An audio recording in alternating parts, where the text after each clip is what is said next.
How's everybody doing? Hopefully everyone's, what was today? Wednesday. Went well.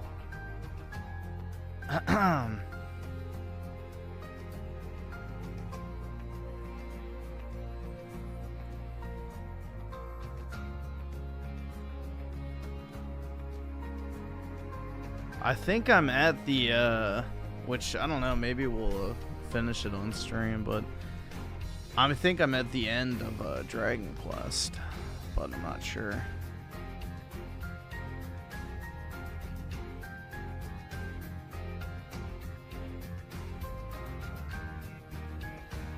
Schizo Garcia with the 2. Looney Tunes did it again. Gun person. Brutal. Yeah, a woman in a dress, quote unquote. As usual, man.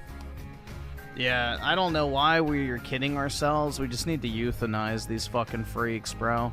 Any man that wants to wear a wig and put on a dress and call himself a woman is not a sentient human at that point.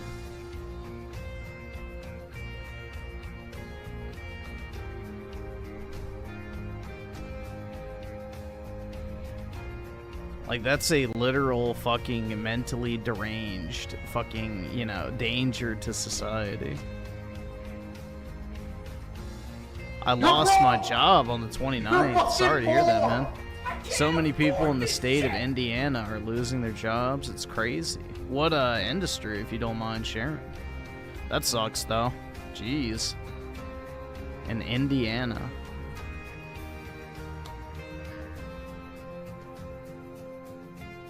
Start a new one. Oh, okay. Well, that's good then. Fast turnaround for a new one. Hopefully, it pays similar, if not better.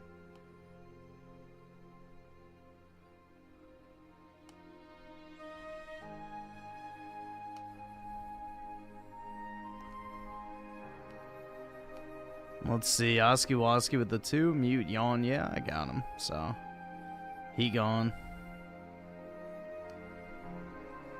More gun bans. Well, what's ironic is Canada already has all that shit, so yeah, they'll just straight up get rid of guns altogether. Yup, because they already have some of the most restrictive gun bans in the world. More proof that, you know, criminals don't care about laws. Shocking.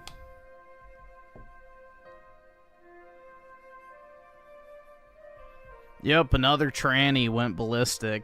I mean, it makes you think, how many of these previous school shooters would have trooned out in the past? Probably most of them, right? So, you know, what we're seeing here is the result of a bunch of autistic, retarded fucking men on, you know, mind-altering pharmaceuticals going fucking ballistic. Who would have thought? You know, it's like that screenshot I took from BioShock. You know, the only thing that the trans need is a fucking lobotomy. Real talk, bro. The second you put on a wig and start pretending you're a woman, mandatory lobotomy. If you resist, then it's euthanization. There we go. Problem solved.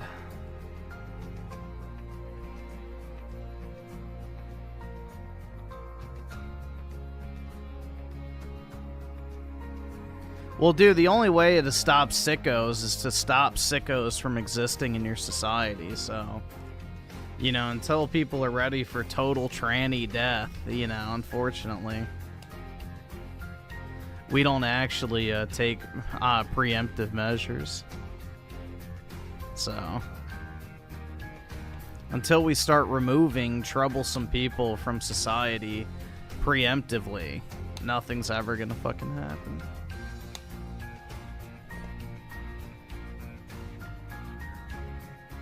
That's why I'm not in the bed of, oh, well, if people do it in the privacy of their own homes, what's wrong with it? Because it eventually leaves the privacy of their home, and then everyone else has to deal with it.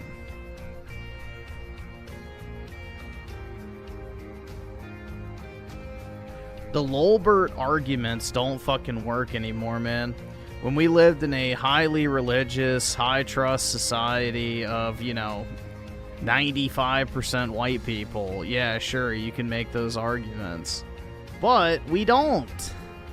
We live in a mentally deranged, immoral, you know, low-trust society that glorifies the lowest common denominator in every aspect. So, yup. The country that our founding fathers left us is long, long dead. Same with pretty much every other Western nation, too. Yeah, most trannies are just a mix of autism, pharmaceuticals, and then porn addiction, so... That or they got raped. So, it's usually one of the three, if not all of them.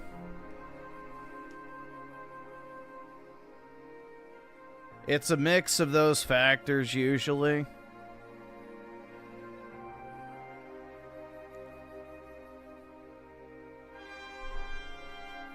Logistics warehouse, many others. I actually have a post on r/Indiana.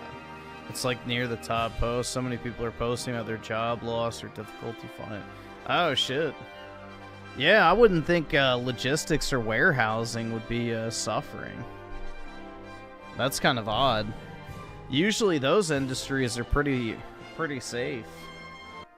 Because, you know, as long as people are buying and making shit, usually, you know, anything that deals in that industry typically is pretty safe. I don't know, man. That's kind of weird. I wouldn't have expected that.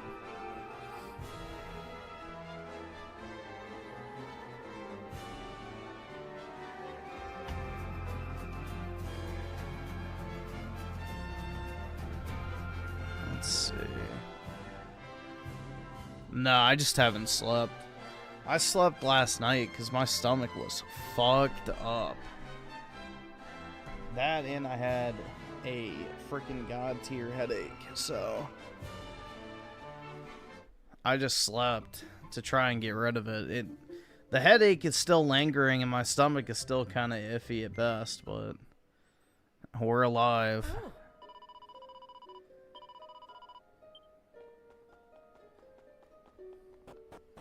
I think I'm at the end, or close to it, I'm not sure. I've never played this before, but I've filled out all the tablets except this one.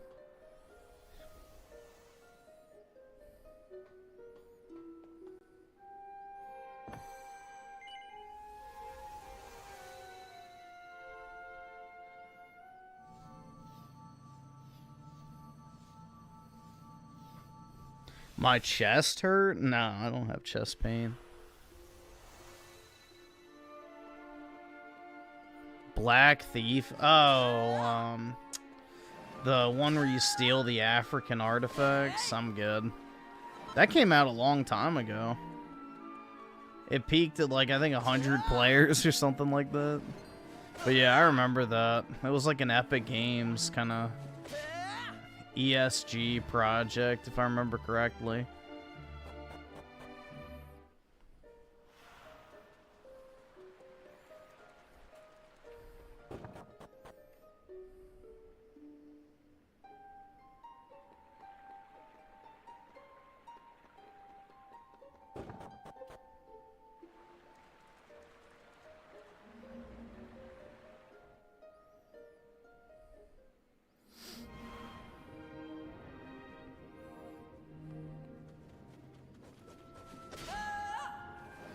Yeah, it came out a while ago, I'm pretty sure.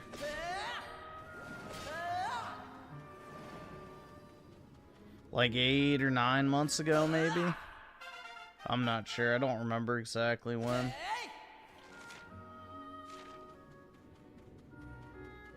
I just remember it was like an Epic Games kind of sponsored title. They were promoting it.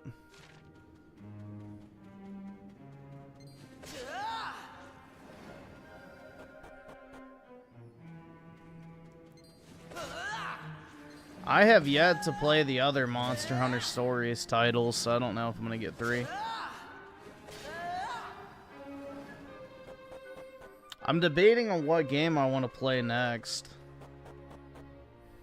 Because I'm almost done with this one, I'm pretty sure.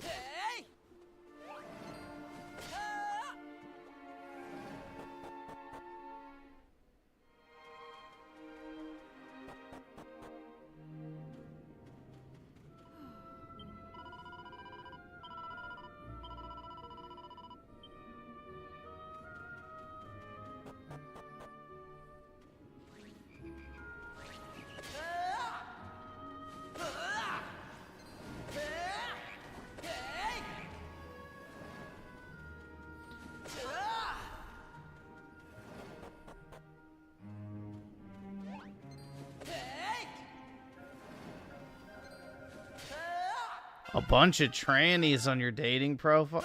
Yeah, the fact that you can't filter troons is fucking disgusting, bro. That shit's nasty as fuck. Another reason I don't want to use a dating app.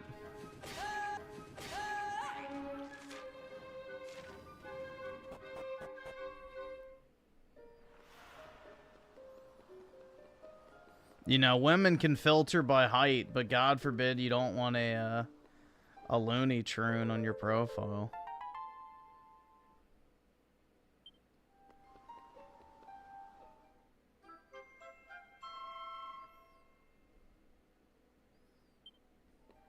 I can't afford this shit! Uh-oh. Never mind. I was about to say, shit. This is not gonna work.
Yeah, I need to finish, trying to think. So, I need to finish Xenoblade Chronicles 2. I might play this in my free time. Kirby I beat. I haven't beaten Mario Galaxy 2. I'm not doing Prime. That shit's cheeks. I'll probably never finish that either.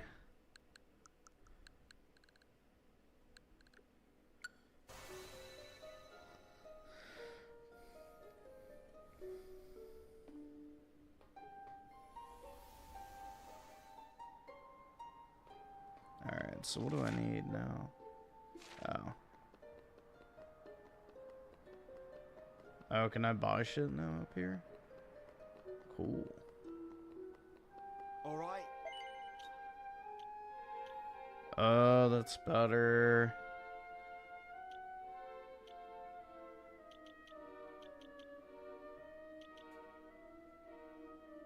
I can give the man a dress. Brutal, man. Brutal. Heavy armor.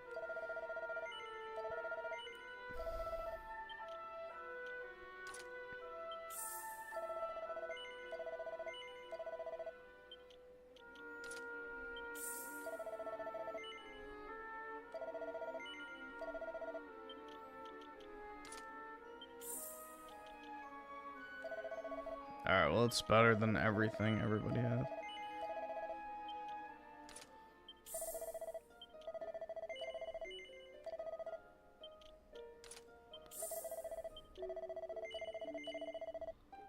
Yeah, I bought Final Fantasy VII.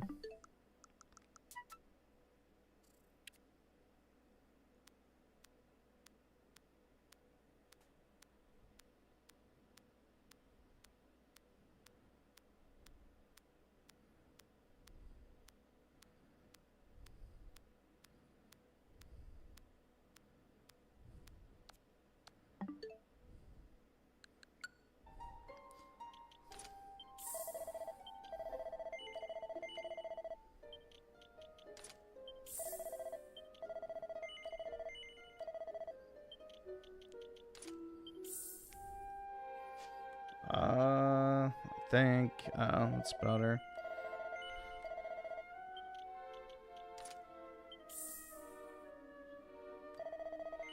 I don't even use the 5th guy because he's way too underleveled, but whatever. I'll just buy it for him. Huh.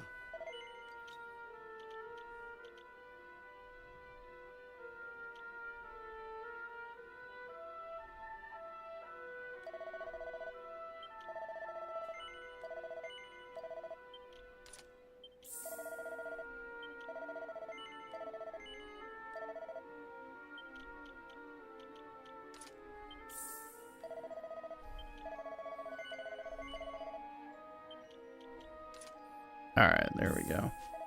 Hey! We did it.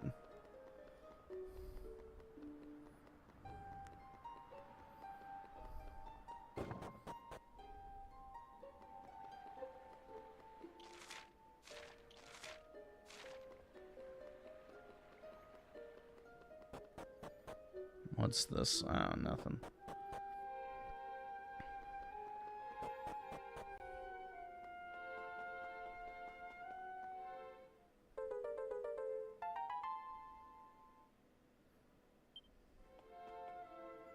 Alright, let's see what this dumb bitch has to say. At first, there was but the faintest glow.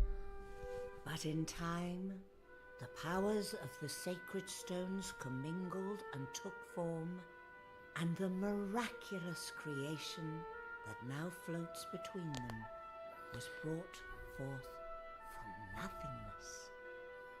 Do not be fooled by appearances. Well, did you see that they're going to be porting, I think, Fire Red and Leaf Green? Be a grave error. Apparently on the 17th? I don't remember what day it was, but apparently they're releasing Fire Red and Leaf Green again, and they're going to be available for purchase on the eShop, which would be awesome. Like, that would be a massive W, bro. That's a massive W. I love Fire Red and Leaf Green. Call within your heart. Let the Skystone come to you. I remember when I thought it was a big deal you could catch fucking Dunsparce in the game. Afford this shit!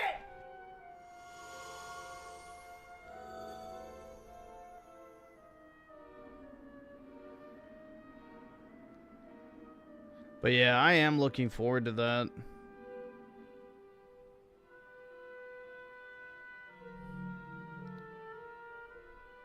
Fire Red and Leaf Green were great, man. Yeah, it'll have Pokemon Home capability too. On behalf of this world and all those who live in it, that this So you'll be able to transfer your Pokemon to Pokemon Home. So it'll have like full transfer capabilities on that. Which I would assume it'll have online as well too, because most of their retro games have online built in now. So I would assume so. But yeah, either way, I'm looking forward to that. That'll definitely be nice for the Memba berries.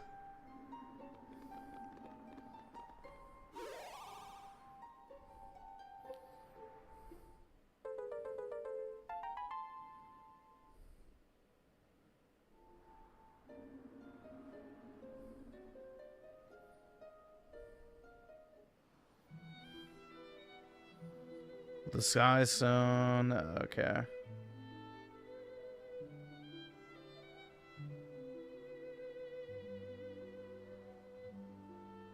I can't afford this shit!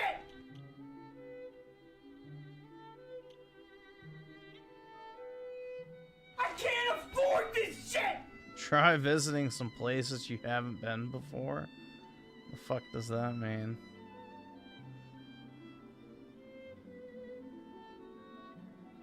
I've been there. I've been there.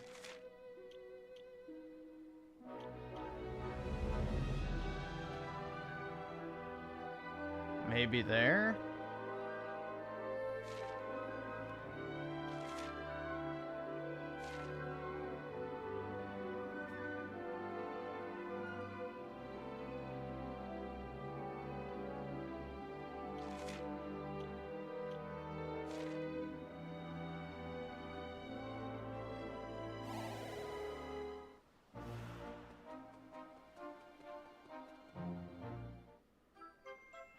Whoa, dude.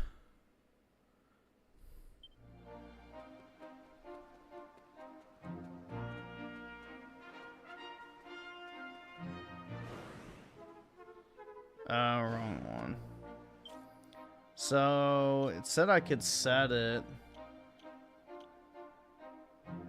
Make favorite.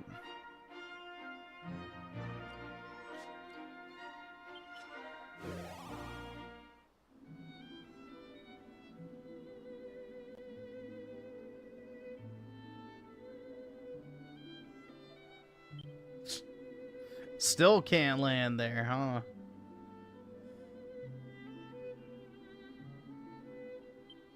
You can't land here. Why? It's gay.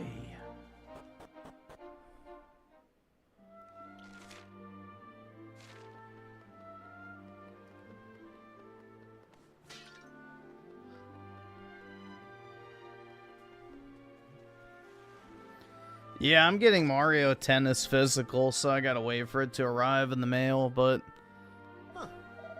I will be getting Mario Tennis.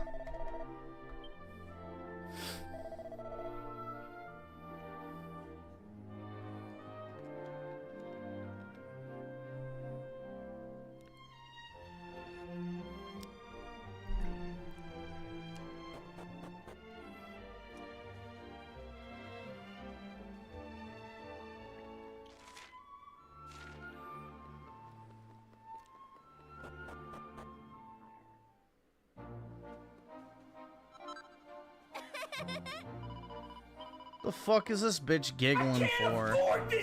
Jesus, that's creepy.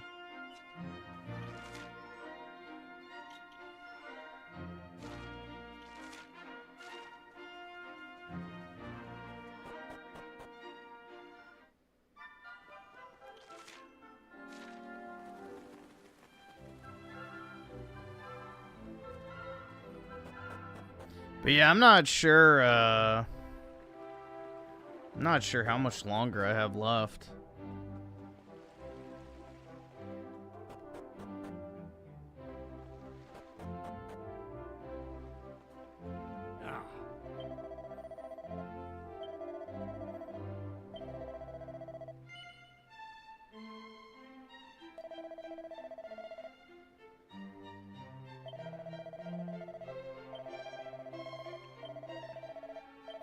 Oh, there we go. 7 inches? That's pretty big. Go to the dig sites.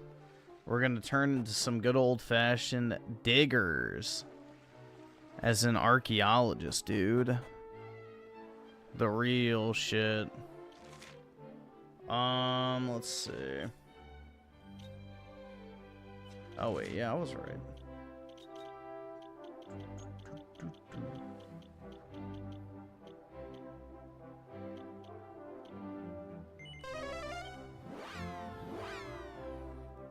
The real shit.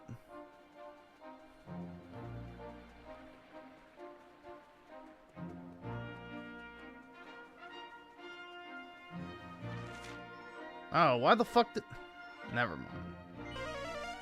I forget that the quest locator is not actually the part of the island you need to go to. Silly me. Oh, fuck.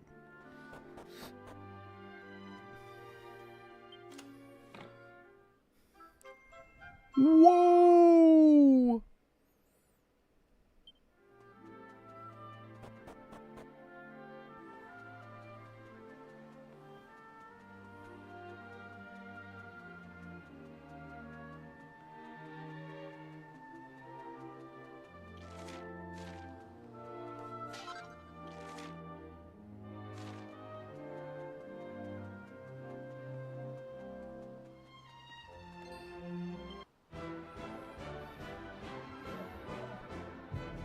Uh-oh. That sure was tough. Let me read these super chats. I'm so overpowered, bro. There was an area where I could get 3,000 XP per enemy, so now I'm like level 60. I looked it up. Apparently, you're only supposed to be like level 35 to beat the game. So, yeah. I'm a little overpowered at this point, but, you know. AUSSIE'S with the 2. Dark Tide. Possibly. That's right! That's right! And Bill Hurd with the 5. What's up, gamers? Hope y'all are having a good old time. Appreciate it, man. Yeah. You know, just having a gay old time as usual. But appreciate it, dude. David with the 5. Final Fantasy Remake Part 3 will use Unreal Engine 4. Let's Go will not look like shit. Yeah, and it won't run like shit either. And they can actually develop it in a reasonable time frame. More developers should learn from that example, but God forbid. You know, it's insane, man.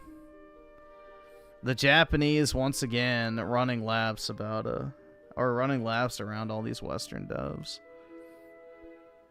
Schizo Garcia with a 5. Imagine how horrific it would be to get told by the police that your kid is gone because some loony turned in a dress. It needs to be higher than 41. Yeah, I think it should be state mandated 100%, personally. I think they should have to volunteer for a lobotomy or euthanization. Personally, this fucking mental ill bullshit cannot fucking last, bro. Why we cater towards the lowest common denominator in like every single aspect of our life is just so fucking infuriating. We should just, you know, euthanize these freaks. I mean, it makes you think, too. It's like, how many of these school shooters in the past would have just been troons, bro, if they would have had the option? Like, the Columbine kids, you know, Sandy Hook, a lot of these fucking, like, prolific school shootings and stuff. How much you want to bet if they were, like, taking place today, every single one of these freaks would have trooned out ahead of time? Like, that's kind of the scary thing to think about, is, like, we're literally fucking, you know, catering towards the school shooter class of society.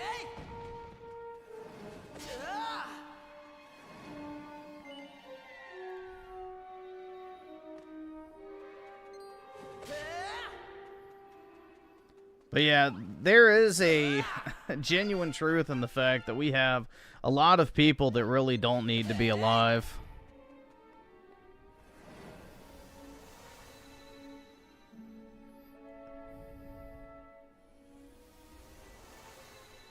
There's a lot of people that really just have no business being alive.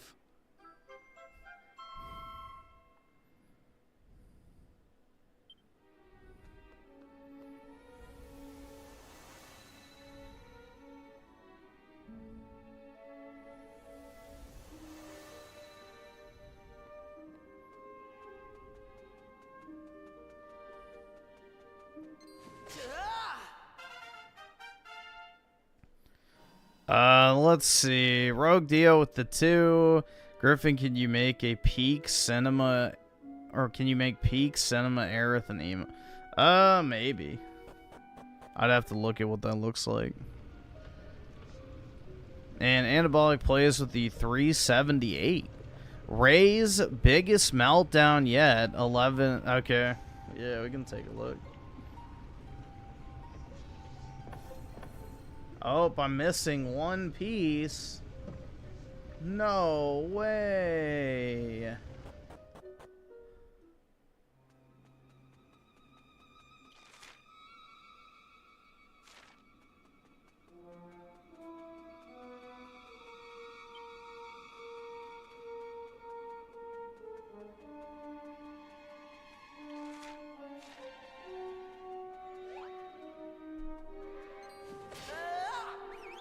Let's see what happens here.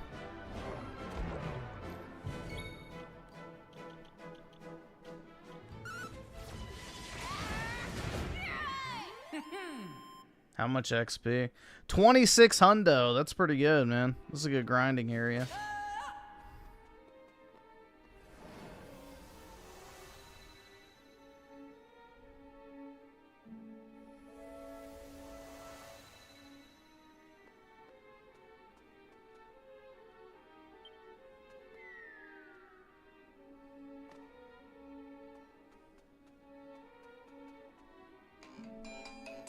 I need to turn off my alarms. Whoops. They don't normally wake me up, but they are annoying when I am awake.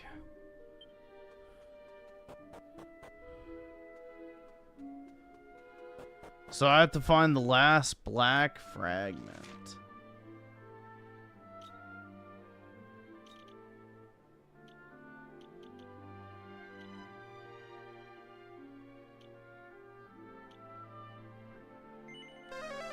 Let's see what's over here that I need to do. I can't afford this shit!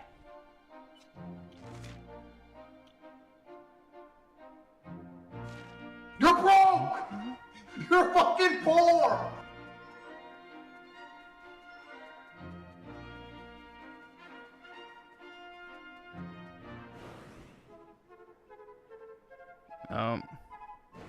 So you have to use the other thing.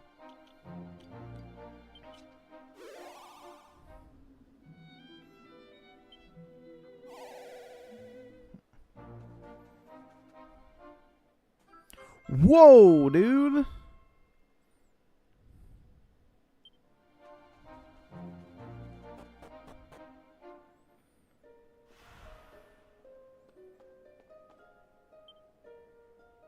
Understood.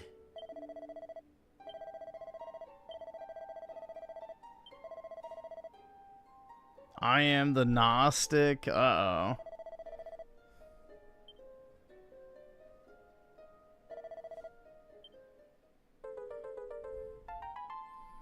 I thought I was gonna have to fight him, but I guess not.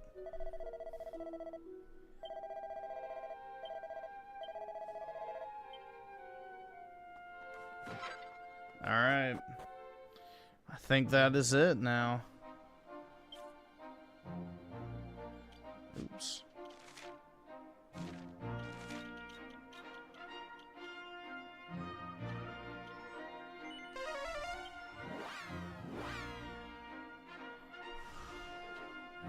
How close am I? Oh, 70,000. Yeah, I'm not going to bother with that. Literally no need. I'll probably 2-turn the final boss. If I'm even at the end of the game, which I'm not even sure if I am.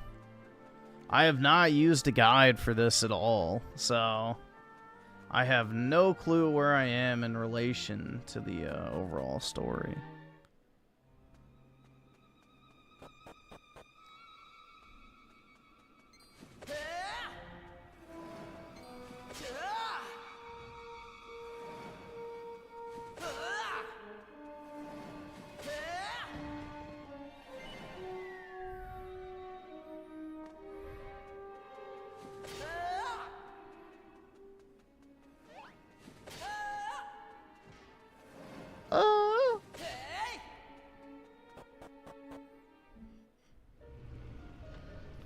Alright, here we go. Oh, wowie zowie.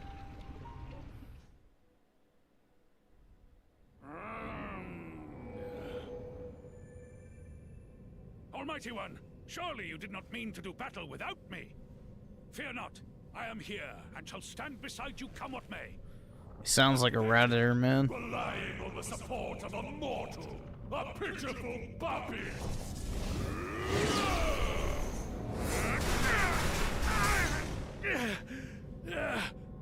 Fiend, you will not defeat me!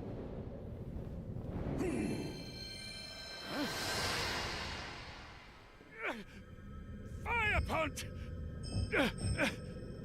Almighty One, Master, surely you cannot have... No! Why would you? Heavenly Father, please! Be gone, chud. Master, do you really intend to die? Finally you face the truth. Cast aside your allies and face your fate alone. Good. The Redditor Your demon. strength has faded. Your physical form is damaged. You cannot defeat me, and you know it. Such a shitty monster design, man. I am the omnipotent one now. And I will prove it by taking your life! The Dragon Quest monster and character designs are really bad, bro. Genuinely shitty. How is it that you still have such power? But your efforts are in vain. It is not darkness that will meet its end today. Yeah, every single thing that the Dragon Ball creator made is just some variation of a N-word Ball Z character, so they all look the exact fucking same.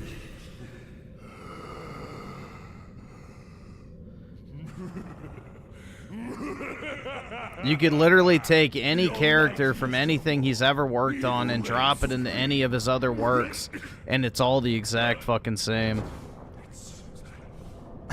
Like, there is zero visual distinction between anything he's worked on. Oh my god, he turned into a... Skip it button, faggot.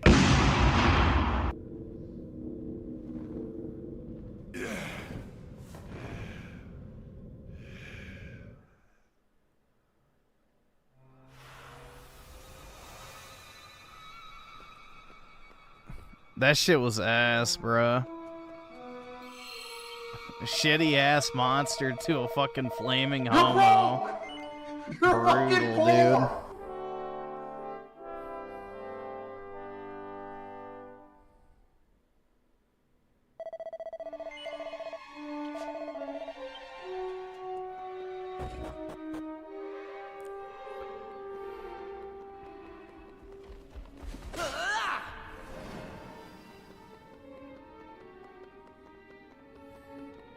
I can't afford this shit!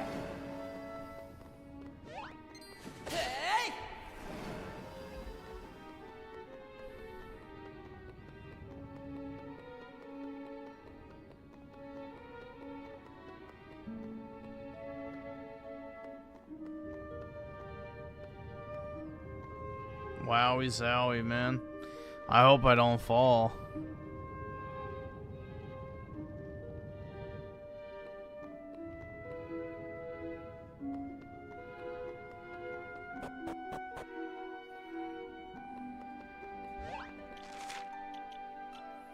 I guess I should have gone down. Shit.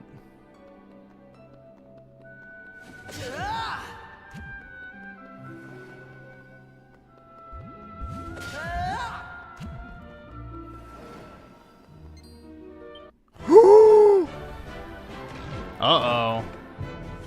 A mimic?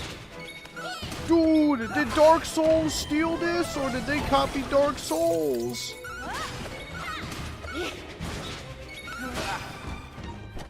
We did it.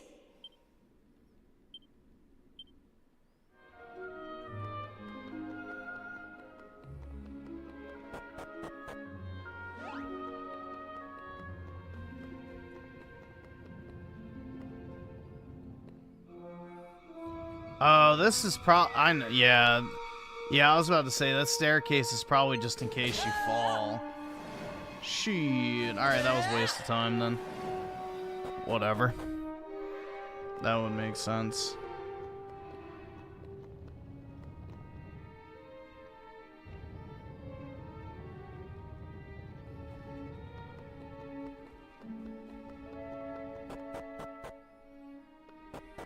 Oops. There we go.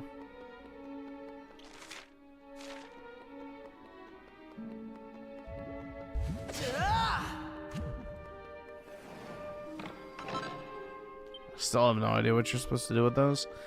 Let's see. So Bill Hurd with the 10. Appreciate it, man. Saw a video. It was on top 10 towns to avoid here in Australia. There was a common indigenous trend. Made me laugh, especially when it mentioned a small town that had a mob armed with sticks. Brutal, man. Many such cases, though. You know, it's like here in the United States, the #1 place you always want to avoid is anywhere with a Martin Luther King Boulevard nearby. For obvious reasons.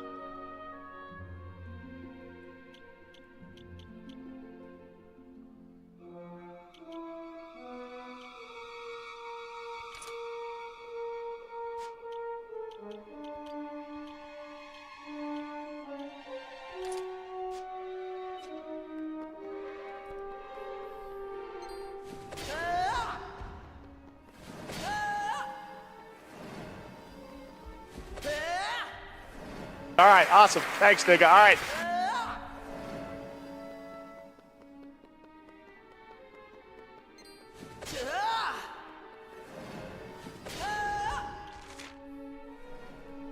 All right, let's see.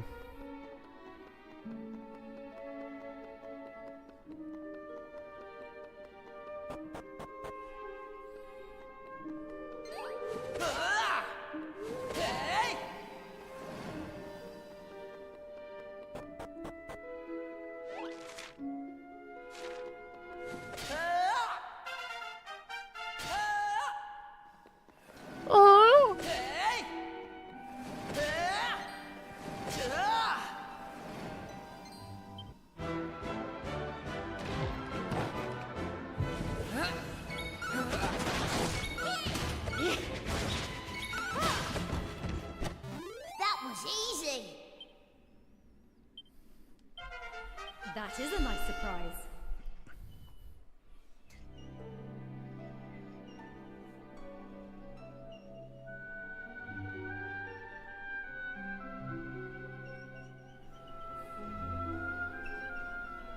Do y'all hear that?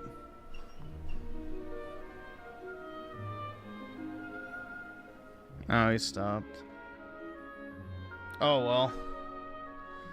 He stopped. The dog was squeaking.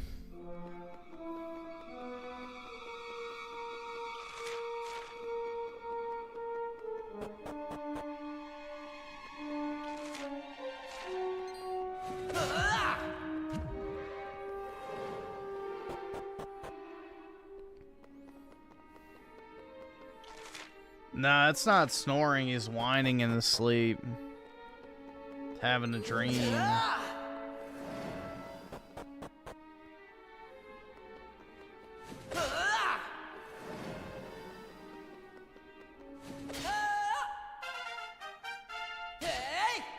Do golden retrievers have insomnia?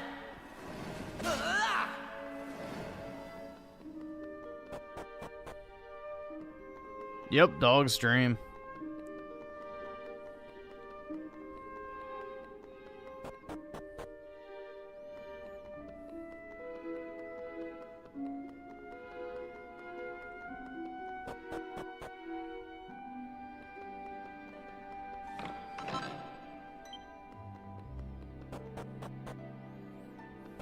Oh, shit.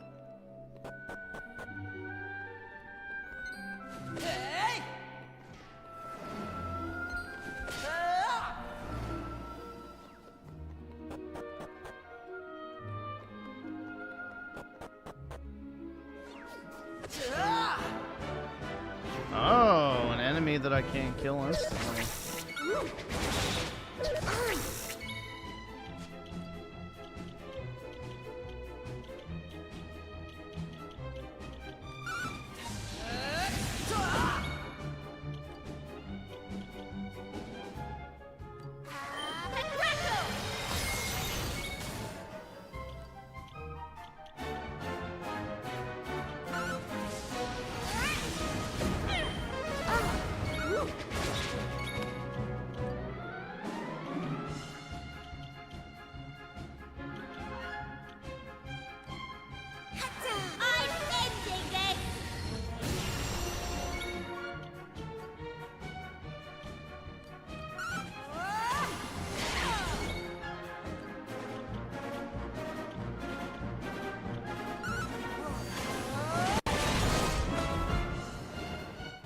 That was easy.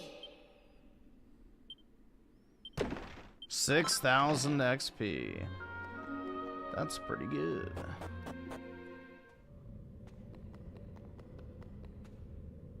Where does that take me?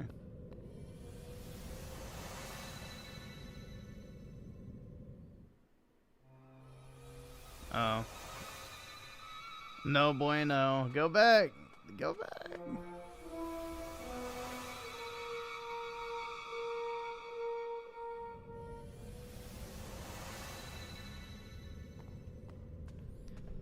Let's see.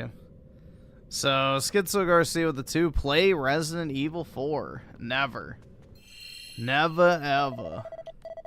Resident Evil 4 will never be played. It's dead. Buried and forgotten. Genocide King revived with the 2. I beat the TY. You mean Tomb Raider trilogy? In 24 hours? I missed those games. I'm guessing that's what you mean. I can't think of anything that's TY, but TR would make sense. Oh, here we go. We gotta beat the metrosexual.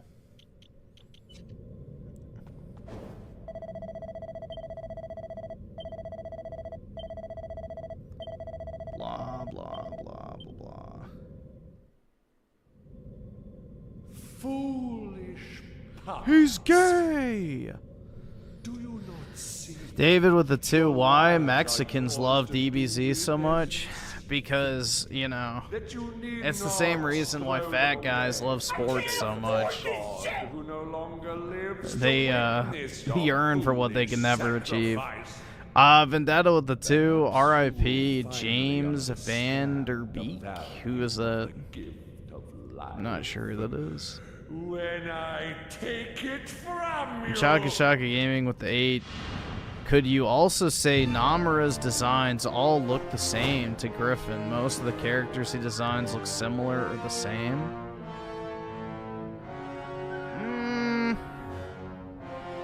Yes and no. I think it depends.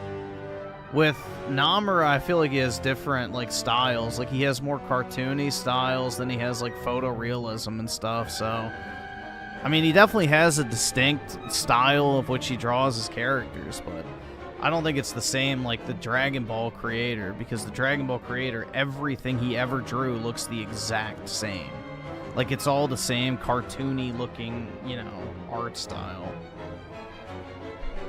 So, I mean, yeah, every artist has kind of like their distinct fashion, but I would say Namura has more range, so to speak. Bill Hurd with the 5. Griffin voted for Hillary Clinton. I can tell. He's a... Skip it a button. Faggot. Wow, man. That's kind of mean. Right.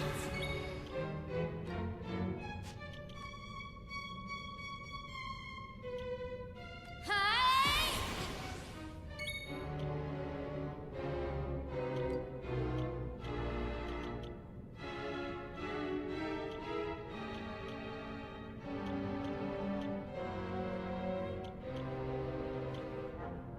Alright, cool. This is for you! I'm not joking around.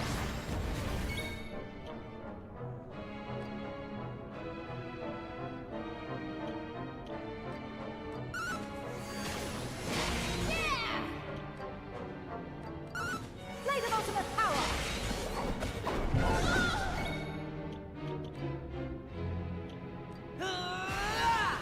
Alright, this is done.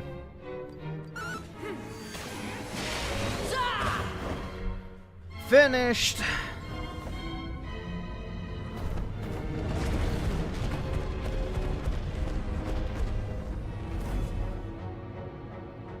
Oh no, dude.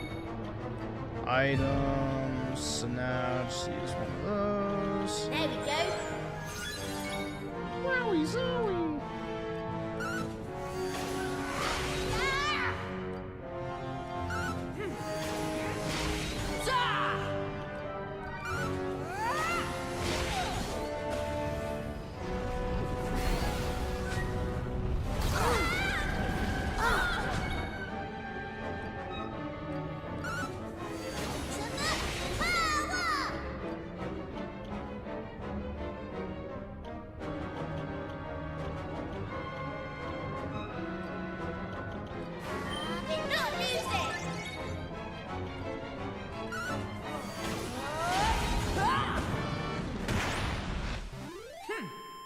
Gaming.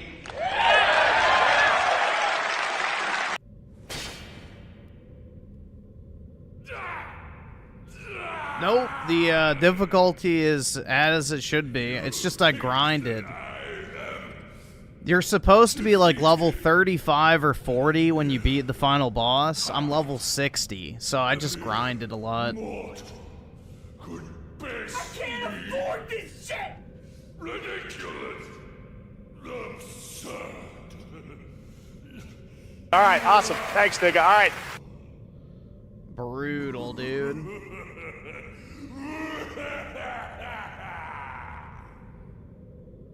I am the Demon King, the Supreme Lord of Evil, the darkness that overshadows all Nah, bitch, you did. and light. You may have defeated my physical form, but it is as nothing. It is a mere vessel. My soul will live.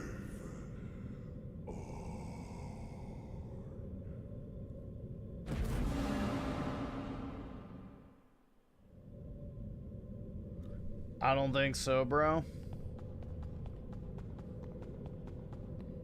What was that it? Yeah, that was it. Alright, sweet. I guess maybe you'll have to fight him in the present, too.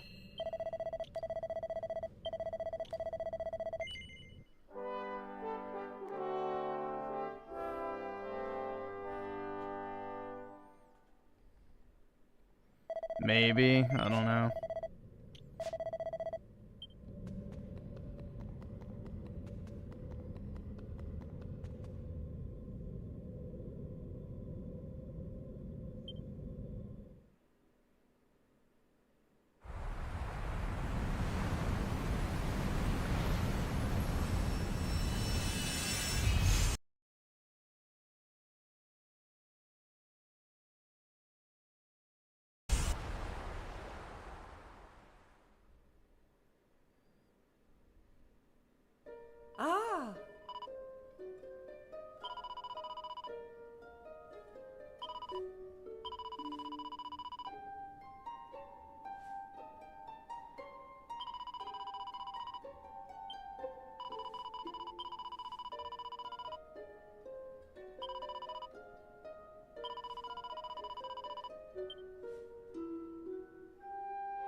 Alright.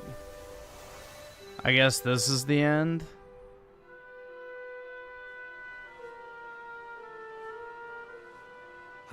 It feels... Hey, can we get... Perhaps a visit to Estad Castle. Listen, what we were told was true. Now that this being so, we must return to our search for the descendant of the legend. Verily, 'tis as... All right then. We'll keep... I mean, it's not... Come on.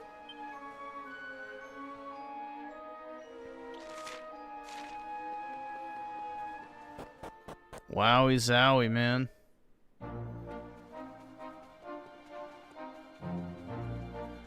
The Kang was defeated.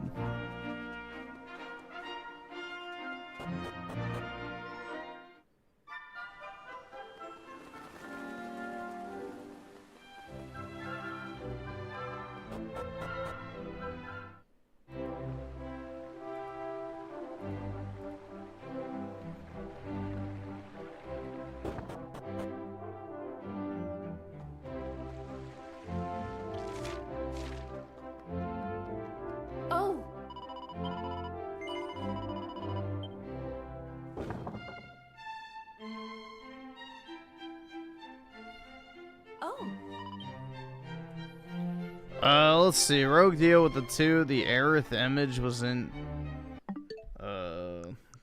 Which... If I was gonna do one that was in my gallery, it would probably be... Probably this one. That's probably the best one.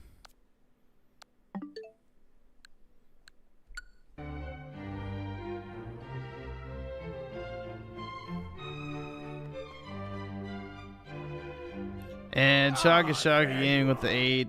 Most of Namura's human designs have the same face. Jill from 16. Did Namura make Jill from Final Fantasy 16? I don't think so. Let me see. Now, there is no need to tell me why you are here. I think I can guess. The world is palpably brighter and more peaceful than ever before.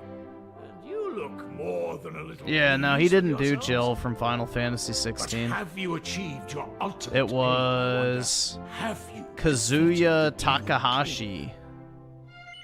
So, yeah, if the reason why they look similar is probably the other guy just copied him. So, I didn't think he worked on 16, which is why a lot of the characters are incredibly boring. My, thank you, my dear. Now, Not yet, young man. Goodness, you have... That is correct. And our journey must... If you said that Tifa and Renoa looked the same, I would agree. But that's also because Square Enix was on 1-year dev cycles back then, so they just reused a bunch of assets in between games. Tournament have been completed. Which I think is fine, personally, within the same franchise. Of course, but I... Come. That is kind of crazy to think about. The Final Fantasy 7, 8, 9, and 10 came out within a year of each other. Like, there was only 1 year in between each of them. Kind of wild. Oh.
Listen.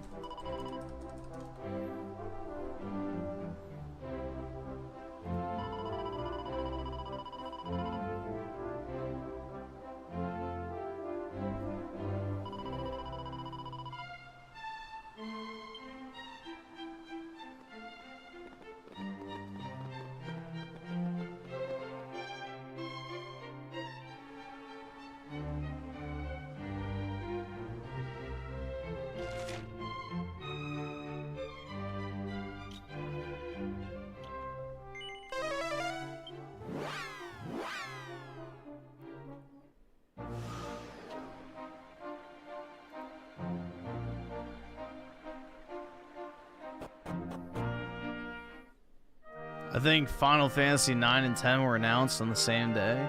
That'd be pretty funny. I don't actually know. I wasn't following gaming news back in those days. Here. Bill Hurd with the 2. SAR. What is this? Oh yeah, I'll pull it up. You're I poor! remember this video. You're fucking poor!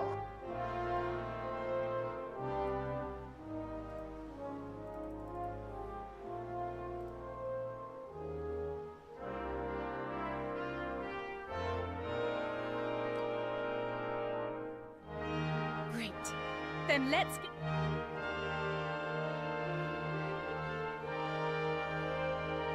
Ahem. Can everyone hear me? But it's not all about taking part. You see, the talented Torbenist, well, it's time.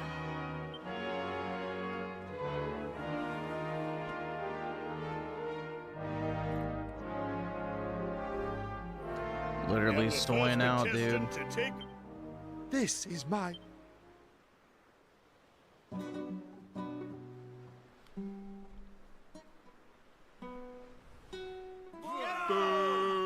All right, awesome. Thanks, nigga. All right. The best. Well, Jimmy, I suppose this would the next Are you?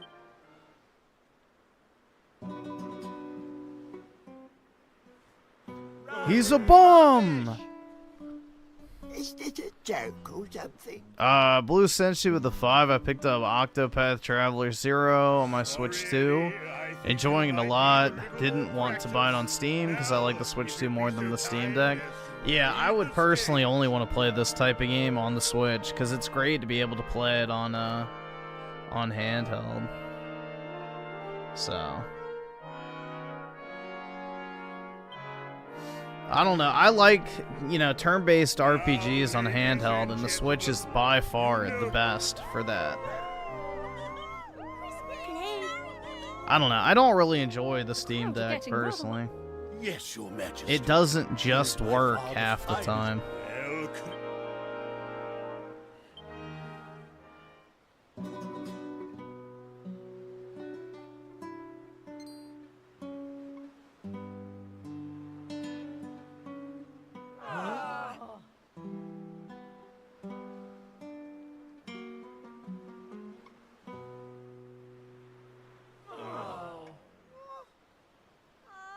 You suck. Was that some kind of well, Crispin. What is the meaning of this? I gathered the greatest Torben player. If I am a Roma. I know that there is a I am talking about you. What? My apologies. Crispin, have you no shame? Have I not taught you that when you conceal your... No one knows your flaws better than me. And yet, no one.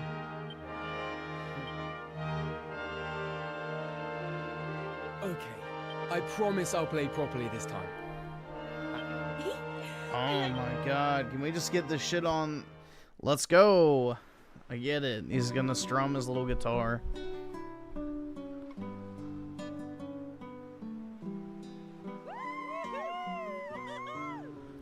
Dr. DeBerry's for the 4 months. Appreciate it, man. Knew it. Big ups.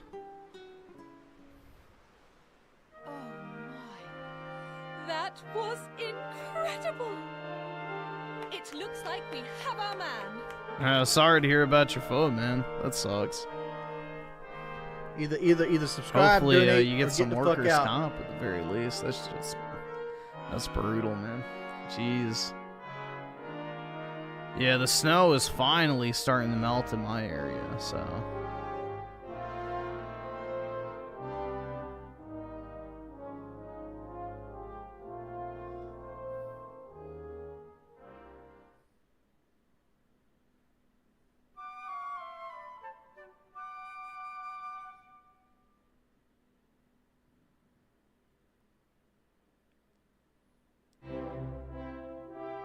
So we found the Torban-playing troubadour of legend. I am most pleased with the outcome of the first ever Hubstock. And Well, Dr. Nevaris with a Aren't you 2. pleased you Skip it asked up, me? you fucking loser faggot. I should think, but before we all get to, why did you bring? I can't afford this shit! And he's more than just a music teacher to me, you know? He raised me as his own, but he's not as young as he used to be. I didn't realize that I was letting... Oh, Crispin, you're a good egg.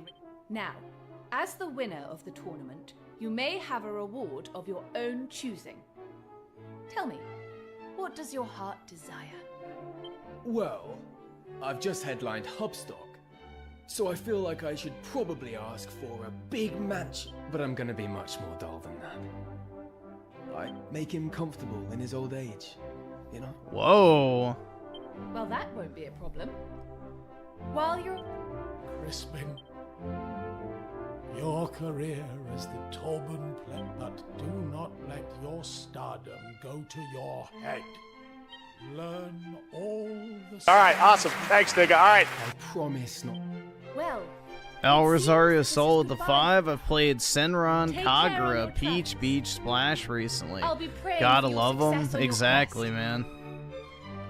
Catch You you know, later, it's like Teach. Splatoon, but not for pedophiles. Brutal.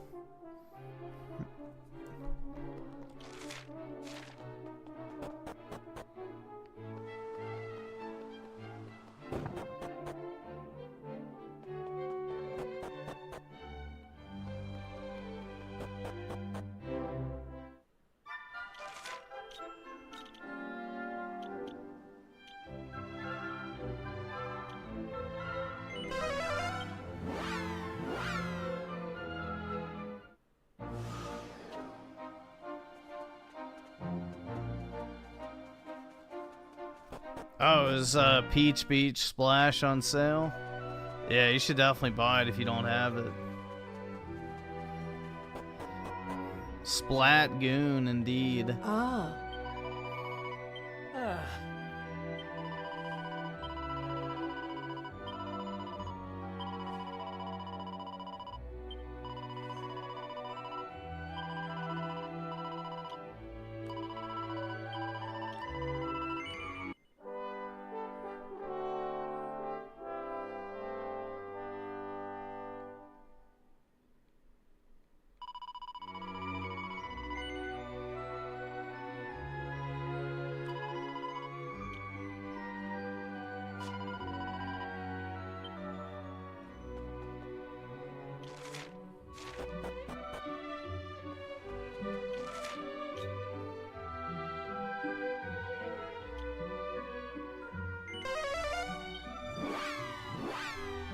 All right.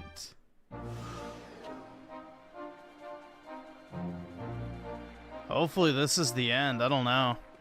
Maybe it'll be like Dragon Quest XI and they unlock another half of the fucking game when you think you've beaten it. Brutal, man. That shit pissed me off the first time I played Dragon Quest XI. It's like, oh, yeah. Shit. Oh? Go on.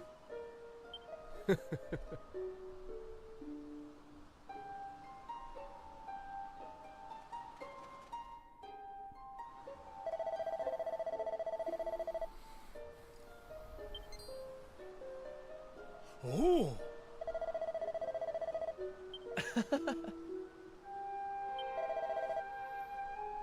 And let's see, Dr. Nefarious with the 2. I love this game's art direction and soundtrack. I do like the soundtrack in this game a lot more than Dragon Quest XI for sure. Now, as far as art direction goes with Dragon Quest, you know, not really my favorite aesthetic, especially when it comes to character design, but overall, I would say, yeah, it's a pretty good looking game. It definitely gives you a sense of fantasy escapism, for sure. Huh? I don't know. Personally, I prefer my fantasy games to not be hyper photorealistic, but, you know, I like the stylized visuals. That's why I'm glad Final Fantasy, for the most part, still, even though they have good graphics, they don't go for, like, that photorealism feel. It still feels, you know, video gamey.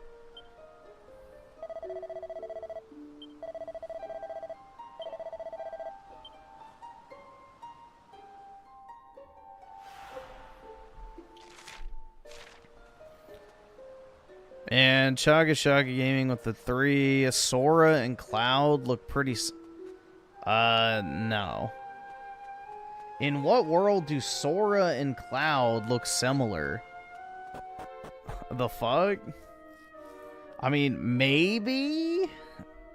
But that's a bit of a stretch, bro. That is a bit of a stretch.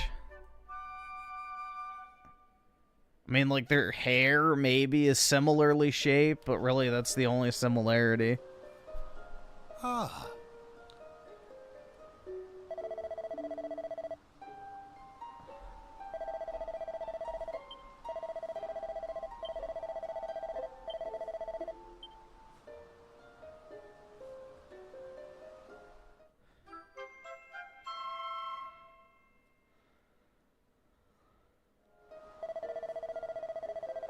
Yeah, but like pretty much every Japanese male character has spiky hair. Like, look, every single character that's male on screen right now pretty much has spiky hair.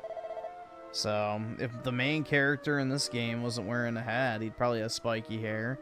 The guy with the orange hair has spiky hair. The guy on the wolf has spiky hair. That's just how the Japs draw their hair. So...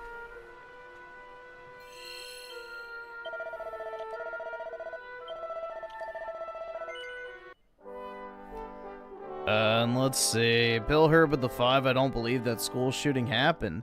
Canada has no guns. That's right, dude. Gun control stops school shootings. That's what everyone said, right?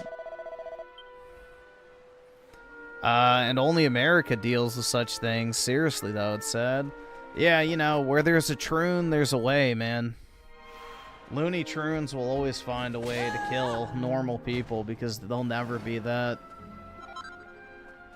You know, instead of catering society towards these freaks, we should just remove them from society.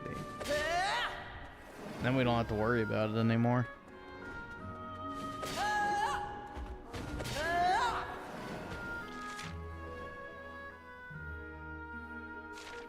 Yeah, it's a completely avoidable tragedy is the sad part.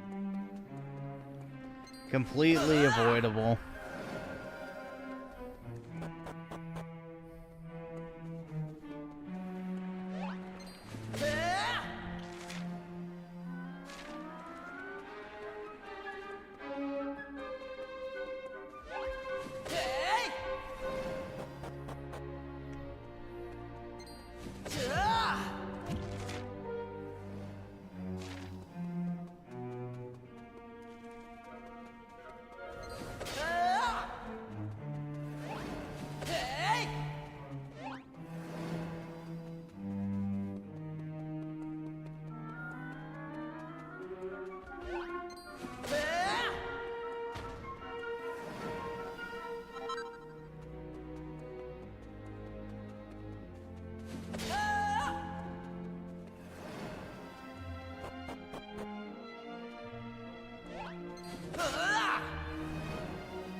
A mimic.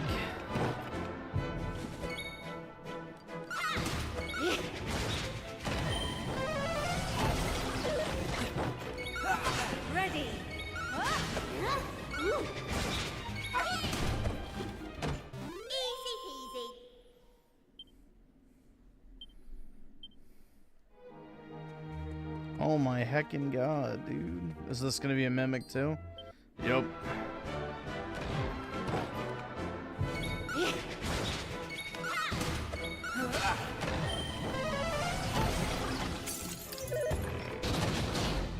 Wowie zowie.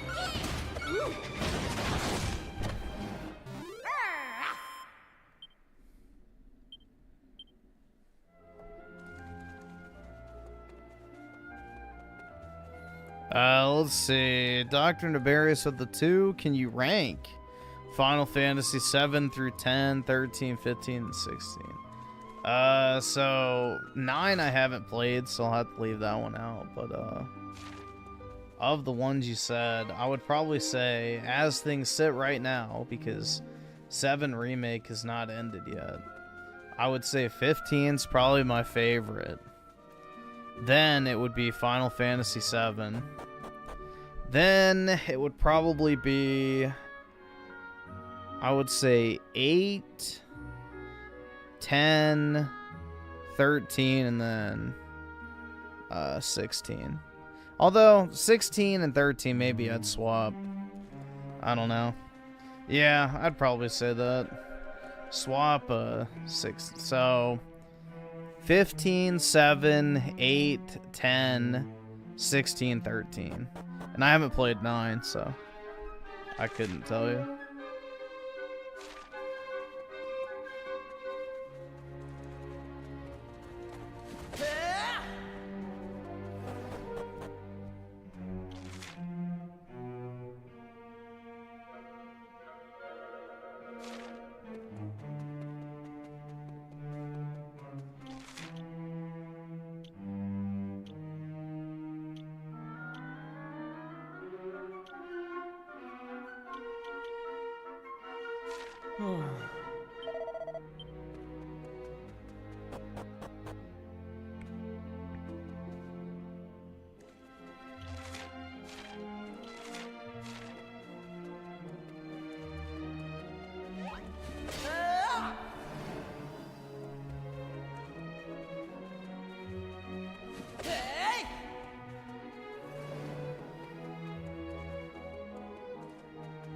What am I doing for Valentine's Day?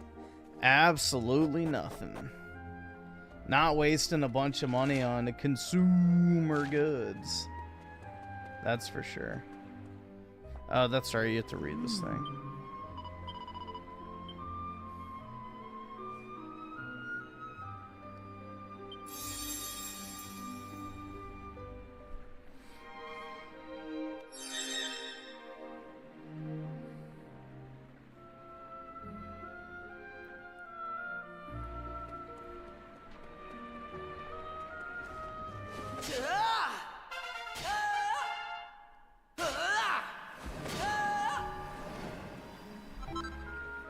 Oh.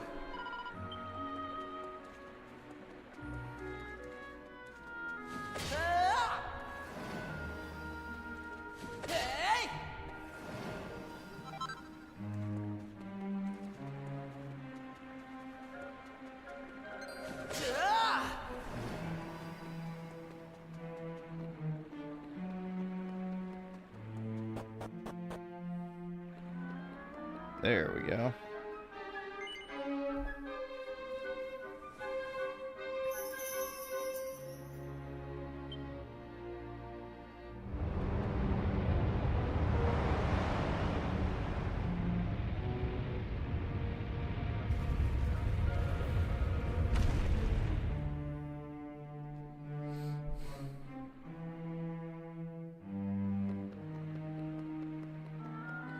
Yeah, the whole thing with Valentine's Day is pretty retarded, if you ask me.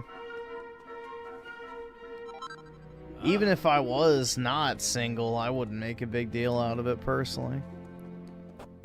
So, that shit's retarded. It's one of those things you call a Hallmark holiday, where it's not a real holiday, it's just made up to sell shit.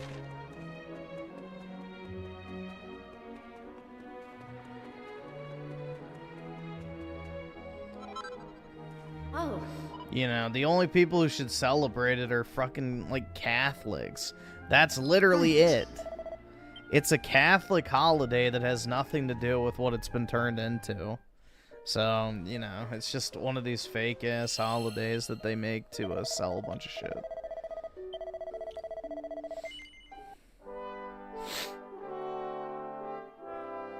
It's just another excuse for women to expect you to spend money on them. All in the name of infinite economic growth.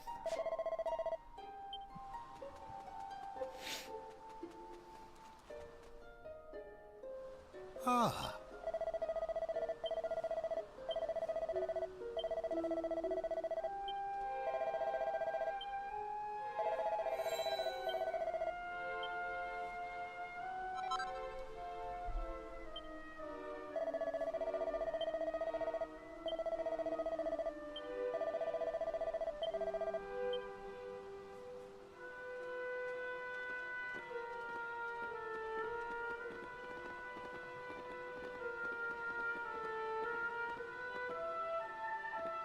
No. What you buy is not for her, it's for her life audience. Yeah, exactly. It's just so they can brag to other women. They don't actually care about whatever it is they're doing or getting for the most part. It's just so they can flex it to other people. Countless generations of Roma. It is all we have lived for. But that is for each and every a journey unencumbered by at long last. Your journey, being with you, has taught me. It has been a pleasure. Strip, bitch.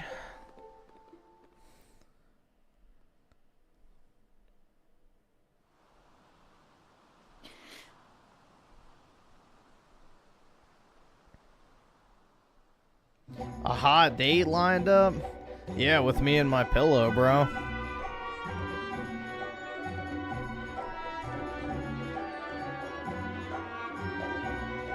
I will be sleeping this Saturday.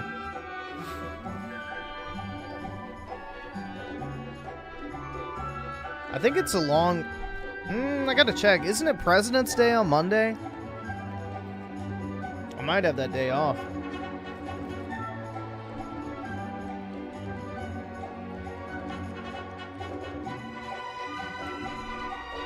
That's more exciting to me.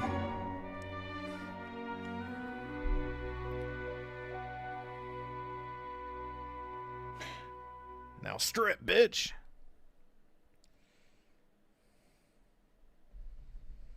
Huh? What?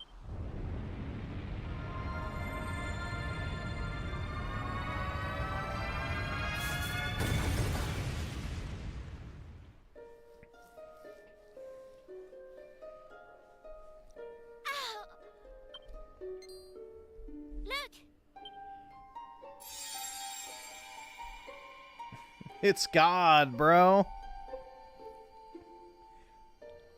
And he's white. Oh, I am indeed the Almighty. And I have reawoken at last. Your work is done. Your destiny fulfilled. What?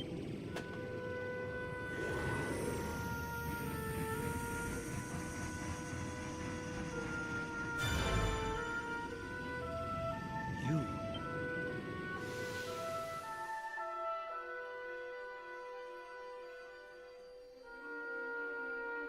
I will eradicate every trace of evil wherever it is found. He's going to India. And I will govern with benevolence and magnanimity. Heavenly Father, Lord and Master, truly the moment you remember me, I assume? He to whom you entrusted the fate of, as you are no doubt aware, the evil against which we stood together. Mervyn. Yet I remember. Of course I remember. How could I forget you, Mervyn? Most faithful of all my servants. Now my children. Yeah, all the Dragon Quest games have like the Almighty and churches and stuff. Yeah, it's a continuous trend of the franchise. You will hear from me when the time is right. I shall send a messenger. In the meantime, return to your homes and rejoice in the new and lasting peace, which is my gift to you all. Kang Shi.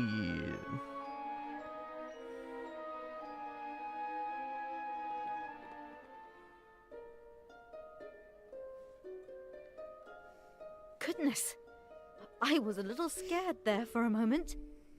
That explosion. I thought it was the end of us. And then there was all that black smoke. What was that? Well, whatever it was attacked the Almighty, so I'd say it was pretty evil stuff. I can't believe it was lurking inside my turban. Anyway, I guess the big guy got a bit of a rude awakening. He seemed pretty chilled, though. Yeah, he's a chiller, bro. To what I expected, to be honest. The big G is a real chiller. He was certainly every bit as imposing as I always imagined. And an entrance so grand as that must surely have been witnessed across the world. Celebrations will soon be springing up everywhere. And I too intend to rejoice. Our duty is at an end, and our destiny fulfilled. The Almighty is returned to us, and we are free to live in peace and happiness at last. This has got to be a bait and switch, I mean to right? continue to roam the world, witnessing the happiness this day has brought, and offering prayers. They're gonna do a Dragon Quest 11. I already feel it. This is not the end. I would ask that you take care of Aisha while I am gone. Oh, I will. Rombaro! She'll be dancing on this dick every night. Come now, Aisha. It is clear to all of us how much you have come to rely on your new friends. Your place is by their side, and your home, well, it is with them. The restoration of the Almighty will have rung out around the world, I am sure. All will have felt it, including your own family. You must return home to them and celebrate your victory. Now, be on your way. This feels like a bait and switch, man. I don't buy it.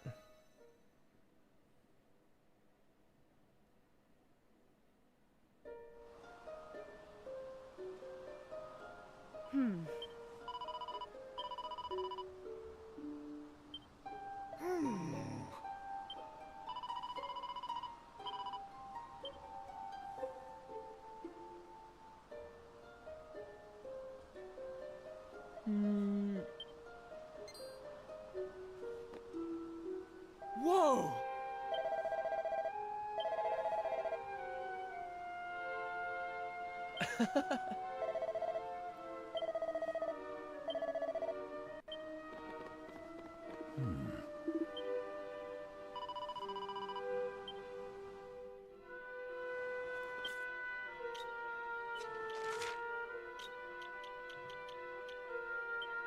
Oh.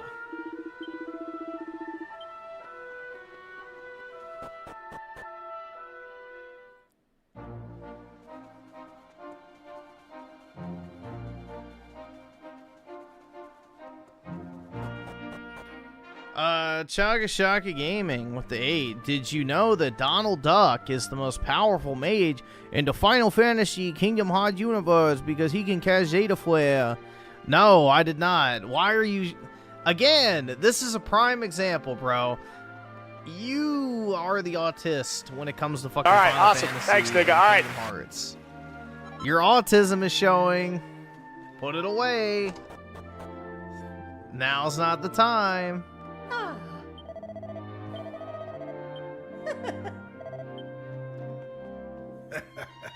But no, I've never played Kingdom Hearts to any extent.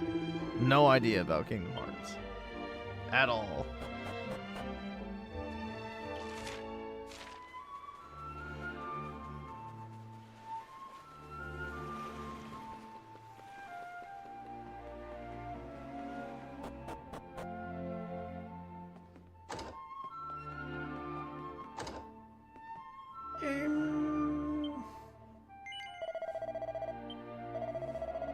Oh. Alright, what's gonna happen now?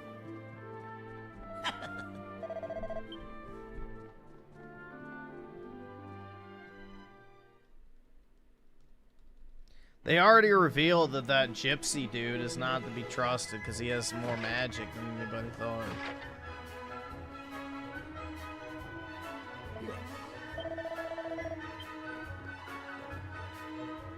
Yeah.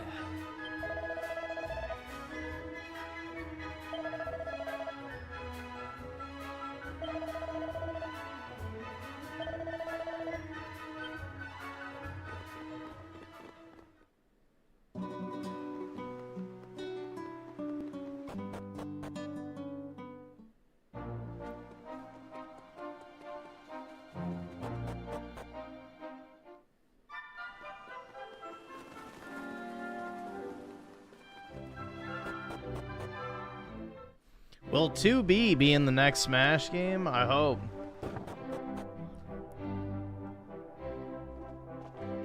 They can give her jiggle physics like they did with Pyra. You defeated the deep.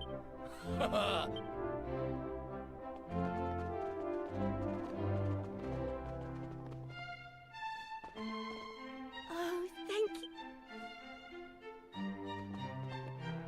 There they are. You have performed miracle after miracle. And that is to say nothing of your revival of the almighty entire kingdom.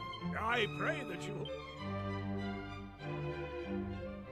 you and your friend with the Demon King, you have traveled far. Tell me, do you intend to follow in your father's footsteps? Is that so? There are other things you wish to do. How about you, Maribel? I'm not in fact, I think I'll stick. I expected nothing less from a... And you, young Ruff? What? Oh, me? Oh. Traveling the world, chatting to... I shall return to my rightful place. I intend to do all that I can to... Interesting. And...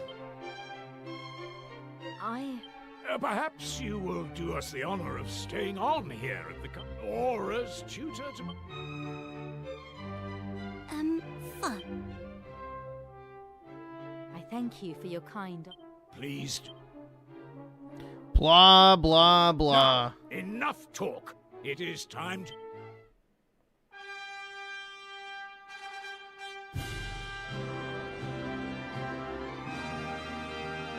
Bro, this can't actually be the ending.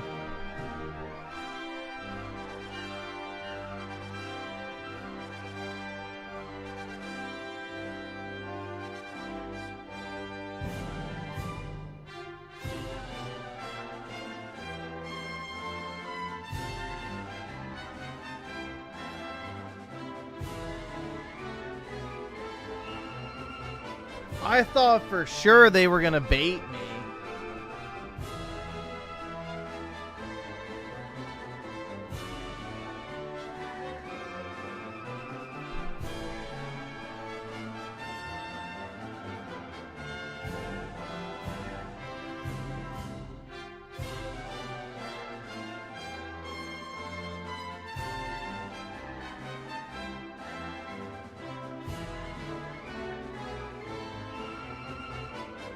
Alright, now where's the evil gonna come from?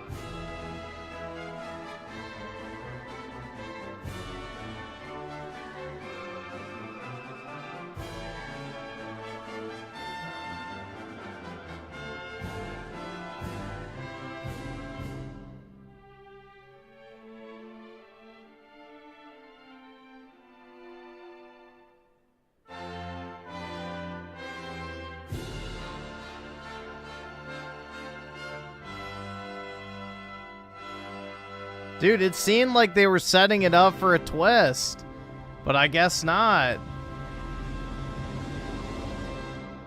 Wow. Life seems almost normal, but it's not. I knew it! Alright, there we go. I was about to fucking say, dude, there's no way. There's no way that that was actually it. All right, shake a leg. Come on, leg. Now, young man, you promised you'd help your father. Come on, up you get.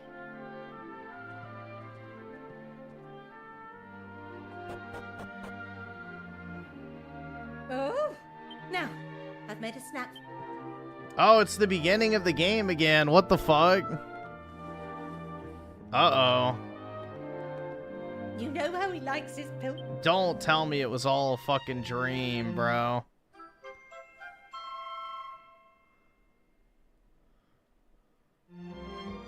Off you go now. Alright, it couldn't have been all a dream because I have all my shit still.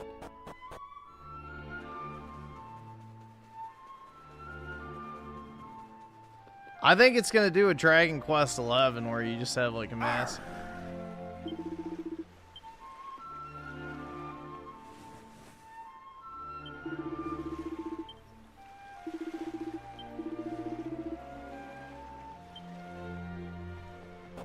Yeah, this is literally how the game starts, so. Alright, then this guy's still here.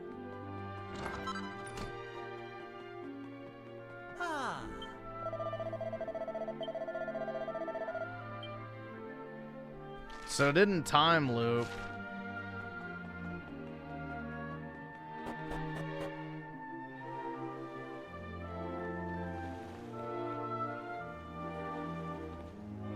Hold on, Pollock! You and Mary... Hey, it's not like you did. There's a crew of important-looking swords calling themselves the emissaries of the... Well, this doesn't... The Almighty's here to bless me with a 10-inch cock. Let's go, dude. Go after them, Mayor.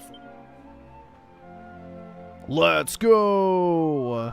Right.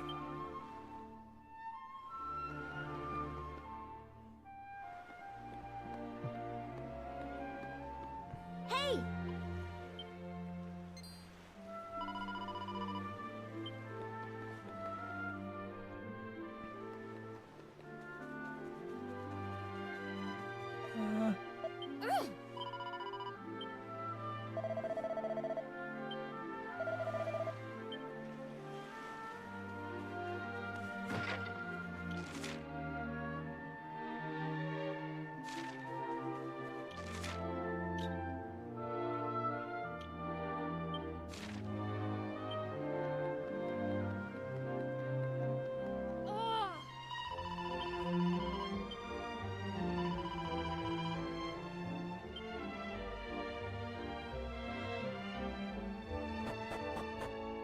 Alright, let's see.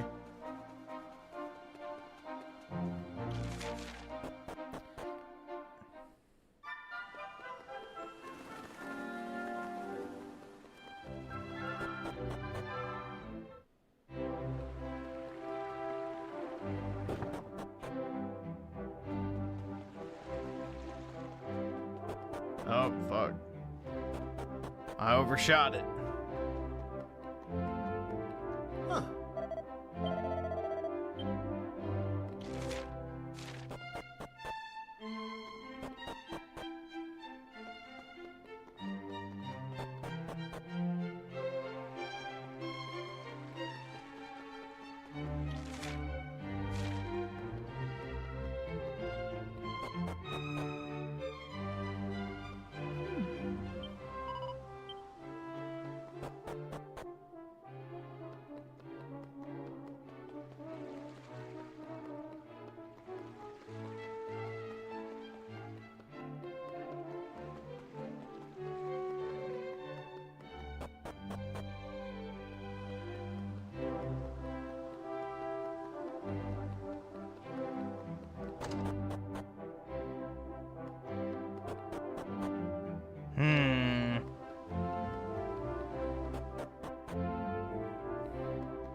Indeed.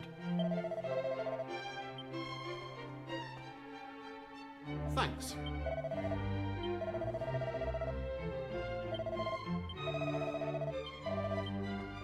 Oh, there we go.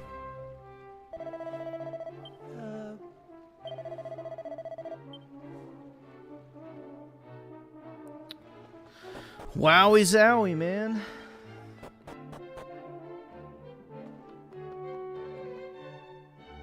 Thanks.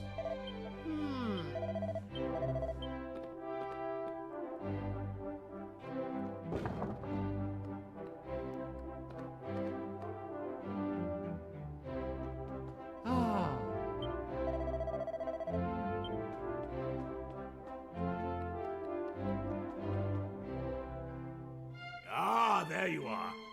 I knew that you would not be able to stay away once news of the emissaries of the Almighty reached you. If you would be so kind as to sit down here, but... Ooh. Honored emissaries, this is the young man. If I'm to visit the Cathedral of Light, I will require the protection. I trust that... None at all. But Master Neffel, our vessel is small and can carry only... Fear not. That is good to hear, for your presence is... Well... Yeah, it's not over we must yet. depart now if we are to reach the cathedral in time. We shall... There is no need to apologize. You need not worry. Well, as you have... This being the case, I have a... I should have known. Silence, impudent. I will shortly be making... Of course, Your Majesty.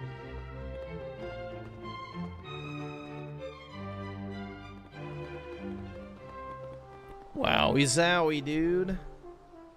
Yes, this spot should be perfect. Well, are you... Yup, let's go. You must... I am right in thinking...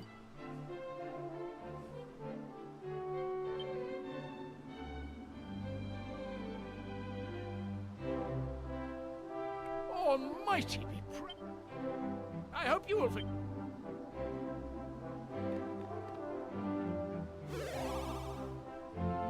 Whoa! Well.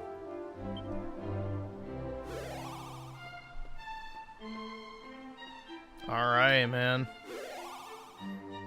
We were flying out to the cathedral. Oi! Connie! Oi! Right.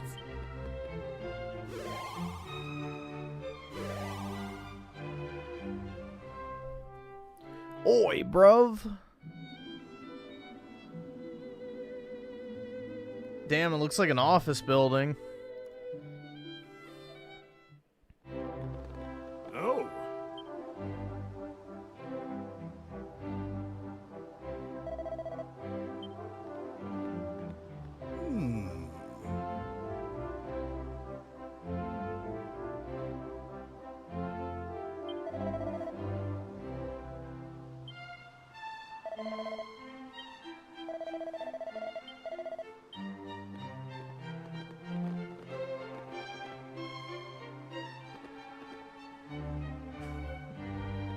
Yeah, I guess for the Japanese, an office building is peak architectural achievement, considering that most of their architecture is either made of wood or, you know, straw prior to that.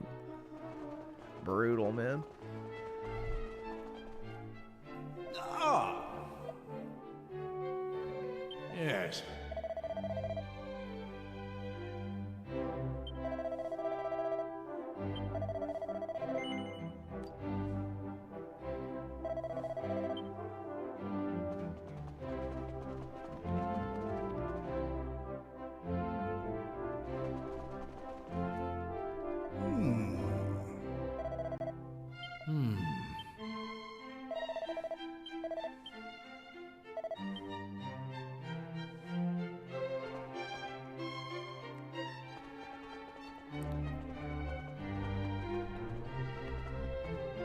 I beg your pardon.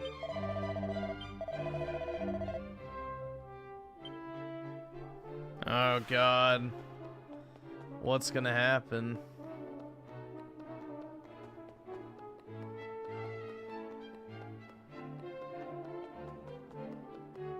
There are rooms you can use, but I don't think they remembered to render doors.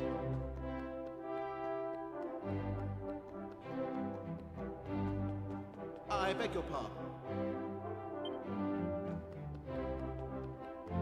How am I supposed to get in there?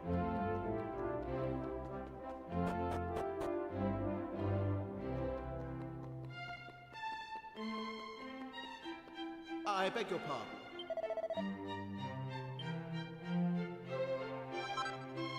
Oh.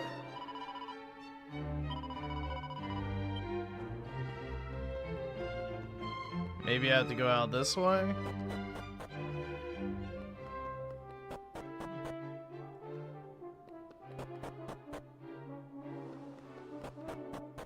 Yeah, maybe this is it. Okay. Weird.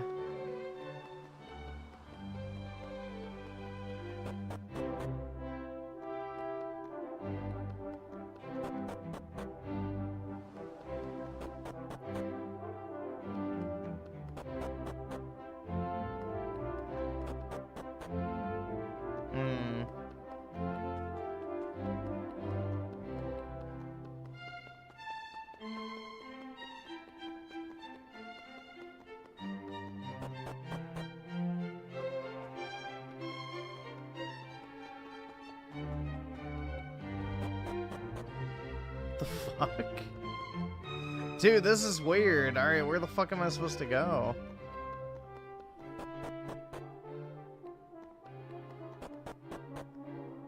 Am I missing something?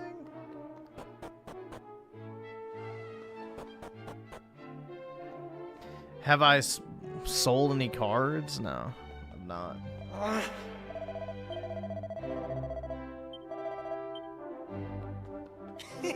I haven't sold any cards recently. My graded card inventory is now at 185,000 though, which is pretty nice.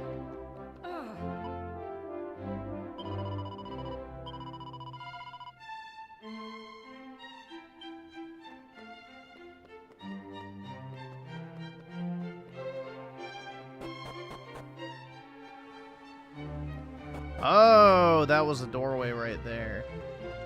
Just hard to see. I looked at the mini map.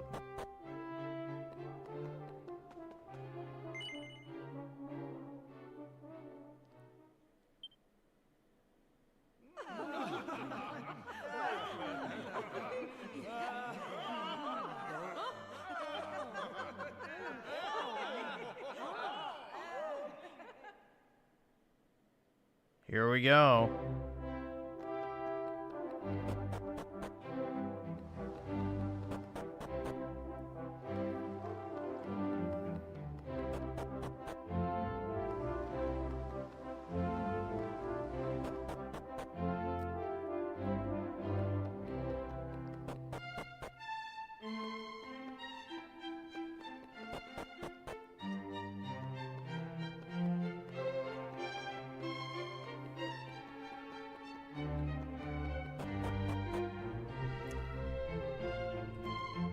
Nah, I don't have any Jew shekels, man. I beg your pardon. Ah.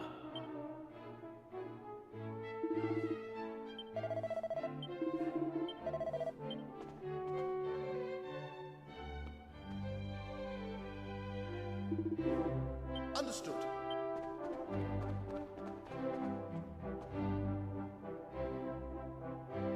Ah.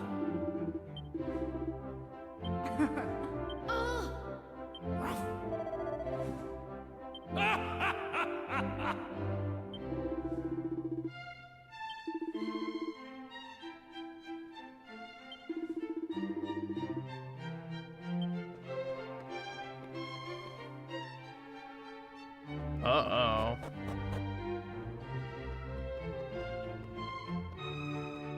Yeah, I had a feeling they were baiting and switching with the ending. So I may still have a while to go on this, I don't know.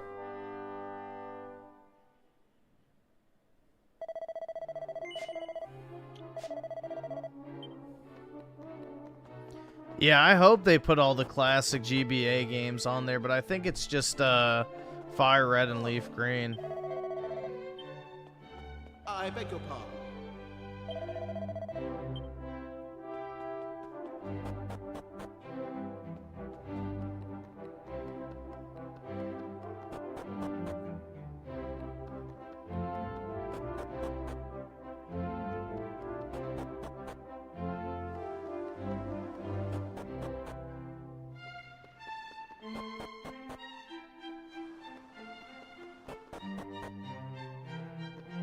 Oh. Oh.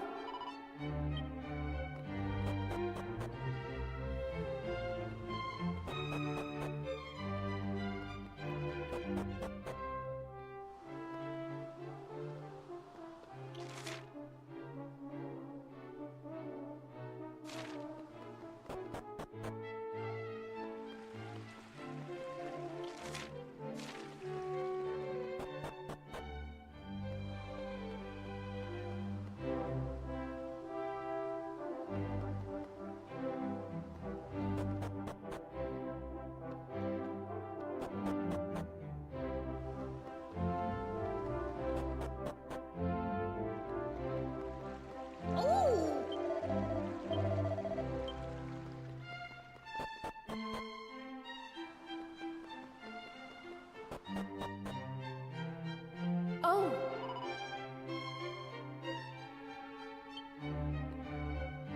So I can't go that way. Nothing in there.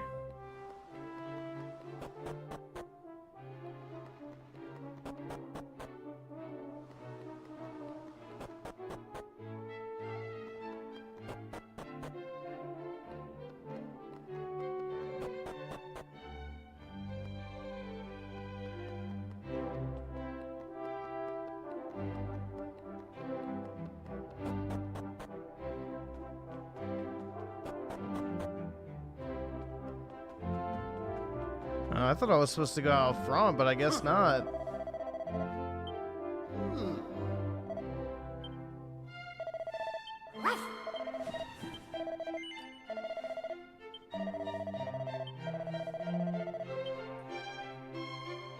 Alright, let's go talk to the Kang, dude.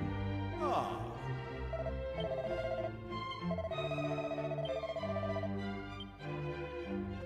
Ah.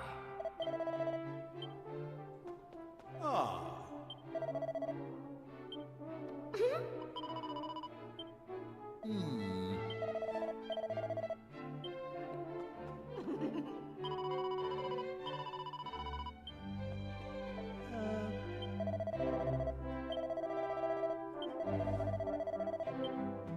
I beg your pardon. I beg your pardon. Aha!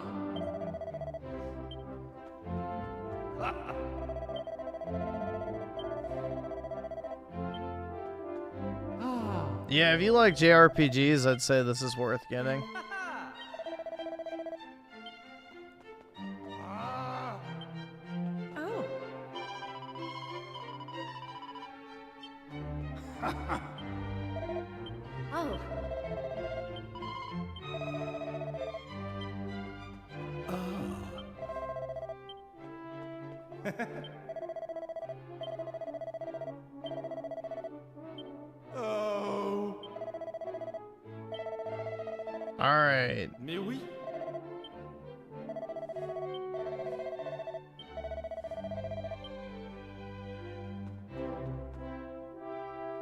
There we go. Wait. The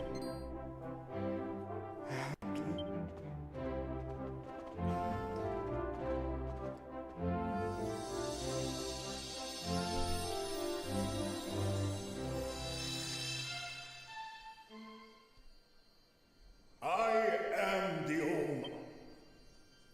Heavenly Father, Representatives of every kingdom,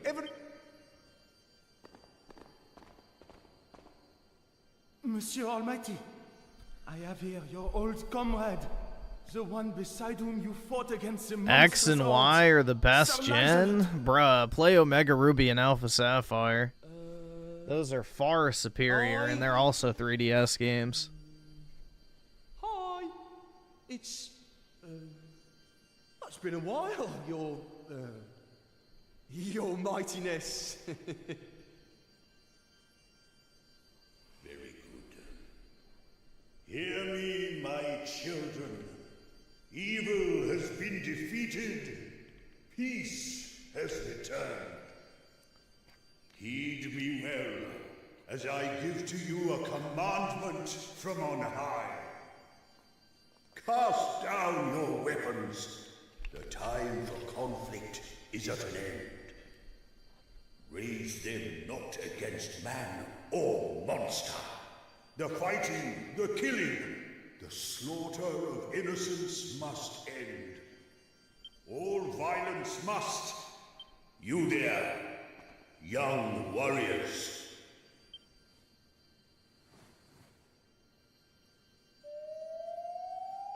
Uh-oh.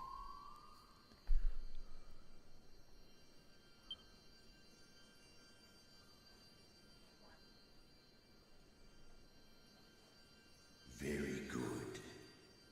I must be your only god. You must worship no other beside me, lest you incur my wrath. Heed me, or repent.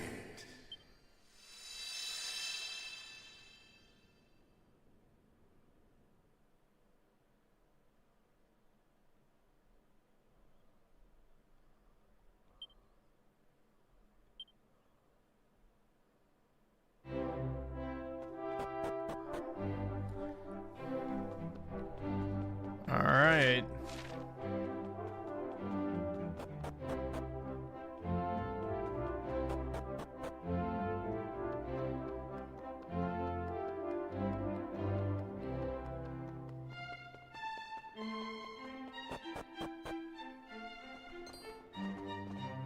Here.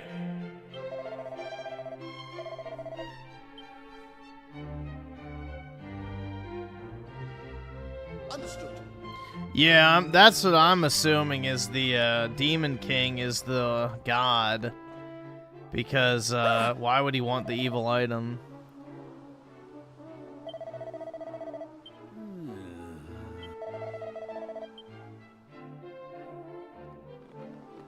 Really?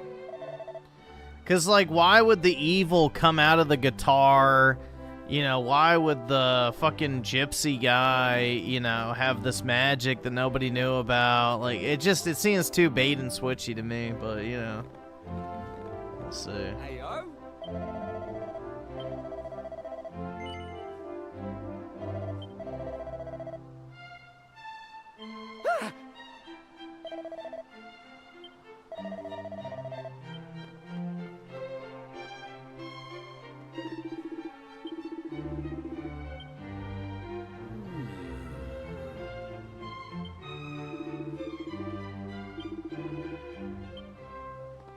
Ah!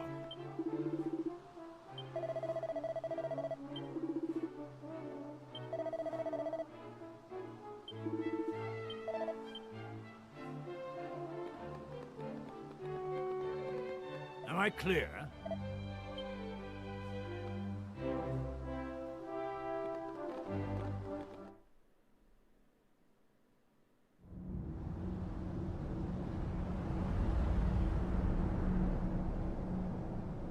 Here we go.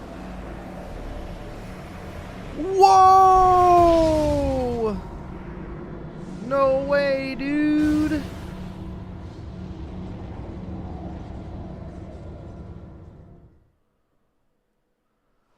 Huh.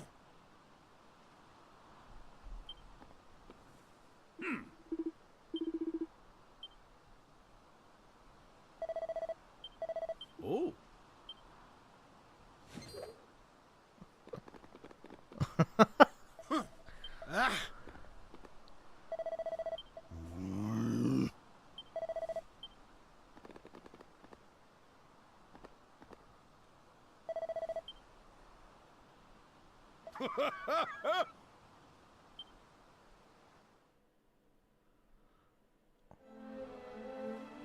Wowie zowie, man. It's literally Dragon Quest 11 again. Rough. Same game, pretty much. What nonsense. Get baited. How about...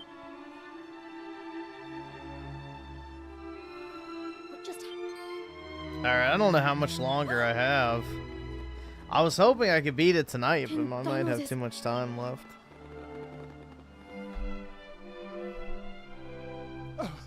What is going on? There was a terrible Men, don't just stand there. Take His Majesty to his chambers this instant.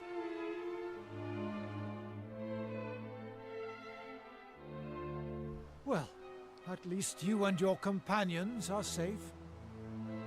But something is very wrong. The sky... I wish to hear all about your... We will speak more. I am sure...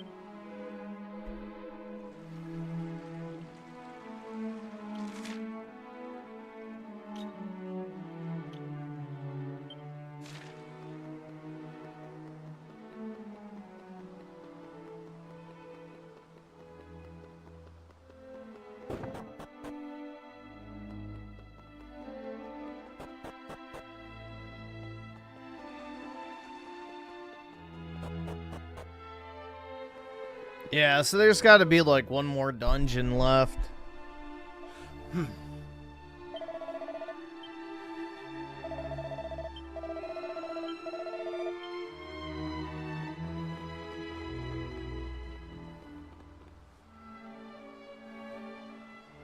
Okay, so...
The door won't budge.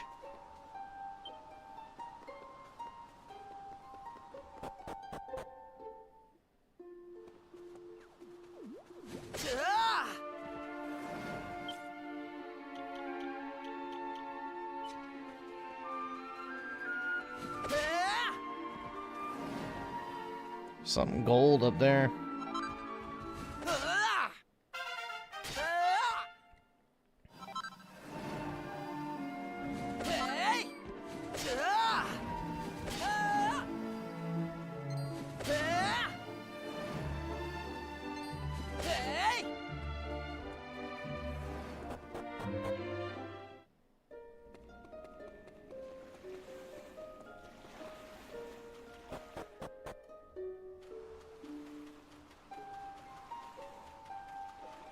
Alright, nothing over here. I guess I have to go into the town.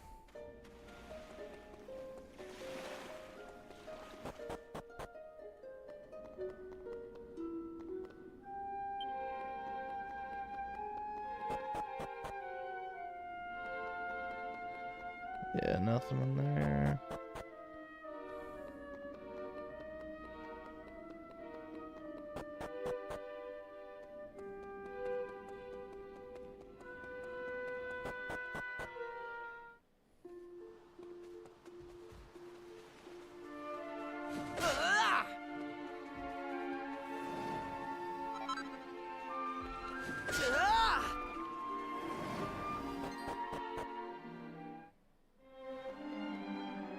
Yeah.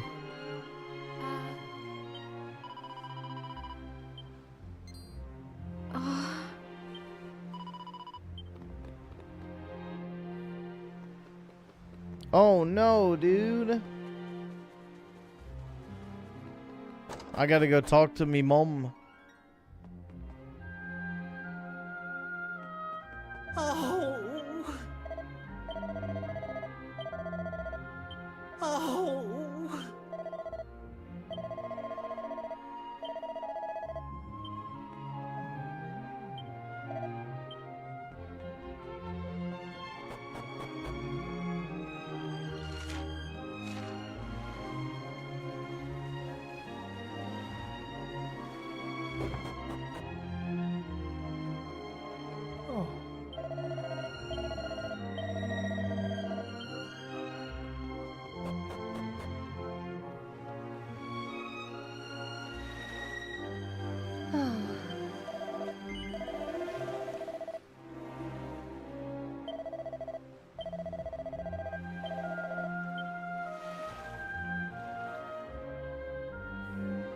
What's happening here? Right. Listen. Or, you know where I mean. Maybe if we paid... Well? I was just there, dude. It's locked. Can't get in.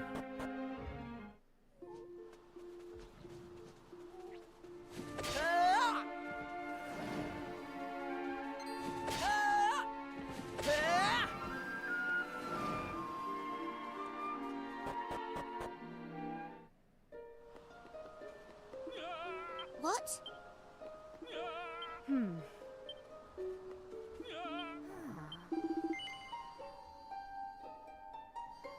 Praise be! It is I, Sir Mervyn. Sir Mervyn? When? Friends, lend me thine ears. The Almighty hath made a most fateful decision. Believing certain regions, as you may have guessed, the Isle of Ed, I tried to reason with him. But he branded me. I escaped the wrath of his servants, and I, too, am greatly troubled by these developments. There exist in this world beings with power. 'Tis my belief that if we can locate them, they may be... And where do we find... Each spirit Okay. Furthermore, if my Dude, yeah, it's the exact same thing with Dragon Quest XI. Let me see.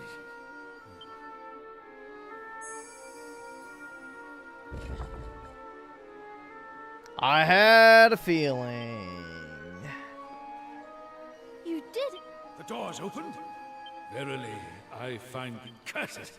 Footsteps approaching.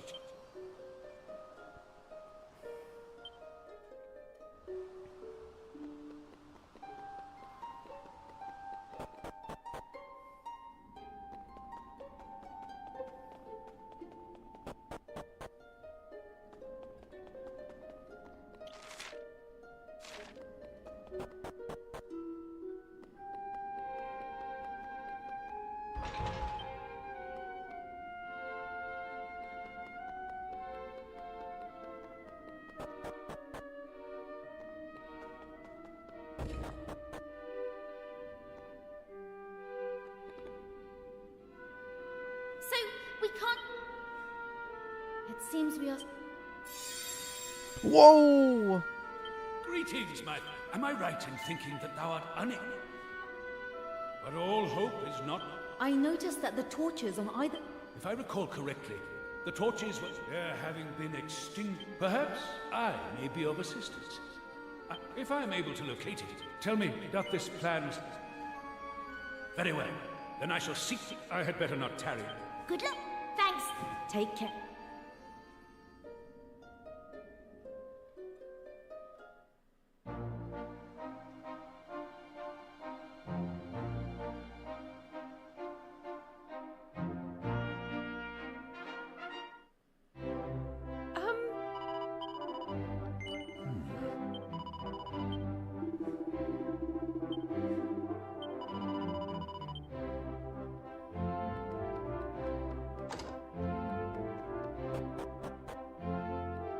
This guy runs like a fucking retard.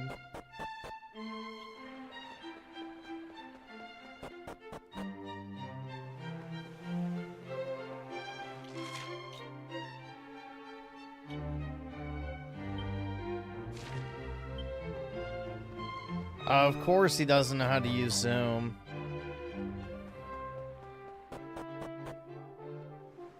And he's my lowest level character too, so this is gonna be fun. Alright, at least he can one-hit shit still. Oh no, 45? Okay, it's not too low.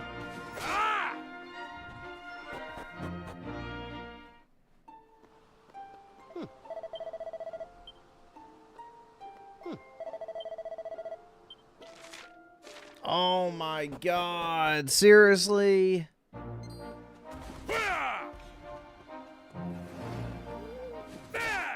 Really? I have to go all the way back. Brutal. They're not gonna make this part fast at all, man. It's gonna be super drawn out. Of course. We've hit the padding section of the fake out ending of Dragon Quest. This is usually how it goes.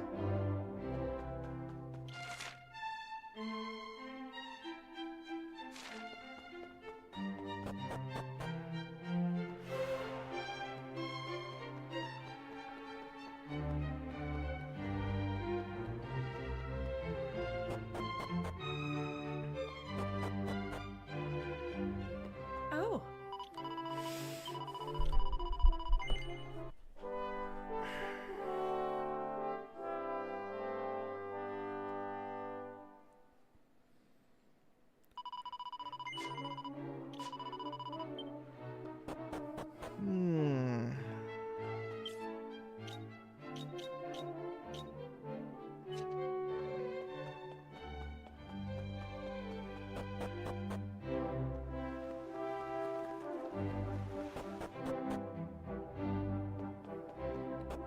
I have no idea where the Kang even is in this version.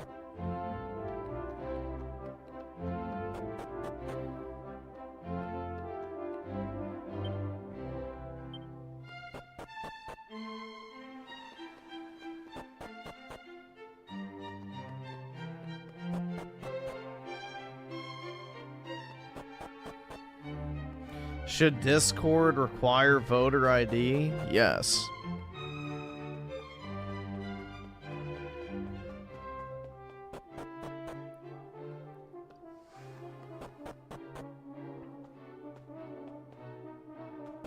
Where the fuck is the king, dude?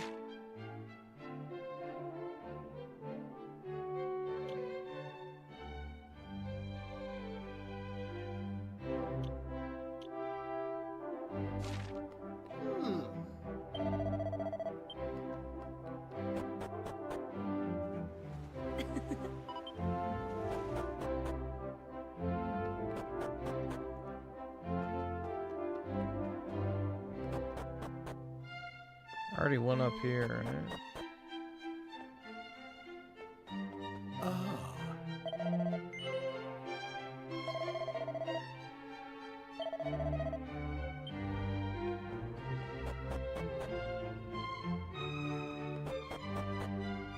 Dude, where the fuck is this guy?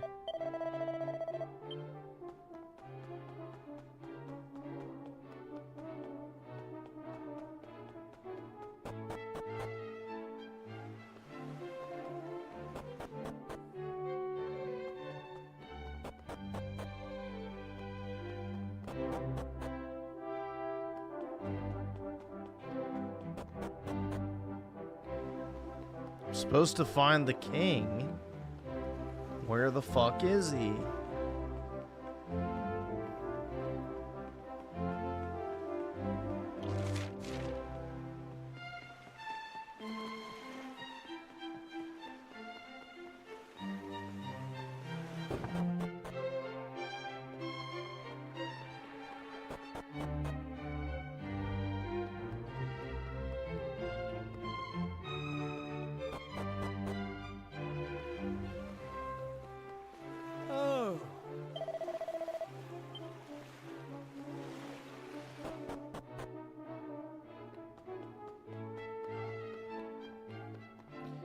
Yeah, you would think he is on vacation, because I don't know where the fuck he's supposed to be.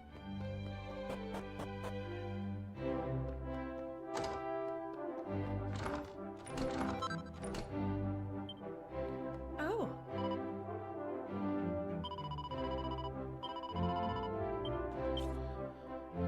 Bro, he's not Sure.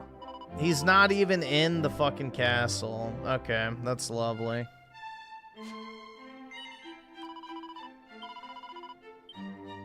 That's fucking lovely. He's in the den of the dwarves. Jesus, bro.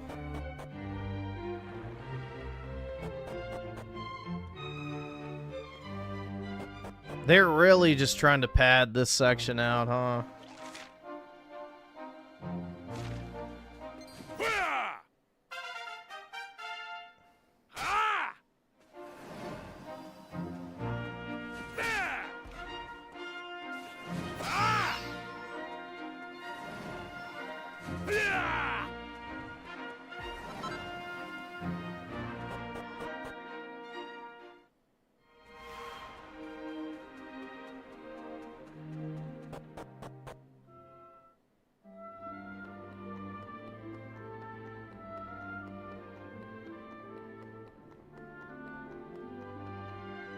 I guess in there.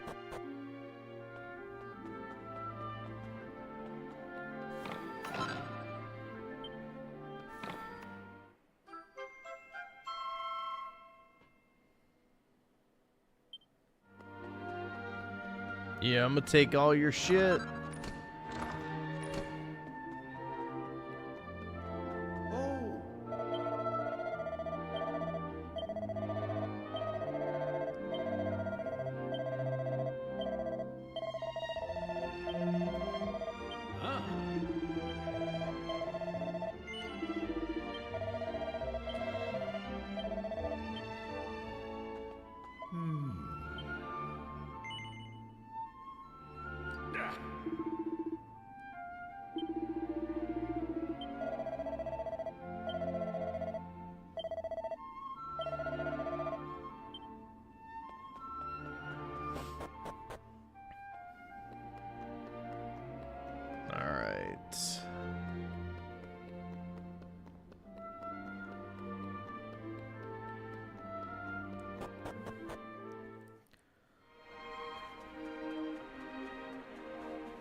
I could have just said I had permission from the beginning, but, you know. No. No can do, I guess. Lying is bad, okay? Alright, I don't know how much more. I really was hoping to be done. Alright. I think that's enough for now. I've already played this for like 8 hours today, so.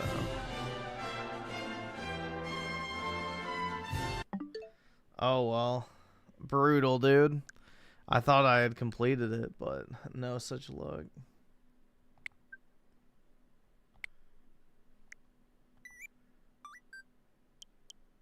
Yeah, like, look at that. 55 hours, bruh.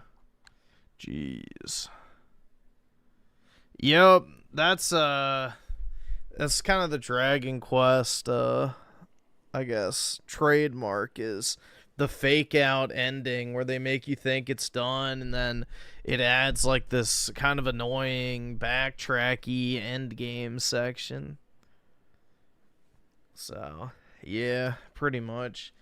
That's how they always are. At least from the few I've played, it seems to be the exact same trend.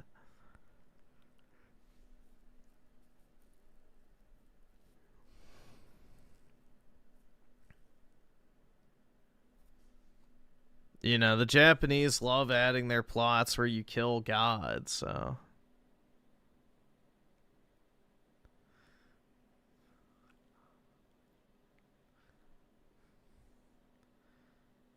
So you done playing this? No, I'm going to beat it. I just don't want to play anymore right now.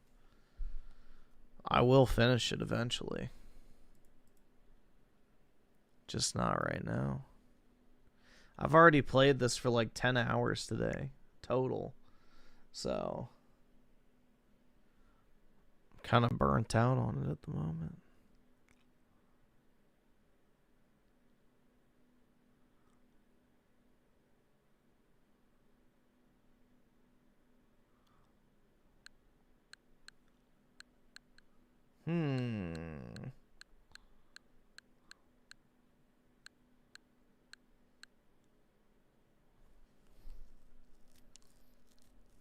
Do I want to play Mario Kart?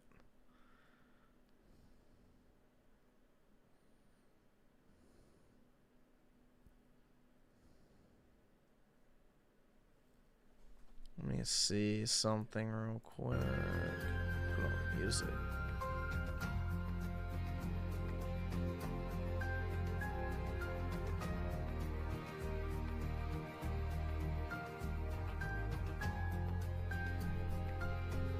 Why would I play Reloaded? I didn't play it 8 months ago. I don't really want to play it now.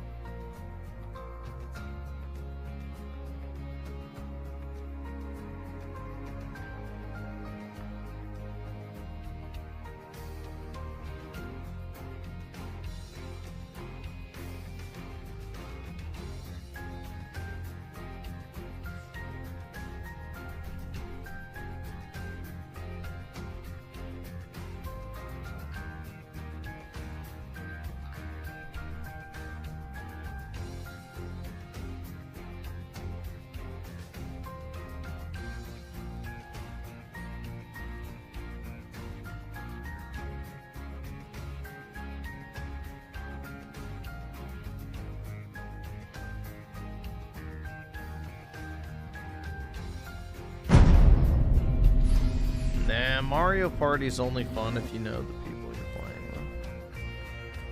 It's not really worth playing. Just randomly online.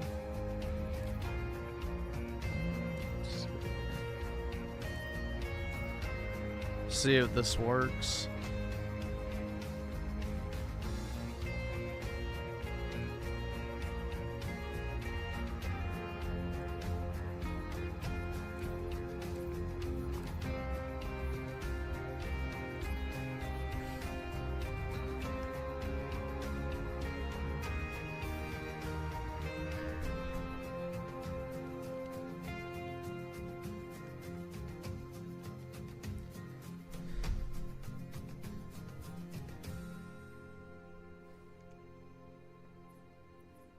Let's see.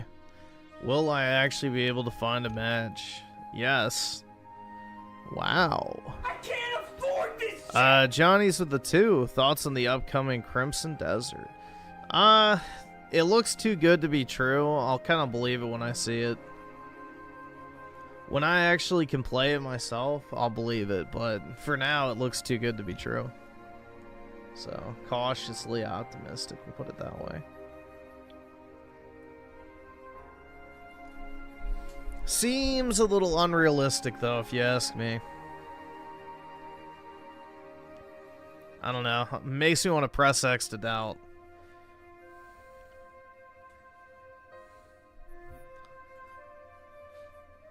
It's like, I've been around for a while. And it's like, yeah. Been there, done that on the whole, the game looks better than literally anything else ever made before it. From a visual perspective and everything else, it's like, yeah, alright, what's the thing they're hiding here? Because what, it comes out like a month?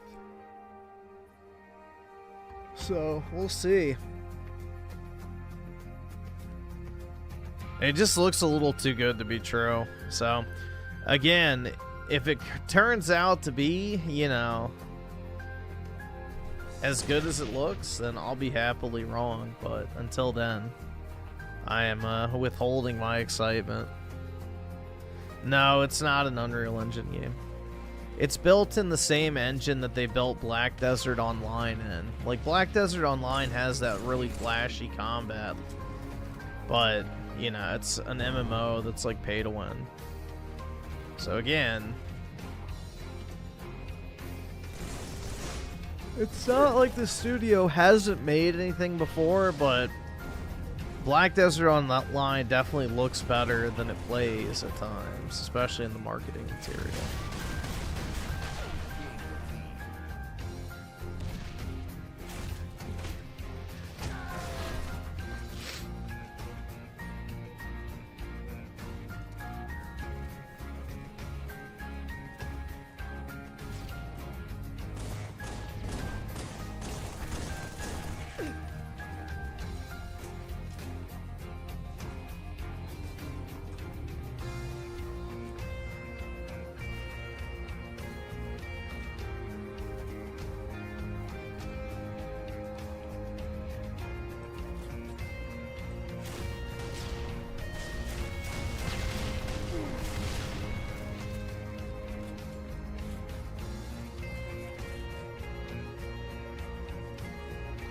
I don't want to be one of 100 people on Steam playing Sonic Racing.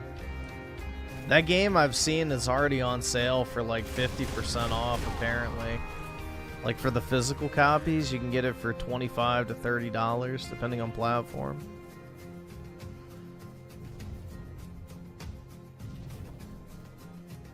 It'll be in Goyam Pass before you know it, man. Brutal. Meanwhile, Mario Kart World is sold out at Best Buy. You literally can't even buy a physical copy of the game. So, brutal, dude.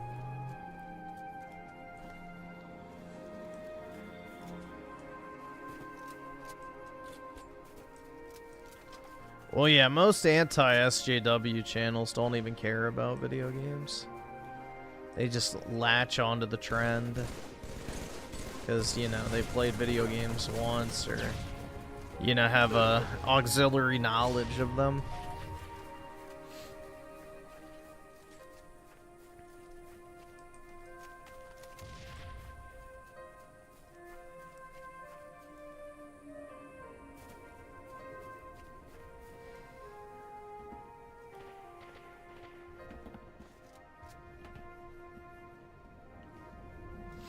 Yeah, I'm not a Smash JQ fan.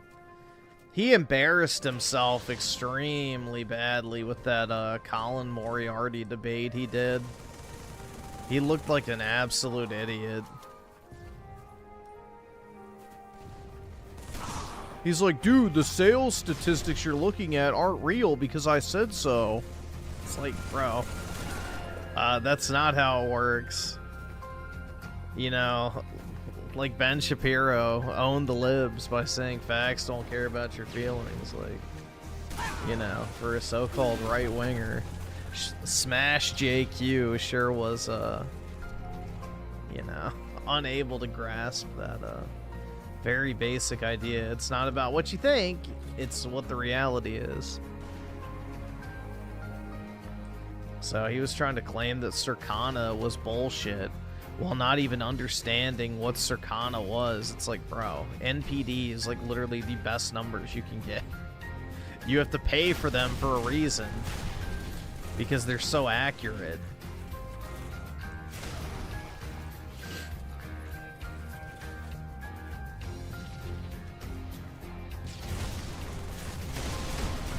Yeah, trust me, I'm not a Colin Moriarty fan at all, but he absolutely fucking butchered Smash JQ.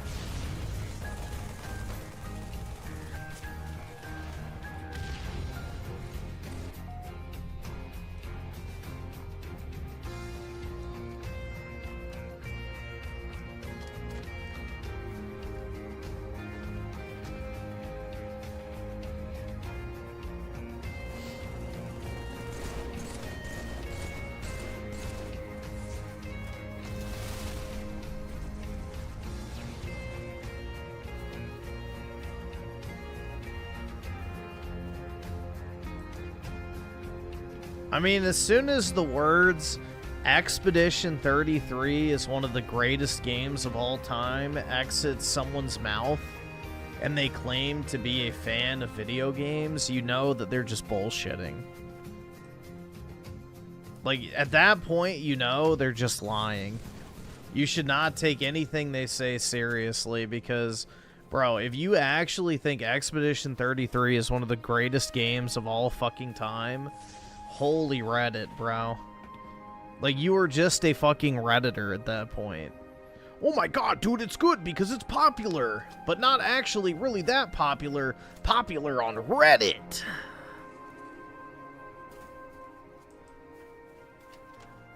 Dude, it must be good because it won Game of the Year. It's so good, dude. Pathetic. Absolutely pathetic. I wouldn't even say it's a normie game, bro, because it barely even broke containment out of the Reddit circle jerk. It's a Reddit game. Because all the heckin' Reddit-approved opinion peoples are the ones that peddled it on YouTube. You know, the Yong Yaz, the Moist Shiticles, the Asmongold's, the fucking, you know, insert whatever other slop gaming YouTuber you can think of.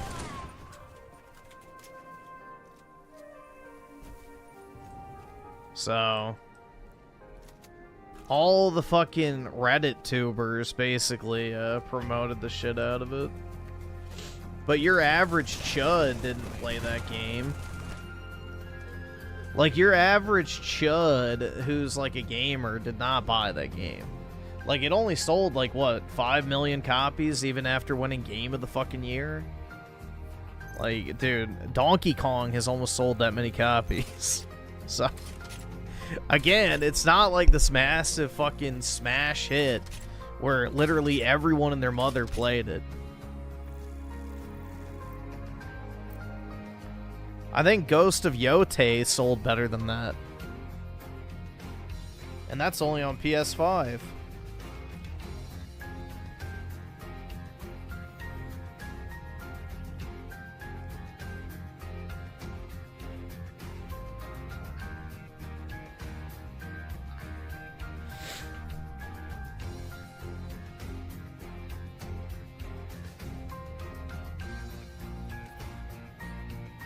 Yeah, the fact that they gave it best art direction is wild to me, bro. That game genuinely was ugly as fuck. Like, it was a ugly, blurry, foggy, copy pasta, you know, UE5 slop fest from a design perspective.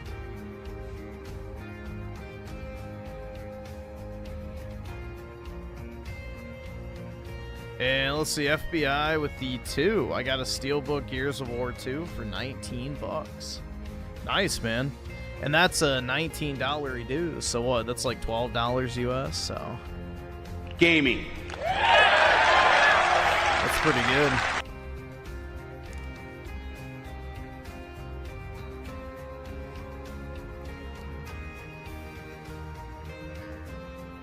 Yeah, I found my stash of all my anime cards tonight. So I found the box that I had put them all in. So that was a little W for me, I guess. It's the small wins. I have so many damn cards, I don't even know where half of them are. Quartering got caught gooning on... Yeah, that wasn't really his fault. He was searching for something and porn came up, so... Dude, like, it's like what happened to me the other night. I typed in Alex Jones Super Bowl, and the first result was like a guy sitting on a couch, spread eagle, stroking his fucking cock with both hands. Like, I typed in Alex Jones Super Bowl, and that's what I got. So I don't blame anybody who gets porn in their fucking search on Twitter, bro. I typed in Alex Jones Super Bowl and got a fucking guy jerking himself off. It's like, dude, Twitter search is fucked. It's actually fucked. It prioritizes porn over everything. It doesn't matter what you're searching for, bro. You could literally just type in the most mundane, innocent shit, and you will get porn. You will absolutely get porn. It's retarded, bro. Twitter search is busted. Elon Musk needs to fix that shit.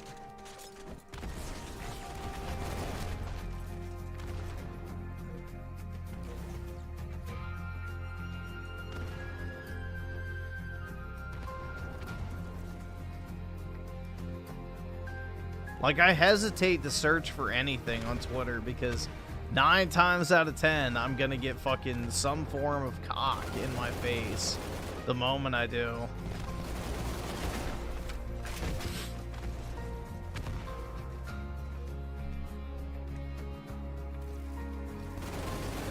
But yeah, I think Twitter should ban the porn, personally. It's very annoying. Like, not every website needs to just have straight up porn on it, bro. Not every site needs to just have straight up porn. But the problem is porn, like, you know, many other sites, it's probably the majority of their traffic.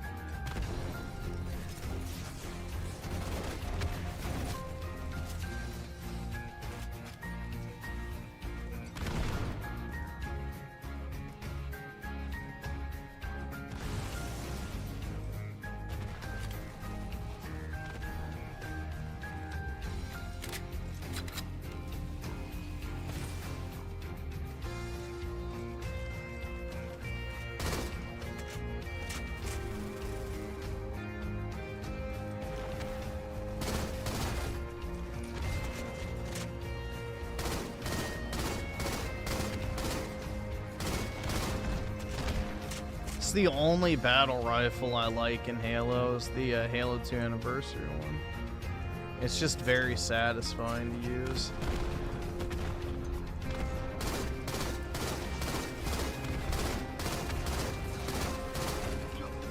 Got him. GG's.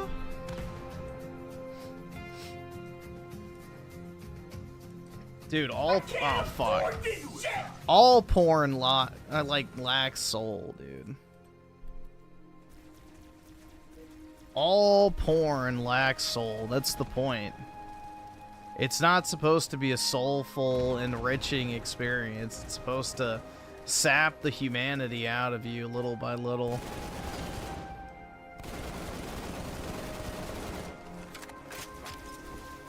While you're draining your balls, it's draining your spirit.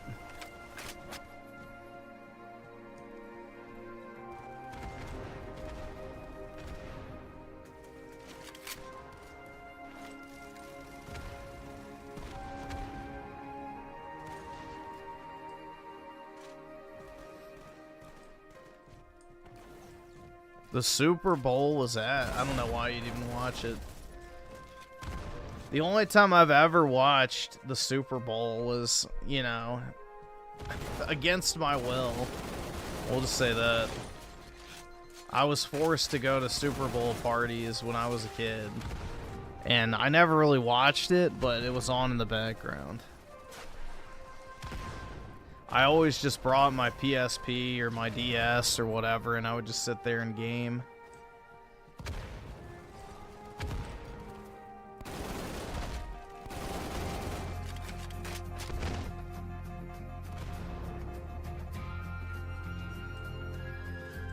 Nah, my parents aren't football fans either. They just got invited to a Super Bowl party, so of course I had to go too.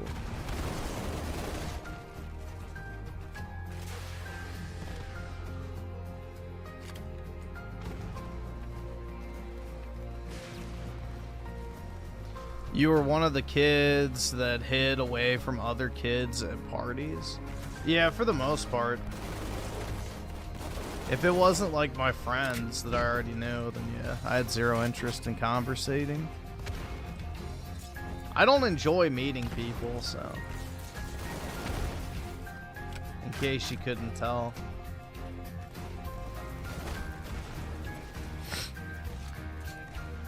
I don't like just conversating for the sake of conversating. I'd rather just sit there and game, dude. Or doom scroll or whatever.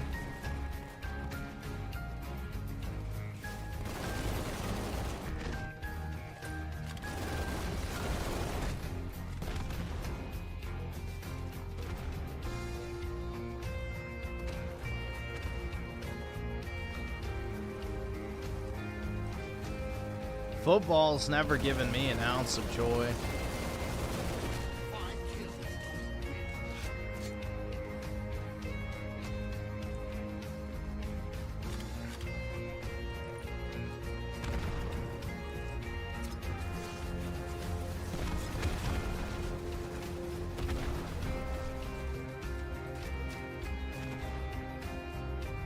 I've never enjoyed socializing.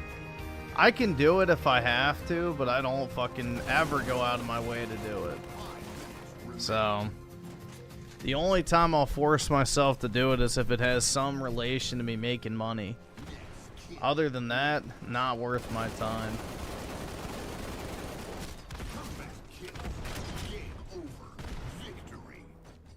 If I can make money from conversating, then I'll do it. Otherwise, nah.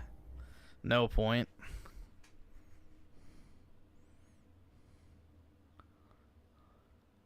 Nah, this isn't what I mean by conversating. Talking into a microphone and reading chat is not having a conversation. Oh boy, I got a fucking Xbox game bar notification. Why the fuck is that enabled?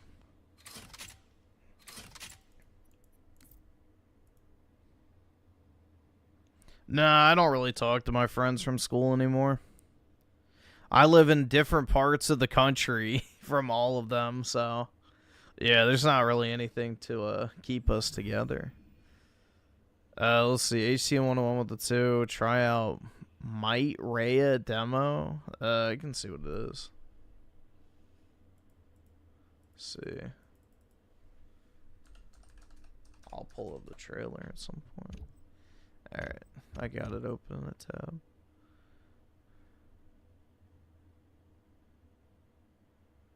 Looks like one of those Genshin games.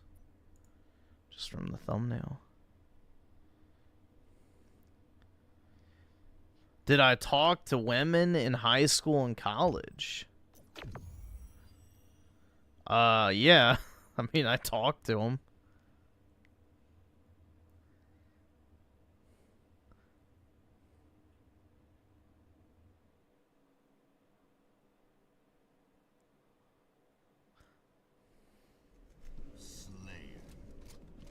Why did I not stream yesterday? Because I was shitting my brains out and had a terrible headache. Probably from being dehydrated. But I still have the headache today.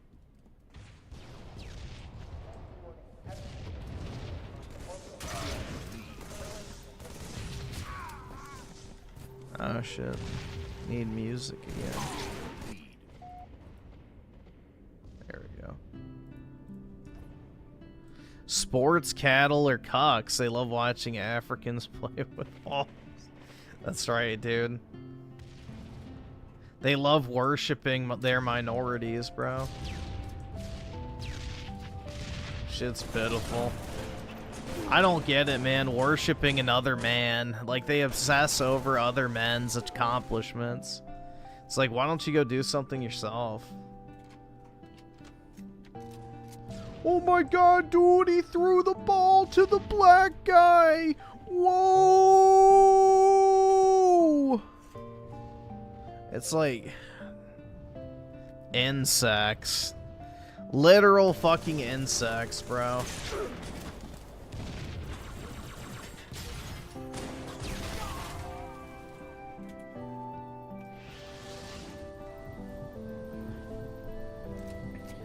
But Quartering also got caught searching Reddit forced cream pie. I mean, that's not really anything that crazy, bro. That's just when a chick doesn't let you pull out. Like when you're trying to pull out, but she wraps her legs around you.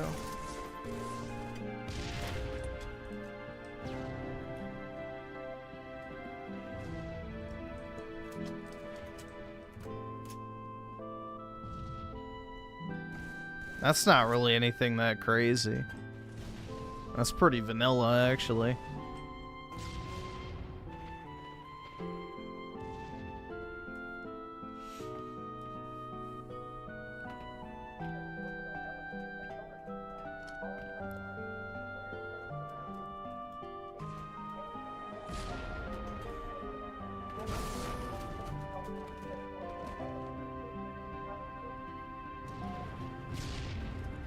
I wouldn't miss sports if they got rid of it off the ends.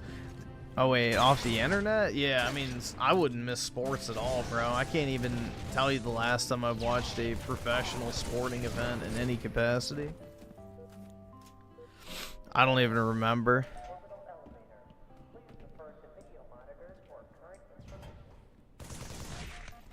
So Jer is submit. No, it's not a submissive thing. It's like basically the chick wants you to fucking like cream pie her. So, you know, her instincts kick in and she pulls you in as you try to pull out. It's like a breeding fetish thing. Like the chick wants you so bad that she wants you to impregnate her and doesn't want you to pull out. Like, I don't know. It's not really anything crazy. Again, it's pretty vanilla. It's pretty vanilla, honestly.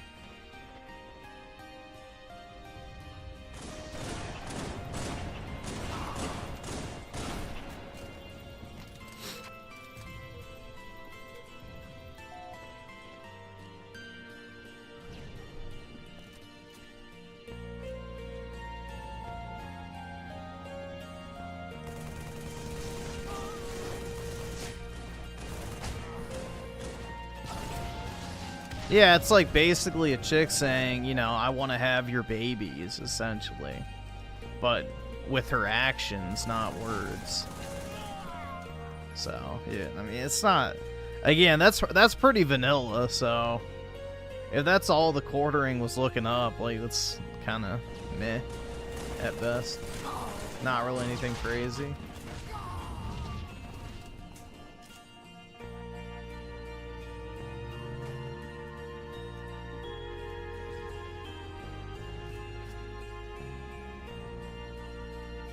Now, most people like sports because they think they're supposed to like sports, and their parents thought that they were supposed to like sports, so they told them that they should like sports, and the cycle continues on and on and on and on.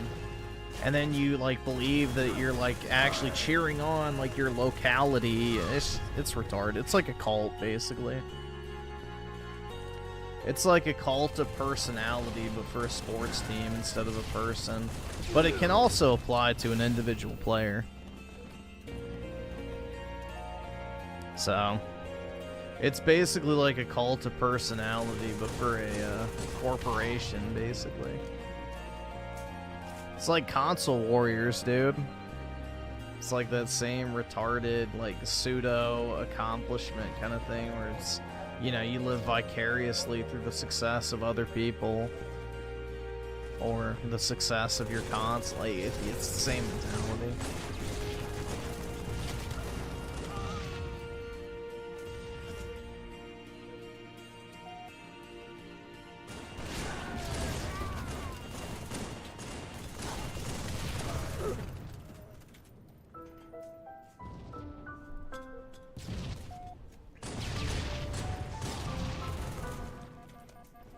Or the success of your streamer? Oh yeah, man. I don't think many people care about that, though.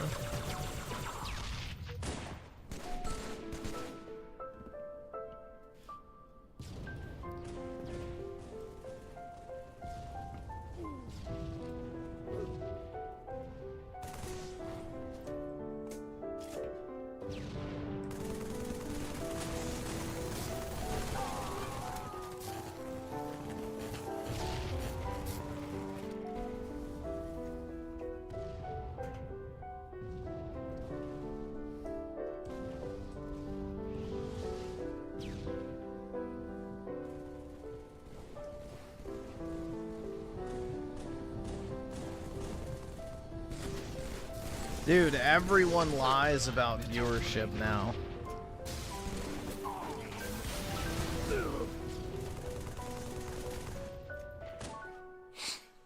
The viewership shit is all made up, so they can keep charging more and more money for ads.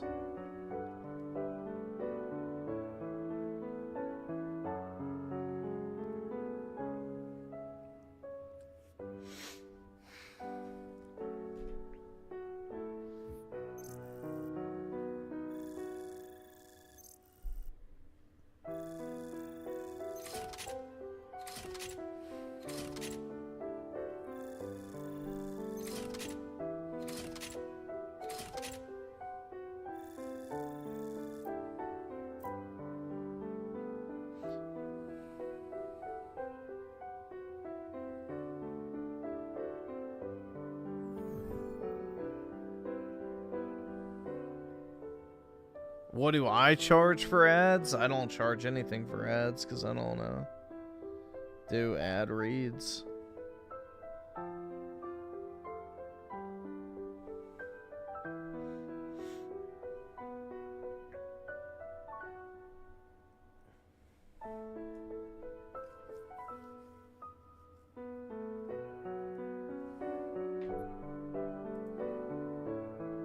All right, awesome. Thanks, nigga. All right.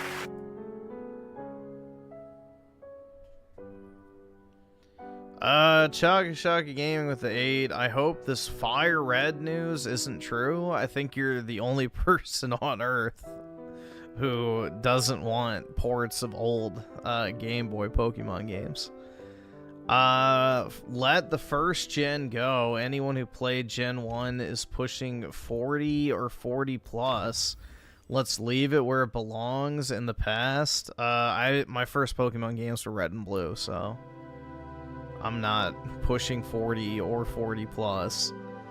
Also, Fire Red and Leaf Green came out in like 2003 or 2004. I don't remember what year, but yeah, so most people my age grew up with those games.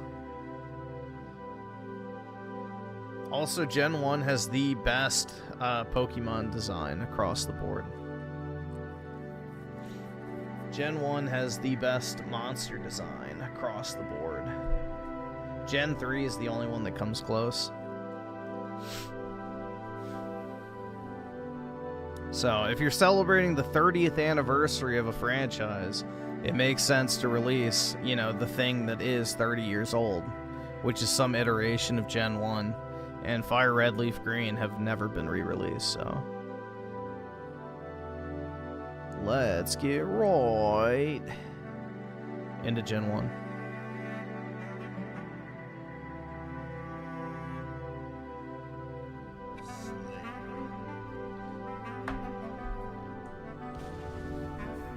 Since Chad is talking shit about you not liking Resident Evil 4, why the fuck would I care?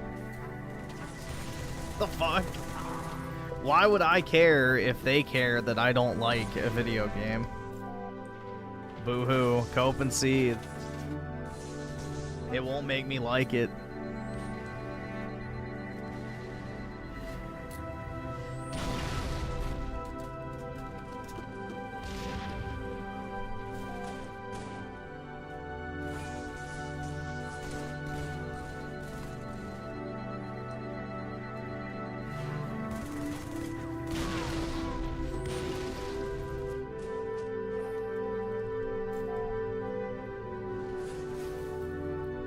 There's not a thing on this earth that could get me to like Resident Evil, bro. Even if the chick from Resident Evil 4 knocked on my door right now and started sucking my dick from under the desk while I played RE4 Remake with unlimited ammo, unlimited health, and no inventory management, I still wouldn't like the game. It's over, bro. Cope. Cope!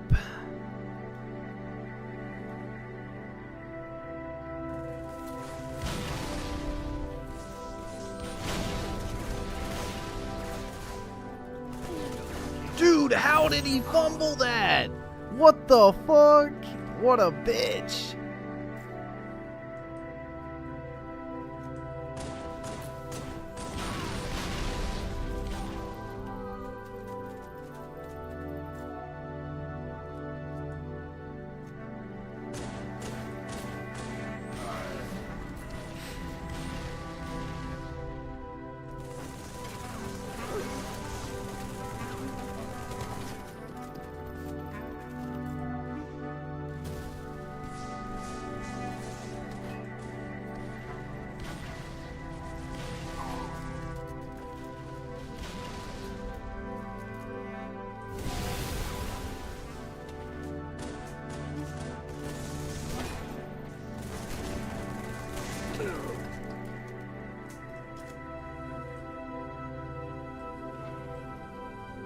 Damn. Can't jump up. Too unskilled.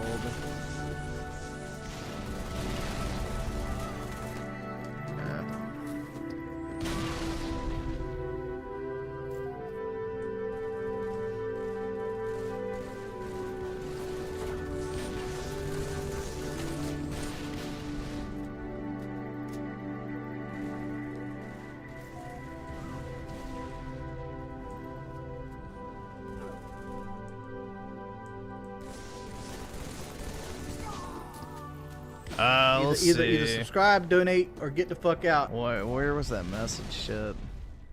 Oh, there we go. Would it be better if Leon sucked? I bet it would be for a lot of the people who were fans of Resident Evil. Let's just put it that way. You know, Troons love Resident Evil. So, you know, Resident Evil is one of the official tranny games because they can relate to the monsters. You know, body modifications, disgusting biological freaks. You know, Troons can definitely relate to Resident Evil, and that's why they love it so much. They absolutely fucking love it, bro. They want to be the women from the game, and they want to get fucked by the men. All right, awesome. Thanks, nigga. All right. So, many such cases. Spear Hunter being the chief among them.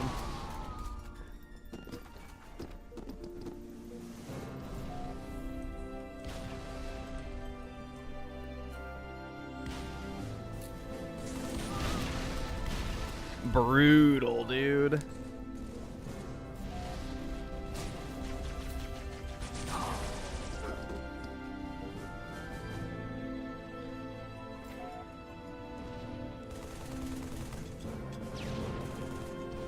I doubt we'll get anything Final Fantasy related tomorrow.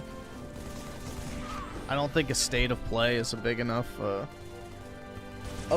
venue. I think they're gonna, you know, personally, what I think is gonna happen, they're gonna release Rebirth on the Switch, which comes out in June, and then during Summer Games Fest they'll announce Part 3.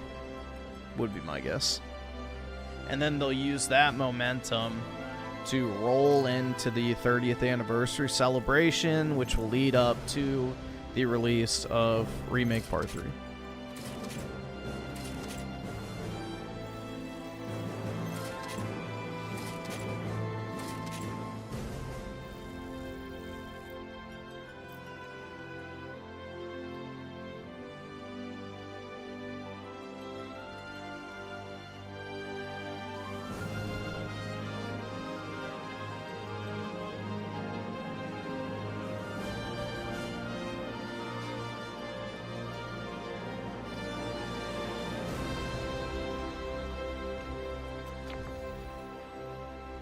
Resident Evil Code Veronica is the line that calls the villain a cross-dressing freak.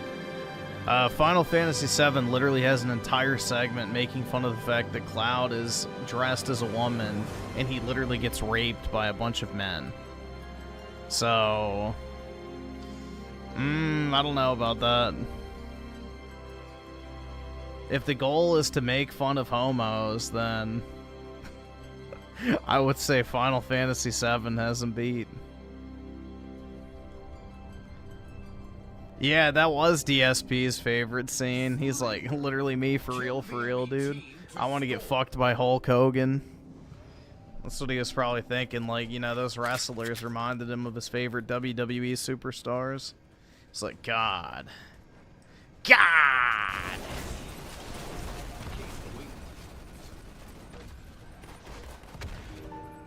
Oh, they don't know the RPGs down there. Brutal, man.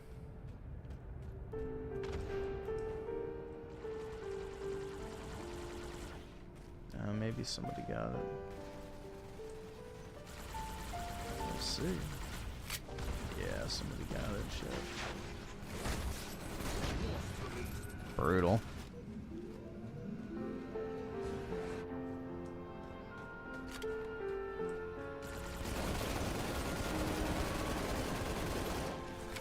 PK, get out of here with your low tier bait.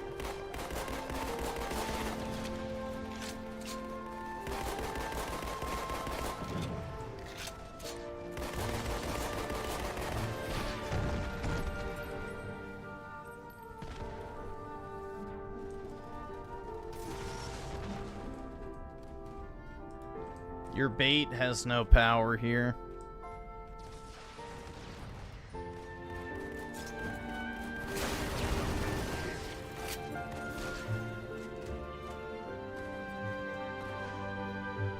Yeah, DSP loves it whenever there's a naked man on screen. Like, you can hear, like, the, you know, ecstatic nature of his voice. and the smile on his face whenever a naked man appears. It's actually kind of wild, bro. It's like when he was playing the Yakuza game and, you know, the guy's running through the streets naked. You know, he loved that shit, but whenever there's a naked woman on screen, he's like, I'm married. It's like, oh, okay. Yeah, man ass, it's hilarious, but a naked woman, that's disgusting. Yeah. It's like, okay. I think it's a cope, bro, because it's like he's never going to get a perfect peach ass like that in the video games. So he has to, like, temper his expectations.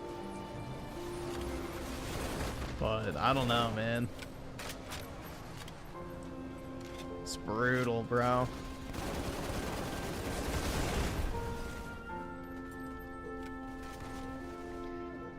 I don't know. Personally, I appreciate some good TNA in my video games, but that's just me.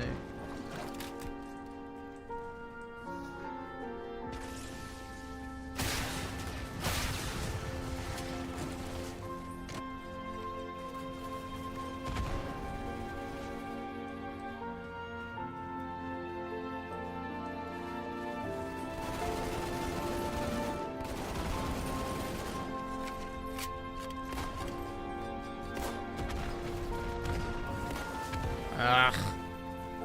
Bitches.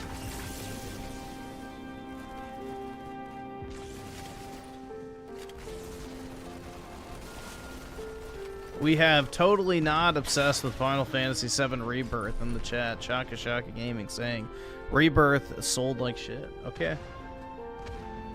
Nobody was talking about Rebirth, bro. But thank you for your input on the topic nobody was conversating about. Definitely not autistic at all. I like trains. Choo choo.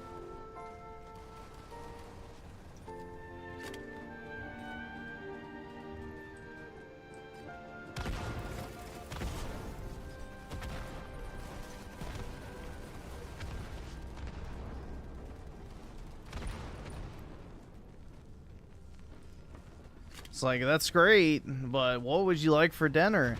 I want a train! Did you know that a train can travel at 200 miles per hour? Okay, that's great, but what would you like for I love trains! That's basically what we're dealing with here. It's basically what's happening.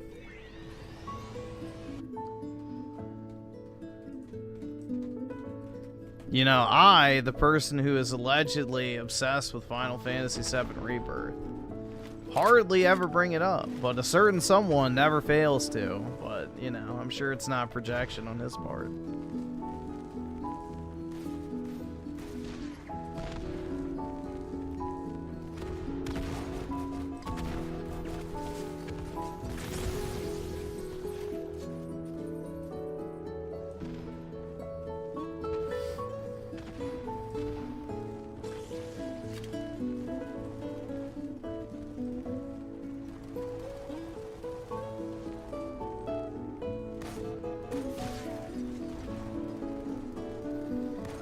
Let's see. So Jethro with the 18 months since the 10th was Xenogears 28th anniversary. I made covers for it since I didn't have them. Wish I got a remake or port. Alright, yeah, I'll take a look once this match ends. And Oski the 5, well, that sucks. The chick from Resident Evil 4 said she only likes other races, but not whites. Lol, so you cope. Nah, she just hasn't seen the right white cock. It's alright, this is the thing with white women, bro. They all say that shit, but then they revert to factory settings. That's okay. It's like feminism. When they get the right dicking, it all goes out the fucking window.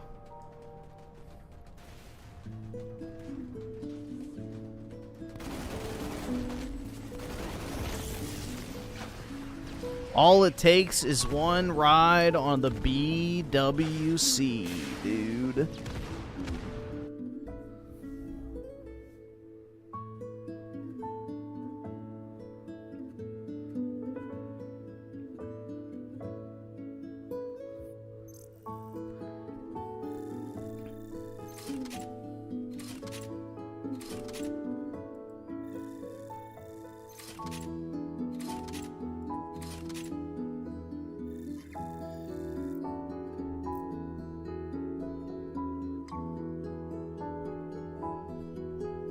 Oh, very nice. Yeah, I love the artwork on these old Squaresoft games. They look so soulful.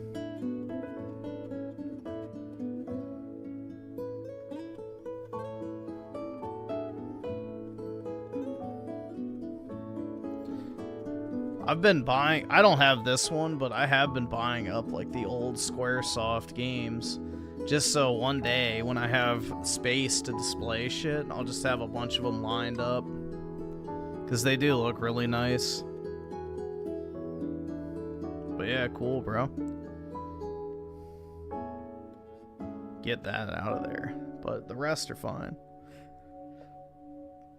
That needs to go.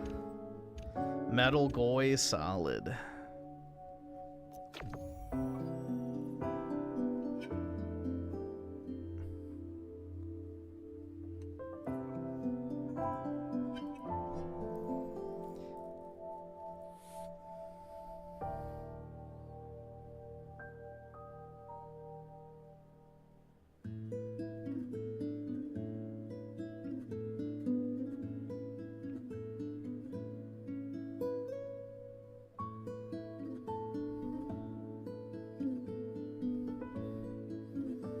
The thing is with the train stuff, though, I don't know how long it's going to be relevant for, is the problem. It's like, you think about trains as like a hobby. Other than like the extreme autists, like, are trains really even popular with the youth anymore? Like, do kids aspire to have like a model train set? I don't really think so. So, it's kind of one of those collectible areas that is at risk. Like coin collecting or currency collecting, because it's like, you know, we live in an age now where people don't even hold physical money anymore, so why would they want to collect, like, antique currency? So I think there's a lot of collectible, you know, categories that the sooner you cash out, the better. Trains, stamps, coins... I don't know, you know, currency, trying to think what else. Stuff like Hot Wheels, you know, all those toy I don't know, man. Those are like aging hobbies. Because, you know, most kids don't even hold physical coins or paper currency anymore. They just buy everything on a credit card. And even then, they may not even have a physical credit card. They might just have Apple Pay. So it's like, dude, a lot of that shit's gonna go, you know, extinct. I mean, other than maybe, like, antique, like, Roman coins and stuff like that, because people will always be interested in history. So that'll be, like, the one thing. But, like, weird variants, like, oh, bro, it's a star note. Like, nobody's gonna fucking care about that.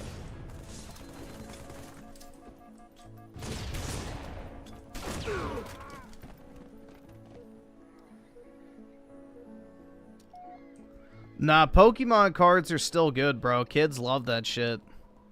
So, Pokemon cards are still going strong.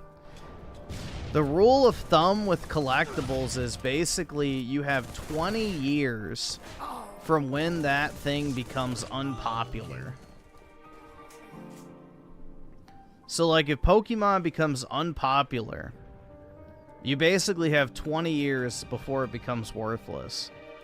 Because the people who grew up with it up until that point will eventually want, like, their old stuff back. So, that's kind of the rule of thumb with, like, collectible toys and shit. Is generally, it's like 20 years, give or take, is like your last chance to get rid of stuff. So, Pokemon cards are incredibly popular with kids.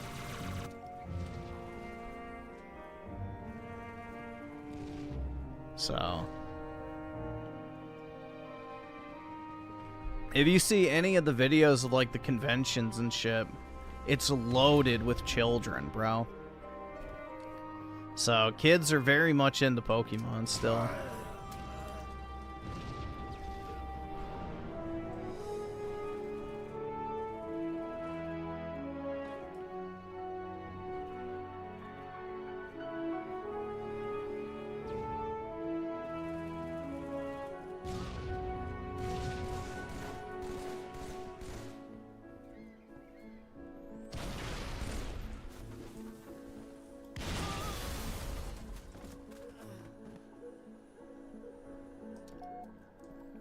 Trains are still huge in Japan. They have a different type of train, PK.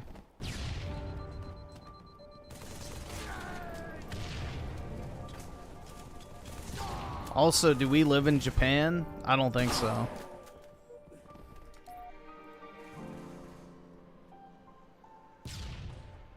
I've never been to a Pokemon convention, so maybe someday I will.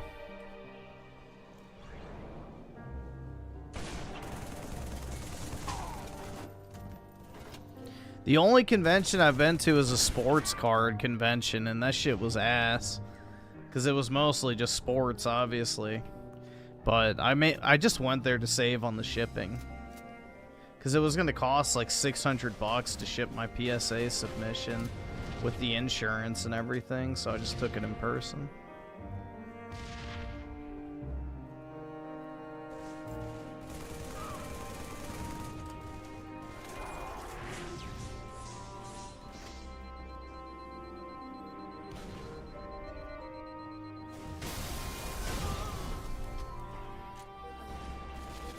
Do I have predictions for the state of play? It's gonna suck. There you go. Take that to the bank. Take that shit to the bank, bro. It's gonna suck. There you go. A very, very hard prediction to make, I'm sure, but you know.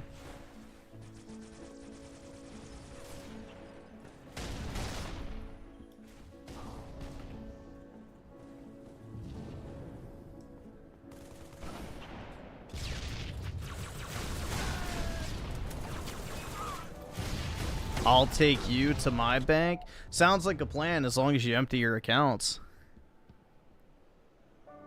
I'm cool with that.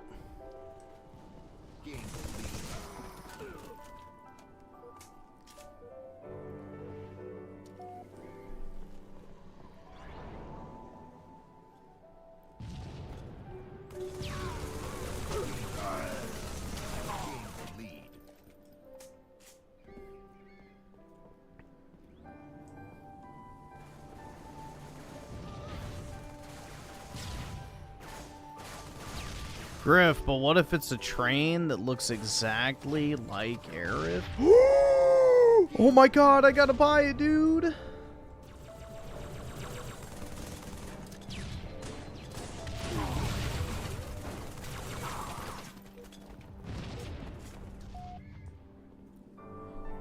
Funnily enough, I do think that was like one of the promotions they did for Rebirth was putting like the decals on the Japanese metro. So there you go. It technically was a thing, dude.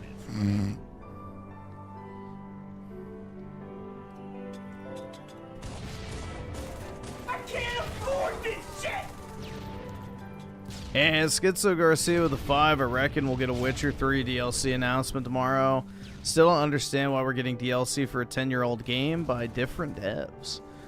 Because they're going to use that as a way to funnel you into The Witcher 4. So it'll be like a direct story prequel to Witcher 4, basically. Is apparently what the leak is. You're going to be playing as Ciri. So... which, honestly, I wouldn't mind, because I think Ciri is really fun to play. With her magical powers and shit. So... you know, unlike Geralt, who is genuinely shitty to play as because The Witcher 3's combat is terrible, you know, Ciri was actually kind of fun. You shut the fuck! Don't you fucking tell me to my face to shut the fuck up!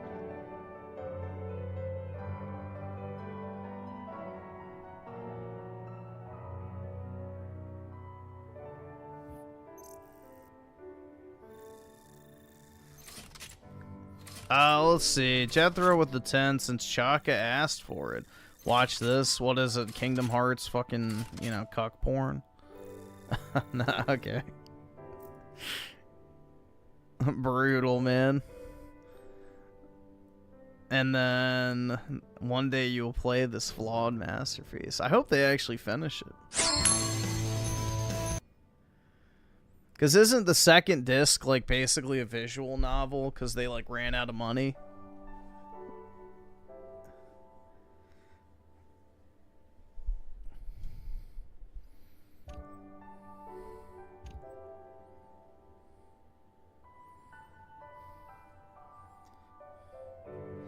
Yeah, who's that blue-haired chick from whatever Kingdom Hearts?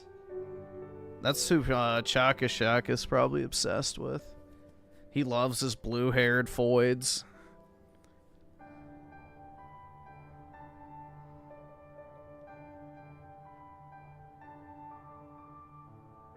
Yeah, I think it's Aqua, right? Wait, hold on. Let me see if I can find it real quick.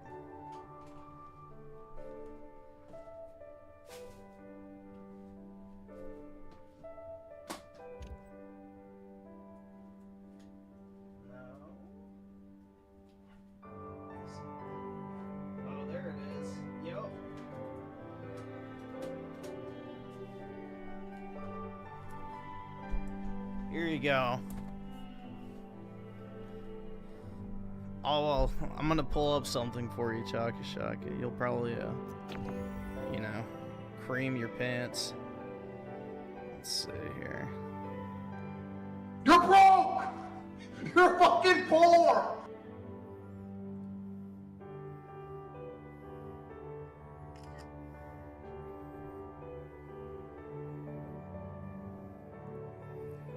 Oh, actually, I can just look up the cert number. Perfect. Even better.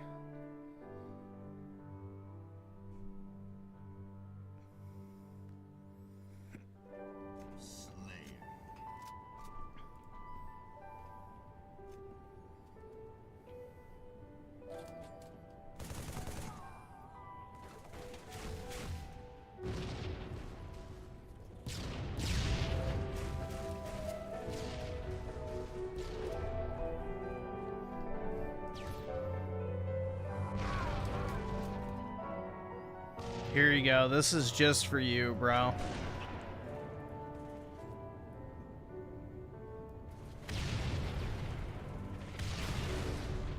This is just for you.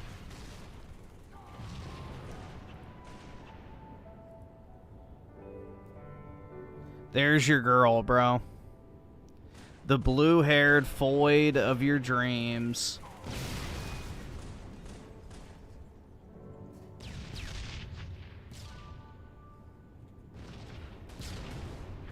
There's your Aerith. Only the San Francisco edition. Brutal. But there you go. I hope you liked it.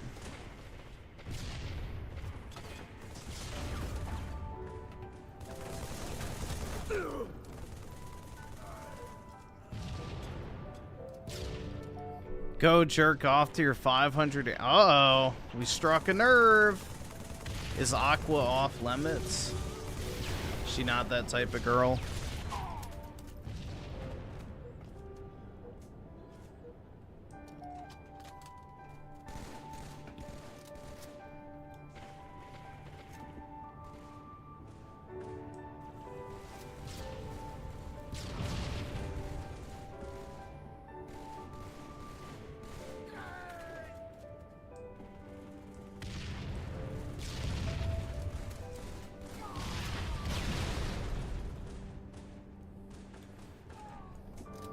At least he doesn't like Kyrie Irving, right?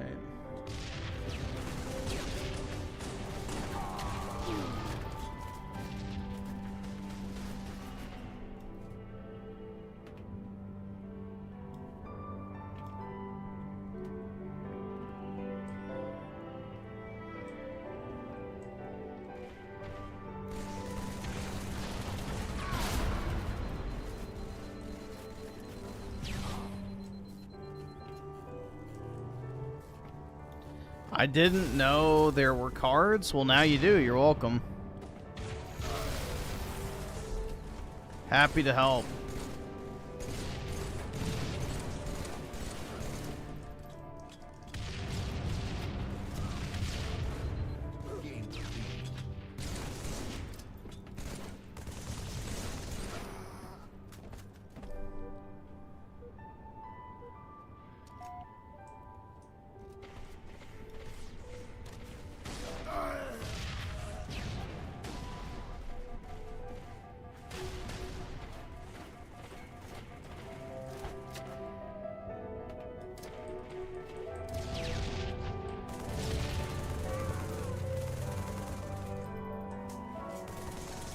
if you actually did like Aerith with the TH, then you would use her correct name, not the mistranslation.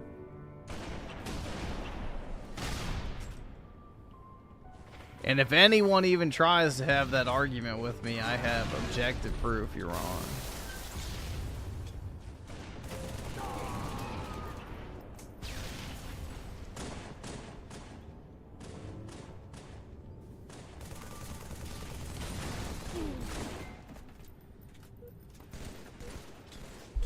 Just because you like Kingdom Hearts must mean you're obsessed with Aqua? Yep. I had a feeling. Sorry, man. It's encased in plastic, so no matter how many times I tribute on it, it's well protected.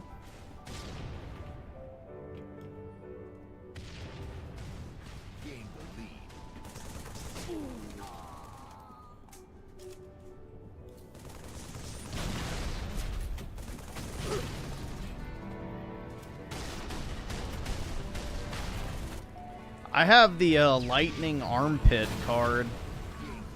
I don't have the signature version of it, but I do have the lightning armpit card.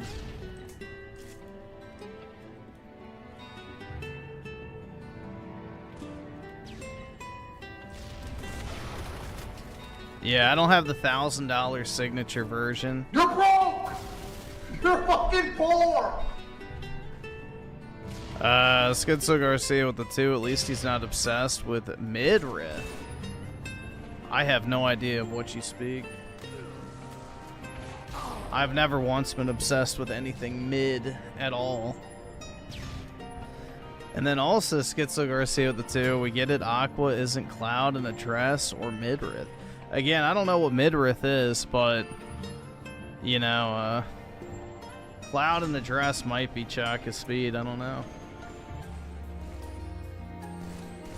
It might be.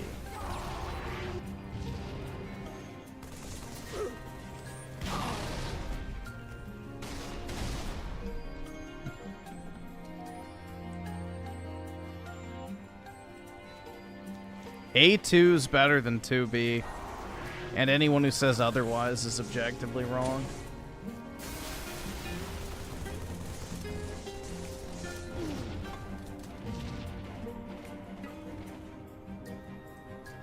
Yeah, I've yet to get into Kingdom Hearts. The Disney shit just turns me off from it. Me no like Disney. Also, I'm not really the biggest fan of games where you play as 10-year-olds. So that also doesn't really help. You know? Not really my ideal cast of characters.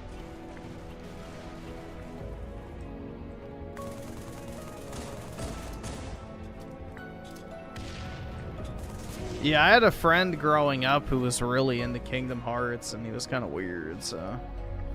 5 minutes remaining. He never converted me. My inner Disney adult? Yeah, if only it existed. That's the thing, though, is I have zero nostalgia for anything Disney related, because I never watched Disney shit growing up, so...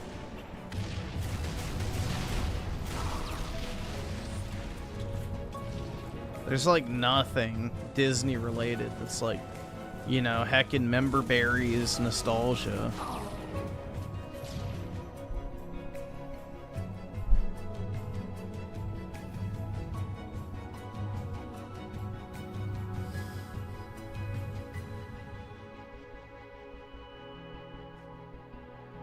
A2 is by far the better of the two.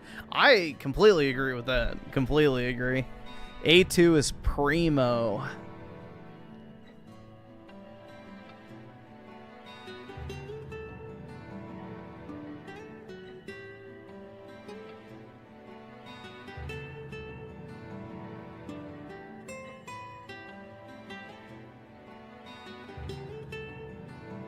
Especially before she cuts her hair. Like, shit. Let me get a bite of that perfect peach ass, dude. You know, that shit's so firm you could bounce a fucking quarter off it. Real talk.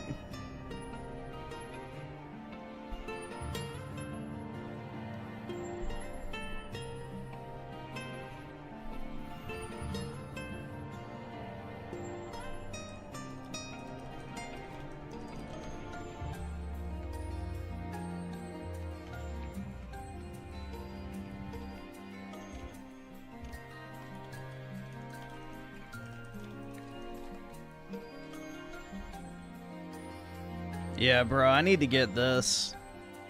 I think these are kind of expensive, though. I gotta get the A2 card.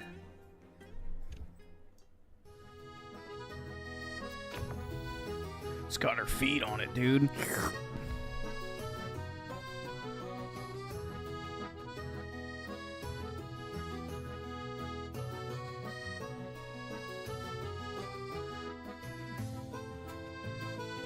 Yeah, the 2B one's not anywhere near as good. That's the 2B one. That's the A2 one. A2 looks way better.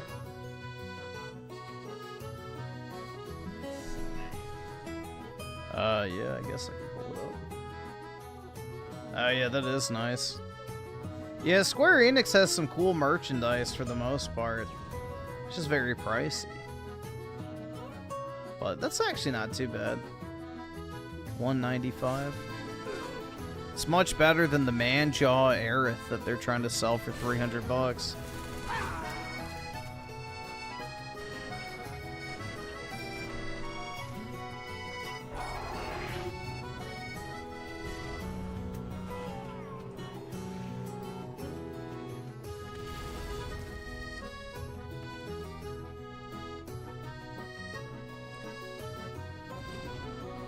Oh, more waifu for Griffin's lonely ass. That's right. It's the only way I can cope is by buying anime girl cards. It's the only thing that keeps this bullet from entering my brain.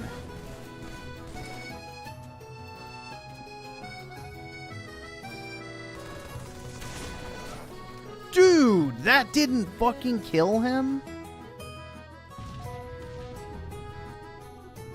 How gay.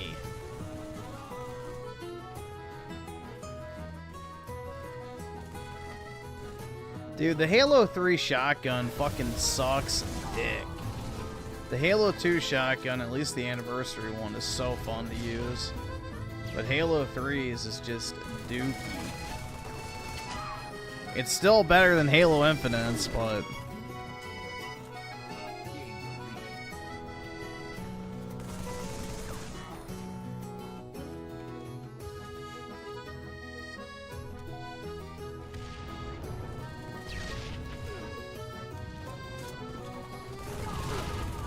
that one Halo 2 map with the double shotgun spawn, that shit's always fun. The green map, I don't know what it's called, but that's always a fun map.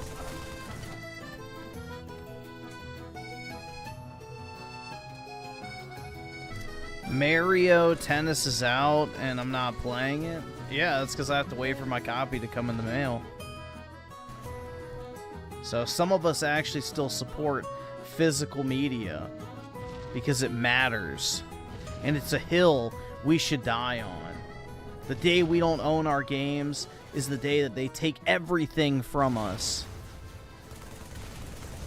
So I'm delaying my gratification just a little bit for the long-term security of this hobby. I'm sorry that you're not doing the same.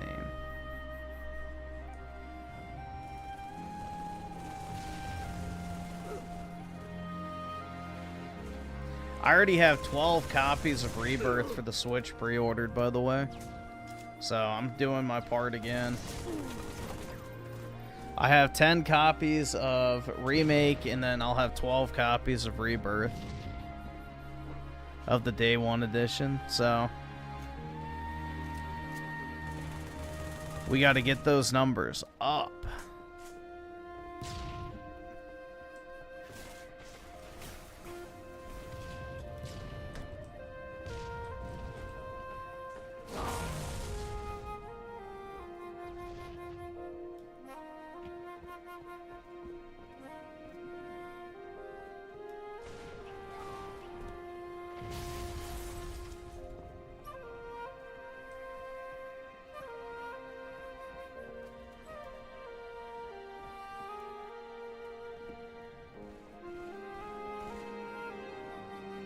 How do I afford that?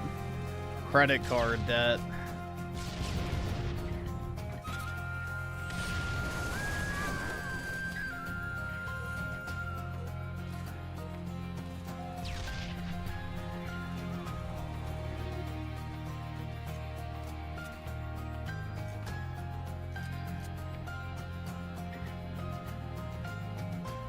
Yeah, I saw like some footage of like this Japanese guy on Twitter who was playing the Mario Tennis game, and it actually looked really fun, honestly. It actually looks pretty fire, dude.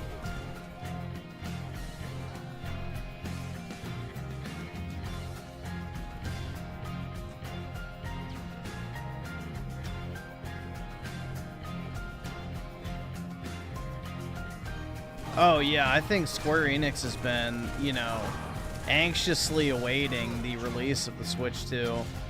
Just like Capcom probably has been as well, so they can actually, you know, port their big games over to a Nintendo platform.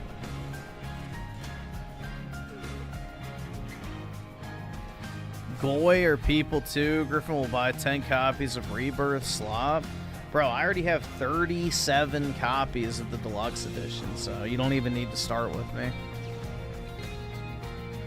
We don't even need to recap this. If you think 10 is impressive, I have 37 deluxe editions.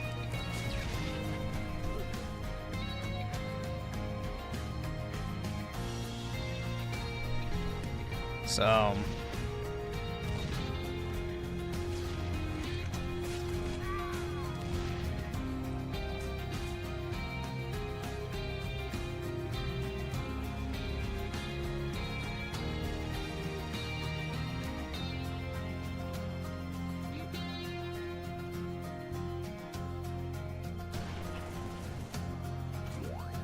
into my tomb. Nah, eventually I'll resell them, but I don't know when that day will be.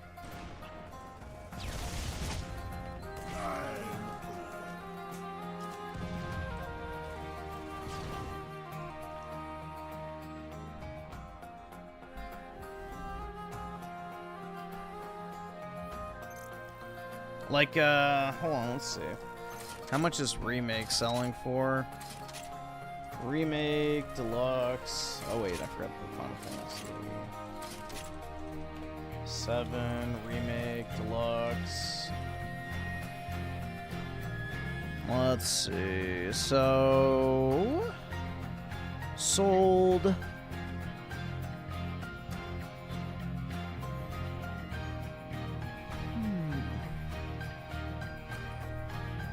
So Remake Deluxe Edition is worth how much? Like 80 bucks, which that one was on clearance, so I got my copies of that for like 35 if I remember correctly. So let's see, how much is Rebirths now? I remember they sat at Best Buy forever, bro. So, Final Fantasy VII Rebirth Deluxe Edition Steelbook, no game, sold for 55 bucks. Brand new, sealed, 150, 130, 130, 160, 185, 160, 140, 155, 140, 140. So, yeah, they've gone up 40%, let's say. So, not bad.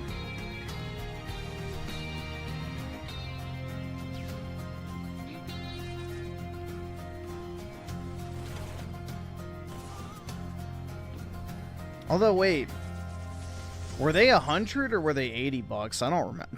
I don't even remember how much I paid for them. I don't even remember how much they were at release. Was it 80 bucks? Ah, fuck.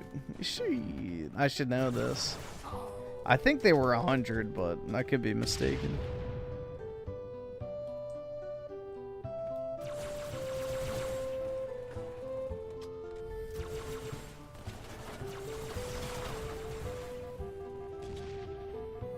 So your Rebirth copies were just waiting in Best Buy like a bunch of abandoned orphans. Yup. Well, if you know anything about limited edition JRPG stuff, man, like if it's under retail, generally speaking, it will return to retail price at the very least once they sell out.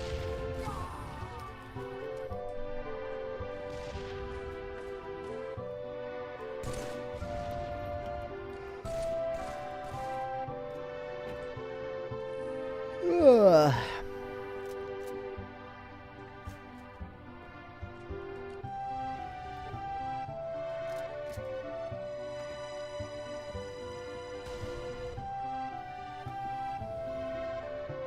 Did you hear Gen Z on average has a lower IQ than previous generations? Yeah, but check what percentage white Gen Z is compared to millennials. Problem solved.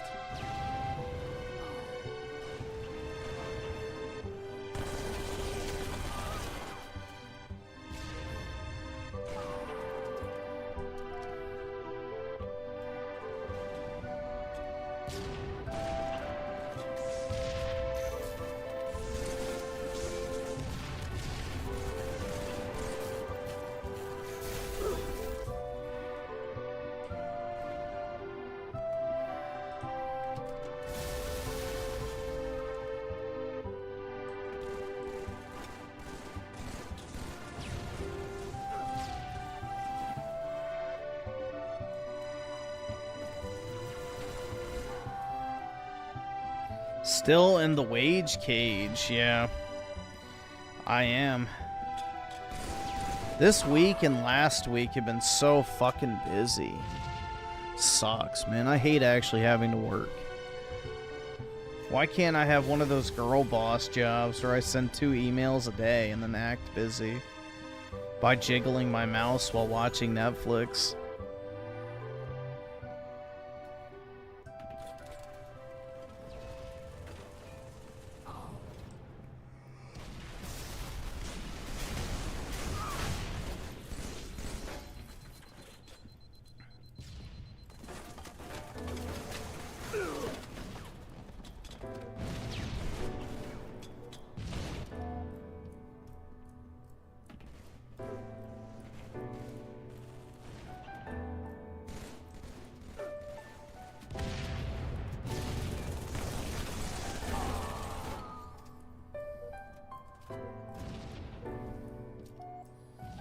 Have I ever gooned while on this job? Oh yeah, all the time.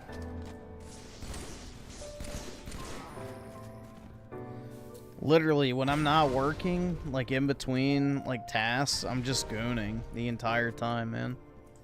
Non-stop.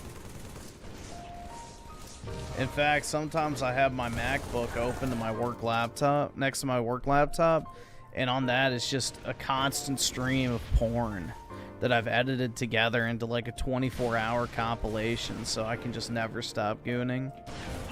So even when I'm working, you know, in my peripheral is just, you know, gooner content. Obviously.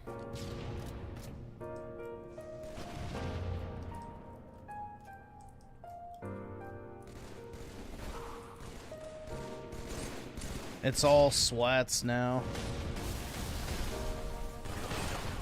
This lobby's sweaty as fuck, bro. We got one guy who's like a wannabe pro, I guess.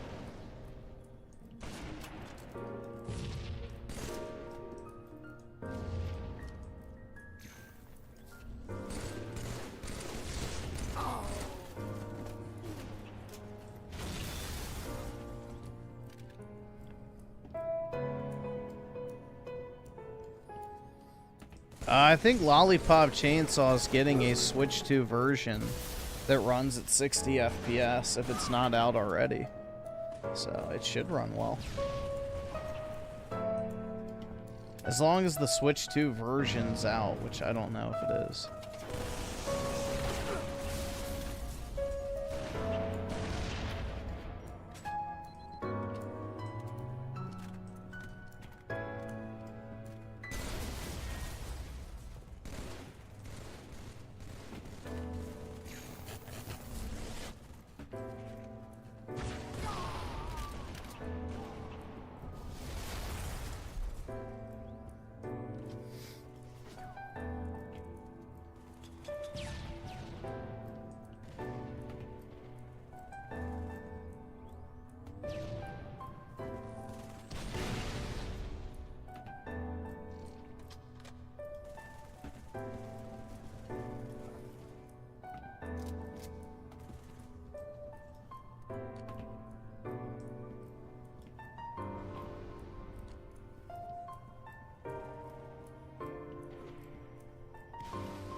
I would just look and see if the Switch 2 version's a free upgrade or not. I have no clue.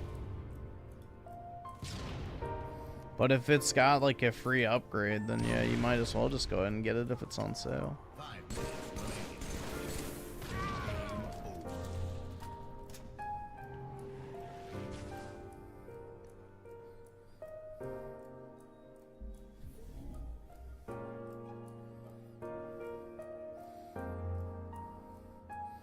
Raymond's house isn't worth shit when he lives next to a dog farm. He doesn't live next to a dog farm. It's just one dog barking.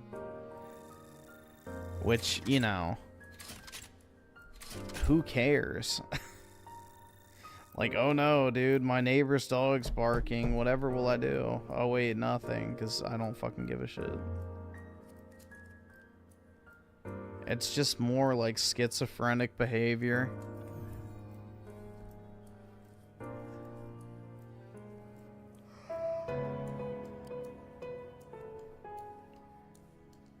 Yeah, I did see that Killer 7 game was made by the people who made Lollipop Chainsaw. I guess you can't win them all. That Killer 7 game was fucking trash. Jeez.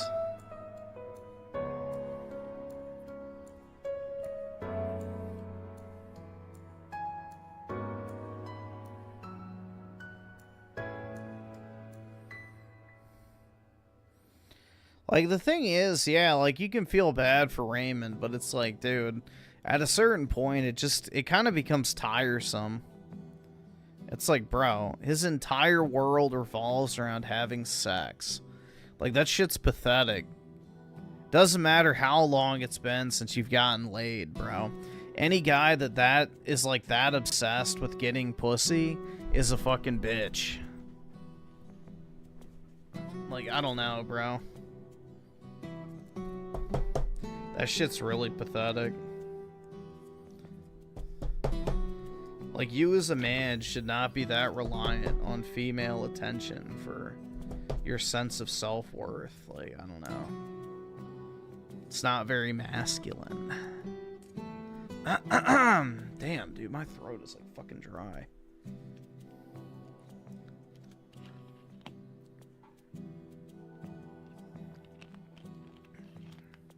But the thing is, he doesn't want to do anything to fix the situation. Like, he doesn't want to work. He bitches on the internet for money. And nothing else. It's like, okay, well, why can't you work then? Why don't you accumulate some funds so that you're more attractive to women? Women are attracted to guys who have resources and can offer them a lifestyle they otherwise would not attain. You know, any woman can buy a $80,000 crack shack in the middle of rural Ohio and, you know, live an unemployed lifestyle. Like, that's not appealing to anybody. So,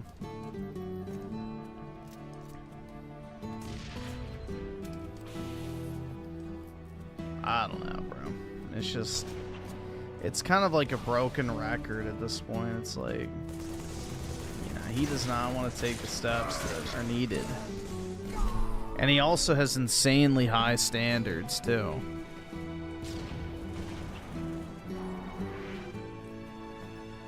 Yeah, the fact his bathroom doesn't even have a door is wild. Like an open air shitter right next to the kitchen? That's crazy. That's actually crazy.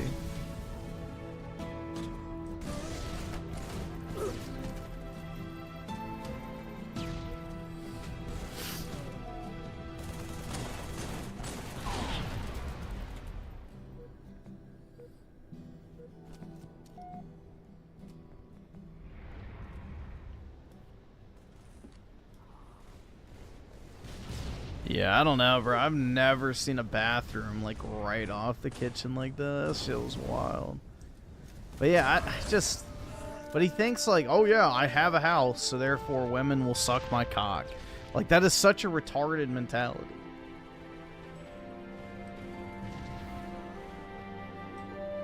There's plenty... Like, this is the thing this is the part I don't get. It's like, okay, let's say he does get laid, right? you know, the magical, you know, act is performed. And, you know, all of his problems don't disappear overnight. What is he gonna do? And then on top of that, you know, let's say he gets into a relationship and then she dumps him 2 months later. Then he's back to square one. Like, is he just gonna, like, literally fucking melt down at that point? Like, I just don't get it. Banking your entire happiness and, you know, reason to exist on female approval is just retarded. So...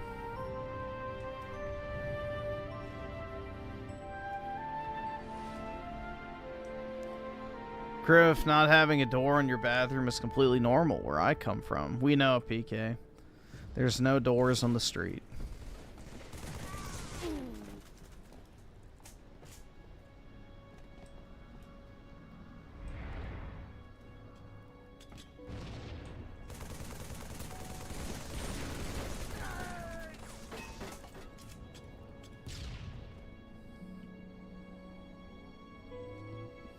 Even Raymond says he agrees to being compared to TS. Yeah, I don't know, man. It's just... It's hard to feel bad for somebody who just, like, just straight up doesn't fucking try to improve their scenario. He just wants to bitch. Which is a very feminine quality.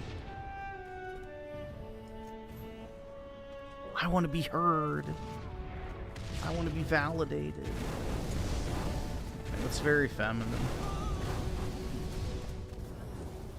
But whatever.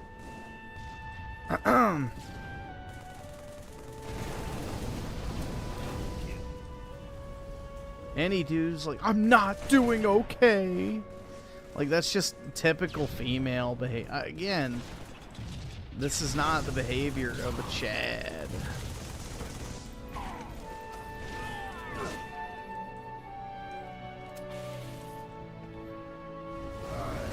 Women do not want to be with a guy who constantly bitches about how lay heckin' sad they are, or how broken they are, or how miserable they are. Like, women want to be with you because you make their life easier, not more difficult. And that's the brutal truth, dude. That's the brutal truth.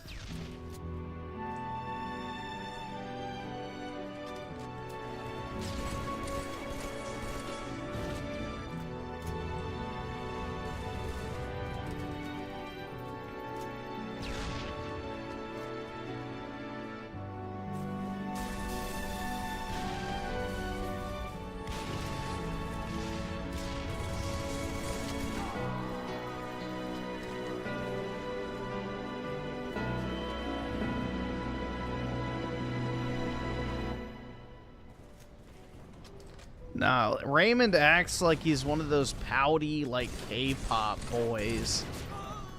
Like, that's basically, I think, what he views himself as. Is like, you know, one of those pouty, kind of, you know, ultra-feminine K-pop teenage boy types.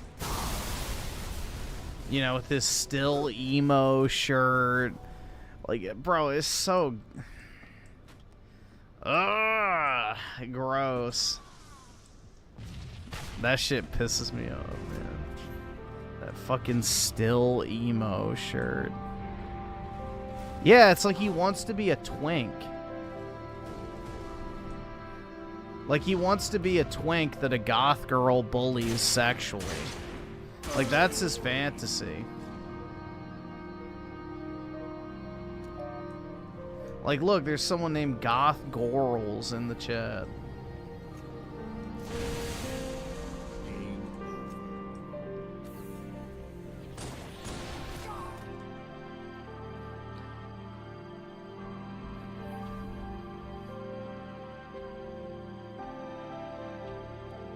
Like, I think he envisions himself as, like, that dreamy, emo, dark, mysterious kind of guy who, like, sits quietly in the back of the classroom, who all the girls want to talk to but don't know how to approach him.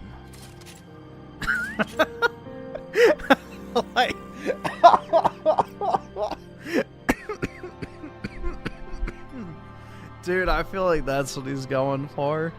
Yeah, bro thinks he's Noctis. Exactly. Exactly, bro. Jesus. I'm just gonna sit here very mysteriously with my, obviously, you know, exaggerated vocal fry, just so you can hear how dead I am on the inside. I just want to feel something to keep me going. I don't know what I'm gonna do. The days get longer and longer. It feels like an effort even to breathe the air. I don't want to do anything, but I do out of habit. Like, bro, that's literally what he does. It's like so like he thinks he's like Mr. Mysterious or some shit, and like women are gonna be like, oh my god, I am sopping wet at the sound of your vocal fried fucking, you know, monologue about how miserable you are. Hold on, let me flick my bean real quick to how miserable you sound. Oh yeah. Shit's brutal. Did cavemen have insomnia?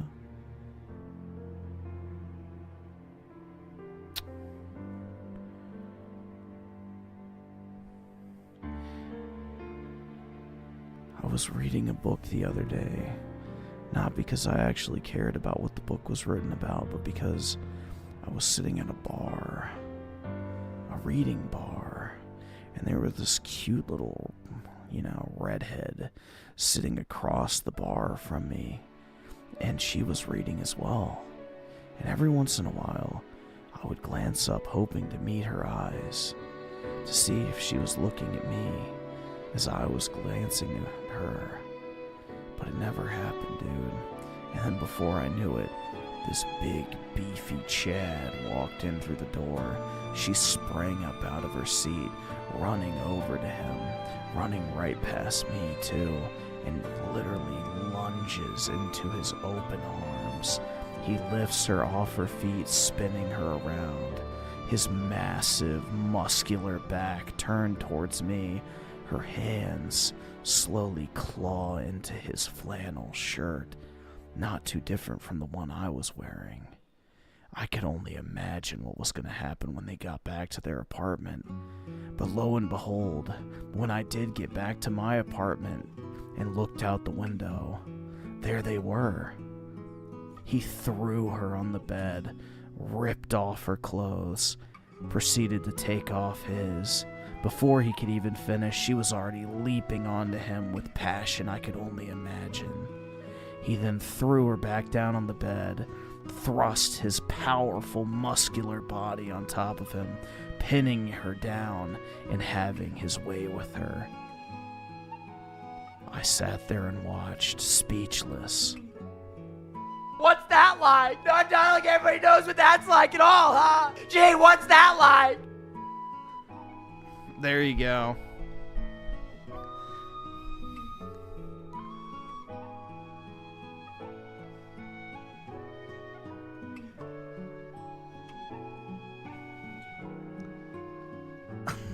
I can't There you afford go. this shit.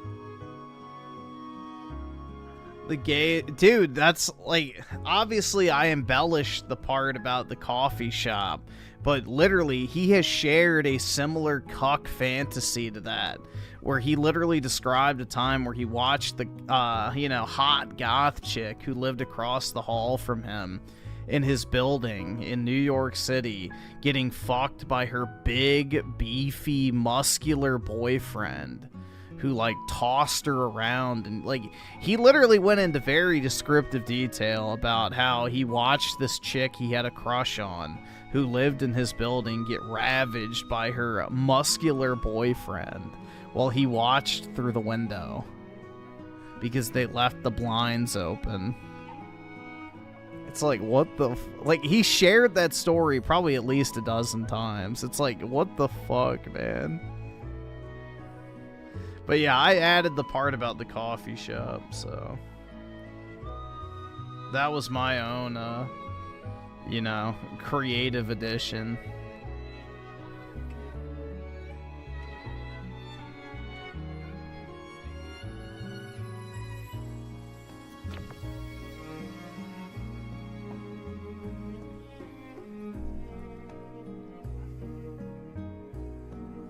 You should write erotic novels. Yeah, I probably would be good at it, honestly. But I don't think so. Women don't deserve my talents. I can't afford this shit! Chaka Shaka Gaming with the 3. Who's more pathetic, Raymond or Fratanga? I don't know. It's a good question. I would probably say Raymond just off of instinct, but no clue, bro. And then Schizo Garcia with the 5. Fratanga still uses your voice for donos. You're living rent-free in his head. Absolutely brutal, poor Mexi Mud. Yeah, it is kind of sad, isn't it? Shit.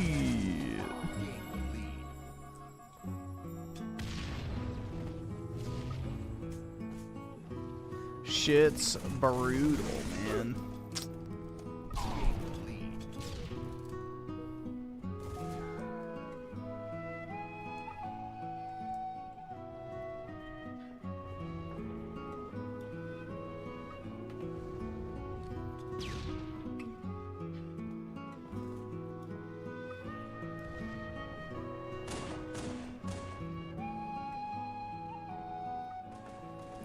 Dude, they would never actually know that I was a man, because I would use a pen name.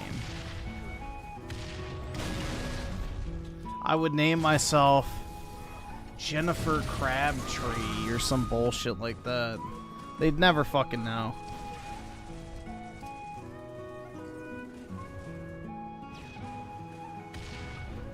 You just have to make sure you describe the penis as veiny, and then you'll pass as a woman.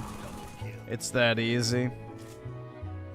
And you never comment on the weight of the woman either.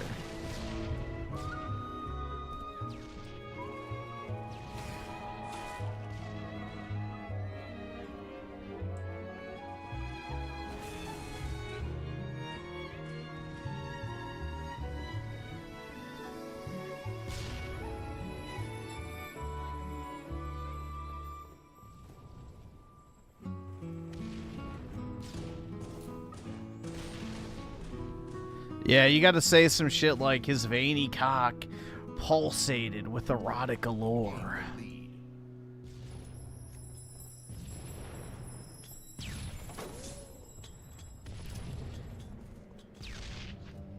Feeling both excited and intimidated, she slowly approached him. Shit's easy, bro.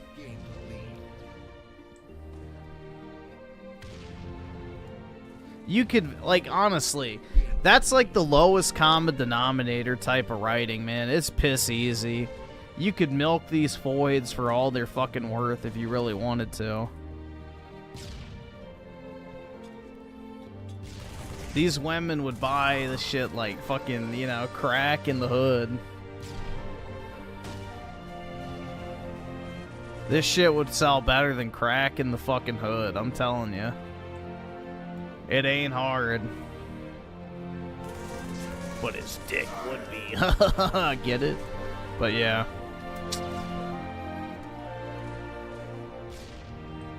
How do you talk to introvert women? You don't. That's why they're introverts.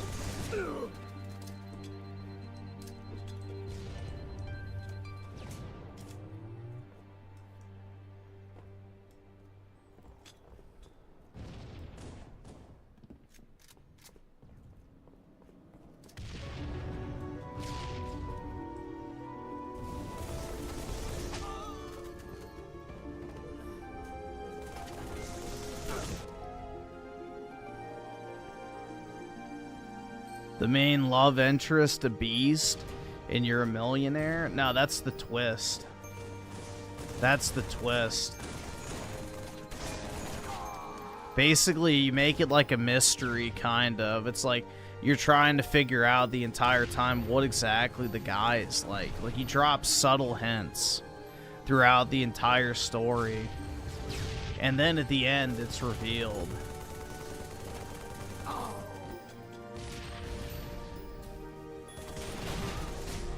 And then it adds like a mysterious kind of plot twist element to it, so the Foids keep turning the page. They're like, "Oh my God, it was so good."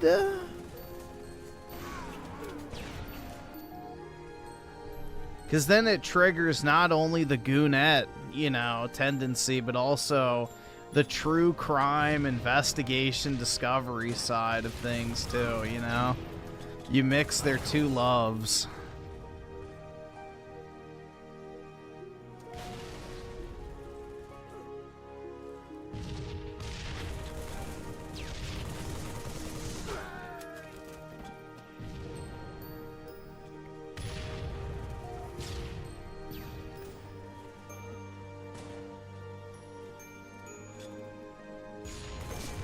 Oh, shit.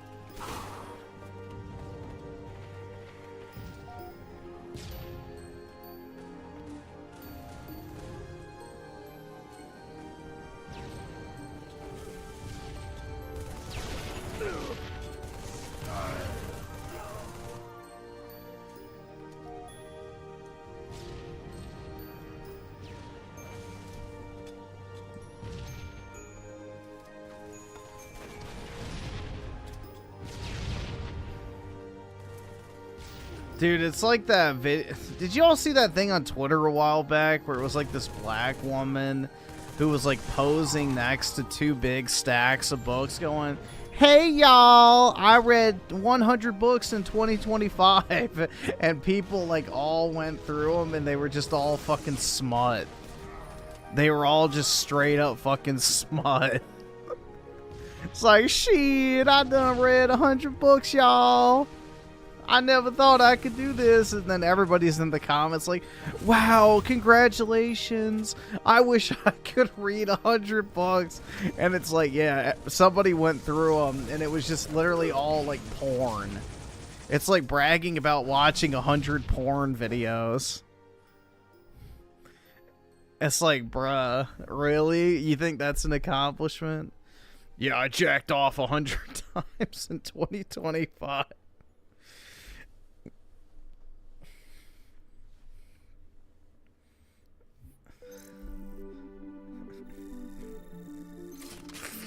Oh my god, it's just, and like the thing is too, is like women books, like the text is massive. Like they'll read a 300-page book that in reality is like maybe 60, but they put the font size to like 16 so that it takes up way more space, so that it makes the book look bigger than it actually is. So all these women books have like massive fucking font in them to like, you know, artificially inflate the page count.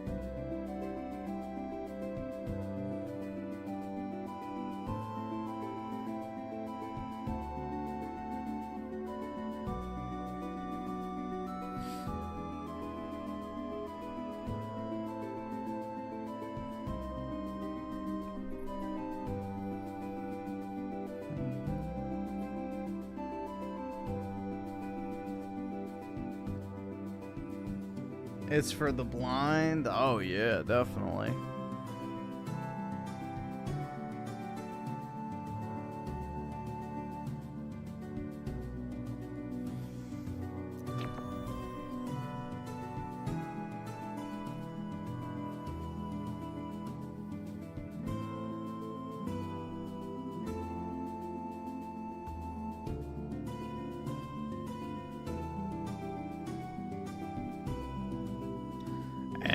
let's see. Schizo Garcia with the 5. The Indian Army tried to use poop cannons and skunk spray as means of crowd control, but had to get rid of them because the Indians were immune. Brutal. Yeah, it's not very effective, man. Shit's sad. Literally, no pun intended. But yeah, that shit's crazy. Y'all seen that Indian Army video too of the soldiers like getting their fucking testicles and shit manhandled by the general? I can't afford this. Where it's like literally the general's walking up to all these Indians and they're in their underwear lined up, and he like starts fondling their balls and their dick like through their underwear, and he does it to like every single one of them in line.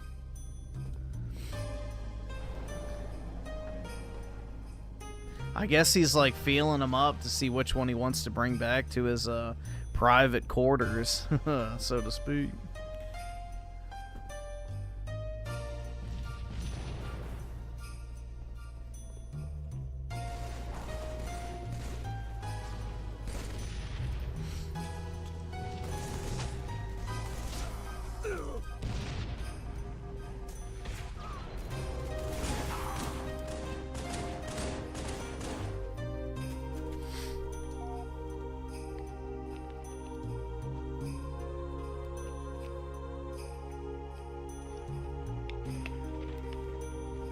What am I watching? Just some shit that popped up in my Twitter feed.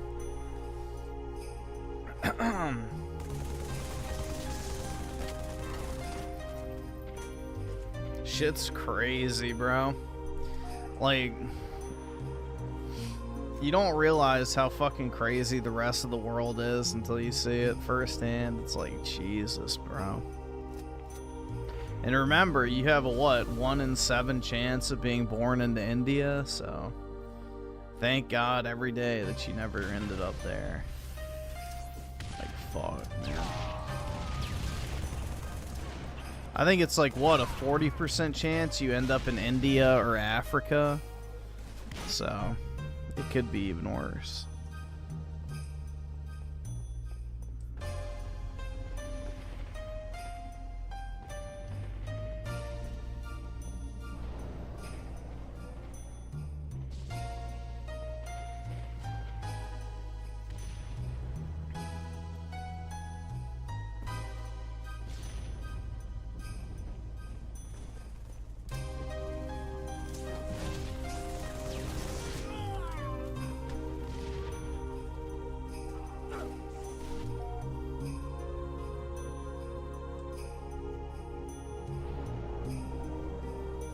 Yeah, I'm pretty sure almost anybody would rather live in Mexico than Africa, bro. Like, shit.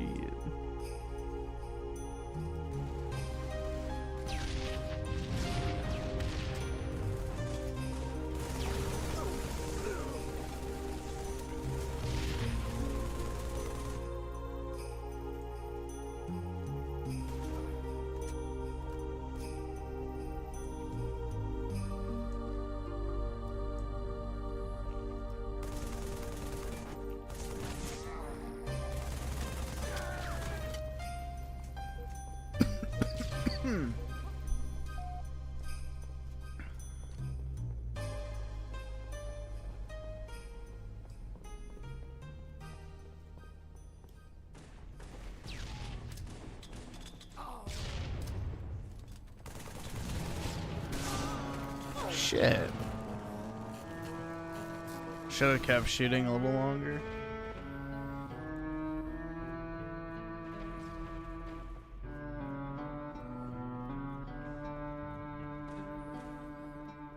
Mexico has restrooms and electric. Yeah, exactly.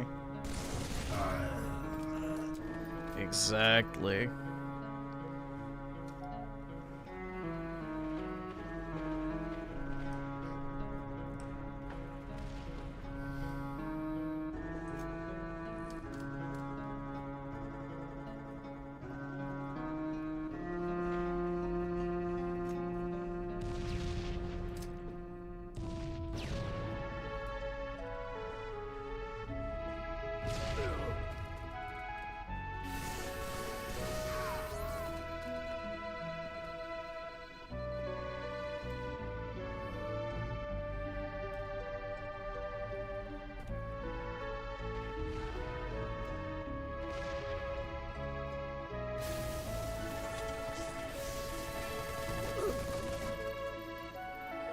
Wish the cartels didn't have control of the country. It'd be a nice place if it weren't for the narco terror. Well, to be honest, bro, the cartels don't really fuck with the normal people. So if you're just a normie living your everyday life, most likely you'll never even have run-ins with the cartel.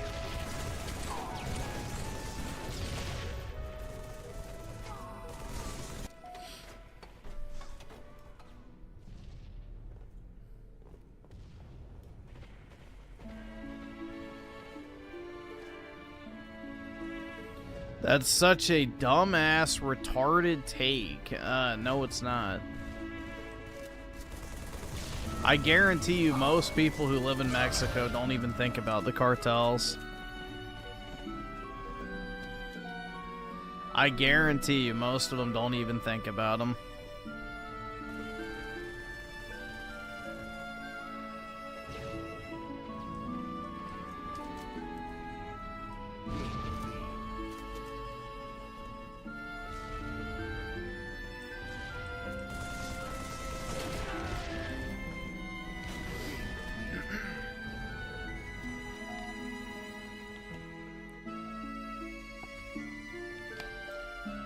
Nah, the cartels don't mess with American citizens. So it's not worth it to them.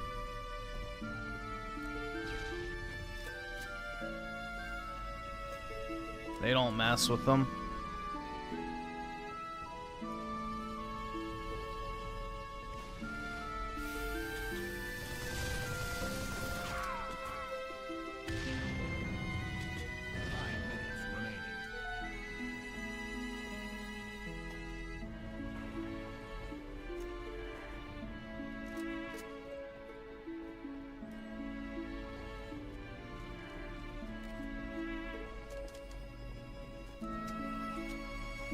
Say that to the many American tourists that get kidnapped by the cartel?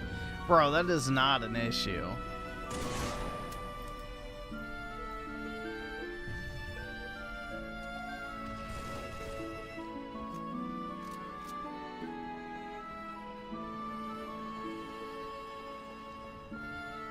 Not everything is like a TV show.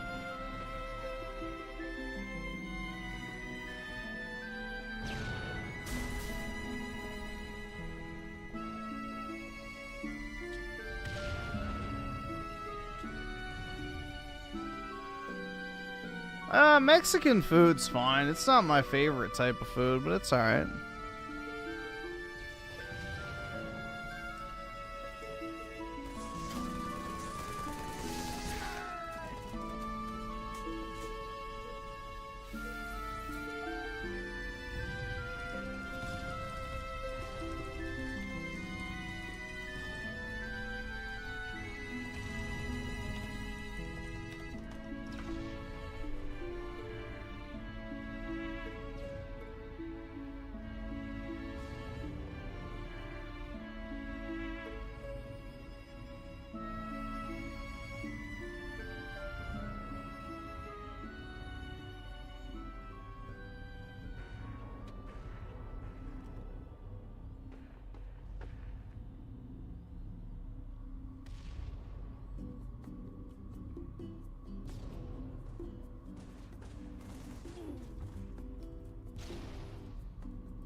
Yeah, there's not even a statistic for how many people are kidnapped by the cartels. Like, it's not even that widespread enough for the fucking AI to even have a number, so... Yeah, it's probably like 2 or 3 people, and the Americans that are kidnapped are probably just Mexicans. They're American in name only. So... if you're a white American, you're not getting kidnapped by the cartel unless you're doing some fuck shit.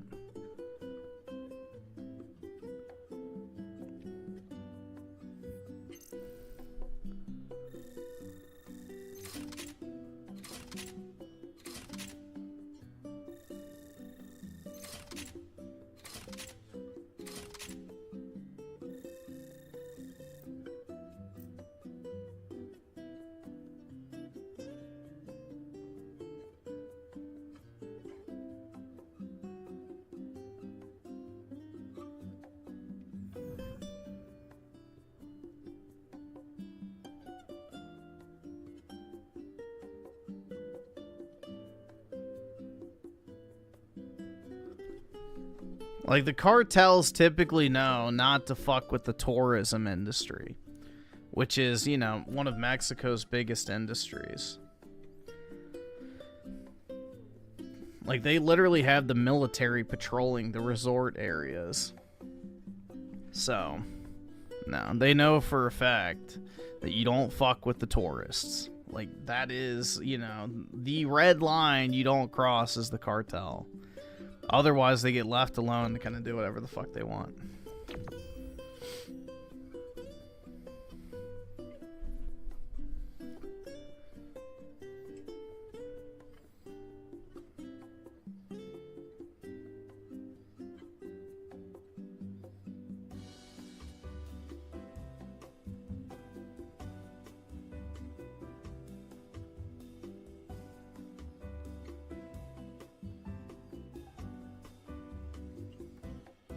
Like, honestly, every time I see a Mexican walking down the street, I spit in their direction. Well, your mouth must get dry if you go window shopping, PK.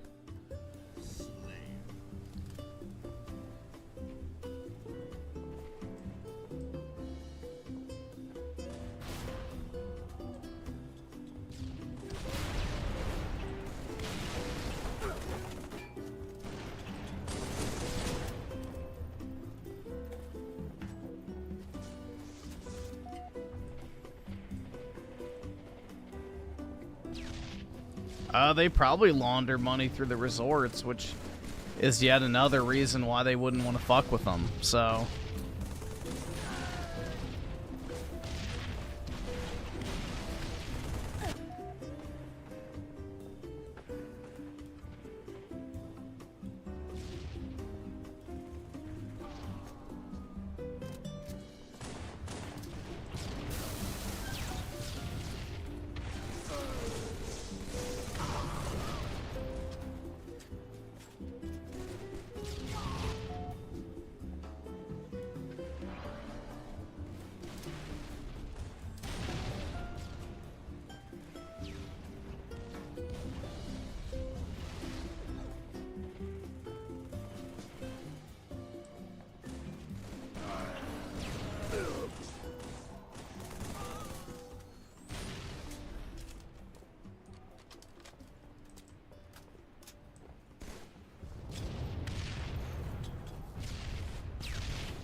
Hell yeah.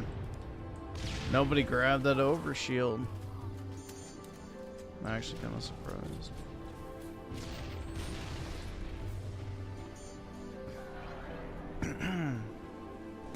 Dude, my throat is like getting kind of scratchy. Not good. I better not be getting sick, man. Shit would be crazy.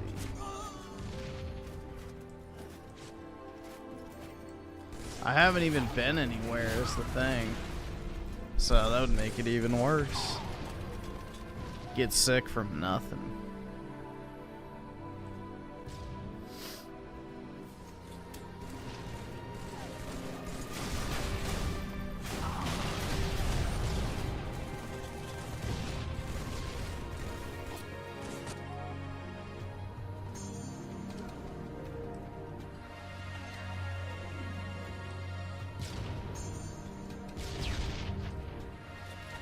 I'm wondering if it's like a thing that I just get like so tired after a while that my body just like fucking breaks.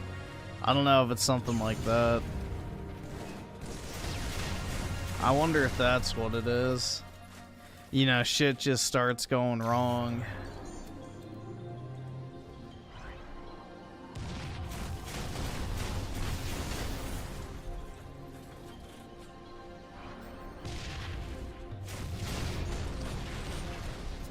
Oh well.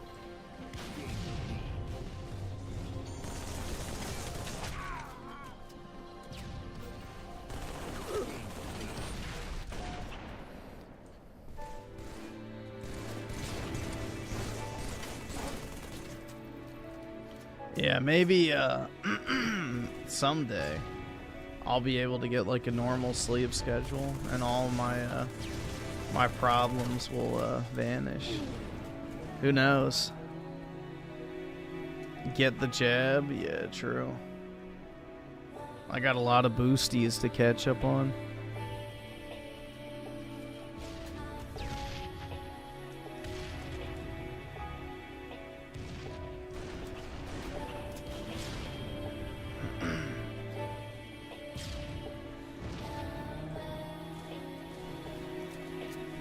Nah, dude, Sniper Wolf was the most relevant when she started doing those shitty TikTok reactions. That's when she was the most relevant. During COVID, when she did TikTok reaction videos.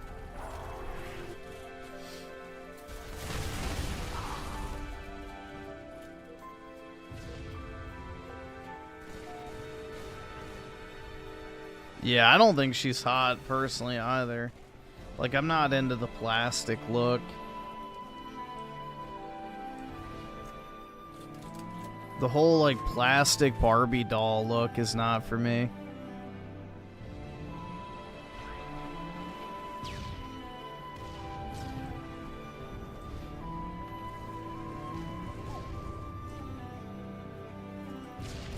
Yup, she's not white. I think she's Iranian. But I'm not sure.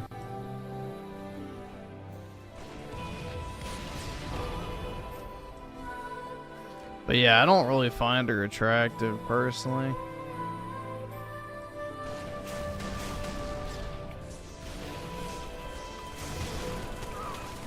I think between her and Pokimane, Pokimane is the more attractive light brown.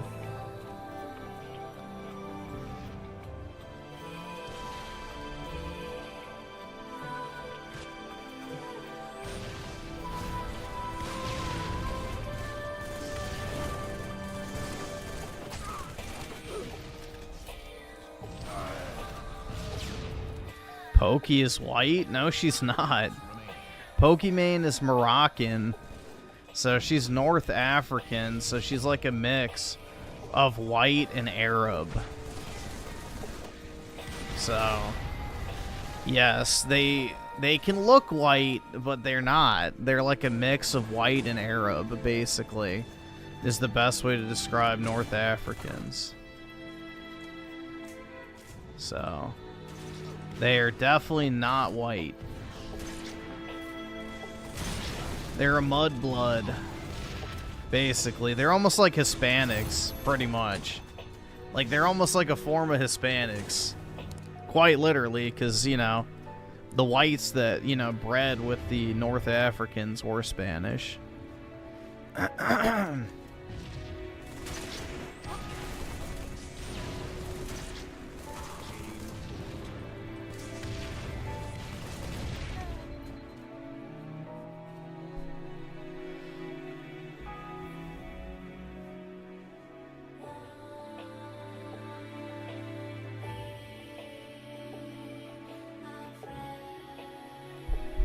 No, they're not classified as Arab. They're North African.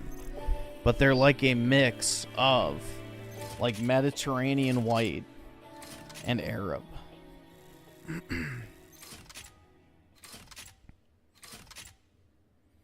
Because they're not sub-Saharan Africans, which is the cope that all the fucking African, you know, retards love to say is, well, look at Egypt. It's like, okay, yeah, Egypt is not sub-Saharan Africa. So, You know, that's their biggest cope is, oh, look at Libya, look at Egypt. It's like, yeah, no, not fucking sub-Saharan Africa, not Black Africa. Northern Africa is like Mediterranean and Arab, pretty much.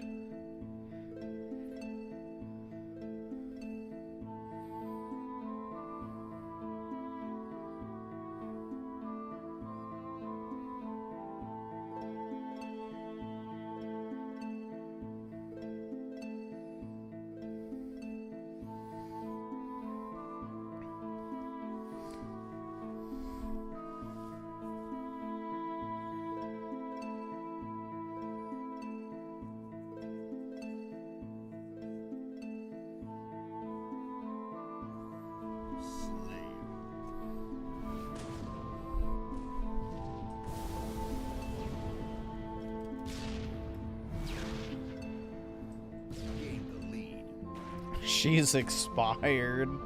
That's right.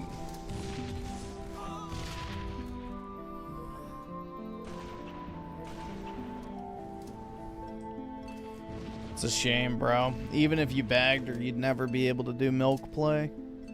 It's over, dude.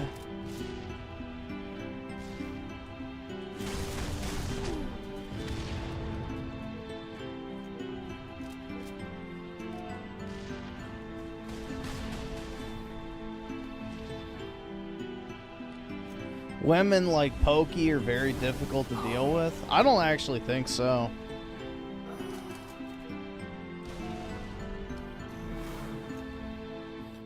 The problem is that she would never date anyone who could actually deal with her, is the issue. She would have to date the chuddiest of the chud. And she has no interest in that. She wants to date her, you know, pretty boy, you know, leftist type, which, yeah, it's like a woman trying to date another woman who's not a lesbian. Or even is a lesbian. You know, it always ends with a black eye, you know? There's way too much, you know, clashing going on there. So, these boss babes think that they want, like, an effeminate little femboy. When in reality, it's, like, kind of the same, you know, paradox of like the powerful businessman. You know, most very wealthy individuals are into like submissive BDSM shit. Like, that's the crazy part, bro. Is like, you know, wealthy, powerful people are into being submissive sexually. So it's like the same thing with the boss babes. Is they think they want like a little lackey who's gonna listen to them and do everything they're told. But in reality, they want to be tossed around and told to shut the fuck up.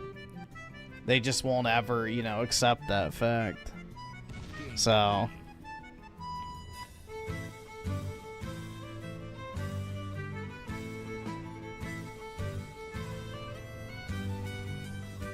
So it's kind of interesting. It's a prime example of people not knowing what they want.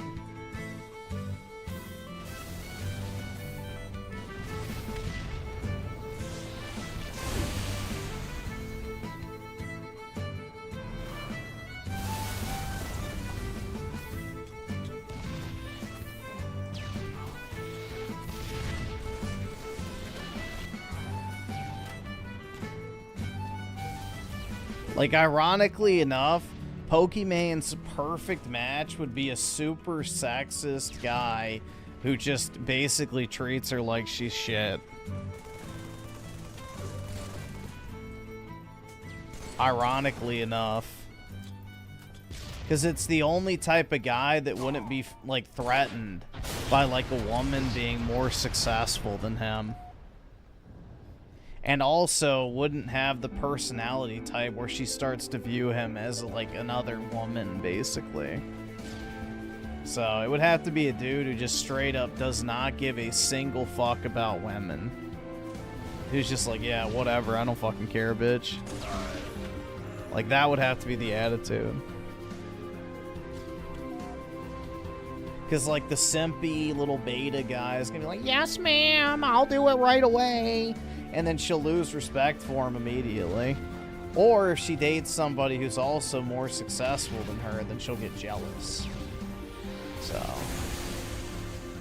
it has to be like a guy who doesn't, like, worship women. And then also just, you know, isn't afraid to say, you know, fuck you, bitch, I don't give a fuck. I'm not doing that shit. So there has to be like some misogyny there, which is the ironic part, because she'll want a leftist because they want someone who agrees with their politics. But the type of guys that, you know, believe in their politics are repulsive to them on a personal level.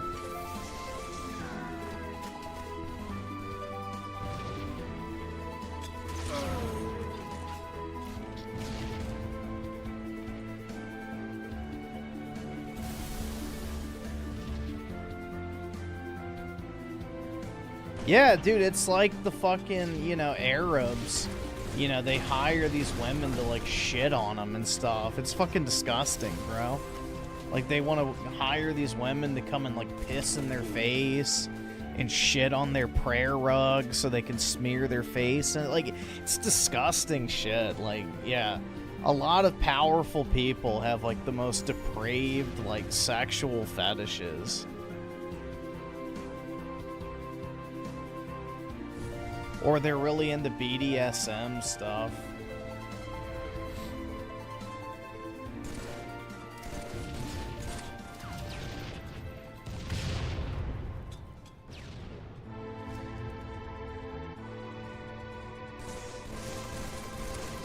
So do I? Oh, yeah. No, it's not a porn brain thing. It's like, basically, you want the opposite of what your professional life is like. So, if you're, you know, the guy that bosses everybody around, everybody listens to what you have to say, they do what they're told, you know, you get off at the idea of being in the opposite position during sex. So, it's like a, you know, basically like an opposites attract kind of situation where, you know, the powerful person wants to feel powerless during an intimate act because it's such a contrast to their normal life that it gets them off.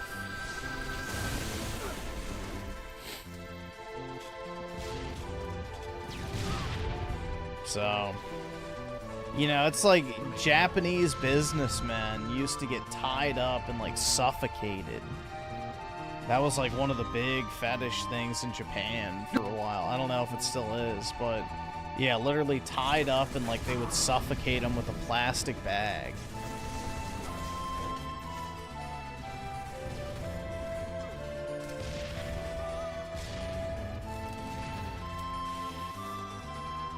Or, like, the ball stomping stuff and, you know, just weird shit, bro. The Asians have very fucking creepy fetishes.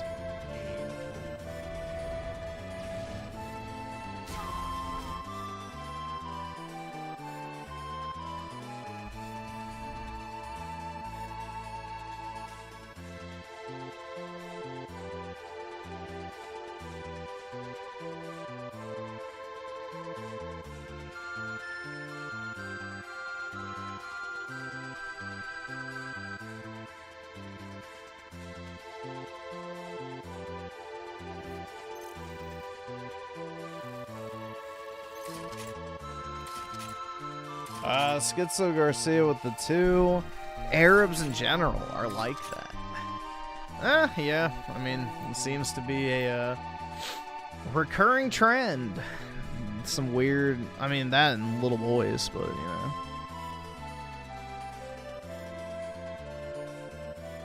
Never understood the armpit fetish. Well, let me show you why.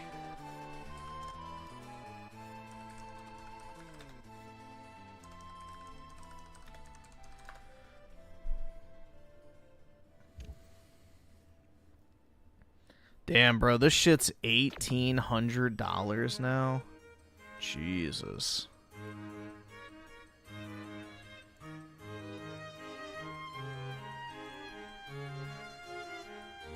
Like, bruh. should have bought one of these. There you go. Do you get it now? Oh my god, bro. Imagine that armpit. Sniff, sniff, sniff. Yeah, whoa, mama, indeed.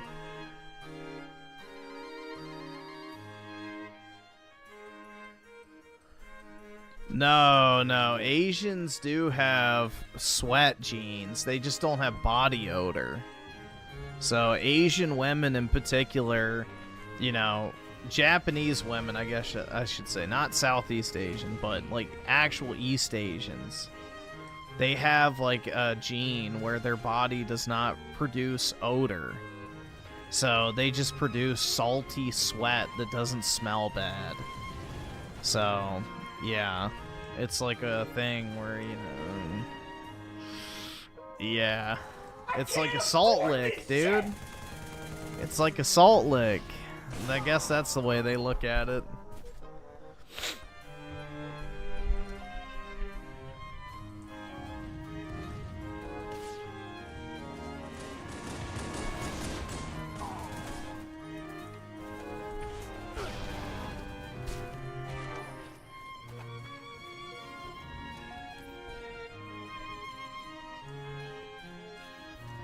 Yeah, the whole armpit thing is fucking weird, bro. I don't know. I mean, I guess it's better than feet, but still. What's wrong with TNA, bro, or stomachs or legs? Like, do we really have to go with feet and armpits now? Like, Jesus, bro. I think it's just people are getting desensitized to, like, the typical sexual characteristics of women. It's like why dudes are obsessed with balloon tits and fucking BBLs. You know? We need, like, these comically large sexual, you know, features on women nowadays because people are so desensitized to, like, tits and ass. That, you know, they see it all the time through porn, that they need, like, comically large proportions to, you know, goon. And then when that's not enough, they move on to, like, other attributes, like feet and armpits and all the weird shit.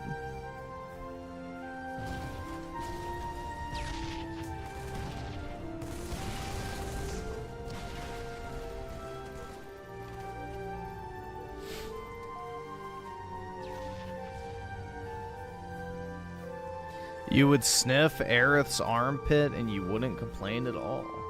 Oh yeah, dude. I'd run my tongue over every inch of her body. Even her eyeballs. Jesus Christ. The feet dude, the feet is gross. Like, that's just disgusting. Like, feet are nasty. Like, feet are genuinely gross, dude. Like, I don't know why you'd want to put something that's been walking on the fucking ground all day in your mouth. Like, that's just nasty to me. Nasty. That shit gross. No, thank you.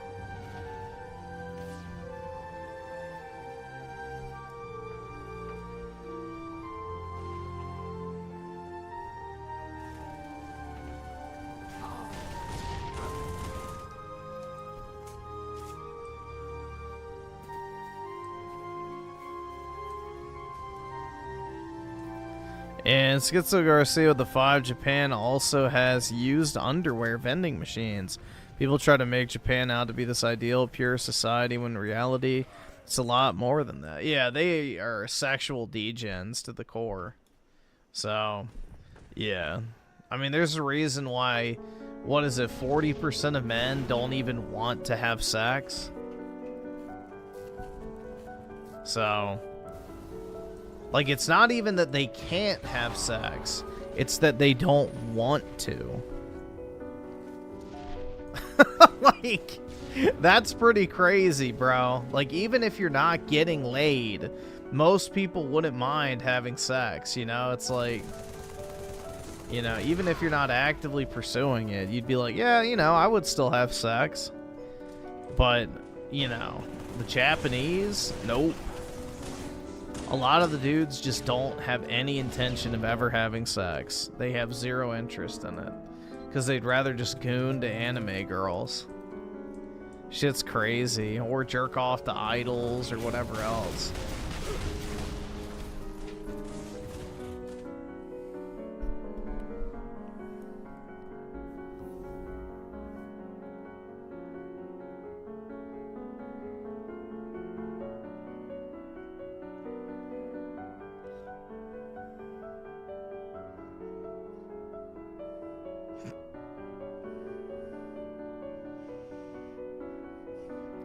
What's wrong with jerking it to anime? One, it's not a real woman. And two, if you're choosing to jerk off to anime versus having sex with a woman, like, that's kind of fucked.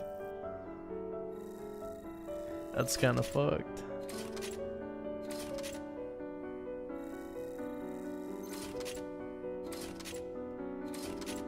Like, if you've just relinquished your biological urges and, you know, settled on drawings of little girls, like, that's just, like, fucking weird, bro. Like, come on now. Come on.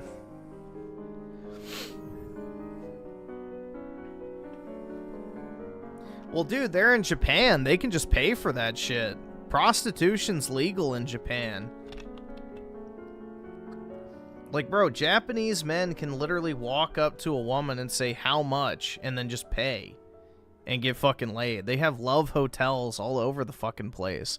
There's red light districts in Tokyo. Like, there's no, like, actual restrictions on getting, you know, pussy for a price.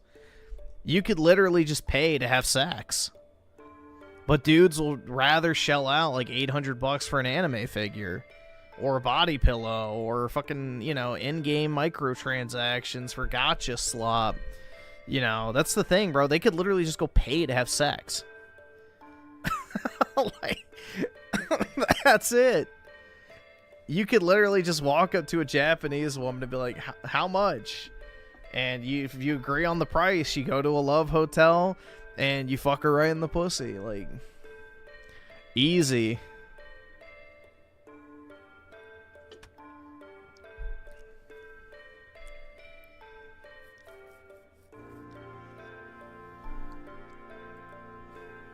Like, I don't know, man. It's like, that's the crazy part. They can literally just pay for sex. They don't want to. They don't want to have sex.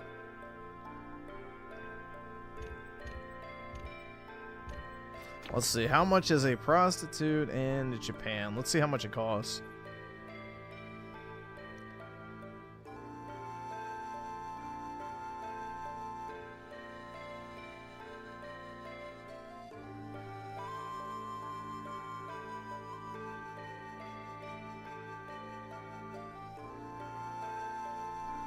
$100 for a 1 to 2 hour session.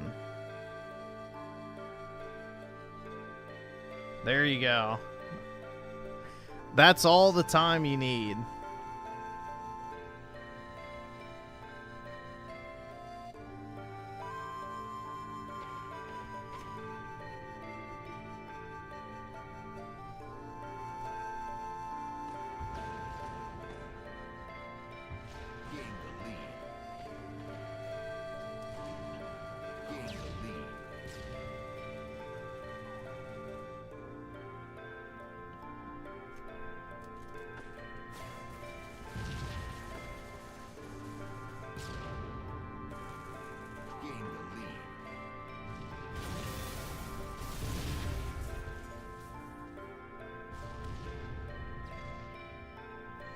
Hold on, let's see.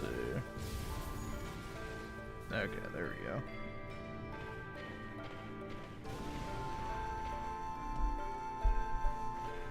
Let's pay $500 for Griffin's sex time. Yeah, give me the $500 now. I promise I'll go to Japan. Definitely not crossing my fingers or anything like that. Oh, you can do the Japanese body sushi thing. It's actually pretty common over there from what I heard.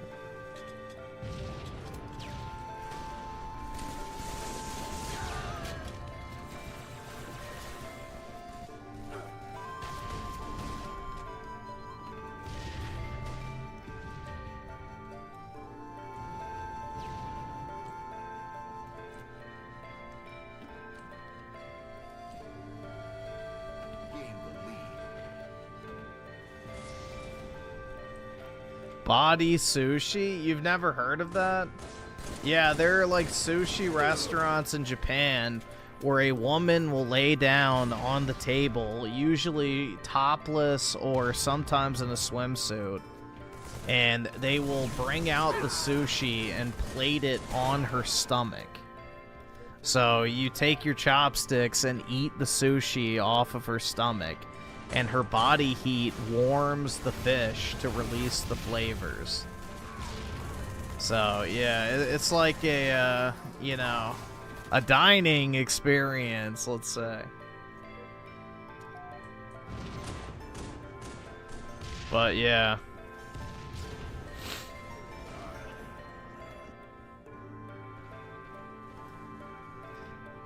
Yup. Dude, there's all sorts of weird shit in Japan.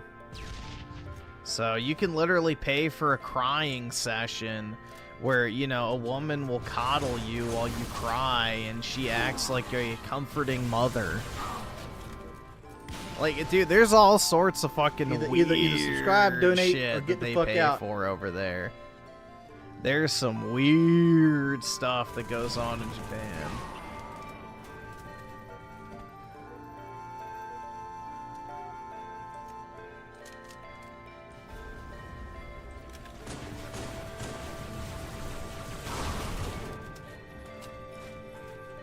Like, they got some really sad and lonely people.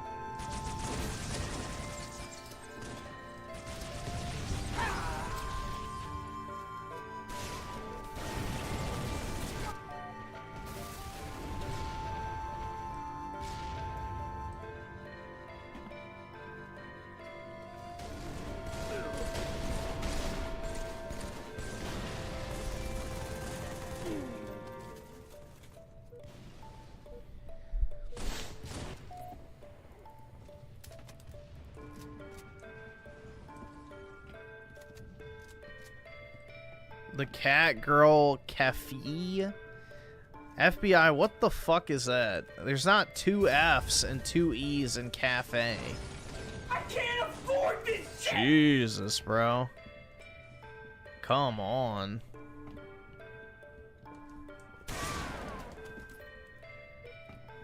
Don't be Rama Rama. It's messing with your brain.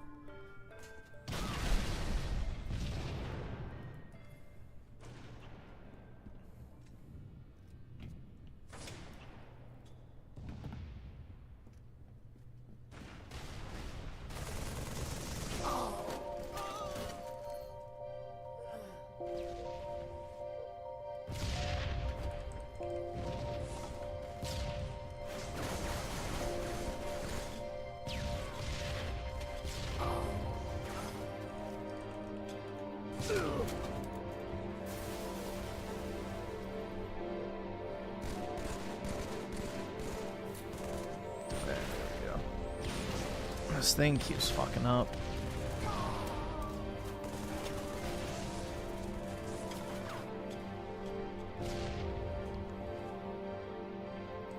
The French spelling has two. No, it does not. Cafe is literally a French word. No. No. You're thinking of coffee. Cafe is literally a French word.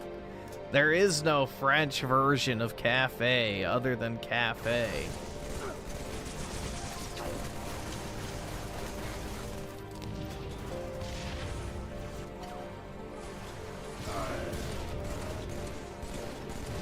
Griffin hating on Japan for living how he wished. I know, man.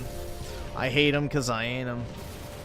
Do you know how much I wish I could hire one of those women right now to coddle me and I could cry into their shoulder and tell them all of my problems and hear their sweet, like, reassuring voice whisper in my ear that everything's gonna be okay, even though they know it won't be, and I do as well. But in that moment, I can just pretend and everything feels alright. And then the alarm goes off and it says, "Time's up, get out." And then I go and kill myself by jumping off the 10th story balcony of my, you know, employer's building. Brutal.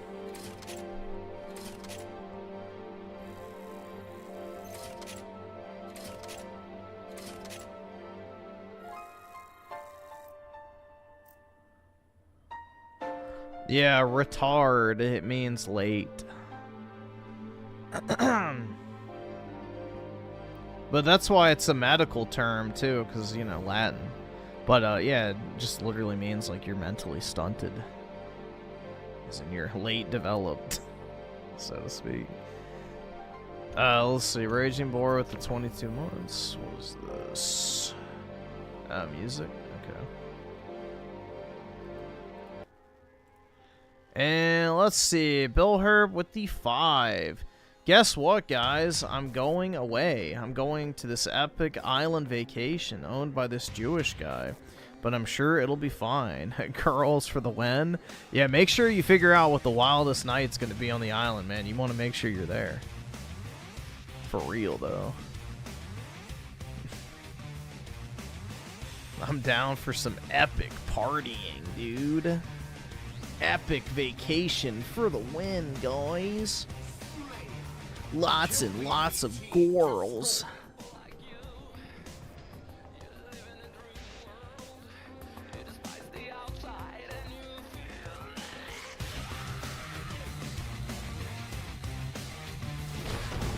Griffin would be for sure on the island to gather financial investors to fund this boat. Yeah, exactly. Dude, it pisses me off I don't have just a bunch of excess money right now. I gotta wait until tax season's over just to make sure I'm not fucked. But yeah, there's a few cards I want to buy, and I'm not, because it's like, shit. I gotta make sure I got the money. There's an Articuno EX that I really want from Fire Red, Leaf Green, and a PSA 10. I know somebody who's trying to sell one.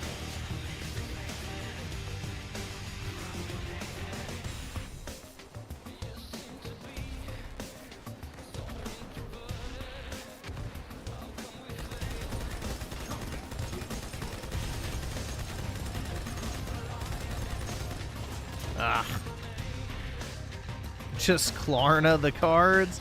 It doesn't work that way because I'd be buying it from a an individual through PayPal, friends and family, so you have to pay the money up front. It comes right out of your bank. You can't even put it on a credit card.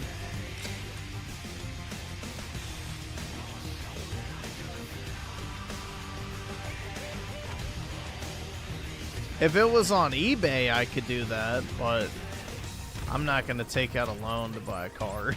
That's, once you start doing that type of shit, you better make sure you're actually going to be able to, you know, pay it off very quick. I would only do that in extreme circumstances, which this is definitely not that. But here, this is what I want to get.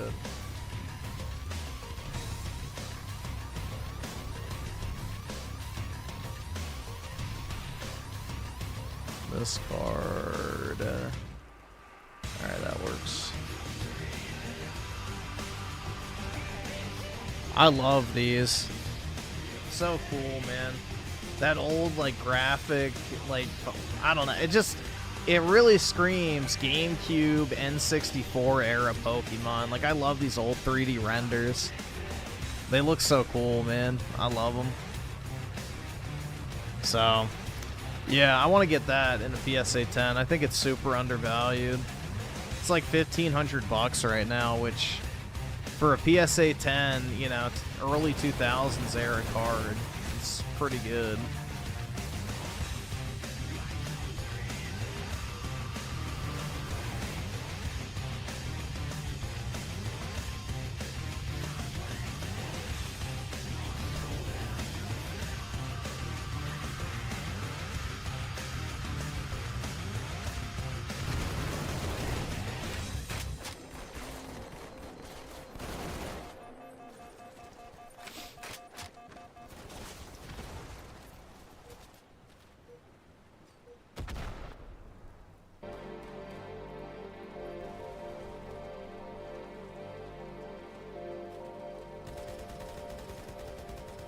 The fossil Articuno is way better. Yeah, but PK, you could also get the Legendary Collection Articuno and get the best version of that card. Or you could buy the gift box version of Articuno, which is the best Articuno art, period.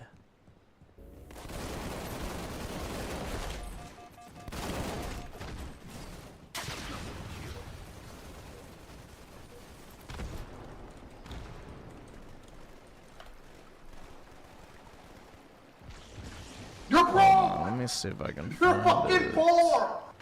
This one, bro. This one is hot. This is probably the best Articuno art, period. Like, look at that. That just screams soul. That's like classic Pokemon soul right there. That's beautiful. I love that, man. That's just classic Pokemon to, like, I don't know, the letter. It's beautiful. Like, the art's simplistic, but it's very nice. Yeah, it looks weird, but that's part of the, like, the charm, I guess. You know, it's back when it wasn't as, you know, I guess corporate. But I've seen that card in person. It's really nice. Like, the Moltres, Zapdos, and Articuno from that gift box set is really, really cool.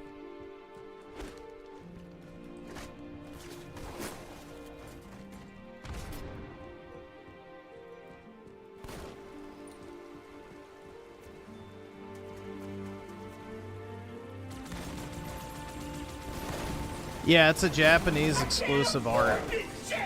So it's only a Japanese.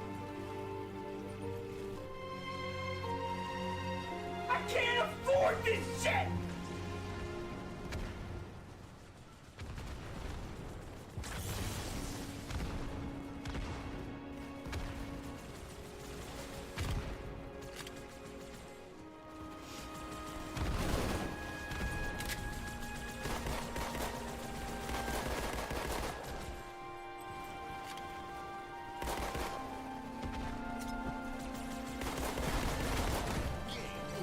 Boo.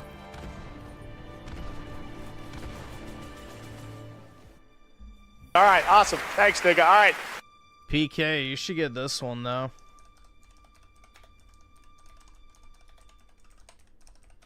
I think these are like $1,000 and a PSA 9.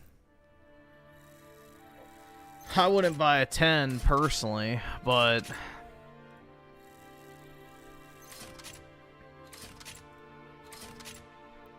I think these are probably like the best Articuno cards. Ignore the low grade, it's just for visual purposes, but that shit's fire, bro. With the fireworks hollow. Those are really cool. The Legendary Collection cards are pretty neat. They look really good in person, too.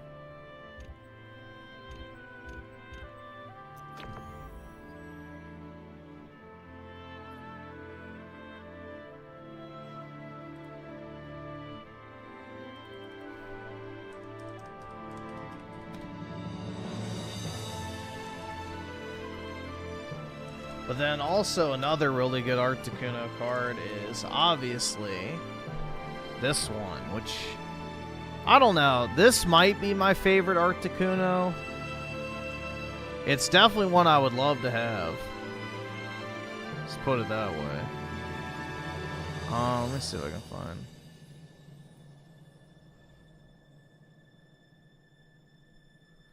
Dude, why is every photo so fucking low res?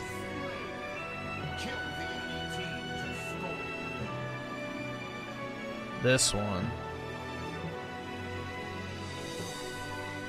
I really like this one, the old e-readers. These are cool. The Sky Ridge one. These are neat.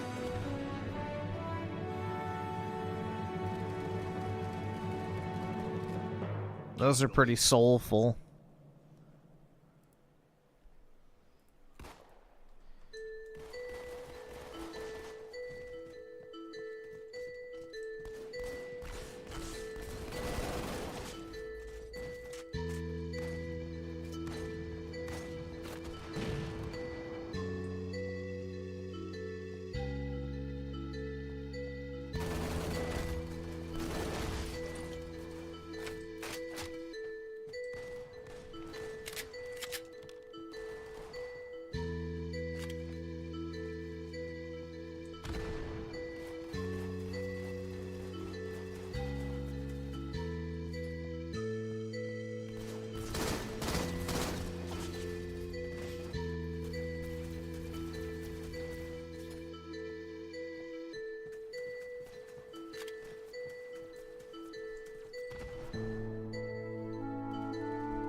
Let's see.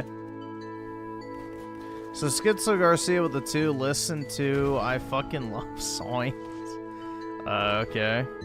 Bill Hurt with the 5, I got my silver coin with an opal cut out for the Lunar New Year horse. Looks so damn good in person. Is this what getting a shiny is like? Yeah, once you start getting shiny objects in general, it's hard to stop. There's something appealing about the shininess. But yeah, I guess so, man. You got the variant or whatever. But I don't know. Once you start buying shit like that and getting it in hand, it's hard to stop.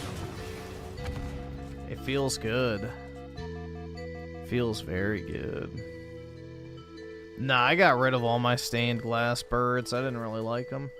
I think they're kind of ugly, personally. Let's see. Vendetta with the 2, we gonna watch? I don't remember what it is. You should just put it in the actual chat, and then I could have pulled it up, but I don't know. What was it?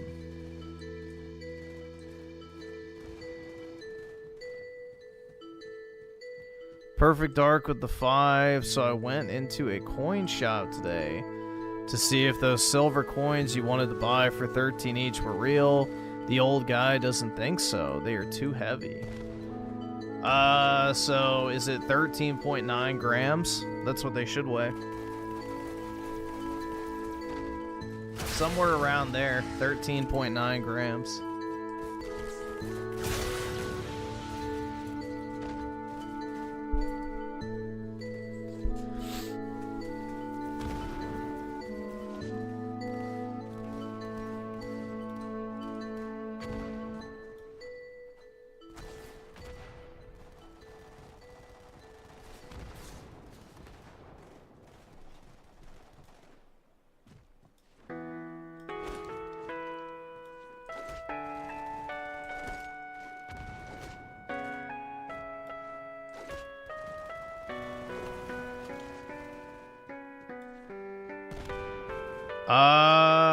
I think, correct me if I'm wrong, but I think the one from EX Team Rocket Returns might have a red background, but I might be misremembering. It might just be black.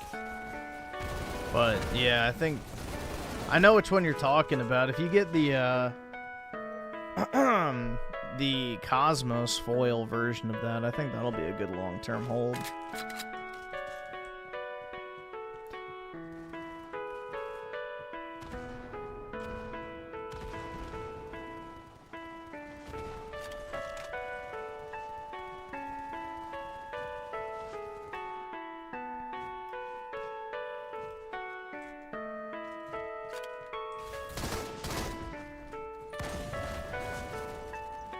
It's purple? Okay, well that's a shade of red, I guess.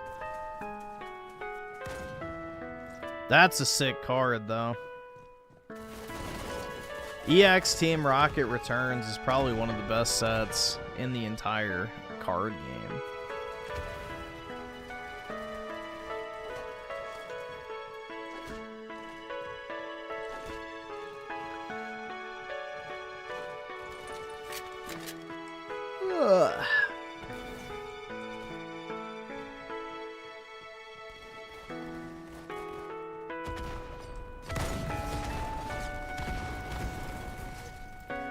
Is Articuno like your favorite Pokemon or something, PK? Or is it just up there in the rankings?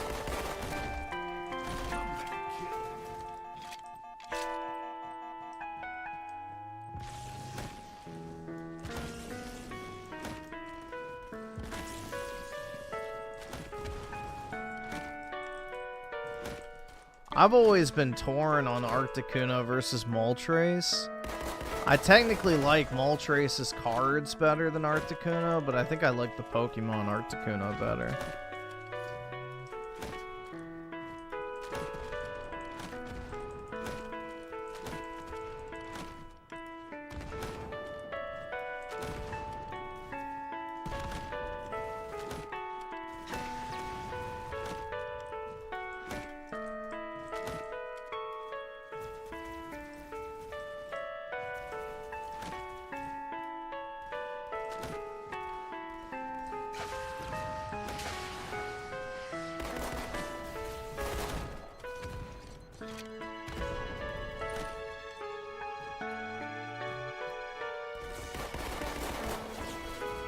Damn.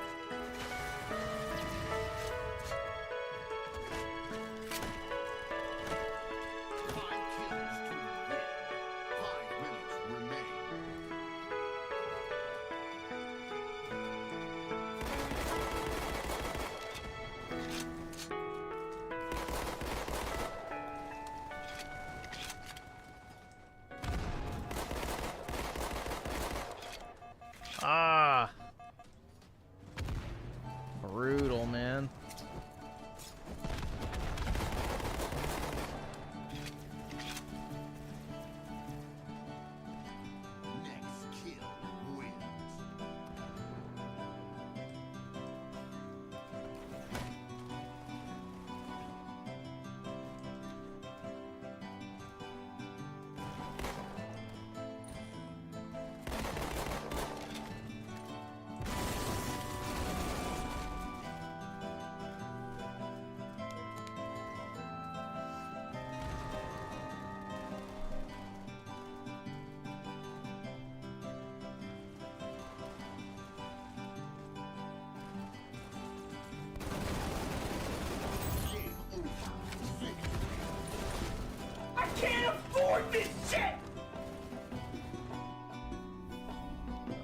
Bill Hur with a 5 fun fact. Pokemon is actually a contraction of the word pocket molester. That's right.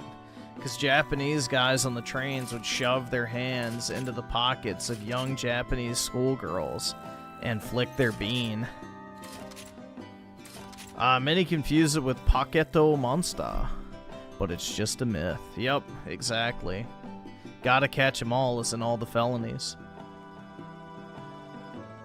Although if you make a moan, you get off. But I didn't tell you that.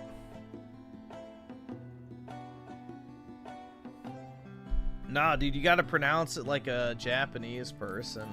They pronounced it a Poketo Monster. Hold on, let's see if we can find it. Original Japanese Pokemon ad. Let's see. ねえねえ、私のポケットモンスターと勝負しねえ。私のポケットモンスターと。Yeah, hear it? 私のポケットモンスターと勝負しない？ Poketo Monster. あんただーれ？モンスター全部で150種類。Hold on, let me pull this up. This shit's funny as fuck. She just randomly moans in front of a bunch of old men. Hold on. ねえねえ、私のポケットモンスターと勝負しない？あんただーれ？モンスター全部で150種類。通信ケーブルでモンスター取り替えっこ。スーパーゲームボーイならカラーで綺麗。仲間が増えるロールプレイング。ポケットモンスター。赤を買う。Poketo Monster. You gotta say it like that. Poketo Monster. Shit's retarded, bro. Just. 勝負しない？あんた誰？モンスター全部で100 Bruh.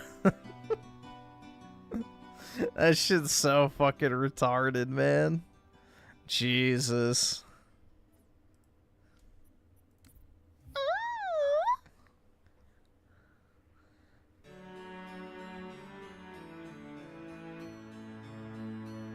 But yeah, you gotta pronounce it correctly.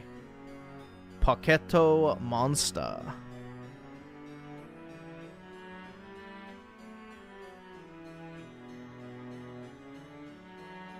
Let's see. So what was this? I fucking love science.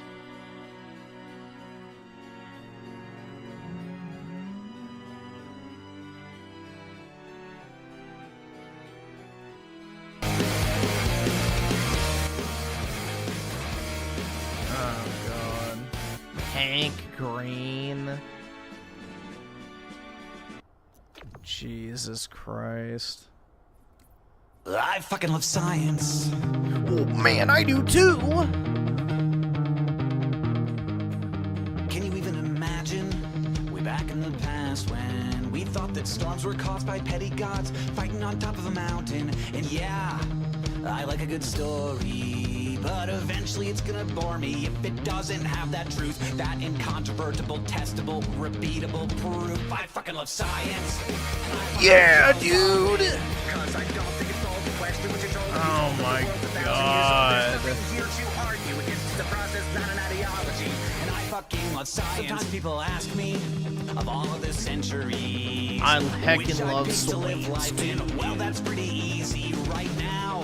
If you think objectively, if you like hawk running water and memory foam beds and TV shows and cell phones and not being dead, you fucking love science. And I fucking love Carl Sagan, cause I think it's fine to look up at the sky and never ever stop wondering why. There's nothing here to argue against. It's a process, not an ideology. And I fucking love science. Woolly mammoth, embryos, vaccines for smallpox and polio. Vaccines. Oh, wait, man, I love vaccines too. I got 100 of them.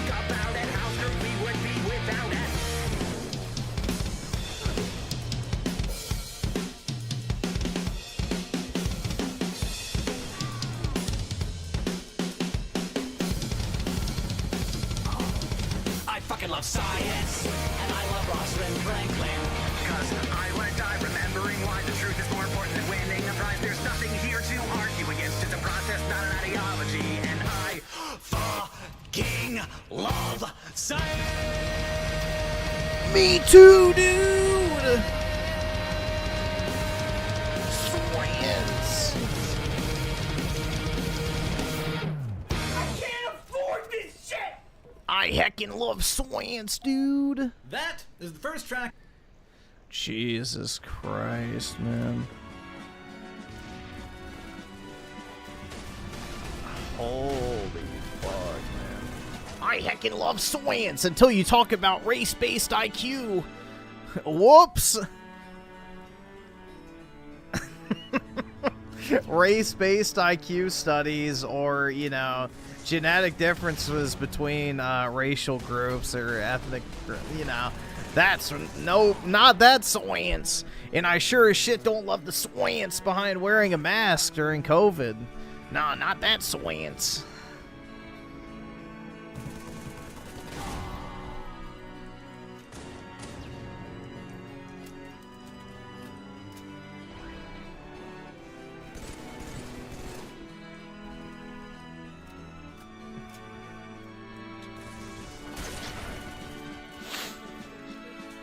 I think it's at 5 p.m.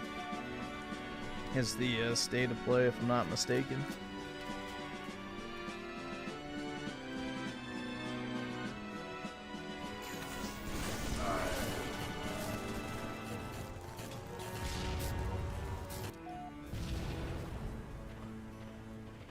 Bill Herb with the 5, I support Swance. But I don't know what a woman is. I've never been with one to learn. Exactly. Well, I have, and she had a penis. but it was a feminine penis that didn't work properly for some reason. I think it was all the estrogen she took.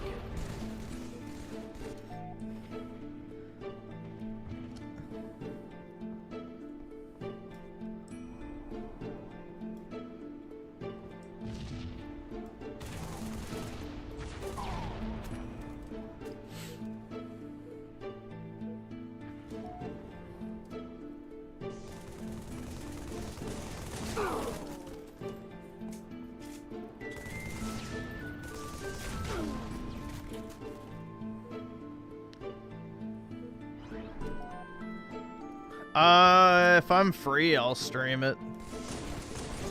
So it just depends if I'm busy or not.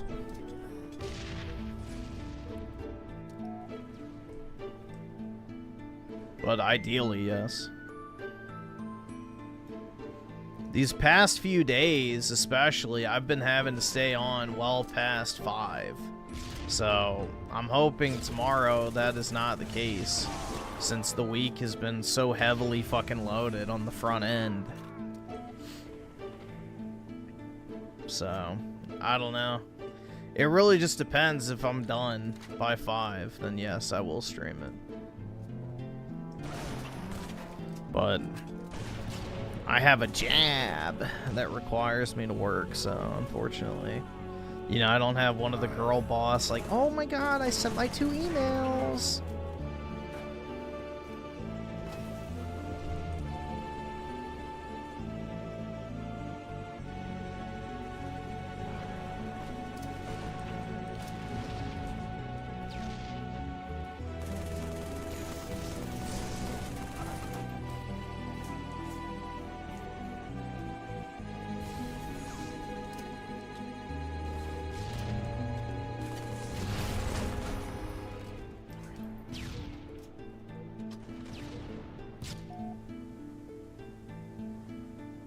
Just cry on stream like Raymond and quit.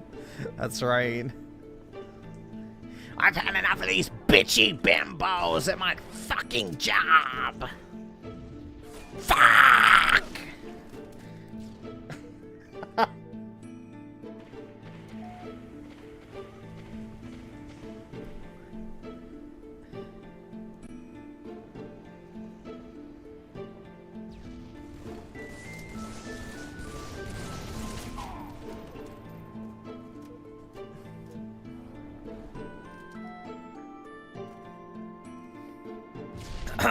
Yeah, it was very throaty. As a result, my throat now kind of hurts. I guess I understand why, you know, the voice actors only do 4-hour sessions. Because this shit does kind of fry your voice when you try and talk like somebody else. It's brutal.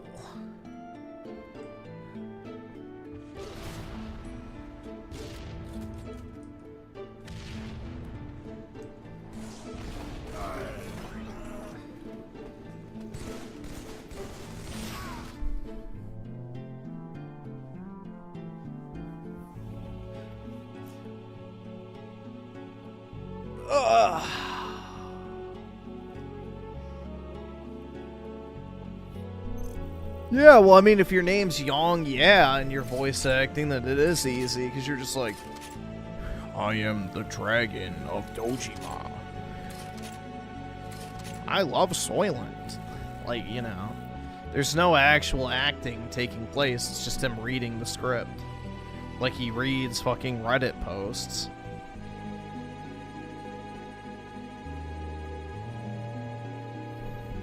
I am the dragon of Dojima.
can't afford this shit!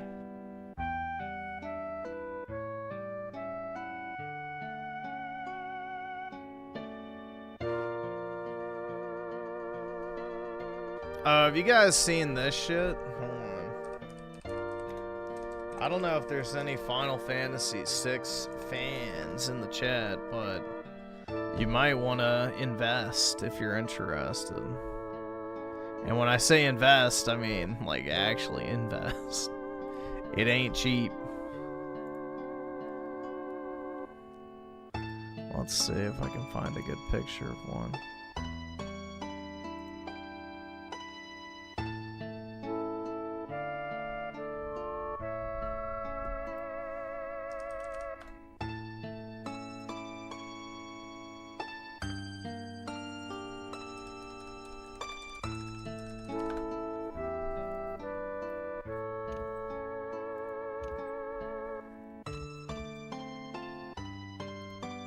Yeah, they just released this in the new set, and they're sub 1,000 still. Which, if they follow the similar trend of every other, you know, Final Fantasy signature card, that's probably short-lived, but yeah, they just released this. The Terra signature card from the new Final Fantasy set. So, pretty cool.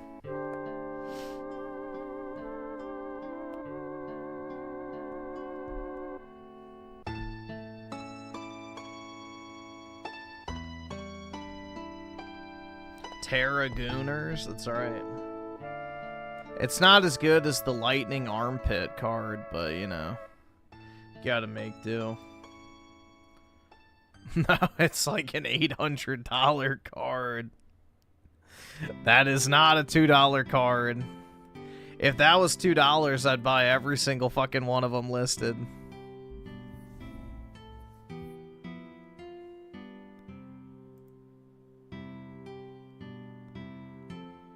I wouldn't even hesitate. I would literally buy every single one of them that was listed.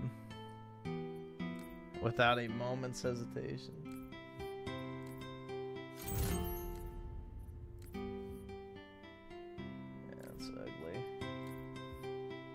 Kind of cool.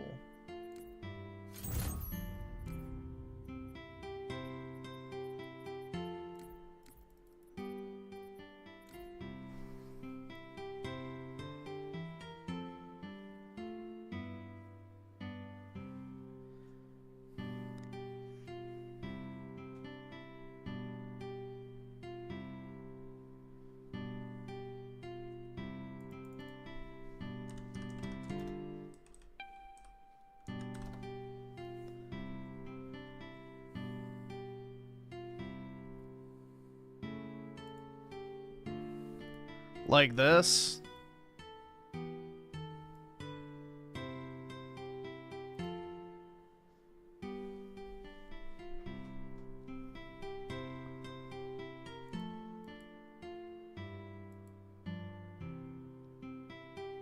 Oh, this is a cool one too.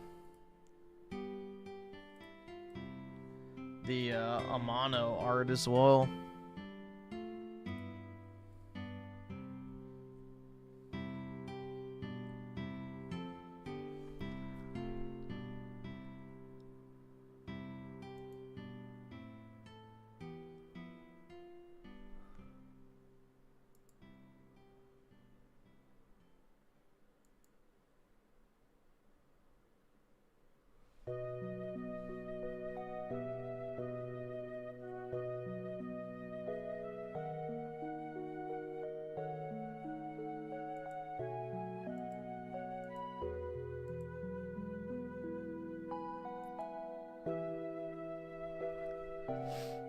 Dude, I really like, honestly, like, the Final Fantasy cards, unless you're getting, like, the super expensive signature ones, they're pretty damn affordable.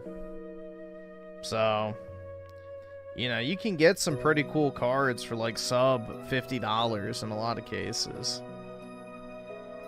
And then you can just get, like, a little binder or something and, like, put them in there and then just have, like, a cool little collection of stuff. Let's see, Cella's full art.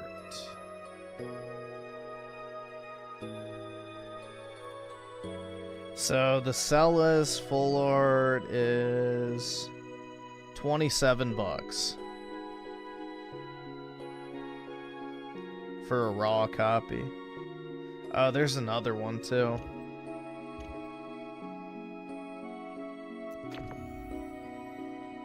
Where she's got bigger tits. And that one is only $22. There you go.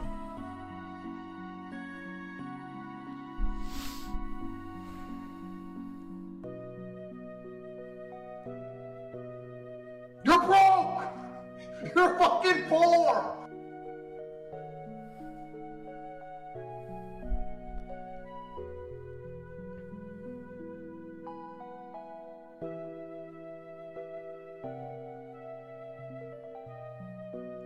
Anabolic plays with the 2. Okay, yeah.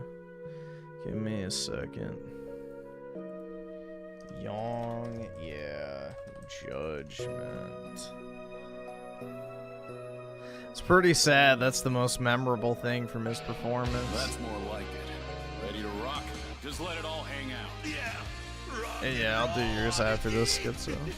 Works for me. Oh, I guess Now listen it's up. busted. It's judgment time. That's nice. We're starving dogs running the rail lines. Just getting by on any scraps we can find. The hand that feeds means nothing to me. This tail don't wag for no one else. Yes, man has his day. That day is dead and gone. Don't have any games that are borderless window. A young man left to meet his maker cries out no to say. Justice, we're breaking the law, breaking the world together. Throwing out all tenderness, we're breaking the rules. No I know, cause, the no auto choice, tune. no going back to how it was. No slowing down because we'll keep our heads high. Our fists race till we die. We're living by our own judgment. Judgment. Brutal, man.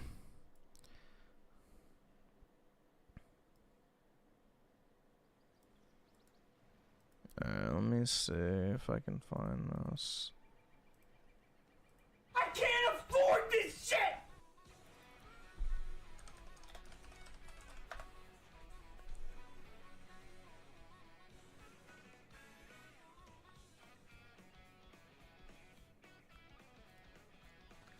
Channels.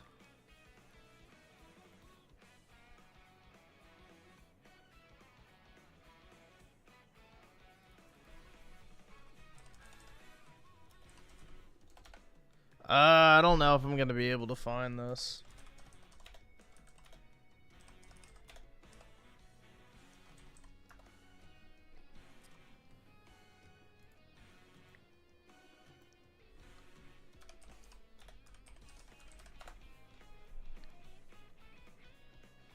Yeah, I don't know if anything's gonna come up for this. That's too much of a, probably blocked phrase.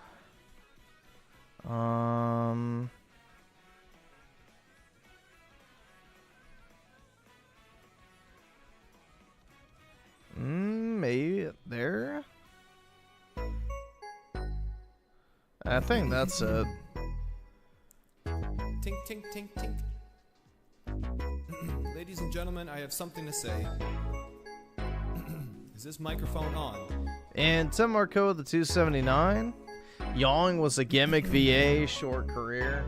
Not short enough, man. And fuck juice, and fuck all of these journalists telling us to listen to fake news. It ain't gonna be 1984, no Not more. short Better get your enough. memes ready, we're already at war. I said fuck Jenny's, and fuck juice, and fuck all of these journalists telling us to listen to fake news. It ain't gonna be 1984, no more. Better get your memes ready, we're already at war. Said we don't need any more illegal immigration. So fuck you and your unlawful gun confiscations. How you gonna go and call all the white people racist? If anybody What about wants to us getting join, world all this feel modern free. innovations? This ain't your nanny state regulated education. So fuck your safe space and Marxist indoctrination. Take your shady doctors prescribe medication to get the fuck up out of this Christian nation. We on a mission, baby, and we ain't never gonna quit until we finish what we started. What we started was legit. The entirety of Western civilization is at stake. So rise up, Goyim. Do you have what it takes? Yeah, he really doesn't have control over his own voice.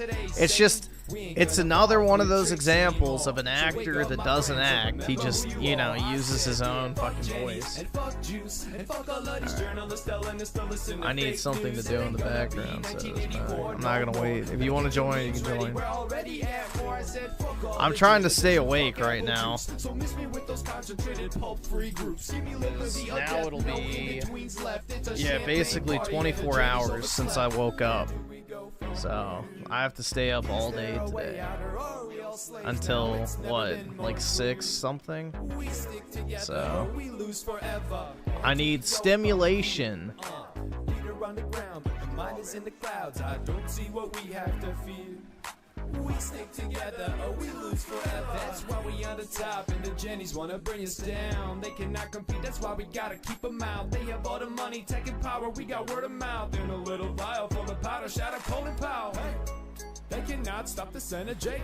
Try to shut it down, but get an arrow to the needed. Isn't this the song Carl used? I have no idea the fuck that is. So fuck you, Susan, Jenny, and fuck juice. Ask Schizoverse. I have no fucking idea.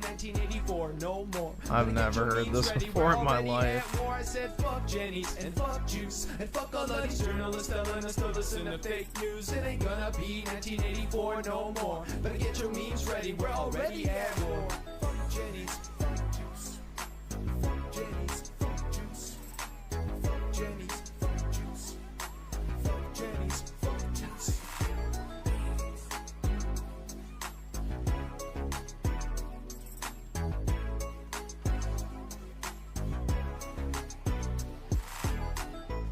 So don't be coming around with your cans of concentrated juice, your apple juice, your smoothies, none of it.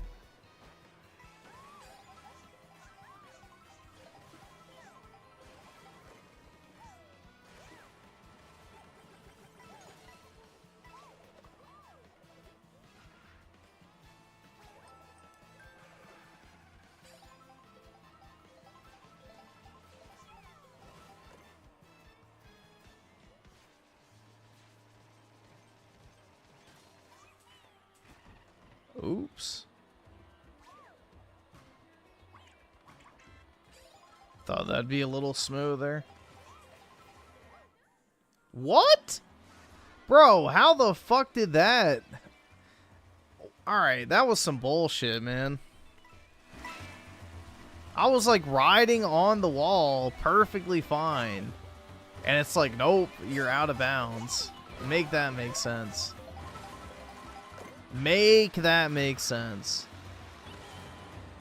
I'm trying to get better, like in I guess interacting with the environment, but no, I just got punished.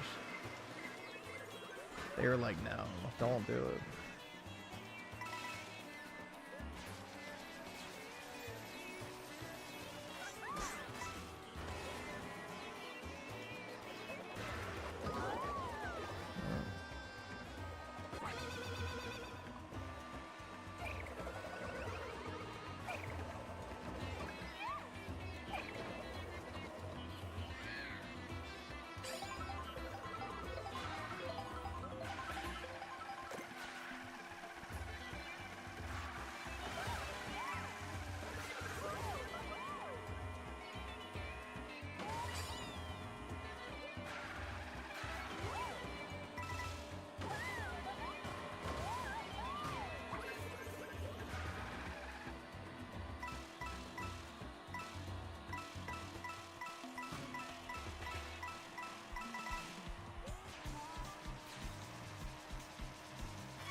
You missed that so much? What?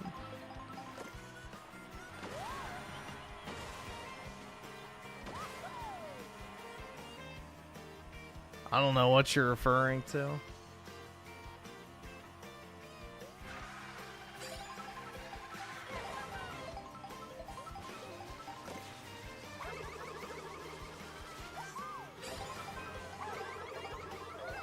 Oops. Whoopsies.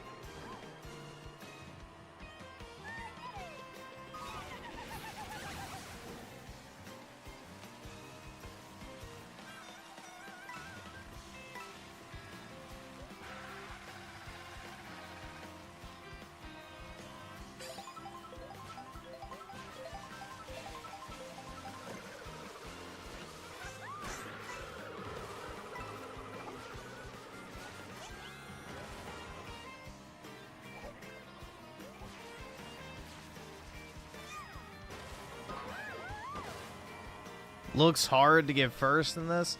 That's just because Mars is like a professional Mario Karter. So he knows like all the skips and, you know, he's got the advanced movement down, which I do not have. I am a lowly scrub when it comes to the advanced movement in Mario Kart.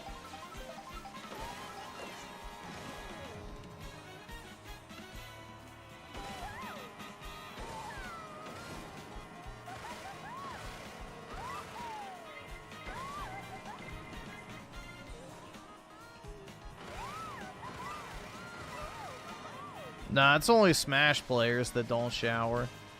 Mario Kart players are the cleanliest of gamers. You know, we pride ourselves in, you know, our hygiene, unlike the Smash community.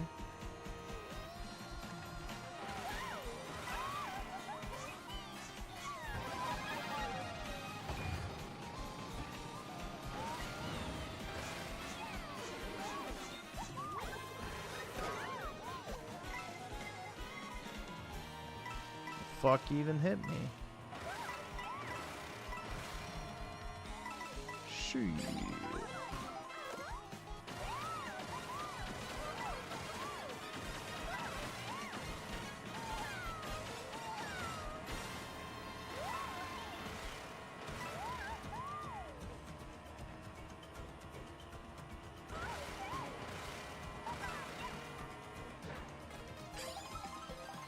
You gotta remember is most like Mario Kart players are pretty normie pilled for the most part. So Mario Kart's definitely more of a normie game than Smash, I would say. Smash is a much larger hardcore community compared to Mario Kart. Mario Kart's pretty casual for the most part. I mean, there's obviously people that take it seriously, but I don't think as many.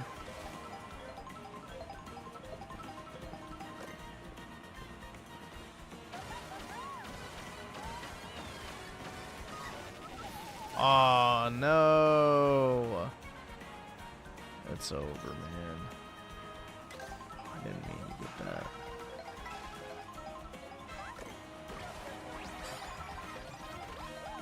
Boo!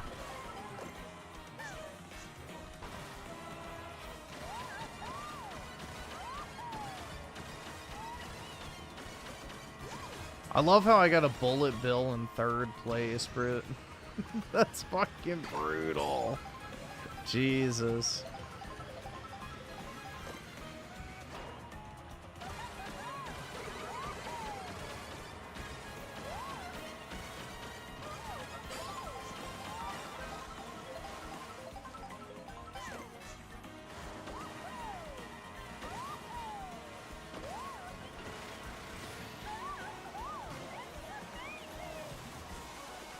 The best year for gaming the past 10 years? 2024. For obvious reasons.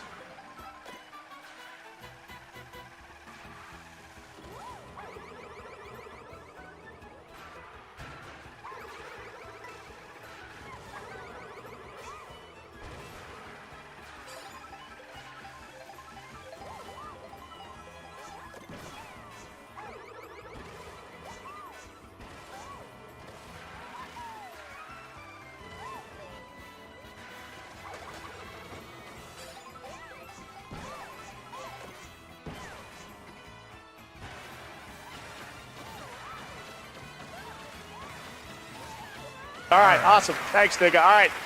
There we go. Nice. I know there's only 3 people in the lobby, but that's a big deal to me, dude. You know, as someone who normally gets knocked out in 12th place, you know. Baby steps. The podium finish will always be appreciated, regardless of the context surrounding it.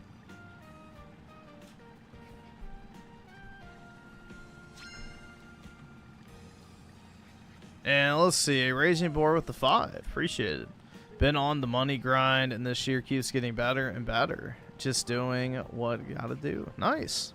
Well, good luck in your endeavors, and hopefully the money is abundant.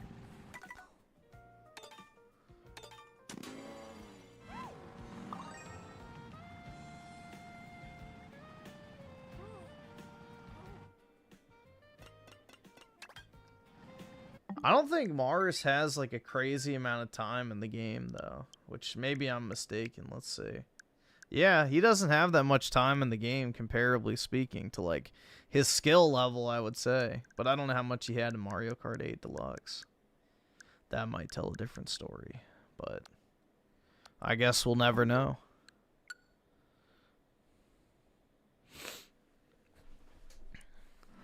Imagine a grown-ass man playing Nintendo games. I know. Thank God I'm Arrested Development, Peter Pan syndrome, stinky, smelly, neat.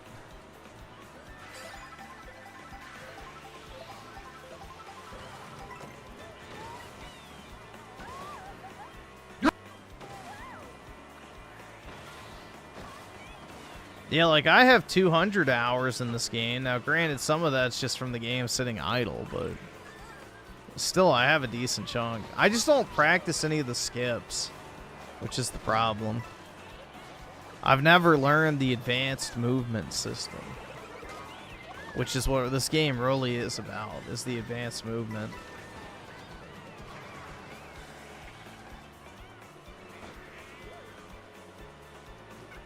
And Schizo Garcia with the 2. I haven't showered in months, but I don't play Smash. Brutal. Do you play League?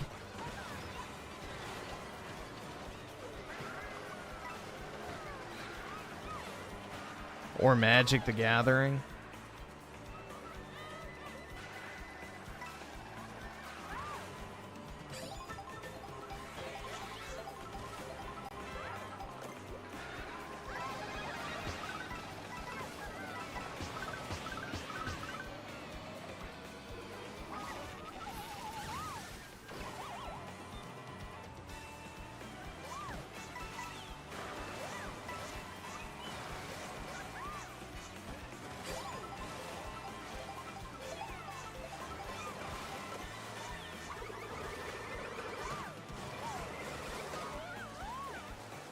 No! I thought I was gonna fall.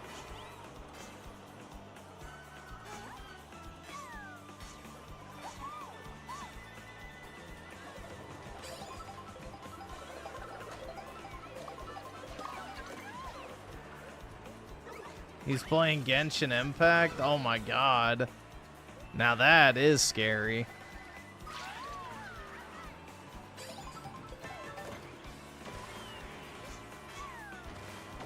Dude, I tried to get hooked on Gacha Slop. Like, I downloaded that, the Wuthering Waves game. I don't know, dude. I don't get the appeal at all, personally. I don't get it.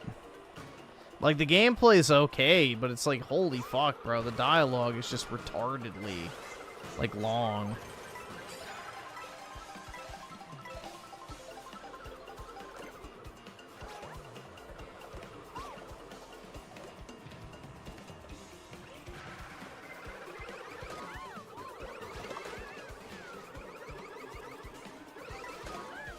Oh my god. I'm getting molested.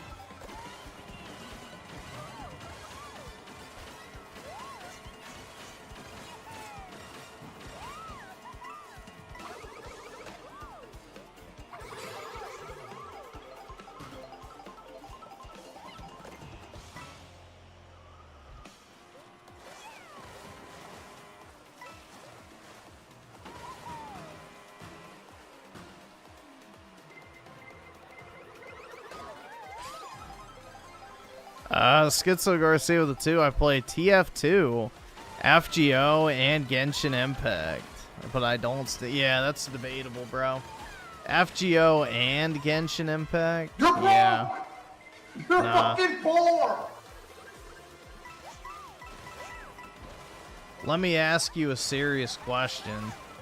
Do you or do you not have Jack the Ripper upgraded all the fucking way so that you have her alternative art card? It's a very simple question.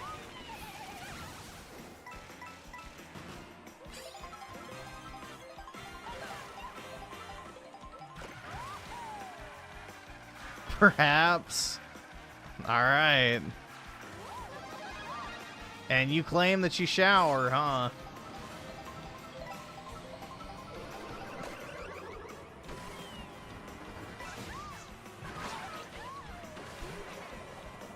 Yeah, Jack the Ripper and Fate is like pretty wild, bro. It's up there with the brown Ilya. Say that.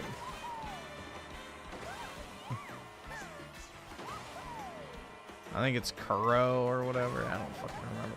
I got to check. I have both of those characters. That's how I know about it.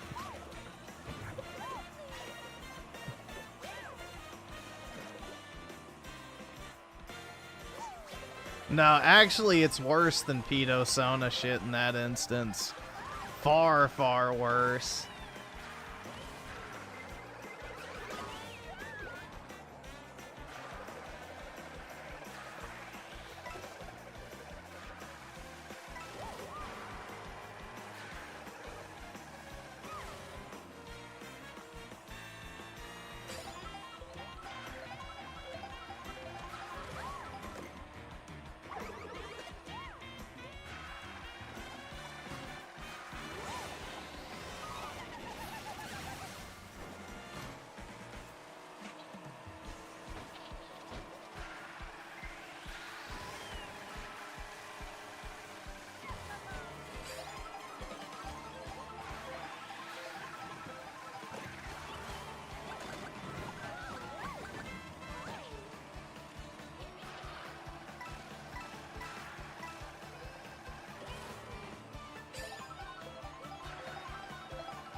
No, I'll show you Jack the Ripper.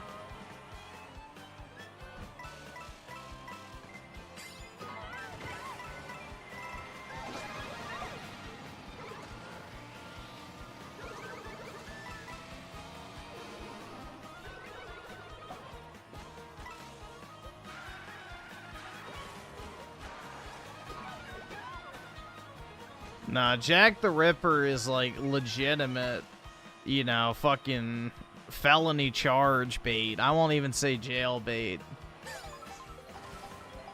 Like, we're talking a federal offense type shit. Like, it's pretty wild. Even for anime standards.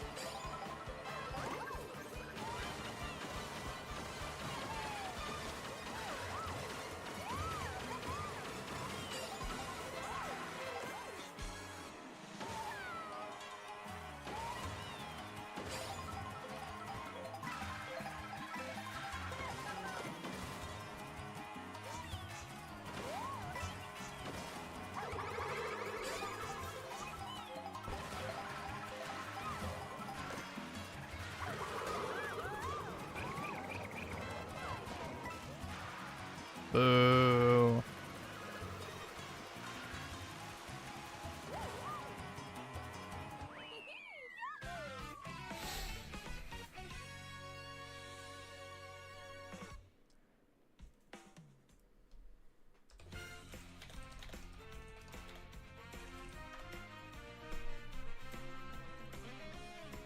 Like, bro, this shit is bad. Hold on, let me see. Let me make sure I can even pull it up, bro. Jesus. Yeah, I forgot about that. You gotta be careful. Stage 4. Yeah, bro, that shit's bad. Yeah, it should be okay for like half a second. It's nasty, man. Actually, I don't know. Honestly, I don't know if I should pull that up. If you want to look, I will link it. The wiki page, if you want to look. Click on stage 2 on the option if you want to see how bad it is. But yeah, there you go. You know, I'm not even gonna risk it, man. That's pretty bad. That's pretty bad. If you want to know, then go ahead.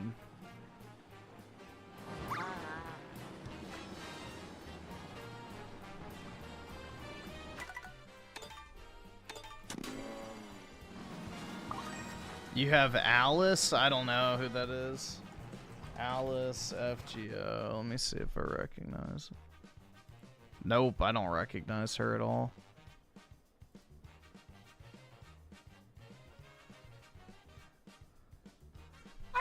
I have a bunch of Gooner characters on there. Let me see if I have it installed. I don't actually know if I have it installed. FGO, there we go. I do. Let me see if I'm logged in. That's a better question. I have 400 megabyte update. Alright, give it a second. I haven't logged in like a year. Brutal.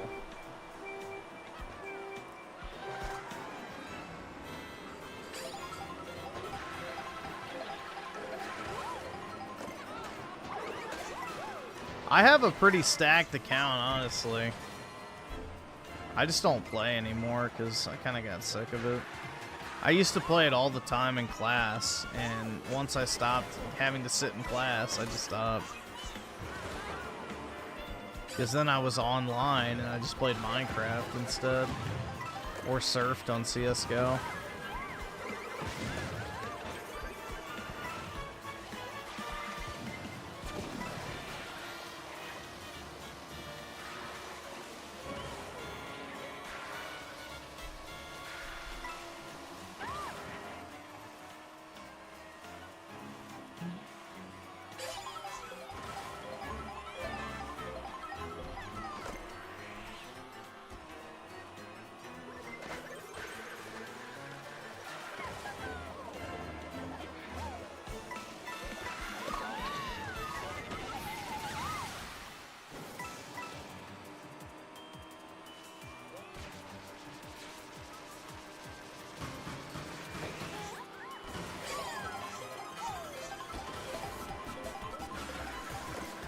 Yeah, my greatest flex is that I have a, I would say, my Noble Phantasm 2 Gilgamesh, and I think Noble Phantasm 3 Merlin, but I don't remember.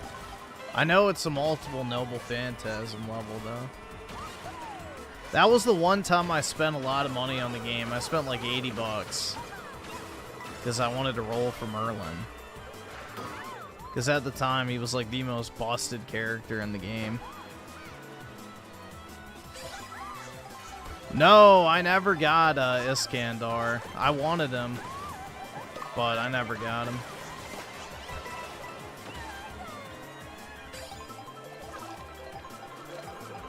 Iskandar is my favorite Fate Zero character after my obvious favorite,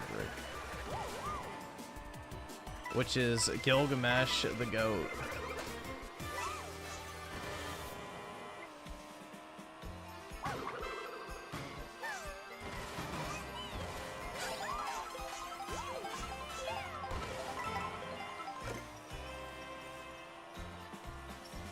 But yeah, I know I have Gilgamesh and Enkidu, which I thought was cool, so I got the pair. The problem is Enkidu sucks, so...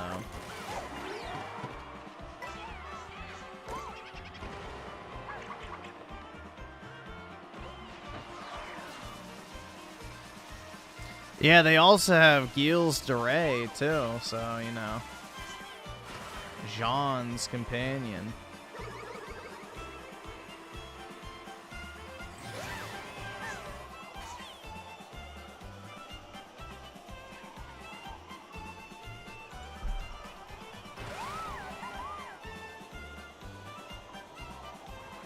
Oh, they're doing a strange fake summon. Huh.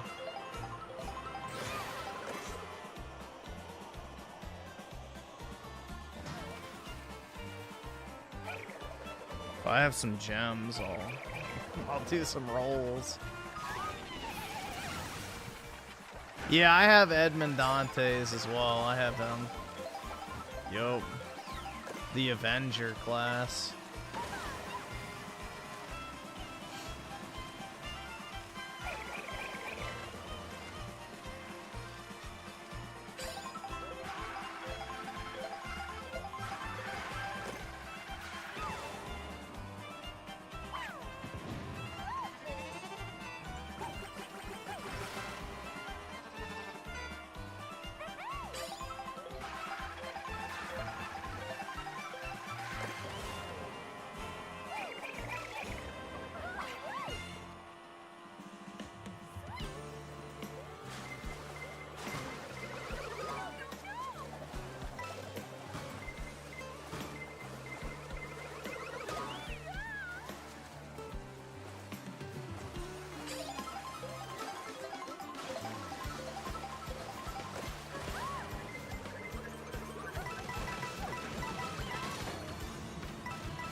I'm trying to think what my biggest Gooner character would probably be.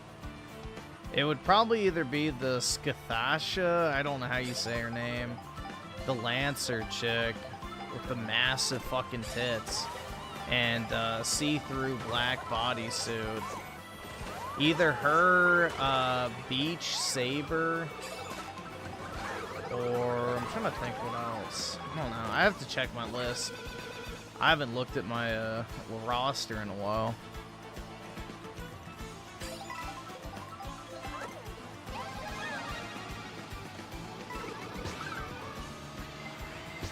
I don't think I do, because I don't think I played when that dropped, so. Ayoko? That doesn't even ring a bell, so probably not.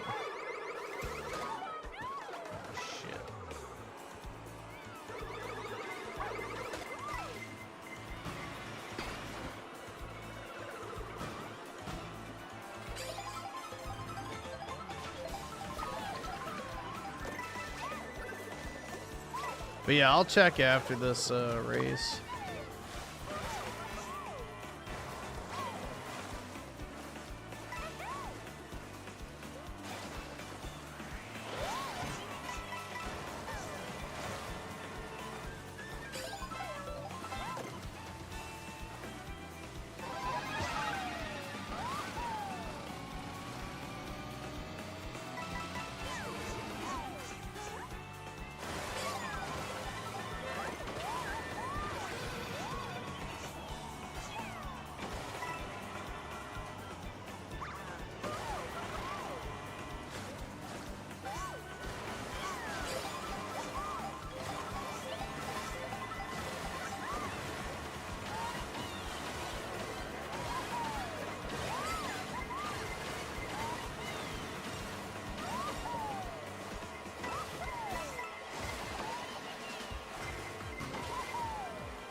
Oh, that's a death wish. Shit.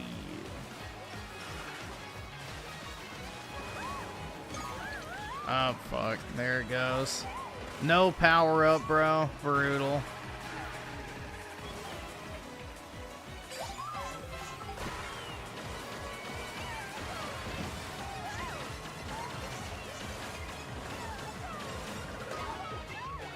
Oh, really? A fucking green shell? Yeah, it was Jover before it began, man. Man, brutal. Alright, let's see. Valentine's Day 2026. Receive all. Alright, sick, whatever. My inventory's full. Great.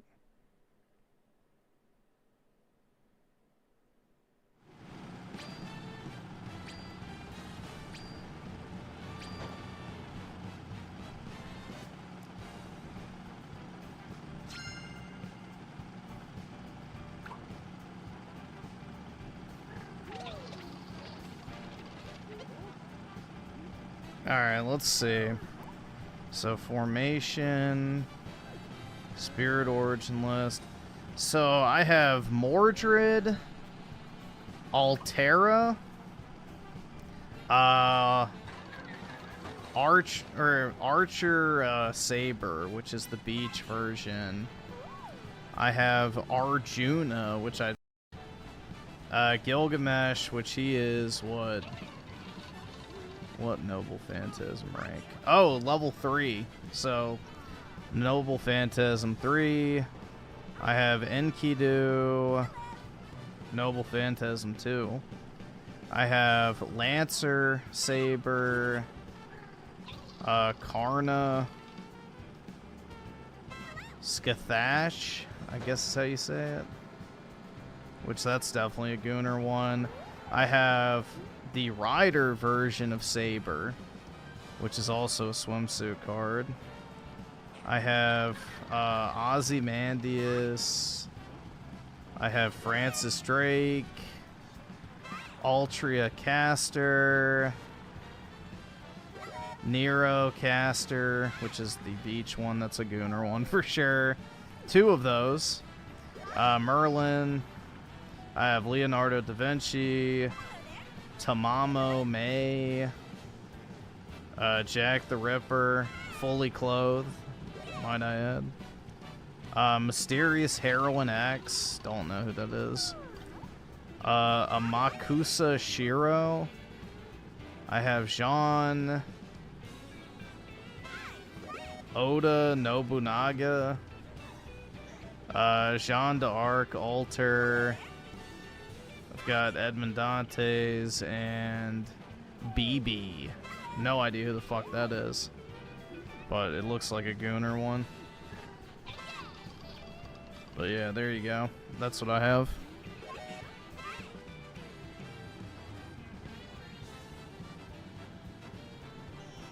So what's the summon? Let's just see. Summon! What do we have? I don't know how many. I got 90. So Andromeda is the banner. Tamamo. Francis Drake, which I already have. Europa, bruh. Blonde hair, blue eyes. Do I need to get that one? Semiramis.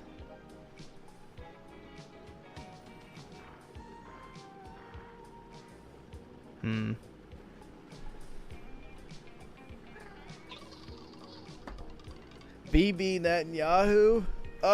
If he had massive cans, yeah, sure.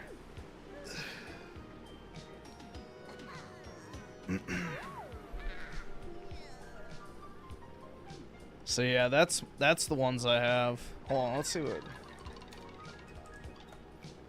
what BB looks like when you upgrade her.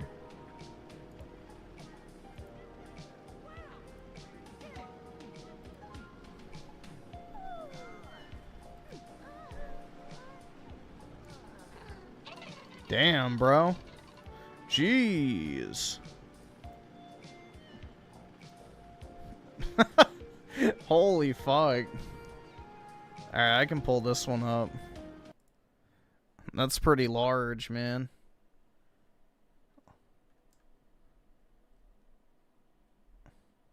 Jeez.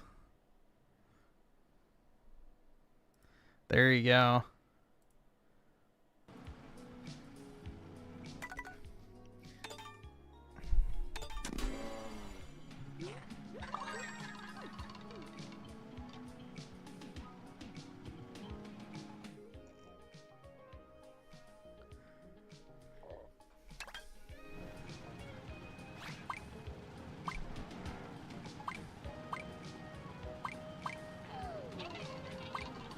I don't know. Which Valentine's Day summon should I do? It's probably... I don't know. I kind of want Europa, man. Europa's looking pretty good.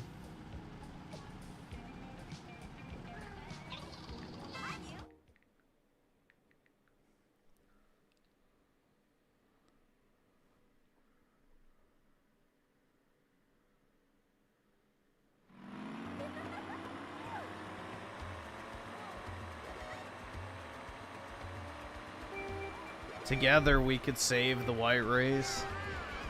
I have 90 gems, so I can do, what, 3 10Xs?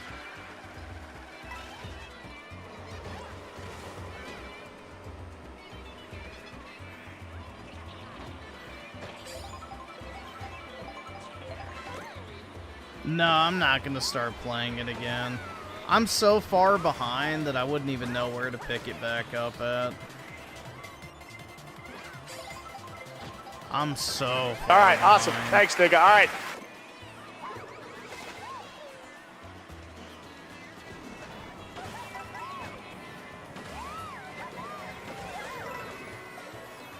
I probably don't even have meta, you know, servants anymore. Like Gilgamesh and Merlin used to be meta, but I don't know about anymore.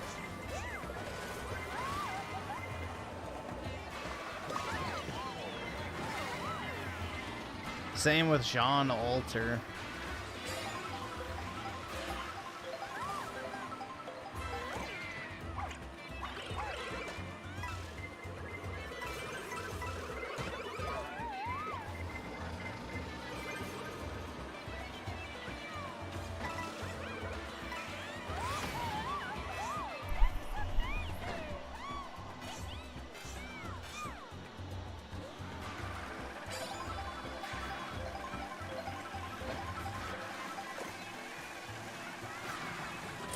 Musashi with a 5. If Jews want me to respect their blue square, they have to respect the world's children. No square. But they can't end 2,000 years of tradition. That's right. The rabbi must suck the blood off the freshly circumcised penis, or else it displeases God.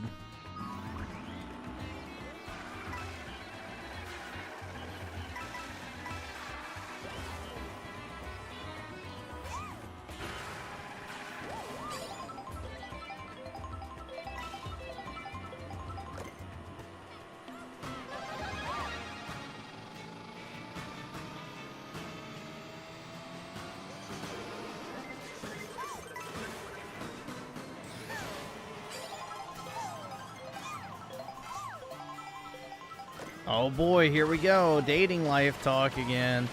Griffin is probably going to cope on Valentine's Day that no one loves him and eat a box of chocolates and go into a diabetic coma. Oh yeah, dude.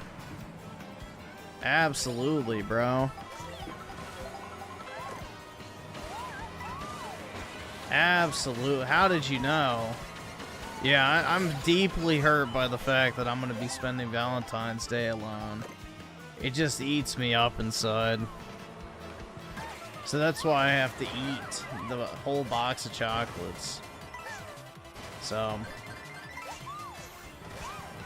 Exactly. You have me down to the fucking letter.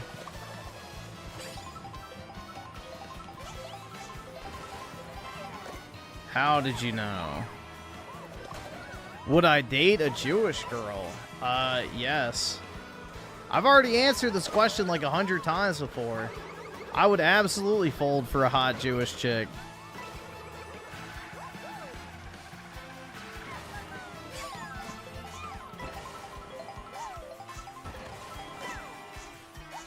Yeah, I don't think there's a single guy who enjoys Valentine's Day. It's only women that like Valentine's Day. Because all it means for guys is having to spend a bunch of money on dumb shit.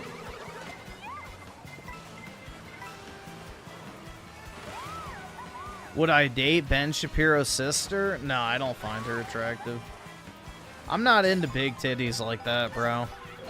Not my thing.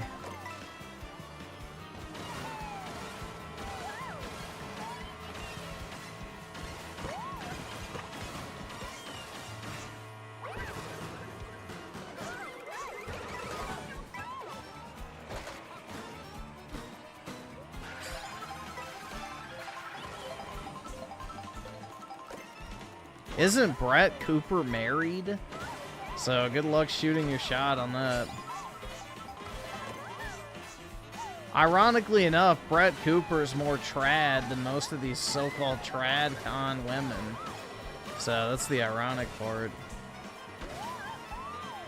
And I don't think she's ever called herself trad either.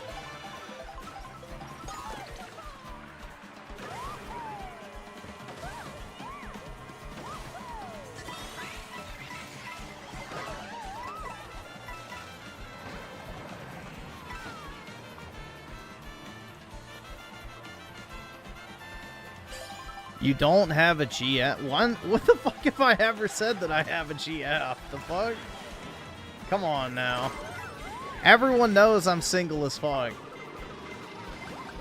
And it's likely to stay that way for the foreseeable future.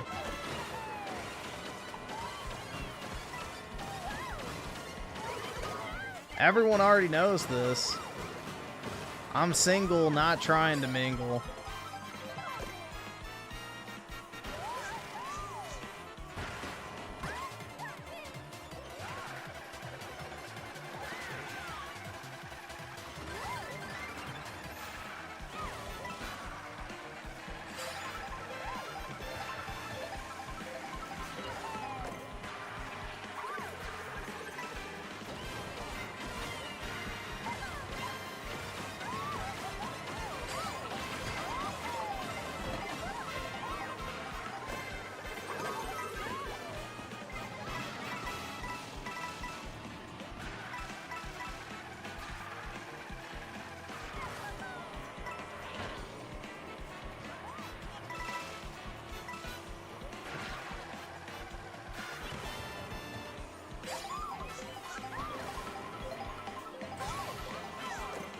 Griffin's chat obsession with Griffin dating is weird. I agree, man.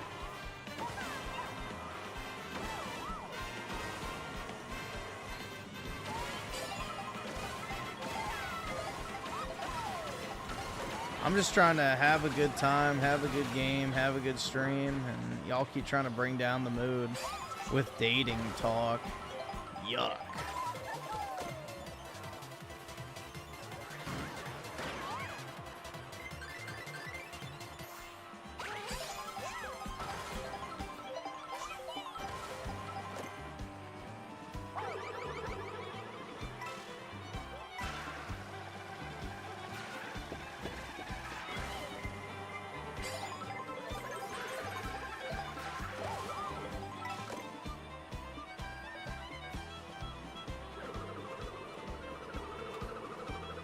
Would I date a girl that likes anime and goes to conventions? Yeah, I probably would. I mean, you know, everybody has their hobbies. As long as it's not like an obnoxious character trait, that's fine, I guess. You're fucking poor!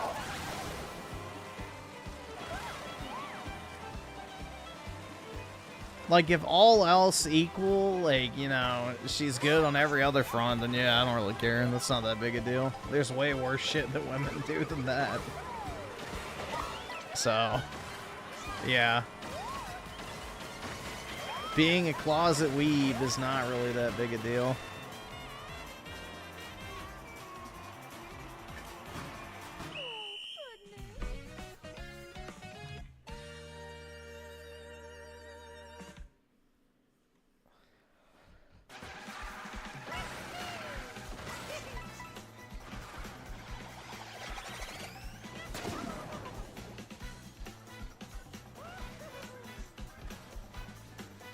If you can pick anywhere in the world, be it state or country, where would you live? Little St. James Island.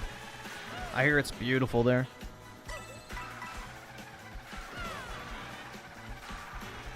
But probably just in Florida or something. I have no idea, honestly. Do I get a nice house for free?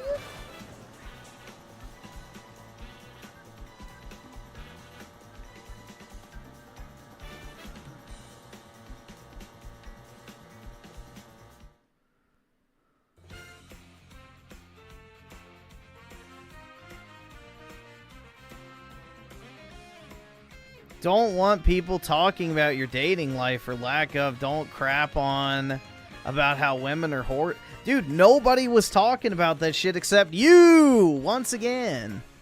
Also, why are you polishing your white knight armor, bro? She's not gonna fuck you. She's not watching you in the chat right now. Whoever you're white knighting for, it ain't gonna work.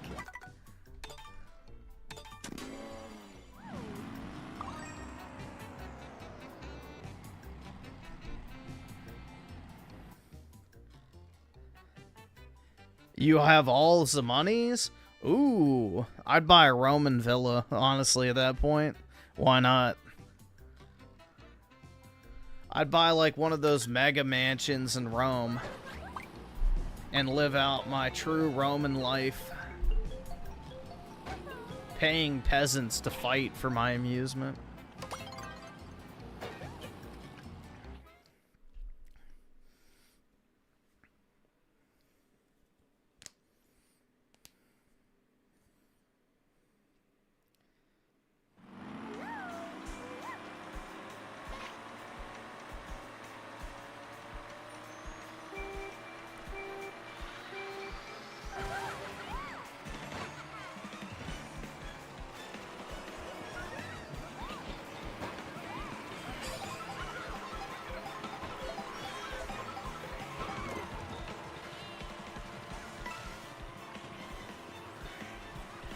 Let's see. Let me open up the super chat feed again real quick. Alright. Let's see. So Schizo Garcia with the 2. Do you have Kleinfelter? I don't know what the fuck that is. So I'm gonna go with no. If I don't know what it is, there's a pretty good chance I don't have it.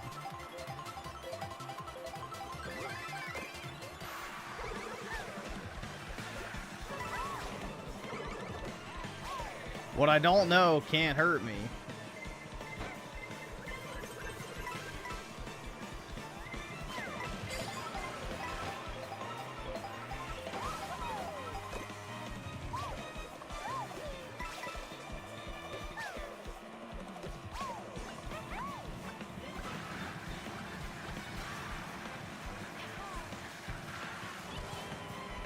It means you got XXY chromosomes?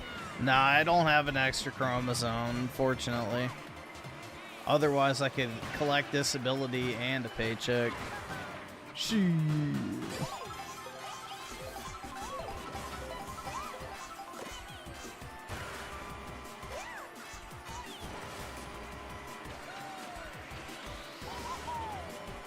No, I do not have an extra chromosome.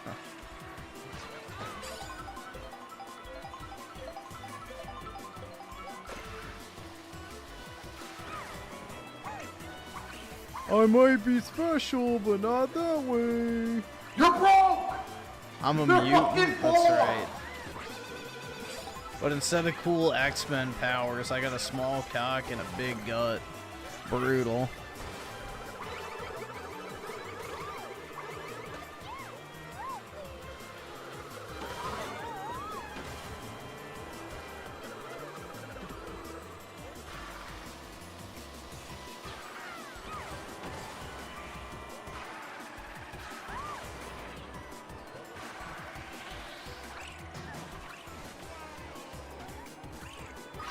Oh shit.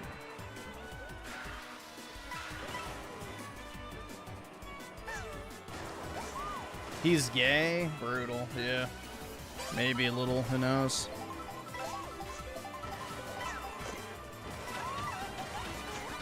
Anything's possible, right?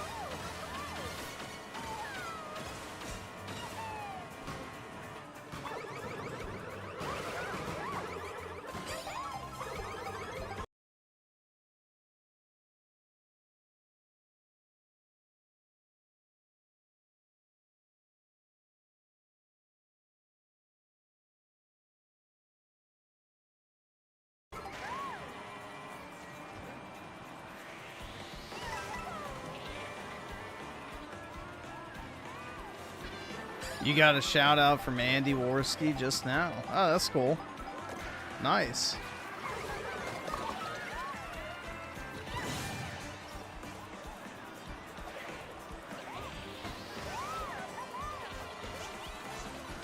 You want to see an episode of a dating show about Griffin and watch him reject all the Jewish women. That's right.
PK showing his card collection was a wholesome moment.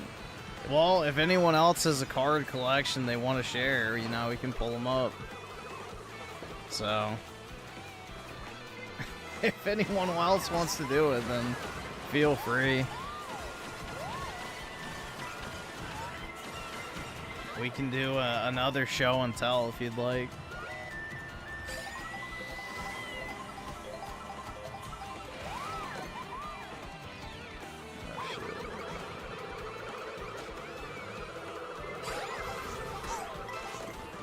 I missed the pad. Shit.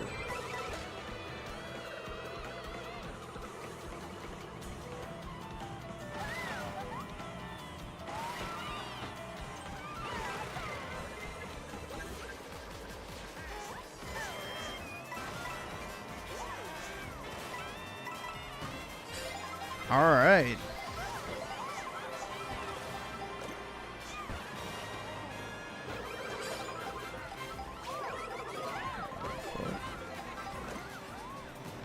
Like your FG Oak. If you really wanted to, you could, I guess.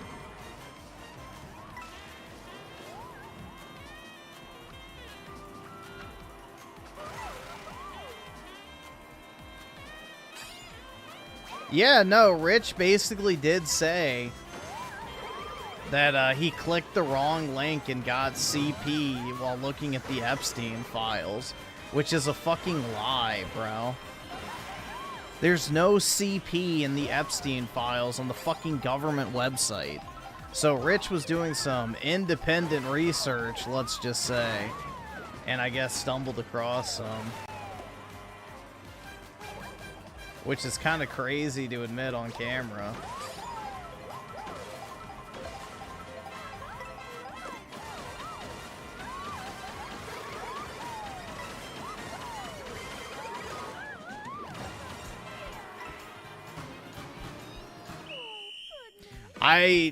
In my, what, 20 years on the internet, just about, I have never accidentally encountered CP.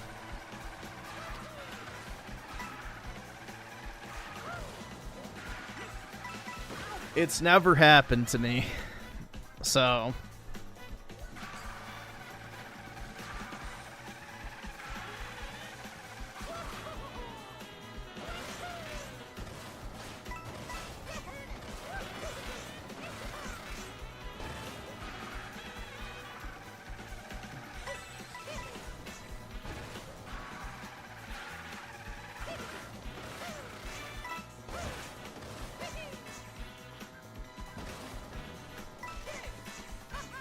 Are the people like Rich gonna admit the files? No, of course not, dude.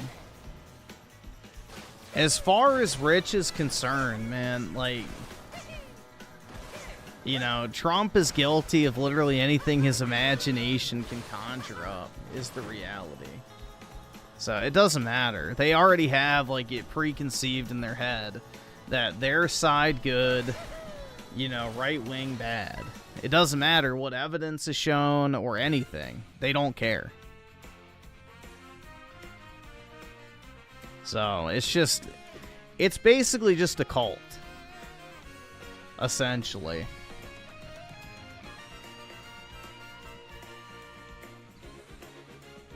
I mean, they literally pass around this one document, like, as evidence, and over to the right of the evidence they claim, it says claim not credible. And it's like, they use that as, like, some sort of smoking gun. It's like, can you not read? Like,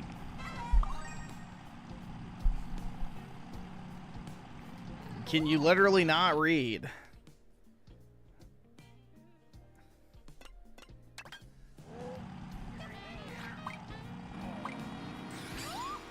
I don't know, man.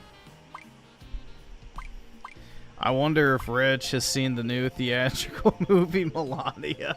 Dude, he probably thinks it's like state-sponsored propaganda or some shit. He probably thinks it's like legitimate propaganda and it's dangerous. He would probably use that word to describe it. He would probably use the word dangerous to describe that documentary.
My body cannot produce sperm.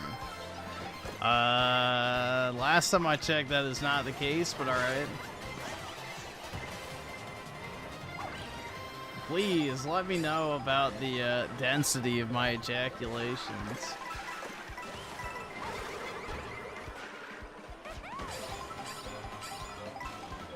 I don't know where you're getting that from.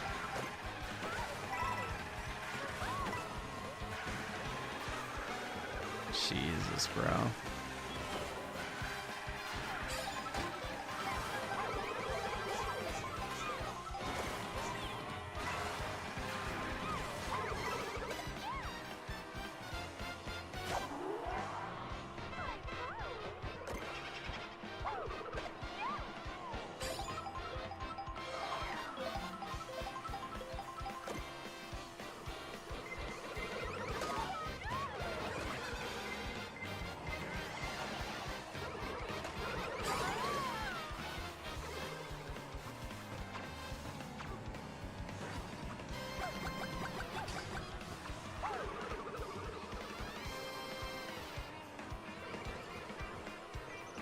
No no person with normal testosterone levels will get angry at receiving photos from a woman. You're missing the point entirely. The point is I don't want someone sending that type of shit over the internet because you don't know who else will see it. The whole point is not because I wouldn't want to see it myself. It's because it's not good for, you know, privacy concerns and shit. Like, there's nothing good that comes from sending nude photos, period. It doesn't matter to who and what context. It can only turn out to be negative. There's no benefit to it. So, it's not even so much about not liking the pictures. It's about the fucking privacy concerns of it. So, like, if you actually gave a shit about somebody, you wouldn't want them sending that type of stuff over the internet if it could be compromised. Because you don't know who else is looking.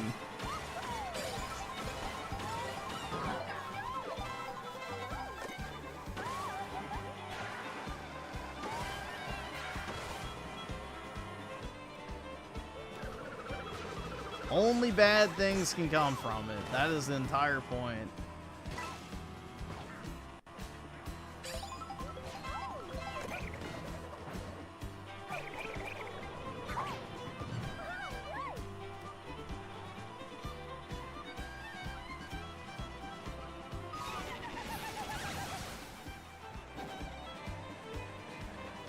They look at what they can't have. Okay, by that logic, then OnlyFans is fine. You know, just date an OnlyFans whore then. Why not? They can look, but they can't have it, right? Is that the new metric? That's the new metric? You know, as long as they ain't fucking her, it doesn't matter.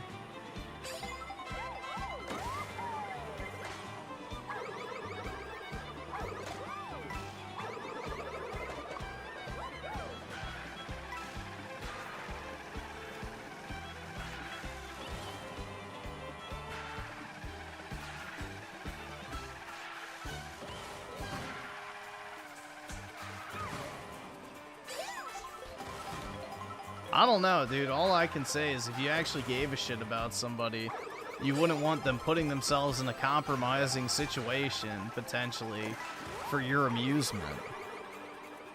So, that's my entire point with it. It's like, shit, it's not worth the risk.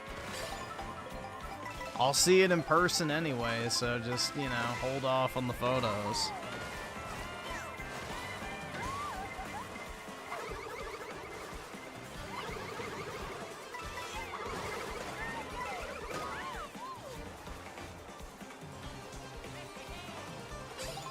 Yeah, why would an OnlyFans model have sex with Raymond? They're wealthy, dude. Most of the wealthy OnlyFans models don't even have sex on camera. They just do, like, tasteful nudes where maybe they show their nipples. Which, to be honest, bro, that's almost, like, more arousing than just straight-up porn.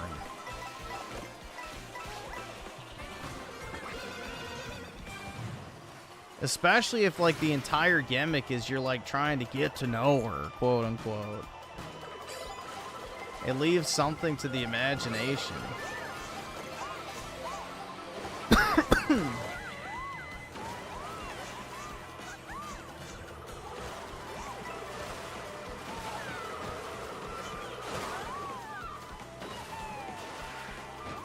How does that sound like low T that you get turned on by a woman, not just if she's like fucking butt-ass naked, getting railed by a fucking 12-inch dildo?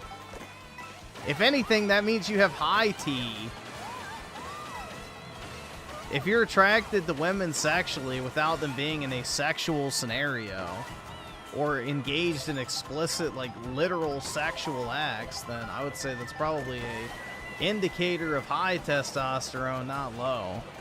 If the only thing that rustles your jimmies is fucking straight up hardcore porn, then you're probably low T. So I would say it's like the fucking complete opposite, but hey. What do I know? I'm only a scientist, dude.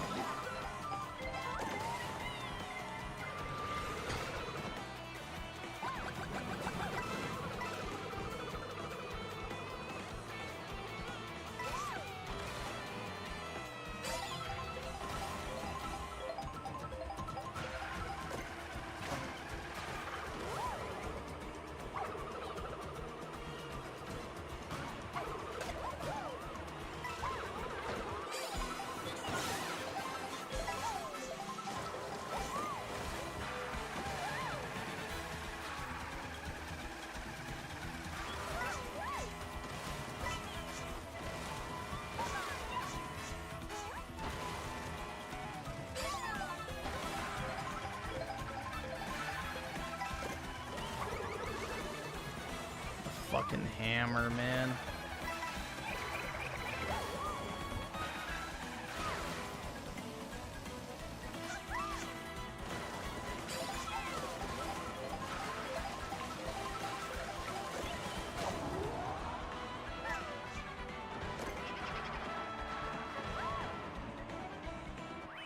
Alright, I'll take it.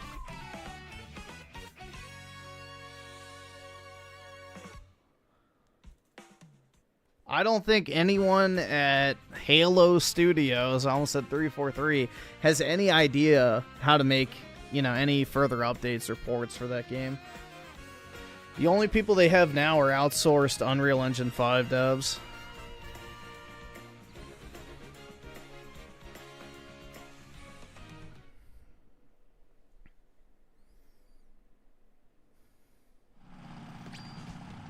I have low T, maybe so.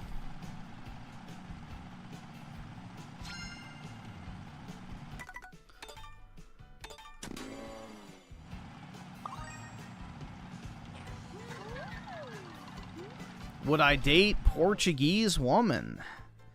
Not if she didn't speak English.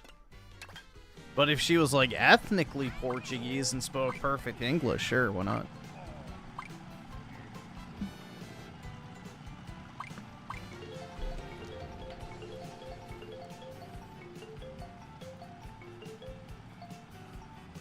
Let's see. Schizo Garcia with a 2. Look it up. Explains a lot about you. I don't think so. And Chaka Shaka Gaming with the 3. Give a right hook to RTU right in the diabetes. Well, at least you have a big target, right? So what is this shit called? Klinefelter syndrome. Jesus Christ, bro.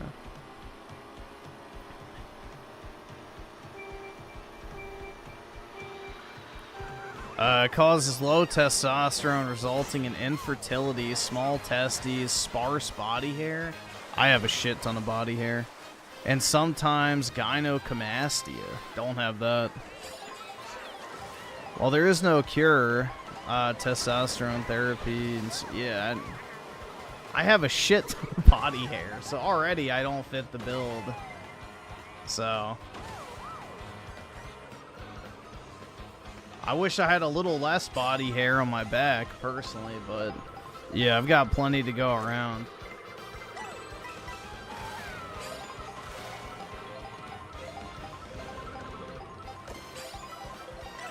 Ape game? Yeah, exactly. A fucking mayonnaise monkey, right? Shit.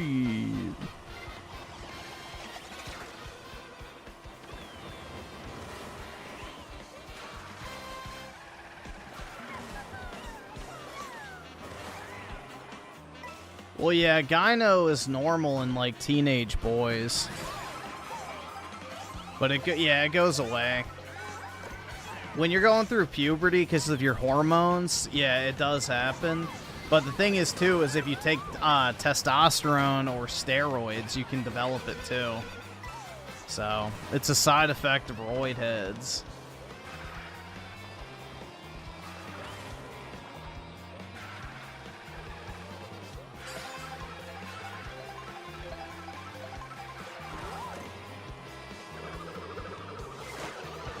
Can I sell you some of my body hair? Oh, yeah. Where do you want it from?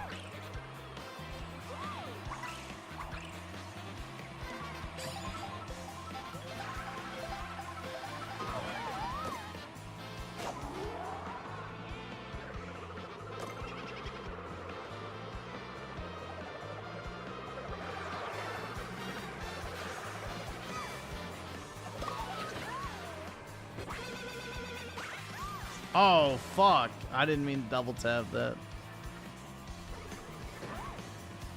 Why do I cope about being gay? Oh, maybe because I'm not? I don't know.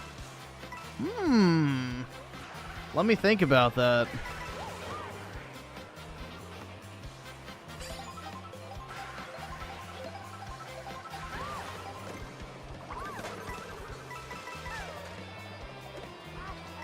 I don't know. Why would I deny being gay?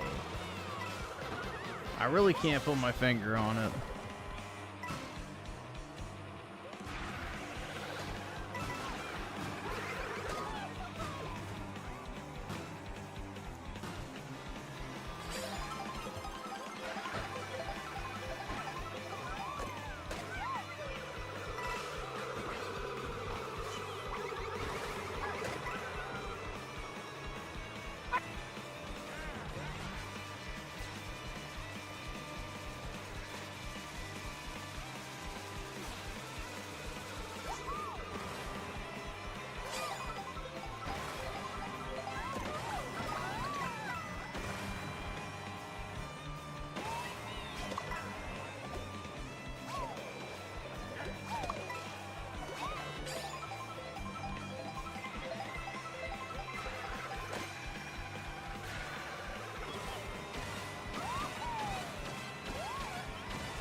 You wish you were gay for me. Jesus Christ. Yeah, that's something a straight man would definitely say.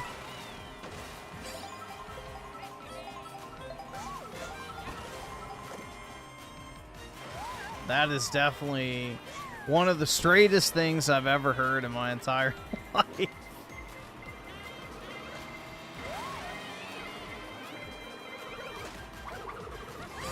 Not at all homo at all. Not even in the slightest.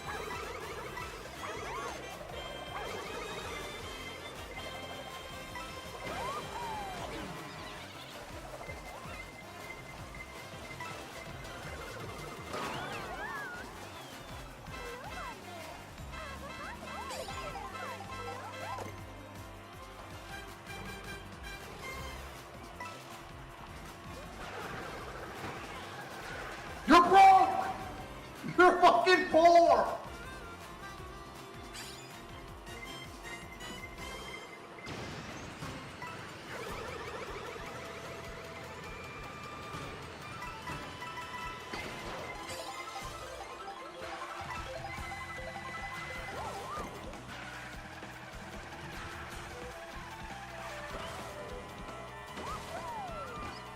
I'm LARPing as a straight man. Is that your expert opinion? You know what it's like to be in the closet?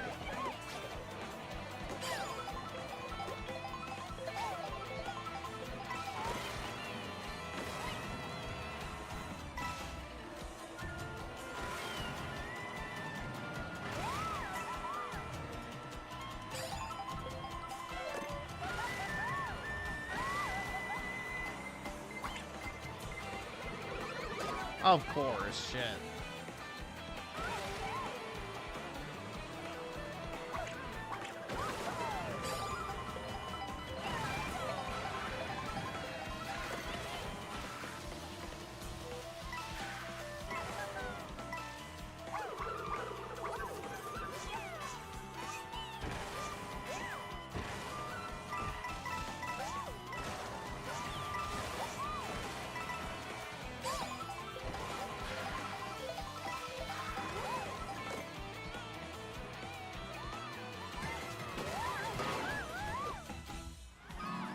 Fuck.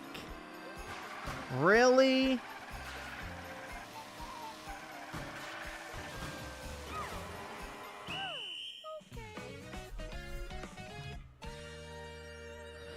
Brutal, dude.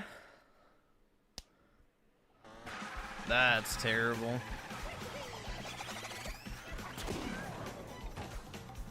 Let's see. So, Eclipse of the 5, PlayStation State of Play will suck. Be prepared for more Resident Evil. Oh, yeah, I'm sure. Capcom might show off the Monster Hunter expansion, which I guess would be kind of cool, but yeah, I'm sure they're going to talk about Resident Evil once again. Just in case people forgot, dude. And Eclipse of the 2. Be also prepared for indie pixel games. My favorite, man. My absolute favorite.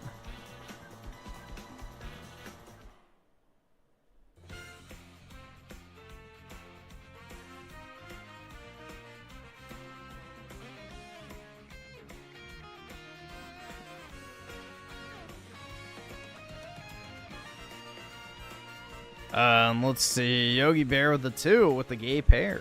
Appreciate it, man. Always happy to see a gay pair in the chat. And not just gay chatters. Which we have an abundance of, it seems like. Or at least one strong one.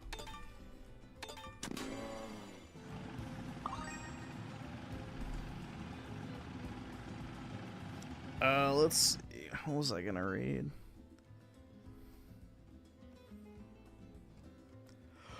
I think I lost it. Shit.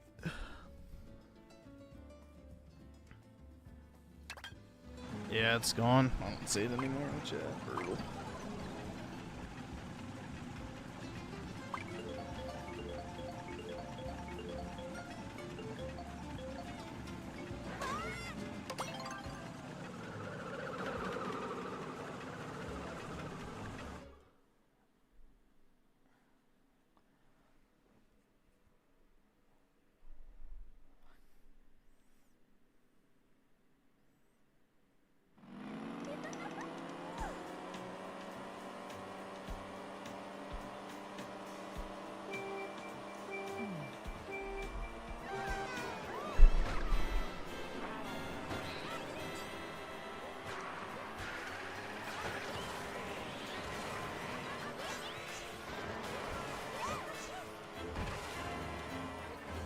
You only date people 18 to 27. I'm too old. So you're gay. Got it. Thanks for the confirm.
Squirt.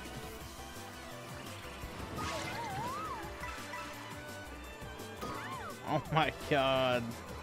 Brutal.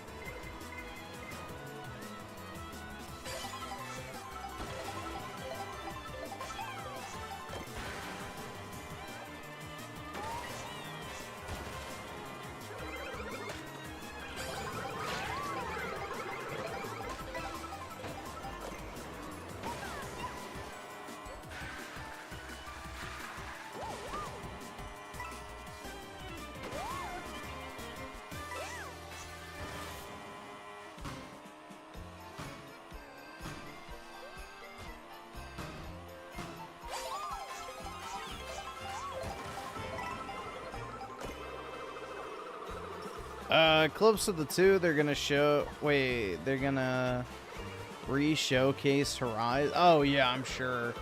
That shitty fucking free-to-play slot. You're fucking poor. Where the mobile game looks better than the actual console game. Brutal.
PK is never gonna hand reveal. He's just gonna keep teasing us forever and ever.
Yeah, no, I'm not in first.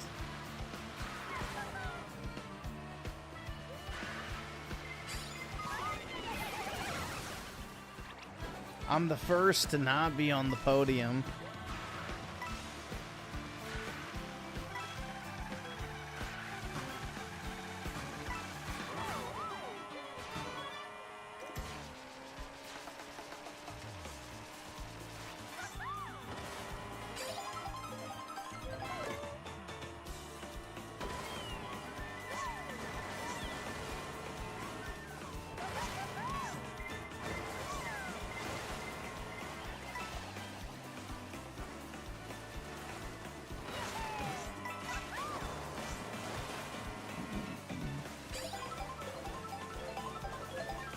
And Schizo Garcia with the 5 FBI and I collect cigarette butts from the train station after a good long petrol sniffing sesh and then get arrested.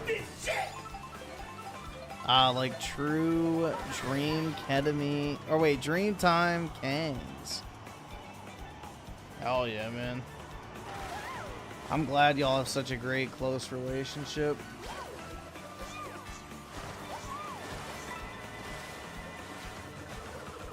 I think that's truly wonderful.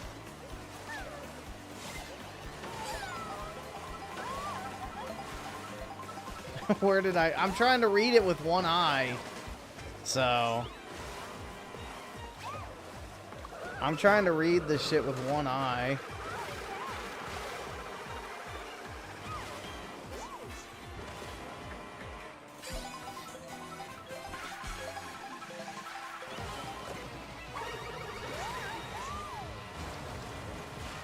I am locked into a hyper-competitive match in Mario Kart game.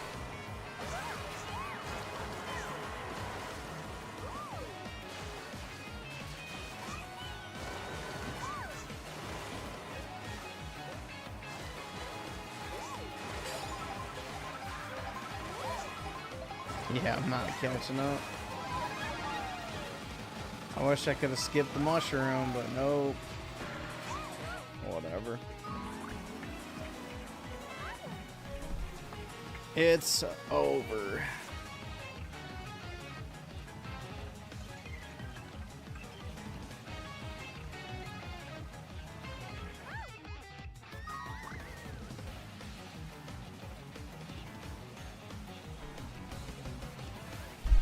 Let's see. So, Eclipse of the 5. I feel like I lost my enthusiasm for gaming. Gaming sucks now.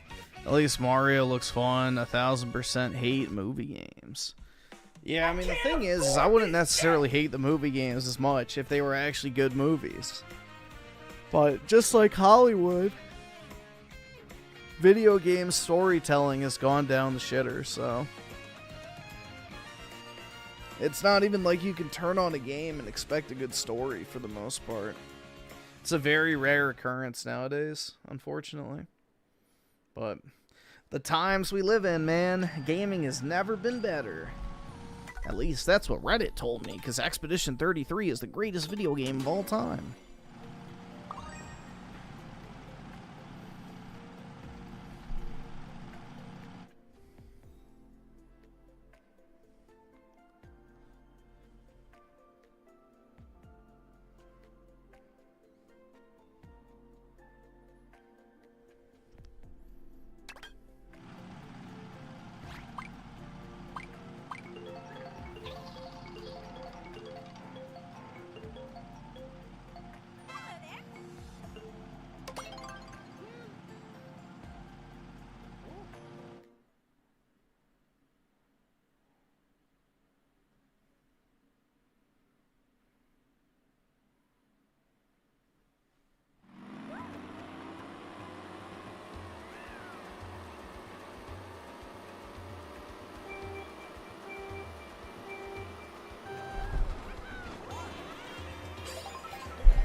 Yeah, PK will end up with a German wife.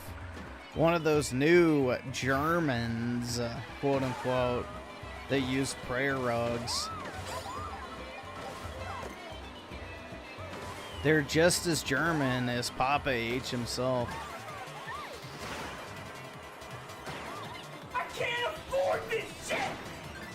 In fact, maybe even more so.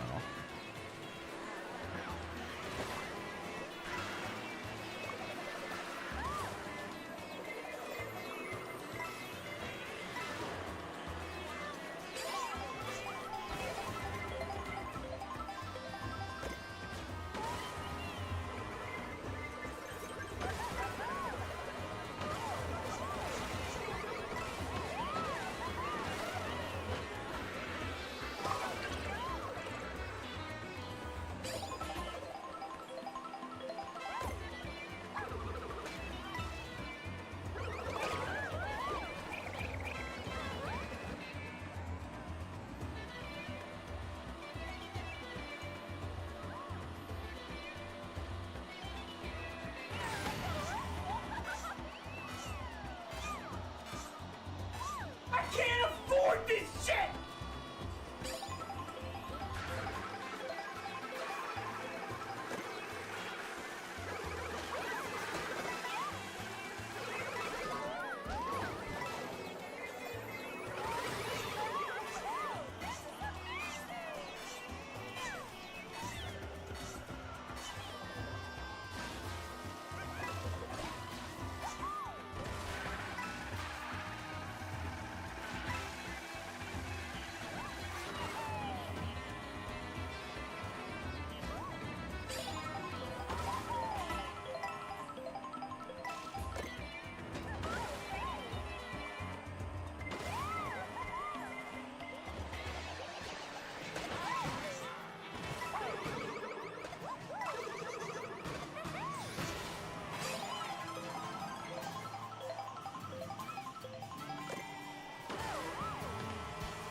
Yeah, if you have 20 coins, you go faster, and then every coin you pick up subsequently, it gives you a tiny little boost.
Let's see. Eclipse of the 5, I will say movie games are a good palate cleanser in between coming off of Dark Souls, heavy reaction input game.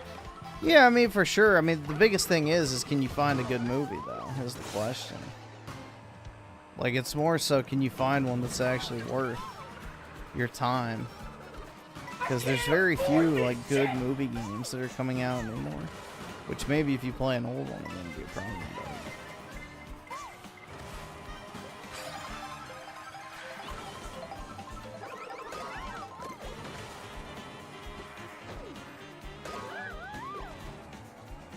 And Chugga Chugga Gaming with the 3, Expedition 33 is for Reddit-loving diabetics. I guess so. I don't know what diabetes has to do with it, though. But it's definitely a Reddit-approved game.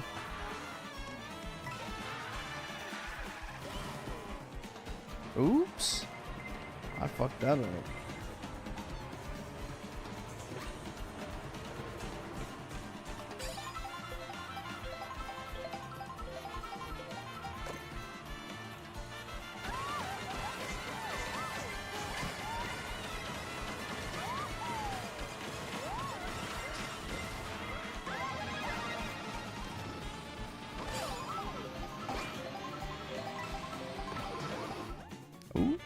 I'm looking over the chat.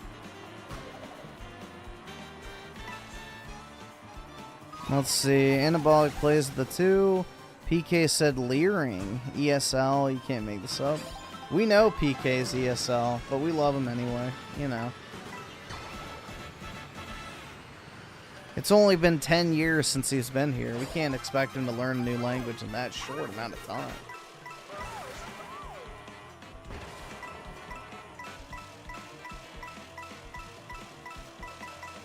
Much less the automatic spelling feature on his phone.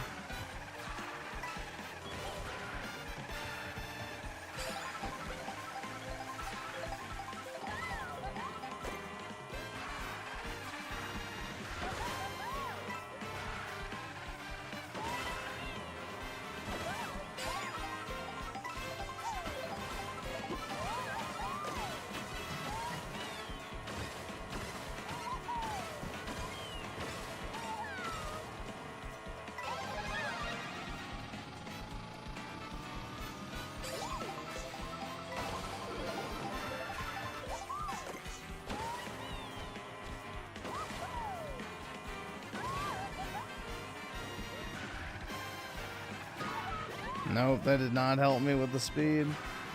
Brutal. I forgot if I've tried that before.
It's over.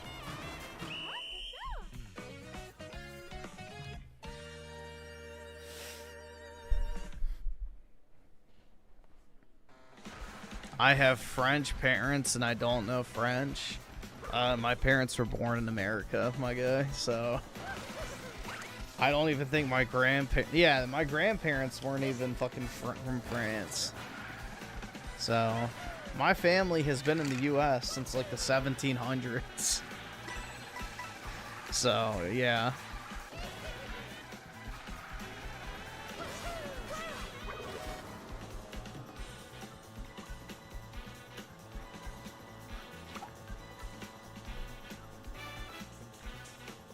My family originates from the Carolinas, so...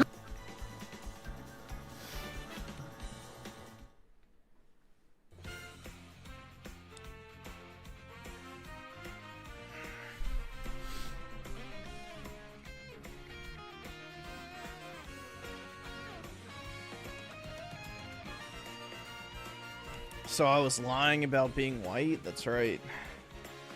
I'm ultra white.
Yeah, most of my family is from England and Germany. And then, like, I want to say, like, 1/8 maybe of my family is French, so. So, you know, a pretty bog standard fucking mix for, white American. Especially whose family came over during the colonial times. So, yeah. Cope and see the chuds.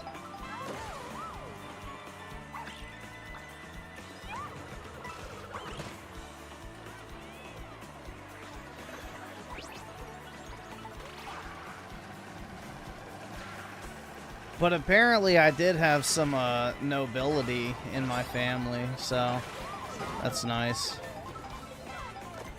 I don't remember exactly what it was, but I remember one of my cousins did a, not like a ancestry thing. It was, like somebody actually went through like historical records and shit, and they found like some connection on my mom's side of the family to like nobility, which is kind of cool. So all I'm saying is, in theory, I could inherit the English throne.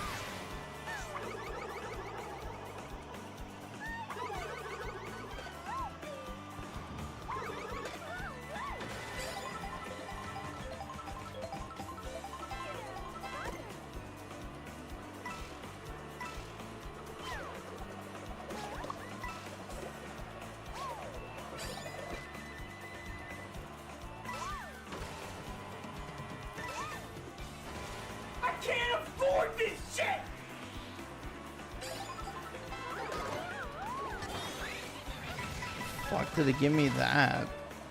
It's literally the most worthless shit ever.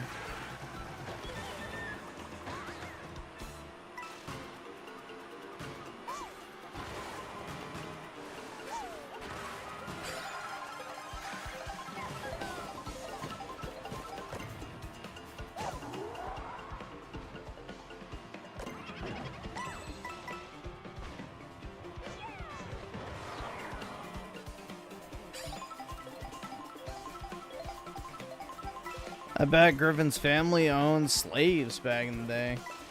I hope so. That means we were ballin'.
Oh shit.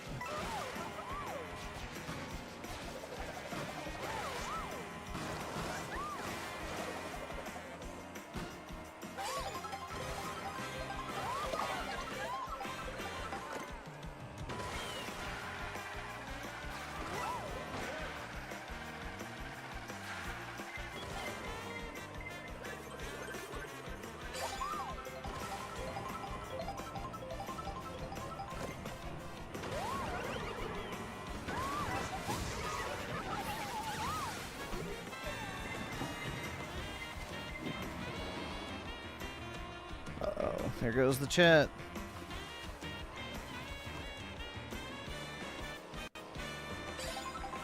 Shit. There we go. Fuck. Trying to do this one-handed.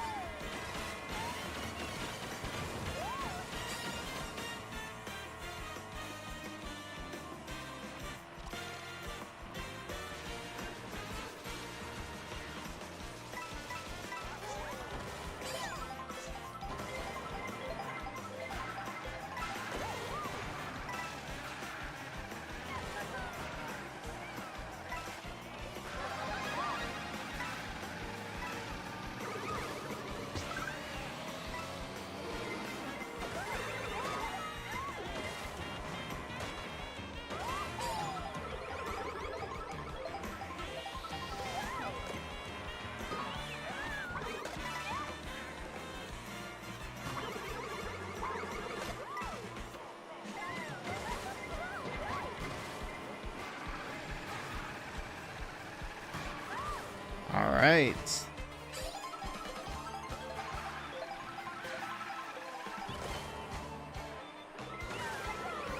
Fuck. Gooning to Peach while playing? Maybe.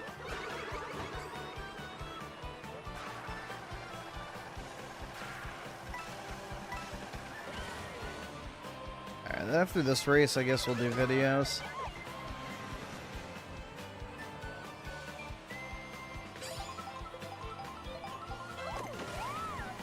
Just look, it's almost 5 o'clock.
Brutal! Oh my god. So close. So close. Jeez, man.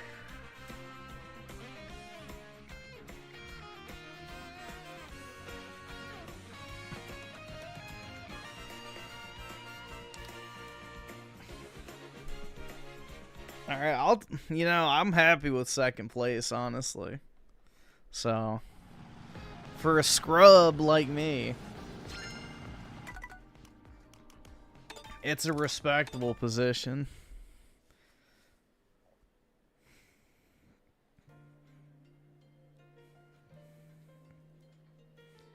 You performed 25,000 tricks total. Wowie zowie, man.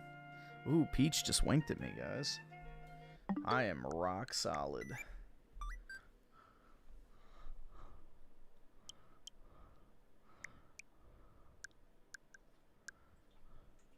Damn. So, Dragon Quest will probably surpass Donkey Kong as one of my most played games. Brutal. Only because of the shitty fake out ending that Dragon Quest XI had an identical copy of.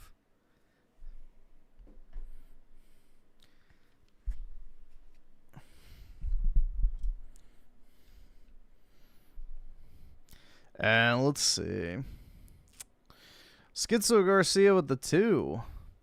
I just refilled my 3rd jug. Recovery is going well.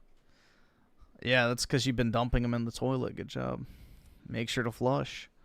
And Captain Hook Games of the 2. Shabbat Shalom, my N was. Wow, that's racist, man. And anti-Semitic. That's horrible, dude.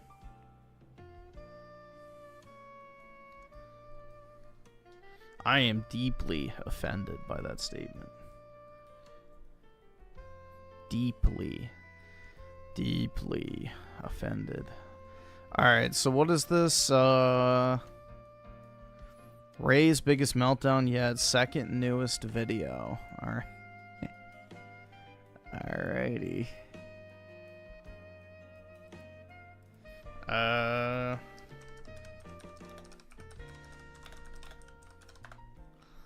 Let's see. Videos. Oh shit, I'm not on his channel yet. Fuck. Most heartbreaking thing. It's only 20 minutes. Do we need to skip to 11?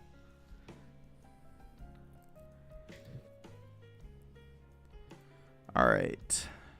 I think we're good.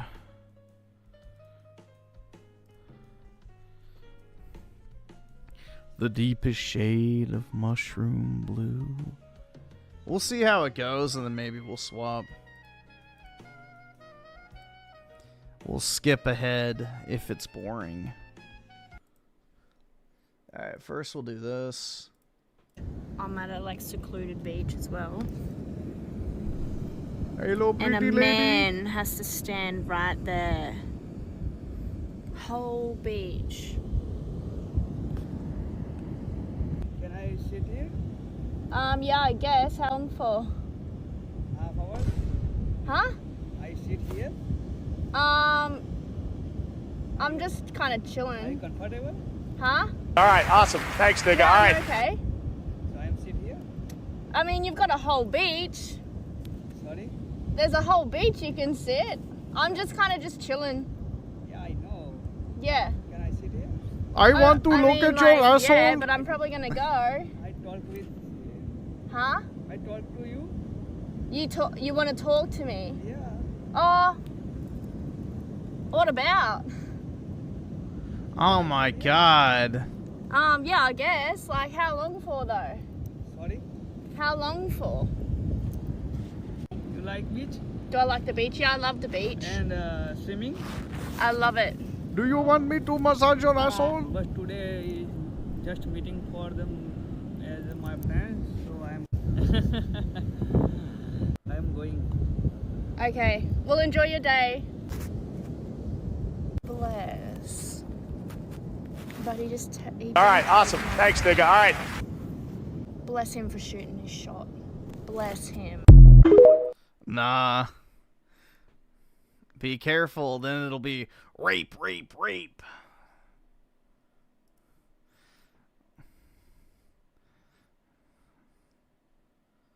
Especially if you're in India. I don't know where she was.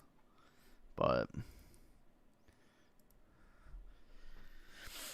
let's see. AUSSIE'S with the 5. Y'all are going to hate me for this, but Mars is always first. Alright, we'll see real quick.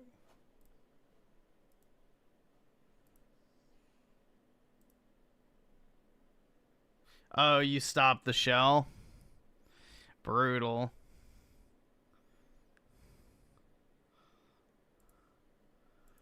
Oh, let's see. Is this another one?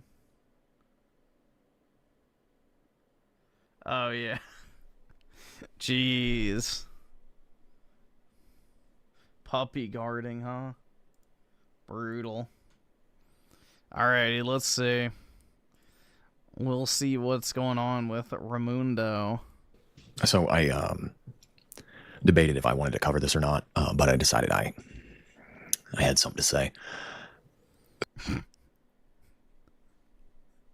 Well, I guess that's kind of evident by the fact that you're uploading the video that we're now watching, but alright. Schizo Garcia with the 2.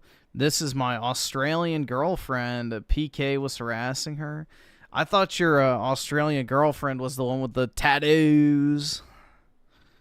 I thought that was your dream girl with all of her tattoos.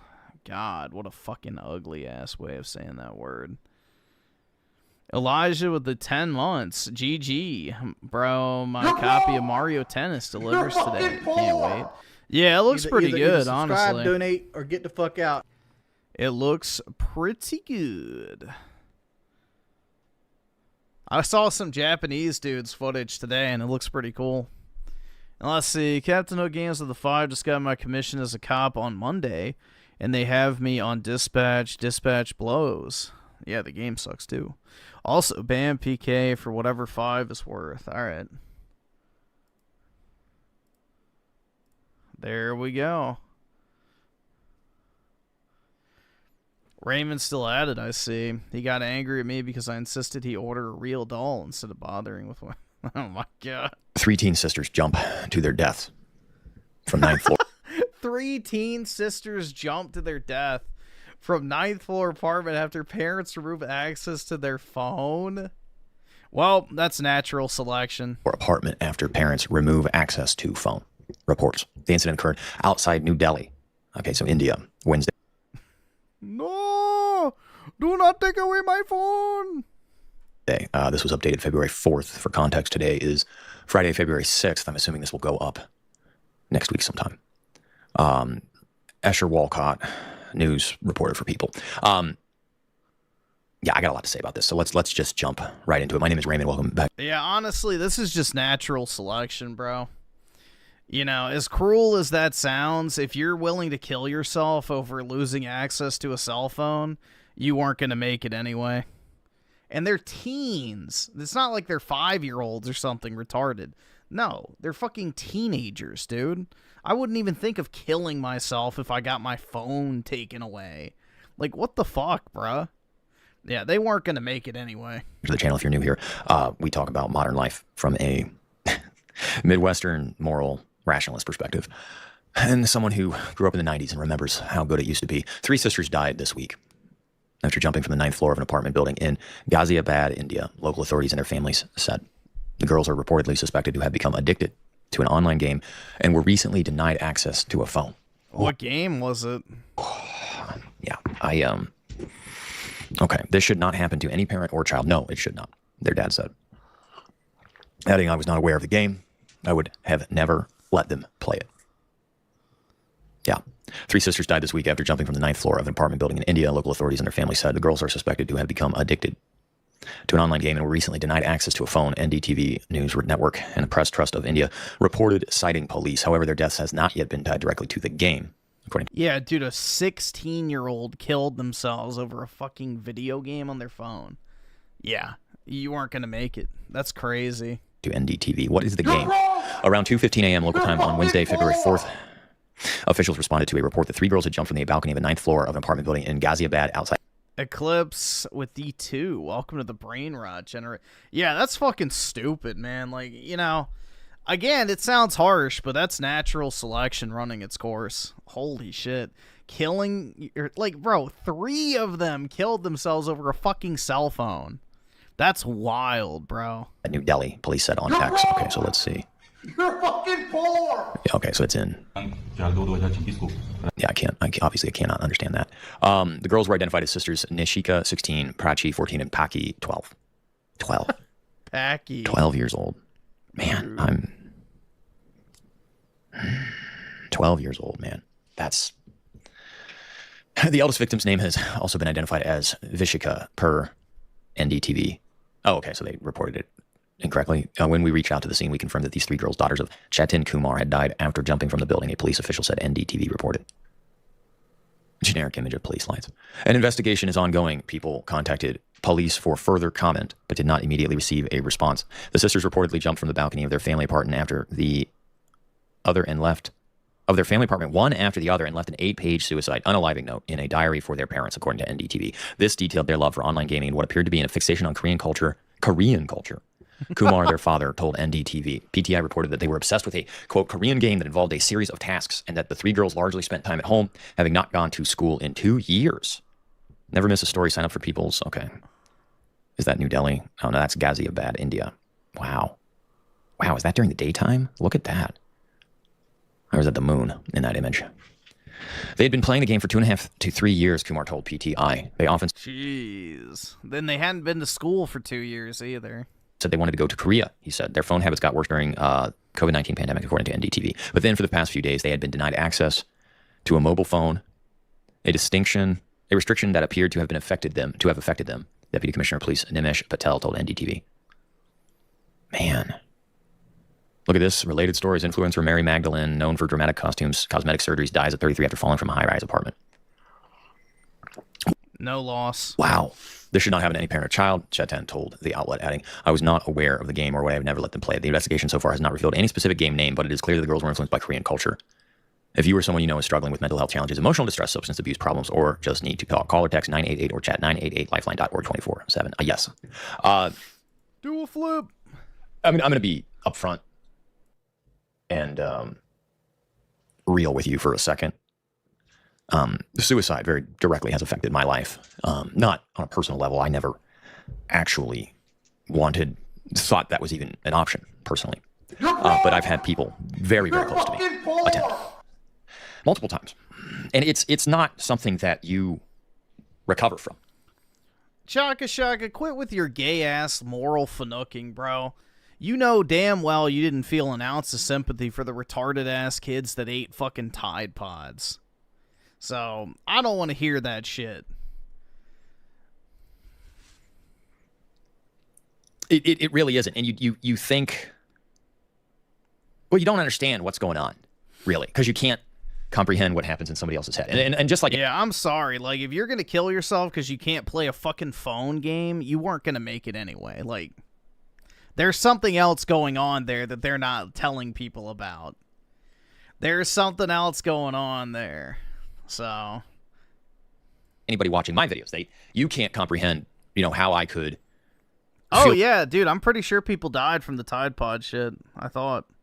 But it doesn't matter either way. If a 16-year-old, Minecrafts themselves because they don't want to, live without their fucking phone for a few days, like, that person ain't gonna make it, bro. There's some deep-rooted issues there that, this is just kind of a natural selection kind of moment. The way I feel or exude the way I exude or think the way I think in any capacity because you're not in my head. Obviously, there could be very real, like these games, and we're not blaming games, obviously, but these devices in general. I mean, when was the last time you put this down? I check it all the time. I mean, I leave it on Do Not Disturb, quite frankly, because I can't take the constant pinging, duping, lapping, the Discord alert, that it's my least favorite sound on the planet. Yeah. I hate the pinging, I hate the chiming, I hate the dinging. And yes, I know they designed it very specifically to instigate that addiction reward mechanism in the brain. It's horrible. I hate that ding text message alert. And then it comes in over on the computer, and it's too much. If I could figure out how to make it not happen, I put it on Do Not Disturb all the time. I figure if somebody really... If you can figure it out, just go into your notification settings. It takes like 2 seconds. needs to get a hold of me, I'm on my phone enough that they will be able to... I'll check it, and I'll see the alert, and I'll see the missed call. Because I, believe it or not, do actually check my missed calls, too. And I don't care what, there's a lot of jokes, and people make a lot of jokes about India. This is a father, and any human being that has children, most... I know I got a lot of antinatalists and everything in my audience, but most people have hearts, and they understand that you would be devastated. Any father in any culture, and this is horrendous. This is horrendous. That they are directly blaming that. And I would be interested to know why they weren't in school. But that's neither here nor there. It doesn't matter. Yeah, exactly. As someone who's lived pretty much every moment alone for the last 4.5 years, I can tell you isolation takes its toll. You need something to do. That's why I record videos. Whether or not you find these videos interesting, rewarding, or otherwise compelling, that's up to you. But I can tell you right now, I record videos because I need to fill my time. Work on little projects here and there. Do things that need taken care of. But I remember, it was almost 15, 20 years ago at this point when we experienced what I experienced with someone very close to me. And you feel that it's like they emanate that pain out, and you realize that something was really wrong. You didn't really know, but you realize, and then the shutting down starts to engulf you. Because you really realize, like, man, this person was going through it. This is, and you didn't even know. Because that's the trick. You never know. You never actually know. And then, of course, there's always the prescribed. Yeah, the people who are the most likely to kill themselves are the ones you never see it coming from. Otherwise, you know, the people who always talk about it and shit and threaten it, they're never actually going to go through with it because they're too addicted to the attention. So, Schizo Garcia with the 2. I guarantee the dad was doing... Yeah, that's the... Why were they out of school for 2 years? Like, yeah, I guarantee the dad was doing something for sure. Raymond with the 2. Yeah, we can probably check that out. All out mitigation. There's the, you need to do this. We'll have to go to, there's a therapy. There's this. There's all these things that could supposedly help. And of course, you know, it all costs a fortune. Because in modern life, you are expected to perform or consume. And the consumption definitely ramps up when you need actual help. And there's people who can't, like the people, your loved ones can't help you because they don't know what to say. They don't know what to do. And then even the help you pay doesn't help. You're fucking poor! And then you see someone go from one extreme to exactly the other. And has its own deliriatory effects and fallout. And resentments and whatever emotions you want to talk about having over the course of a life. And then you watch that person grow up and live and mature and develop and start having interests again and working on themselves and building their body up and their life up and meeting someone and having a wonderful life. And despite all odds, you could have never imagined they could be happy, and they're happy now. Oh, God. Does anyone else feel like that shit's forced? Like, I'm sorry. Like, that's not a natural progression. Effects and fallout. And resentments and whatever emotions you want to talk about having over the course of a life. Yeah, exactly. And the fucking Oscar goes to... And then you watch that person grow up and live and mature and develop and start having interests again and working on themselves and building their body up and their life up and meeting someone and having a wonderful life. And despite all odds, you could have never imagined they could be happy, and they're happy now. Because, God damn it, it's not worth it, man. Yeah, dude, that... I don't know about that one, bro. This seems like some fucking, you know, Skillshare.com acting courses. I don't know, dude. I don't care if people mock me, laugh at me, ridicule me. Fine, I can take it. What the fuck, man? Jesus. But God, I watched somebody who was on deathbeds twice, and hospitalized twice, and on their deathbed twice, and I watched them come back from the dead, and they have the best life I could imagine now. And yes, they've got their problems. Nobody is like completely away from problems. You're never completely away from problems. You don't ever get to escape from your problems. Shit, but man. God, their life is so good. And there's so much joy. And it's so worth living. Holy fuck, bro. I'm sorry, bro. Like, this is not the type of shit you record and upload to the internet. Like, it just... First of all, it goes from 0 to 100, like, almost immediately. So, already, it kind of seems like he's forcing it. But even then, if he's not, it's like, bro, you should not be this fucking emotionally unstable. Like, this is not normal at all. This is wild, bro. He, like, literally worked himself up in the span of, like, 20 seconds to, like, start bawling.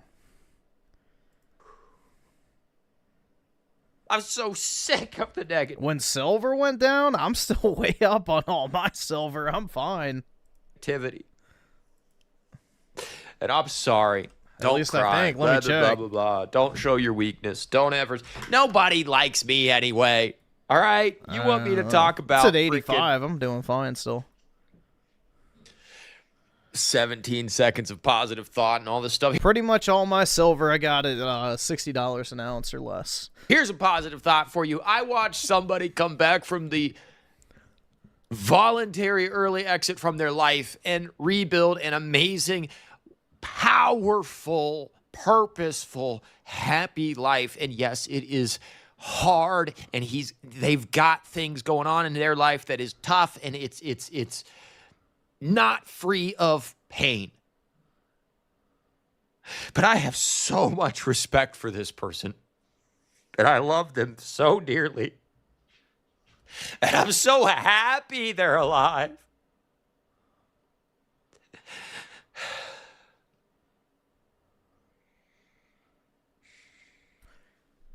I have watched the temporary solution turn into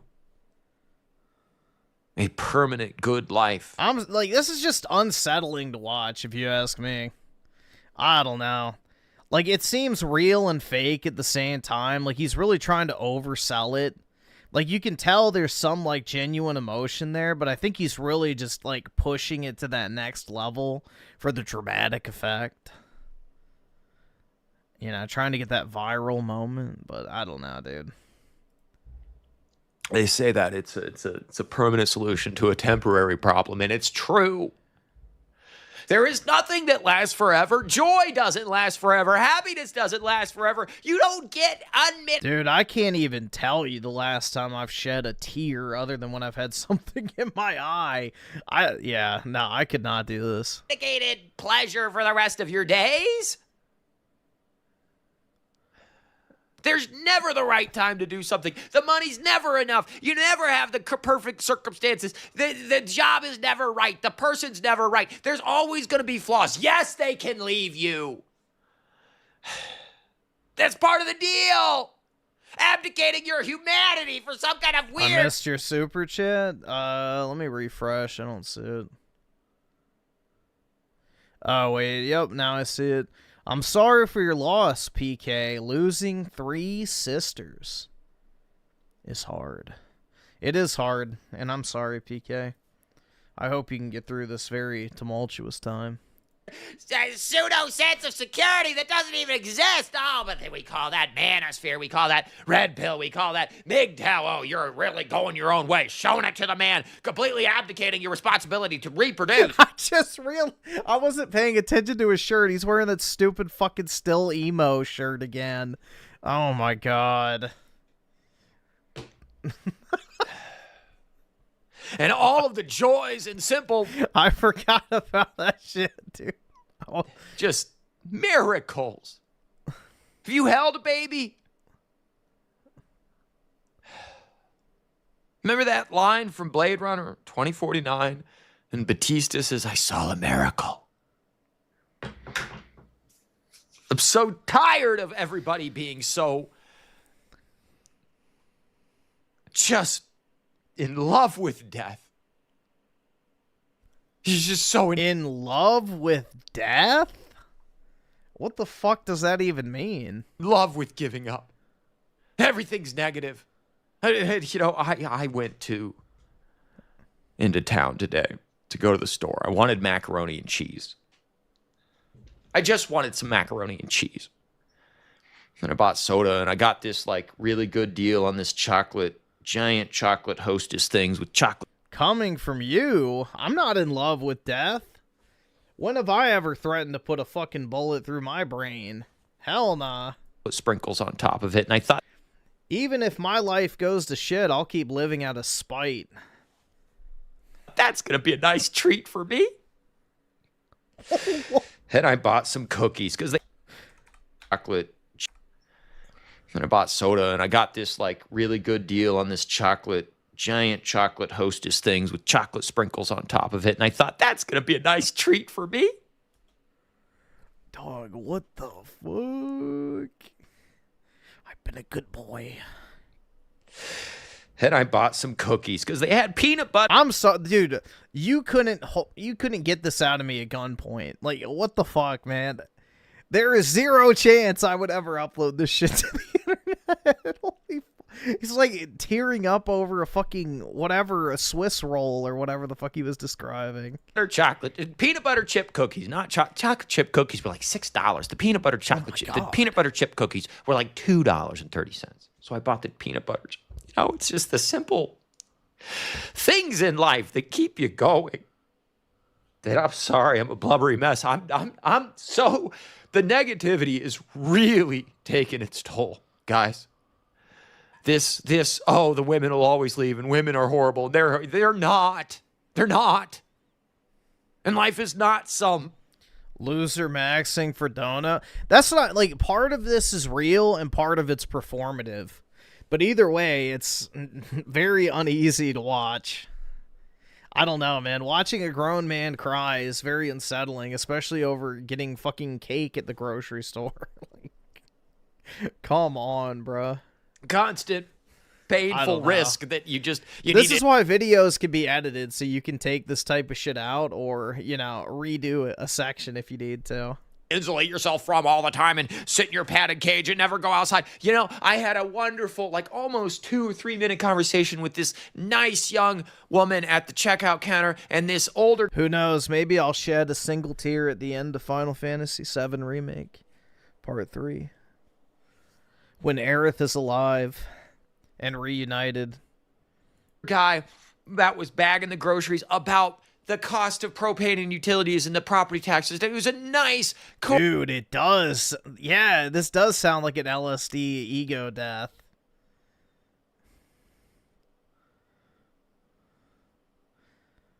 It kind of does, honestly. Schizo Garcia with a 5. Maybe Raymond has Klinefelter syndrome. I don't think so. But maybe. Who knows, bro? I don't think that's the case because, you know, he wants to fuck so much. Also watch Aussie, but alright, I'll see if I can find it. Cordial conversation, and people, it just was pleasant. And then the young lady at the bank was just, you know, I tried to exude the pleasantness to them, and she was pleasant back. And it just, I'm sorry. I'm sorry. I'm so tired of the negativity. And that doesn't mean I'm going to be like sunshines and rainbows, lollipops, and just, oh, everything's great. Teletubbies. Yes, I could still talk about the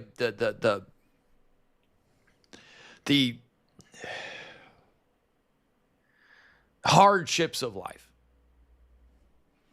Bro, experienced good customer service? I mean, to be fair, man, that's rare enough to bring a grown man to tears.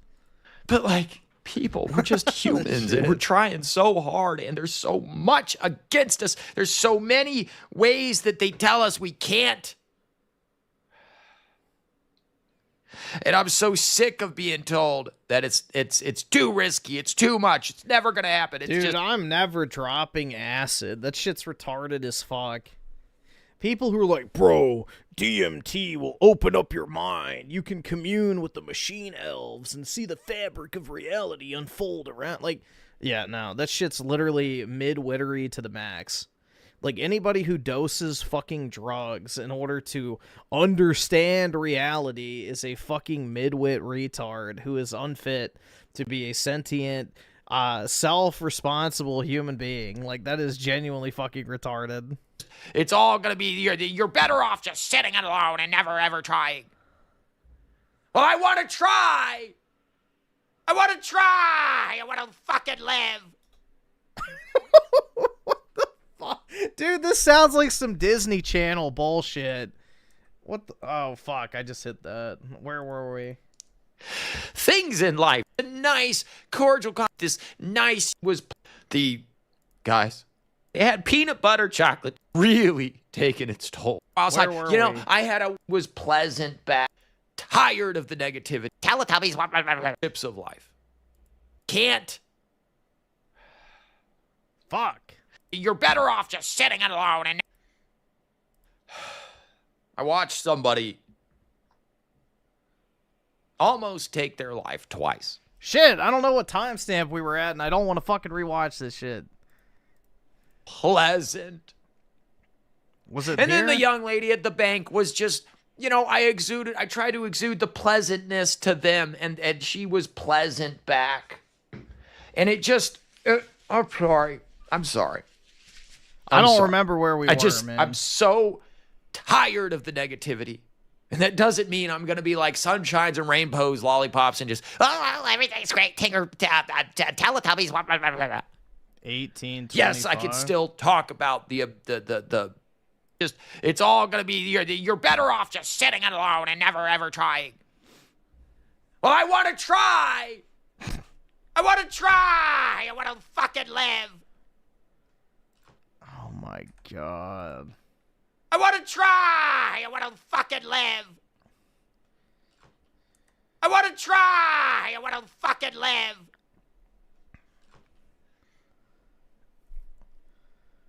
Give me a shot. I watched somebody almost take their life twice. Years ago. This was years ago. And their life is amazing now. And it was despite the everything. It's like after where that happened, everything that anybody close to them thought that they could do right, it was up to them. It was up to them. It was up to them. Yeah, that's why I think it's funny. Y'all like, oh yeah, bro, this is you intent. It's like, dude, there is 0 chance I would ever fucking upload this shit. Over my cold, dead body would this shit ever make its way onto the fucking internet. To fix it. It was up to them to make it better. It was up to them to work, I could have never imagined the life that they've built now. And it's the method act. Yeah, it's like, that I want to live, whatever bullshit. Like, that just comes off as so performative, man. It's just over the top. It's over the top. It looks fake. It sounds fake. It sounds like some fucking Disney Channel acting bullshit. Like, it's just, again, sure, it probably is genuine emotion, but he's overplaying it. Is full of joy. And I know no one is going to understand why I just had that breakdown. But 3 people are dead. And I'm not going to say that India is hell and it's all this and it's all that. Stop. I understand. And I know people die all the time. The death of 1 is a tragedy. The death of 3 is a tragedy. The death of 1 million is a statistic. What about 6?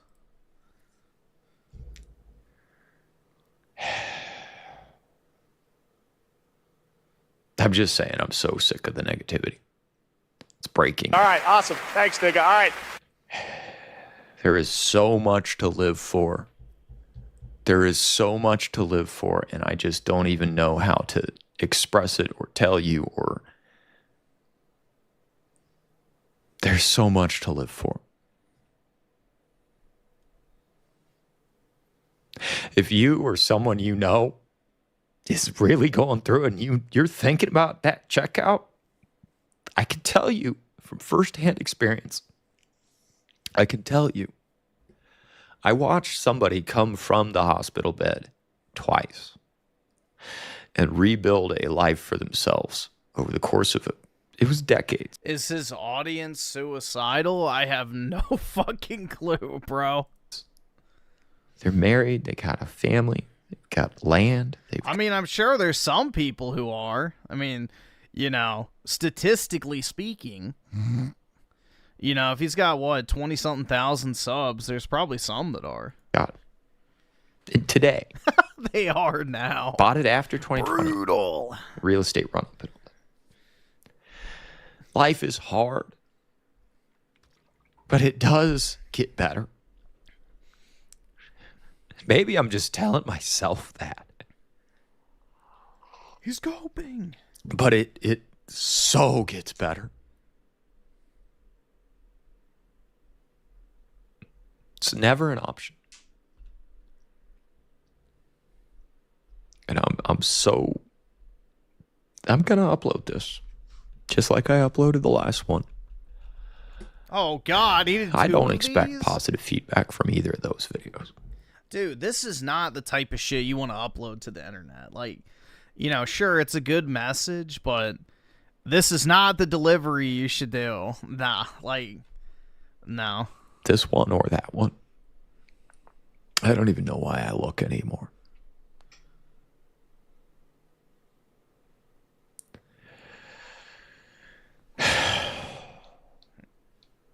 I really don't.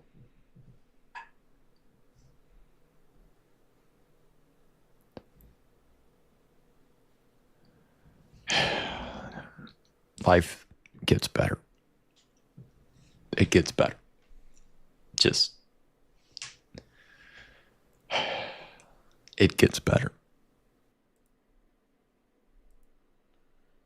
Who knows? It could get worse. Hey, I mean, the takeaway I would say is, you know, the way I would put it is don't live for yourself. Live despite the people you can't fucking stand. Because what they really want is for you to lay down and die. So, don't live for yourself. Live out of spite for the people who want you dead. There you go. There's your heckin' powerful message. But yeah. That's what I would do if I ever got to that point. But I don't think I ever will. I'm not dooming. Oh shit, give me a second. Stupid fucking thing's making me sign in. I've been streaming for fucking 8 hours, and it's like, oh, we need you to sign into your Google account. A little fucking late for that one. A little fucking late.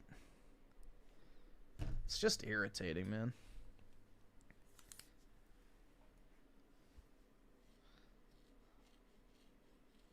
There's too much money to make to be dooming. Yeah, true. I don't know, bro. I'm just not, you know, a quitter, I guess is a good way to put it. Even if I'm not, like, happy or satisfied or, you know, fulfilled in the moment, I just keep on chugging, bro. You know?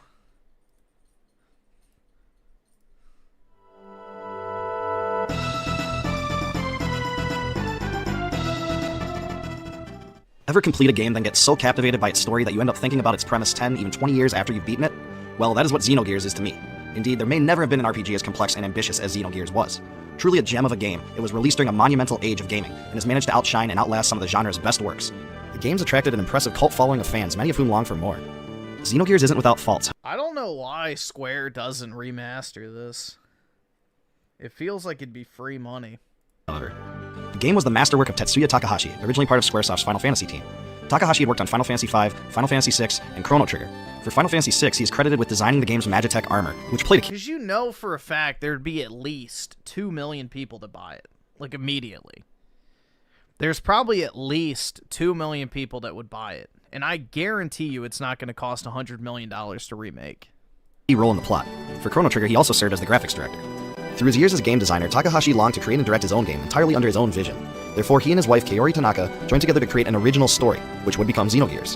Tanaka also had much experience in the gaming industry and was involved in the design of Final Fantasy IV, Romancing Saga, and Final Fantasy V and VI. Originally considered as a potential plot for Final Fantasy VII, the concept for Xenogears... I've never played a Romancing Saga game. They've kind of looked weird every time I've looked into them. ...was perceived as too dark and complicated for a Final Fantasy title. Takahashi and Tanaka still wished to bring their ideas to fruition, though, and refused to give up. Final Fantasy creator Hironobu Sakaguchi realized Takahashi's intensity and talent, and eventually gave him the opportunity to create the game under an independent title, originally called Project Noah. And, as evidenced by this retrospective, I'm certainly glad he did. After Takahashi received the go-ahead, the game was originally planned to be a sequel to Chrono Trigger, but after several internal disputes, it was determined that it would be published as a separate title. This decision allowed Takahashi That's why it has good character models. and Tanaka a lot more creative license, and allowed them to bring forth both fantasy and science fiction elements into the game. Even still, much of the team that had worked on Chrono Trigger was involved in the development of Xenogears, including music composer Yasunori Mitsuda. Sakaguchi himself served as the game's executive director.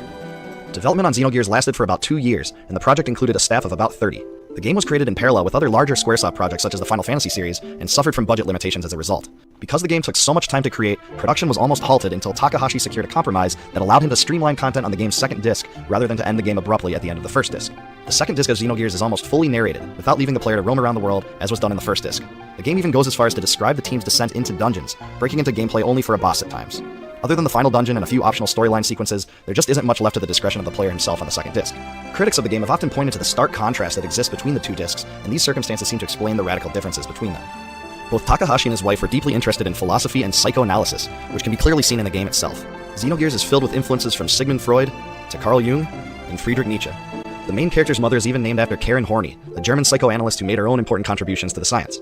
According to Tanaka, the game's central focus involved three elements: where do we come from, what are we, and where are we going? And that can be seen in Xenogears for sure. Sigmund Freud influenced the game. Yeah, Sigmund Freud is... Yeah, that's a whole topic. Through his theory of the id, a disorganized personality structure that drives a person's instincts. Freud described it the following way: it is the dark, inaccessible part of our personality. What little we know of it, we've learned from our study And this is why it makes you want to fuck your mother. of the dream work, and of course the construction of neurotic symptoms. And most of that is of a negative character and can be described only as a contrast to the ego. We approach the id with analogies. We call it a chaos, a cauldron full of seething excitations. It is filled with energy reaching it from the instincts, but it has no organization, produces no collective will, but only a striving to bring about the satisfaction of the instinctual needs subject to the observance of the pleasure principle. As those who have played Xenogears can see, these ideas relate strongly to Faye and his split persona, which is appropriately called id. And again, it is most certainly a cauldron full of seething excitations. Additionally, the idea of a supernatural entity that forces humans to live out their lives in endless cycles can be traced, among other places, to Nietzsche's theory of the eternal recurrence. Nietzsche described the phenomenon this way: your whole life, like a sandglass, will always be reversed and will ever run out again. A long minute of time will elapse until all those conditions out of which you were evolved return in the wheel of the cosmic process. And then you'll find every pain and every pleasure, every friend and every enemy, every hope and every error, every blade of grass and every ray of sunshine once more. And what did I just say? Well, Freud's entire thing was basically that everyone deep down wants to have sex with their mother. The whole fabric of things which make up... That's one of his most famous, I guess, theories. ...your life. This ring in which you are but a grain will glitter afresh forever. Xenogears revolves around the cyclical cleansing of humanity and the resurrection of certain forces and characters, including Faye, Ellie, Miang, and Deus. In this way, Nietzsche's ideas seem to be unmistakably grafted into the soul of the game. There are numerous biblical and semi-biblical references in the game as well, such as Lost Jerusalem, the Gospel, Babel Tower, and there are even several scenes that seem to depict crucifixions. Richard Honeywood, the game's translator, reflected upon the hours of agonizing work he put into Xenogears as a result of these factors. It was the project from hell. Translators walked off it. One reason was that it was too technical, and the other was the religious content. They took Yeah, wasn't this guy like the one who pushed Square to start actually releasing their shit in the US? If I'm not mistaken. every biblical reference they could and tried to twist it. So I had two translators walk off it, and I was stuck there by myself. Honeywood also revealed an interesting episode in which he had to convince the game's designers not to name the god in the game Yahweh, a direct reference to the Judaic god, and eventually got his wish. In the North American game, it is named Deus.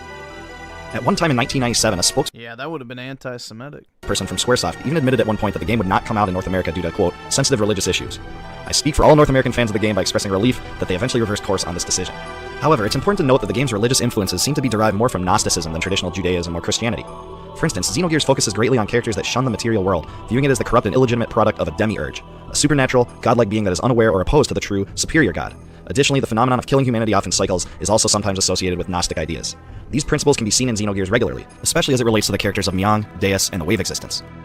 Also demonstrated over the course of the game, Takahashi and Tanaka also had a shared interest in science fiction. Among other sources, the movies 2001: A Space Odyssey and Soylent Green seem to have influenced the game's plot to a large degree. The Zohar from Xenogears, a mysterious otherworldly battery of immense supernatural power, seems to share several parallels with the Monolith from 2001. In both stories, the Zohar and the Monolith drive humanity to progress with technological development and space travel, and trigger a considerable shift in human evolution. When it comes to Soylent Green, several ideas from that movie also play a key role in the plot of Xenogears. This can be seen in Solaris, the advanced society in the skies which turns humans into food and medicine at the aptly named Soylent System facility. The story of Xenogears is possibly the most critically acclaimed The Soylent System. Yeah, aka Yong-Ya's basement. facet of the game. It's simply enormous. There's no other way to say it. It's so enormous, in fact, that the game's story is probably more ambitious and extensive than any other RPG in history. The game is packed with hours of dialogue and storyline scenes, and there are times in the game where these segments can last for up to an hour at a time. It's definitely no exaggeration to call Xenogears an epic tale of immense proportions. In the world of Xenogears, the two ancient kingdoms of Ava and Kislev have been at war with each other for so long that neither side remembers the reasons for which the conflict began. You begin the game as Fei Fong Wang, a talented young painter in the village of Lahan. Faye is also an experienced martial artist, but he has no memories of his past. Several years before the game's events, Faye arrived in Lahan under mysterious circumstances. As the game begins, Faye's good friends Timothy and Alice are about to be married. Faye therefore ventures to the home of Dr. Saitan Uzuki, a friend who possesses photography equipment Faye wishes to use for the wedding. Suddenly, a group of gears, huge robots with magical powers, approach Lahan by air. Faye makes it back, but the gears storm through the village and begin to ransack it. Faye finds an unmanned gear, Weltall, and jumps inside. Without realizing it, he has the power to control the gear and fight back. In the process, the entire village of Lahan is destroyed, and Alice is killed. Faye is blamed for the town's obliteration, and Alice's brother calls him a murderer. Completely distraught, Faye is exiled from the village after his friends blame him for the destruction of Lahan. Faye soon runs into Elham Van Houten, or Ellie, a skilled young officer of Gebler, the military branch of Solaris. She is the daughter. Thank God they didn't use fucking Dragon Quest's. What's that guy's name? I don't remember. It doesn't matter. The guy who made fucking Dragon Quest characters and Chrono Trigger's characters, like, these look far superior. Eric Van Houten, who is part of Solaris' Imperial Guard. One of the most important characters in the game, Ellie also becomes integral to the game's story. Saitan, who eventually meets up with Faye, Yeah, the Dragon Ball guy, I don't remember his name. again becomes another permanent companion. Oh, and later in the game, Toriyama, yeah, there you go. and he gets a sword. That's right, a sword. As if Saitan could be any cooler than he already was. Bartholomew Fatima, or Bart, acts as the ill-tempered leader of a group of sand pirates that ravage the Ignis Desert. However, he is really the crown prince of the Fatima dynasty, making him a descendant of the founder of Ava. He provides some excellent comedic relief in an otherwise serious and dark game. Maria is the daughter of Chevet gear designer Nikolai Balthazar, and defends the floating nation from all who would try to attack it with her powerful gear, Siegzane. Billy is a priest of the Ethos religion, committed to purging the wells from the world. He has a strained and problematic relationship with his father, Josiah. Without a doubt, he is the coolest gunslinging pacifist in the world of Xenogears. Rico is a mutant-like demi-human who has been prisoner at the Kislev camp. The battle champion of Nortune, he is the son of Kaiser Sigmund, who extends no toleration to demi-humans, which strains his... Leave him out of this, please? No, I will not, because it was supposed to be a sequel to Chrono Trigger, which would mean the character design would have been by him, and these character designs are far superior. Relationship with his father. Emeralda is a 4,000-year-old nanomachine colony constructed by the brilliant scientist Kim. She was created to bring purity to the world and rise above the flawed nature of humanity. And then there's Choo Choo, who is, Choo Choo, a creature of a near-extinct race that can grow to the size of a gear. The cast of characters in the game is very good overall, but some of them get overshadowed quickly after meeting them. For instance, Rico comes to mind. A great character with an interesting story, the game passes Rico by rather quickly. Faye, Ellie, Bart, and Saitan seem to play the biggest roles as far as the protagonists go. The game's villains are incredibly interesting and complex, much more so than other games in the genre. Although some classic villain archetypes are explored in Xenogears, the game throws many twists and turns into the narrative and persuades the player that the characters aren't always what they first seem to be. I noticed this especially with Kain, Krellian, and Graf. In fact, Graf may be my favorite character in the entire game. Appearing at first to be a dull, power-obsessed villain, once you learn his backstory and motivations, everything becomes clear. He also plays a key role in the character development of Faye. If there is one antagonist that should be meticulously followed by the player through the story, I think it should be Graf. Though it may seem tedious to some players, I very much enjoy the detailed conversations that take place between the villains. These conversations give the characters more depth and reveals their motivations better than if those scenes weren't shown at all. This avoids making the game's villains into simple-minded cliches that you often find in other games. Though the loads of information delivered in the game's storyline segments in general can seem overwhelming, it adds to the intricacy and uniqueness of the story, which is one of the defining characteristics of Xenogears. It's one of the reasons why the game has so many fans. The game's story also features anime-based videos, and this was the first time this had ever been done in a Squaresoft game. It adds a lot to the story and characters, although there aren't that many. Combat in Xenogears takes two general forms, regular battles and gear battles. The game's story determines whether you do a normal dungeon on foot with regular battles or take the helm of your gear to fight through gear battles. The end of the story seems more driven to gear battles, however. In ground combat, the player has a set amount of points to unleash attacks. Each character's combo points are depleted at a certain rate, based upon the button pressed during the attack. Triangle is a weak attack but only uses 1 point, Square is a medium attack that uses 2 points, and X is a powerful attack that uses 3 points. The player can also pool combo points by not using the full amount each turn. This can be used to create longer attack combinations in future rounds. Some attack combinations form predefined attack patterns known as death blows. Death blows do a tremendous amount of damage and can be learned throughout the game. The death blow system is a fun, unique facet of combat that keeps battles from becoming too repetitive or mundane. They also use awesome, complex sprite animations and bold sound effects to drive in the magnitude of the attacks. They are also incredibly powerful. However, it is usually a good rule of thumb that the most complex death blows learned do the most damage, and this can start to make older death blows more irrelevant as the game goes on. Learning death blows is a bit confusing, and the game does almost nothing to show you how they work or how they're learned. In actuality, you gain a kind of experience points with each individual attack, and you don't learn new death blows until you've done enough of the certain types of attack the game is looking for. In addition to death blows, each character also has special abilities that can be used in battle. For instance, Faye's Chi abilities can boost stats and cause damage. Ellie's Ether can do elemental damage, and Maria's Control can do high damage weapon attacks. In gear battles, each gear has a set fuel gauge that gets depleted over the course of the battle based upon the fuel cost of each attack. Death blows are available here as well, but they are only unlocked when you learn the death blows from ground combat. To use the most powerful gear attacks, the gear's attack meter in the lower left corner of the screen has to be built up to higher levels. Gears can also use Ether Machine, where each character has a different set of special attacks that do damage, boost stats, or affect the battle in other ways. This adds another dimension to the gear battles, much like the special abilities do for the ground battles. Customizing the gears in various ways is also another one of the most fun aspects of the game, and gear upgrades radically impact the performance of the gear. The importance of accessories on gears cannot be overstated, and some accessories offer important immunities or magical boosts.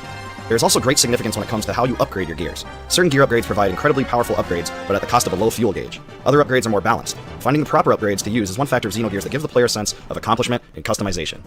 As far as the graphics go, I think the developers made an appropriate choice by having the 2D character sprites on top of 3D backgrounds. The sprites are really great and don't look too cartoony like some of the 3D character models used in other RPGs for the PlayStation. The polygons in the world, the structures, and the gears are also beautiful and some of the most impressive from a PlayStation-era game. The graphics in this game certainly haven't aged as much as some of the other games from that time. The fully rotating camera is also a welcome feature of Xenogears that allows the player to feel part of a huge world, but there are some times where the high elevation of certain objects made it difficult to see what you're trying to find. I don't have many issues with how the dungeons were designed, but there are parts of the game where you run through several corridors or passageways that look almost the same. This can create a little confusion for the player. There are also a few obscure dungeon puzzles that are confounding and can bring annoyance, and these devices can cause the player to spend a long amount of time in certain areas. The musical score in Xenogears was the masterwork of Yasunori Mitsuda, and it is simply breathtaking. Mitsuda had previously composed the Chrono Trigger soundtrack, which won critical acclaim for its variety and complexity. His unmistakable style is back yet again in Xenogears, with even more musical influences this time. Some of my favorite tracks in the game include Emotions, Bonds of Sea and Fire, and Wings, all of which are in this video. The soundtrack is full of songs that will stick in your head, and certainly they all convey a particular mood aimed for in the story. Honestly, I think the soundtrack rivals some of the greatest RPG scores in history, including Final Fantasy 6 and 7. It really is that great. The only complaint I can make against the score is that there simply isn't enough here. What is on the soundtrack is amazing. However, according to GameFAQs, the length of the game for an average player is about 70 hours. For this amount of time, 44 tracks is just not enough. This lack of variety is evident throughout the game, where tracks are often reused, and there are times in the game in which no music plays at all. There are even event storyline scenes. Well, shit, bro. Don't play Dragon Quest then. Because they reuse the same, like, 7 songs the entire game. At times, or music I don't really care that much about that. Like, recycled music is fine. plays that doesn't seem to belong or fit the scene at all. This is an unfortunate defect in an otherwise awesome game. The shortness of the score may be explained by the circumstances noted before concerning the game's development. The tracks are truly A+ caliber, but there just isn't enough, and they are sometimes misused. That being said, the soundtrack is still one of the high points of the game. As far as criticisms go, the first and foremost on my mind is that the game just seems incomplete. This can be especially seen in the Disc 2 narration scenes, which seem rushed and put together in a hurry.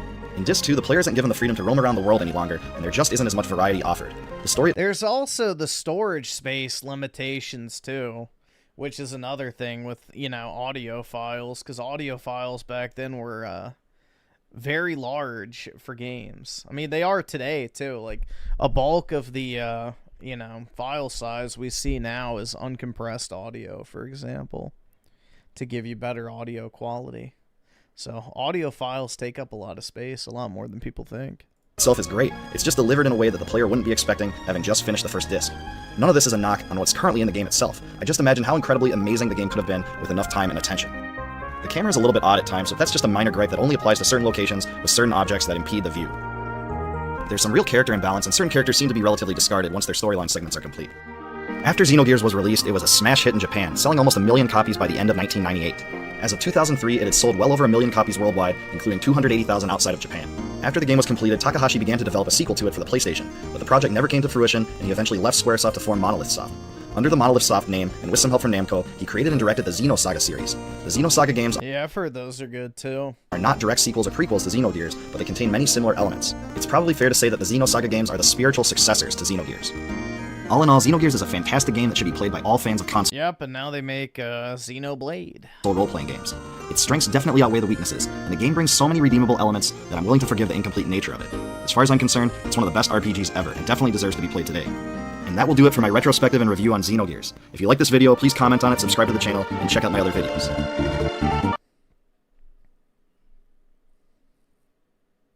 Oh, I've heard of that, too, yeah. Thread of Fate. Or Threads of Fate. Yep, I've heard of that one.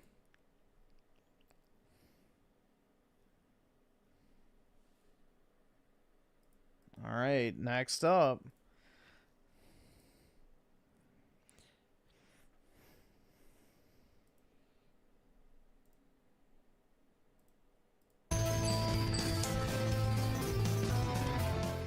Hey guys, our topic this week is a request from Ninjammer726. We're going to be going over the story of the Xenogears game. As a quick note, this game spans snapshots of time spanning about 10,000 years, though most of it takes place in the game's current modern day. So we're just going to be covering the important plot points so as to maintain a manageable video length. Sort of. Alright, first things first, if the title Xenogears sounds vaguely familiar, but this game cover does not look familiar, it's probably because you, like us, are more familiar with later game series like Xenosaga and Xenoblade Chronicles. All of these games were designed by the same core series of... I still need to finish Xenoblade 2 once I finish Dragon Quest. writers and creative directors, and all share similar themes, but Xenogears was the first. While there is not officially, so far as we can discern, any technical canonical tie between these three franchises, there are numerous nods to the previous series in each successive game. And they tend to create a similar, theoretically possible, interconnected universe of story. Yeah, aren't Xenosaga games, like, super expensive on the PlayStation 2?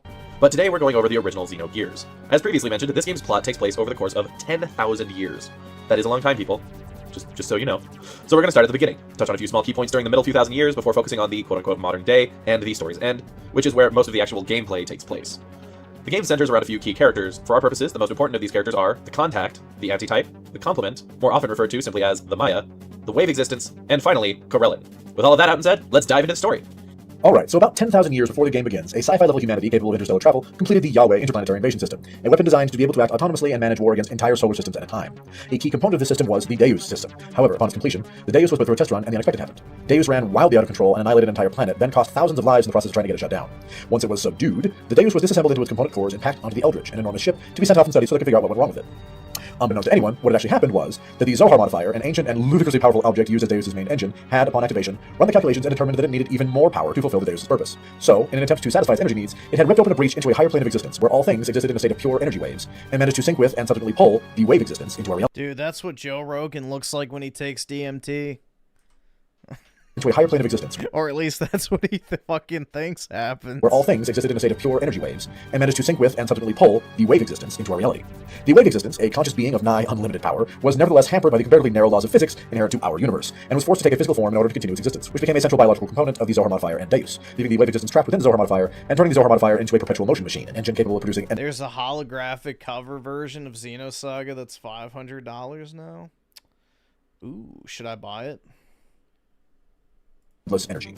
The wave existence, and by extension the Zohar modifier, is the power source for all gears, the giant mechs in the game, as well as the source of ether, the magic system of the game. This syncing of the Zohar modifier and the wave existence had led to malfunctioning Deus' systems that led to it being dismantled. Keeping in mind that no one was yet aware of this, while on board the Eldritch, a young boy named Abel stumbled into the Deus' core and, as children are wont to do, touched things. Specifically, he touched the Zohar modifier, and at his touch the wave existence sensed a chance to free itself, and, either reflexively or purposefully, was split into 3 distinct segments at Abel's touch. In order to communicate with Abel, the wave existence created a human being named Elehian, hereafter referred to as Eli, who was infused Well, I can get it graded, sealed for $4,000. That's kind of cheap, man. That's wild, though. With the wave existence's will. Abel was in essence granted access to the wave existence's power, and the wave existence's limiting physical body remained within the Zohar modifier. It was explained to Abel that for the wave existence to be freed, Abel needed to destroy the Zohar modifier. Because of the empowering effects of the wave existence, the Zohar modifier was effectively indestructible for anyone other than Abel, as he'd been granted access to the full power of the wave existence. However, while this was going on, and before anything could be done, Deus, despite being divided into its various components, had begun to hack the Eldritch and gain control of its systems, attempting to hijack the ship for its own purposes. In response, in a valiant act of selflessness to try and protect the rest of society, the Eldritch's command crew initiated a self-destruct, attempting to destroy the Deus rather than let it return to humanity's system and wreak untold havoc. Unfortunately, in the short term, their sacrifice was in vain, as the Deus and Zohar modifier crashed onto a nearby planet. Of all of the roughly 1.2 million souls on board the Eldritch, only Abel survives, preserved by the power of the wave existence. Though technically Ellie survives as well, as the Deus, heavily damaged as it was, activated a regeneration program which co-opted her body, transforming her into the original Maya. Following her programmed instructions, Maya created a biological assembler and created the first of their new planet's humans in the form of the Gazel Ministry and Cain, who would survive in one form or another for most of the rest of the 10,000 years or so. She also created 2 duplicates of herself, a Maya and an Ellie, before returning to one of the Deus' main operating systems to continue acting as a biocomputer. Flash forward a few years from the Eldritch's crash, Abel has grown to adulthood, and so has been awesome. In the ensuing years, All Maya, right. Cain, and the Gazel Ministry have begun laying the foundations for the various societal and scientific constructs that allow them to control the rest of humanity that have been created using both the assembler and more conventional means of procreation. The reason being was that their collective purpose, as programmed by the Deus, was to cultivate humanity to the point where they would be useful as biological building materials in order to repair and reform Deus itself. Yes, you heard that right. After crashing and nearly being destroyed, the Deus machine... Yo, it's like Warhammer. With the hive worlds in order to feed the Emperor Psychers. Brutal. Reconstructed the human race from scratch in order to plant the seed for its own regeneration. Seeing where this was going, Abel and Ellie objected, openly standing out against Cain, who by this point had been made emperor, and tried to rally the people. Ultimately, they would fail, with both Abel and Ellie dying for the first time. It's at this point that those names I mentioned earlier become important. Abel was the first life of the previously mentioned Contact, and the first antitype was Ellie. Because the wave existence wanted so badly to be freed, it ensured the Contact, the being capable of channeling the wave essence's own power, and the antitype, the possessor of its will, would periodically be reborn into humanity so that they might try again. Griffin soying out over... I love graded video games. You know, I don't care what Reddit has to say, man. I absolutely love graded video games. That shit looks cool as fuck when you have, like, the graded game in the slab. Like, it's awesome. I look forward to the day when I can actually, like, take out all my 360 games and just, like, line them up. Like, it's gonna look awesome. So, I am a huge proponent of grading your games if you want to. I think they look awesome. So. But each time, they would... I'm sure women care about... See, this is the difference between me and you. I do things because I like them. Because I am a sentient human being with independent thoughts, desires, and interests. I do not make decisions in my life solely based off of what some hypothetical Foyd would think about it. If she's got a problem with it, she can kick fucking rocks and get the fuck out of my house. New, with no memory of their previous lives or the nature and existence of the wave existence itself. In order to fulfill the purpose of their rebirth, they would have to first awaken and remember what they were I have been trying to get the Guy game. I know exactly what you're talking about. meant to do. In contrast, the complement, or simply the Maya, is continuously reborn thanks to programming from the Deus, with the singular purpose of ensuring that humanity is properly shepherded into becoming the perfect fuel from which That'll be a valuable game in the future. to rebuild Deus. While the Contact and the Antitype are reborn as full people, as they are formed around the same core individual souls, via the wave existence's power, Maya is a product of science. From day one, all women initially created by the biological assembler, and every woman naturally born thereafter, were designed with a specific genetic imprint. This factor of their DNA means that whenever an incarnation of Maya dies, she is reborn in another woman somewhere on the planet. When this happens, the random woman's biology shifts to physically take on the appearance of Maya, and she is reborn with all of her previous memories and experiences. At first, this seems much more advantageous than the wave existence's rebirth, but this too has a catch. Where the Contact and the Antitype are people with free will, the Maya is essentially just a biological android. She can perform actions only within the confines of programming, a fact that she herself mentions in-game on more than one occasion. Her rebirth is far more efficient, but unlike with the wave existence, a truly new life is never created. The Maya template is merely superimposed over the pre-existing woman's consciousness and identity. Over the next 10,000 years! The Contact, Antitype, and the Maya would be reborn several times. In-game, we only see the Contact and Antitype reborn 3 times, but we presume that these were their most important incarnations, as we specifically know that Maya, by the modern day period, has been reborn literally hundreds of times. The first time the 3 of them were seen again is something in the neighborhood of 6,000 years later, about 4,000 years before the game takes place. By this time, humanity had reached great technological heights, but was also suffering from extreme genetic degradation, leading to widespread sterility and a shortened lifespan in most of the population. Maya, following her directive to create healthy, genetically useful building blocks for the Deus, began plans to destroy most of the population on the planet by inciting nuclear war, leaving only, or at least predominantly, the healthy members of humanity to rebuild and transfer their superior DNA to the following generations. However, Nuke India. The Contact and Antitype were reborn as scientists in this era, and were researching nanotech applications in the hopes of being able to cure mankind's sterility. Maya sponsored their research, and they worked together for a time, before the Contact became wise to Maya's plans and severed ties. When the Antitype died and the lab was lost in Maya's attempt to acquire their research in the aftermath of their separation, Maya continued her original plan and ensured the planet nuked itself to pieces, reducing humanity's population by around 90%. About 500 years before the game begins, so roughly 3,500 years after Maya got humanity to press its own nuclear reset button, we encounter our trio of quasi-immortals for the second time. Interestingly, the Contact and Antitype are almost of secondary importance during this particular piece of history, at least when considering the overall narrative of Xenogears. They both actually played major roles during this period, however, arguably more important than their exploit overall were 2 other things that happened around this time. First, Maya discovered that humanity had recently begun to naturally harness ether, the game's version of magic, which she knew was drawn from / generated by the Zohar modifier, something that they had never been able to do previously. She obviously considered this an exceptionally desirable genetic trait for humanity to cultivate, and moved to positive. Griffin on his way to get a game with cheat. Hey, I have 0 interest in playing it. I just want to sell it, so that's the thing. You know, I deal in monies. Influence its growth however she could. Second, it was during this time period that Carolyn was born, the last of our important pillar characters to come into existence. Although I think that game's already like $1,000 or something, so I'm probably never gonna actually get it, but you know, missed the boat on that one. But yeah, it's super, you know, super expensive. I'm pretty sure. But yeah, that'd be one if you found like at a fucking yard sale or at like a thrift store or something. That'd be a stonk. Carolyn is also the only one of our majorly important parties not directly I'm talking about sealed, not used. connected to either the wave existence or the Deus system. Carolyn was a soldier who became involved in a love triangle between he, the Antitype, and Contact at this period. Someone out there is probably complaining that it's not a love triangle if a third party has unrequited feelings for one or more of the others, but to that we say point at a love triangle shown on something in recent years and tell me that one of them isn't always a third wheel. Anyway, the important bits from this time period are as follows. The Antitype, who had become a religious leader during this era, ends up sacrificing herself in an attempt to save her friends and followers, specifically the Contact and, arguably, Carolyn.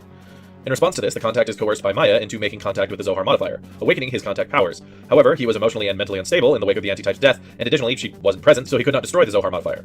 Instead, he went on a rampage and used his power to enact his vengeance upon those who slew the Antitype, the woman he loved. This too was part of Maya's plan, as his destructive rampage wiped out 96% of the human population, leaving mostly those of humanity who could wield ether as the only beings left to procreate, facilitating a species reset once more, this time with the intent of ensuring better, more magical humans to use for the repair process. Additionally, Carolyn survived all of this, and using nanotechnological knowledge he'd gained up to that point, extended his life such that he was still alive and healthy by the time the main game starts some 500 years later. The Antitype's death had shaken him, and he decided that since no god came to rescue her, despite her faith and goodness, that there must be no god out there, so he would create one. Brutal. And spent the next 500 years preparing to do just that, eventually joining forces with Maya in his plan to ensure Deus' regeneration, until he later discovered the existence of the wave existence and changed his plan to freeing it from its confines and transporting everyone to its higher domain, transforming everyone into waves and sparing them the unnecessarily painful existence of humanity, having decided that emotions, specifically love, were painful, unnecessary lies that no one needed to experience, and which he believed would be cleansed of any being who ascended to the wave existence's plane of existence. Fast forward about 500 years, and we come to the third and final incarnations of the content and the antitype, known in this time period as Fei Fong Wong and Ellie Van Houten, respectively. This is where the That name is funny as fuck, bro. Fei Fong Wong. It's close to Some Ting Wong. meat of the game takes place, with Faye and Ellie being your primary characters. Unfortunately for humanity, by this point, it's culling time, with Maya and Carolyn having finally reached the point where they believe that humanity, with a few small modifications, is ready for their intended purpose as building blocks for the Deus. Through the machinations of Maya and Carolyn, Faye and Ellie are dragged into events that eventually lead to their awakening as the contact and the antitype, and for the first time in 10,000 years, manage to reach the Zohar modifier and awaken with its full power together. However, that had been Maya and Carolyn's plan all along, as they needed Ellie to reintegrate with the Deus in order to fully awaken it. They accomplished this through, as with most things planned by Maya, manipulation, capturing Ellie and then almost killing Faye while his guard was down as he tried to rescue her, thus finally reviving Deus, while, for Maya, hopefully eliminating his greatest threat.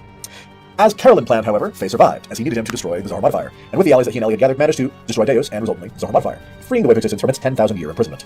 However, they quickly realized that the energy released in the process of the wave existence's return to its own realm would be more than sufficient to completely annihilate their planet.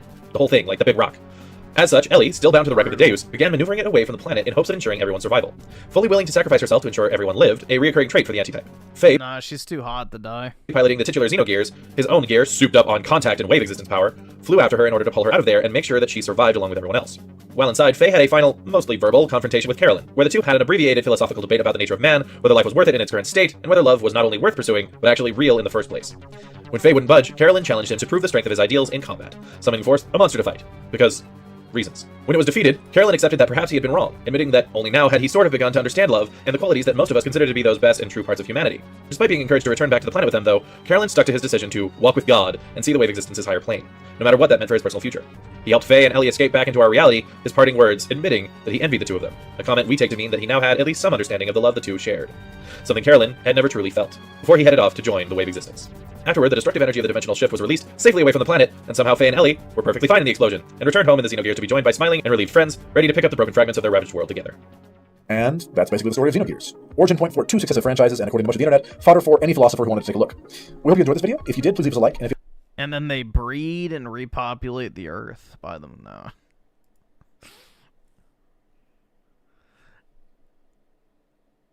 Your brain is kind of glazing over with this lore stuff. Brutal.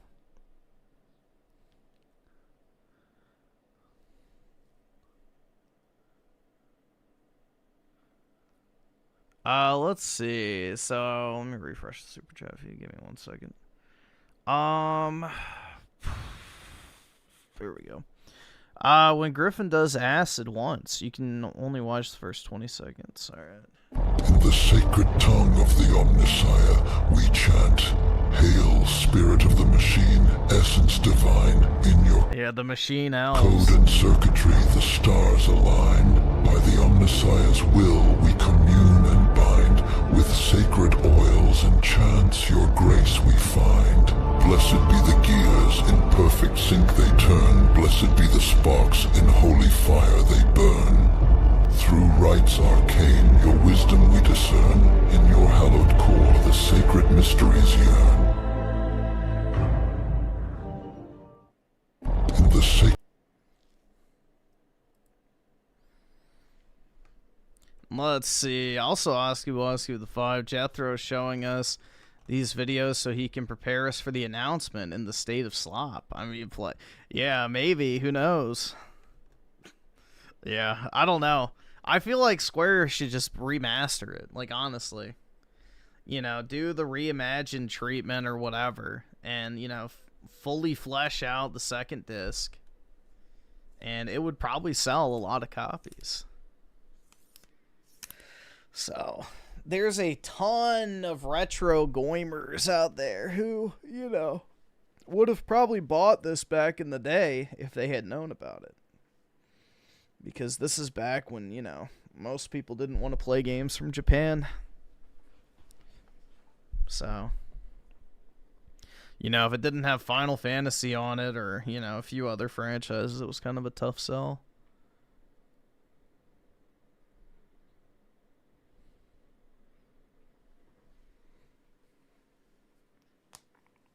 But But I feel like, especially with like the popularity of Xenoblade and stuff, it would just make sense. Like, I understand it's a different studio that makes those, but the name is so similar and it's synonymous with those other games that it'd be kind of foolish to not do it. I'm also kind of shocked that Xenosaga has never been re-released either. That kind of seems like a no-brainer too, like do a collection or something, which maybe that did exist, I don't know. But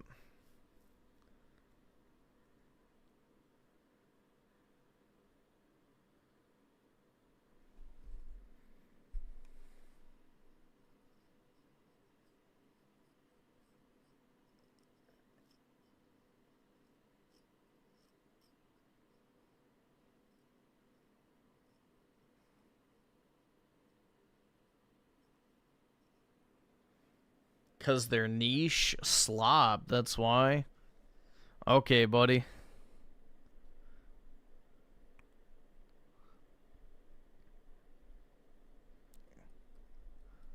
You done gooning to Aqua yet? Or, I'm sorry, Kyrie? Not the basketball player?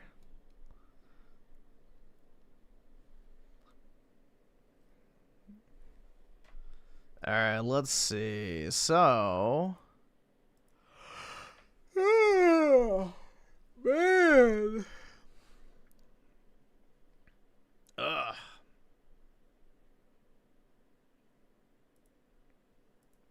Dude, it's get to the state of play this afternoon.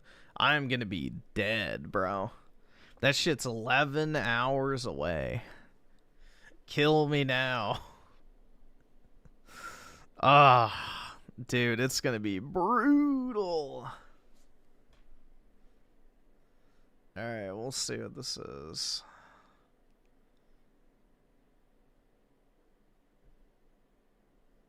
Alright, let me open up these real quick. What is an Australian? And I'm guessing this is it.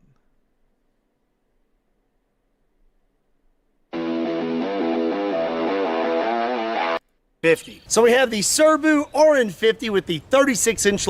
My 50 cal exploded. Alright, well, where does it explode? Here? Okay. I don't really need to hear somebody talk about a gun. Military surplus rounds and hadn't been tampered with. So now I'm going to actually show you what happened. It's not graphic. All the graphic... No, I haven't seen this. Stuff happened. I don't really watch gun content, to be honest. After the fact, and I'm going to tell you all about that, but I am going to show you what happened just so you can see. I'm not really a big fan of guns, really. They're fine, but I don't go out of my way to watch videos on guns. What happened to me that day? That looks like a shitty-ass sniper rifle, bro.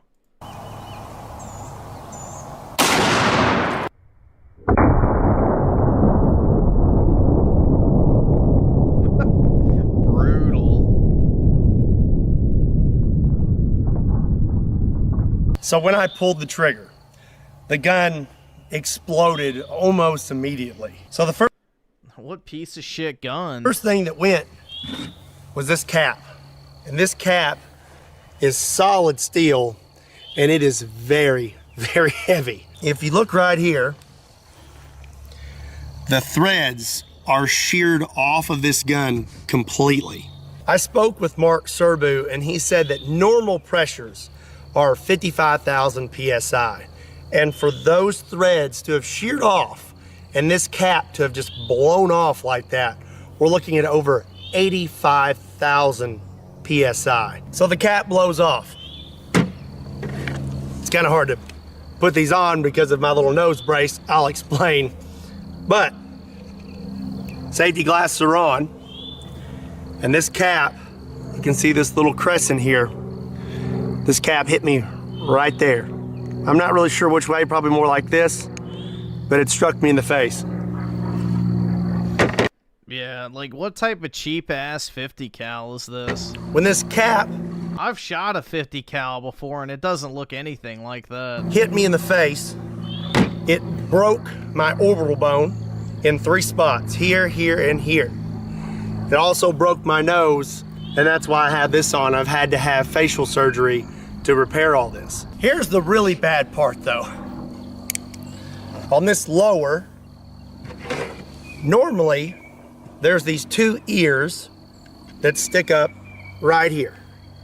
And this is what prevents you from closing the gun when the cap's not on all the way.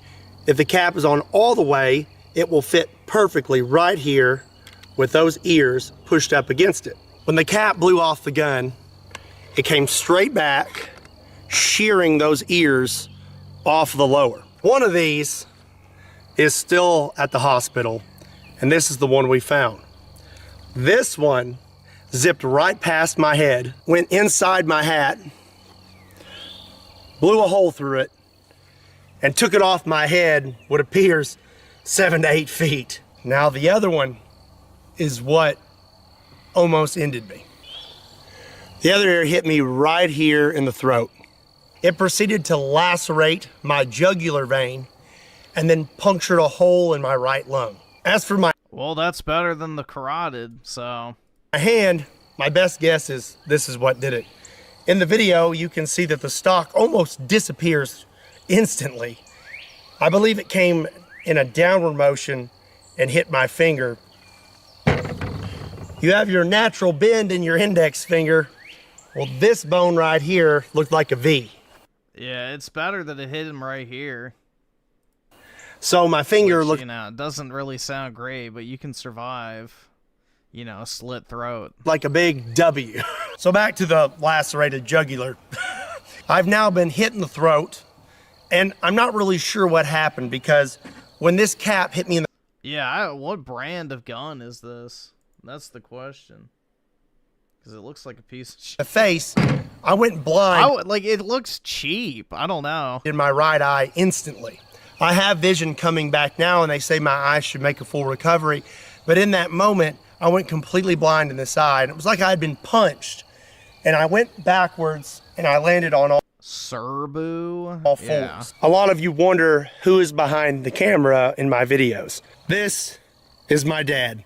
His name is also Scott. If he had not been out here with me, that would have been it for me. He come running up and he let me know of my injuries because I was still in a daze. I've just been punched in the face by a big metal cap. And he let me know real quick that there was a hole in my neck and I was losing a lot of blood really fast. My dad shoved his thumb into my neck and said, "Put your thumb there." Now that I'm aware of what's going on, I took my left thumb, I took my shirt, wrapped it in my shirt, and I shoved it as far into my neck as possible. I was not aware that my jugular was lacerated, but I did know this is really bad. I have a law enforcement background, and I've been trained in injuries and wounds and gunshots and things like that. And I know very well that if you get hit in the neck, it's not good because you can't tourniquet a neck. After I had plugged the hole, I applied extreme pressure, pinched my head down into my hand, and made a run for the truck. So the truck here was right near us. There's a trailer attached. Alright. Yeah, that's just a piece of shit gun, bro.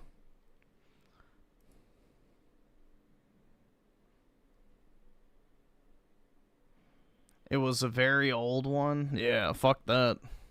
See, that's the thing, bro. I'm not like a gun nut at all. But just looking at that gun, I wouldn't have shot it. Just looking at that gun, I wouldn't want to shoot it. It looked like it looked cheap. I don't know.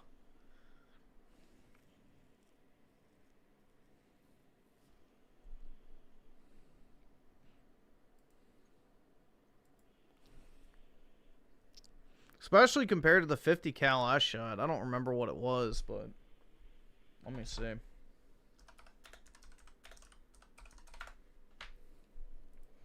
I don't know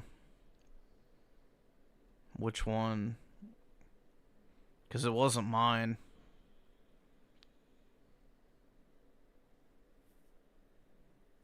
Yeah,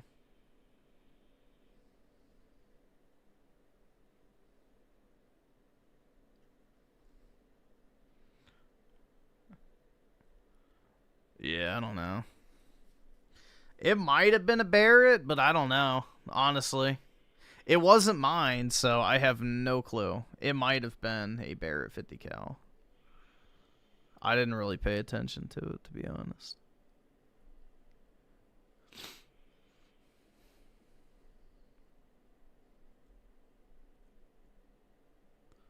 Again, I'm not really a gun nut, so I didn't really pay attention to it.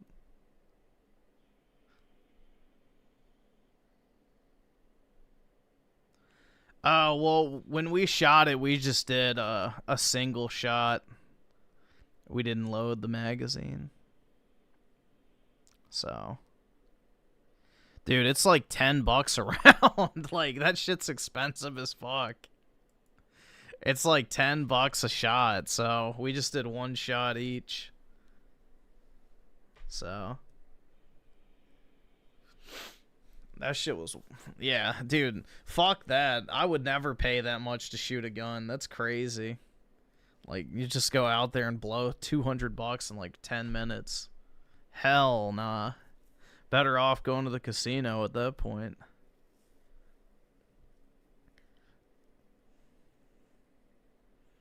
PP Head with the 2 new and final Crimson Desert overview just released. Nice. We will see if it lives up to the hype. But hopefully it does. Has anyone actually gotten like hands-on with it and has been allowed to share their own gameplay or not? I can't afford this shit!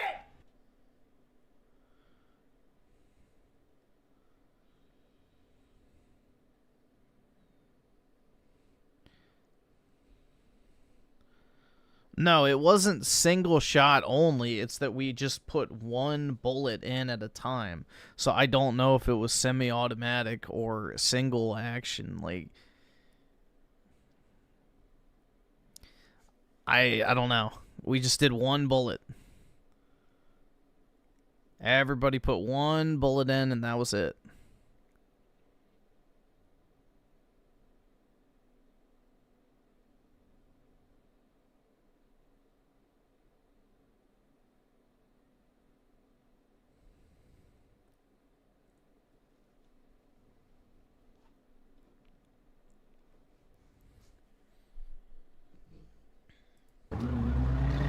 At least 40 images depicting the alleged Bondi shooter have been plastered across Melbourne. They should utilize every measure, every law, to make sure that these people end up behind bars.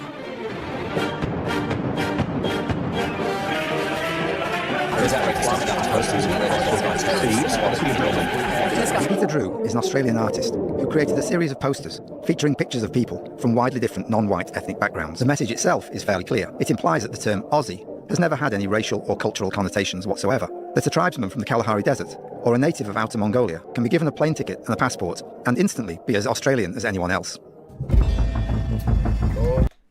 What's that like? Not like everybody knows what that's like at all, huh? Gee, what's that like?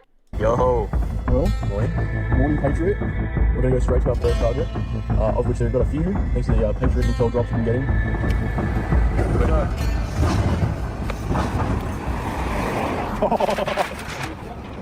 So that goes hard. This is a Patriot city. So this guy just came up to us. He asked us what was going on. We explained that Peter Drew is doing his artwork. He's basically saying anyone can be an Aussie.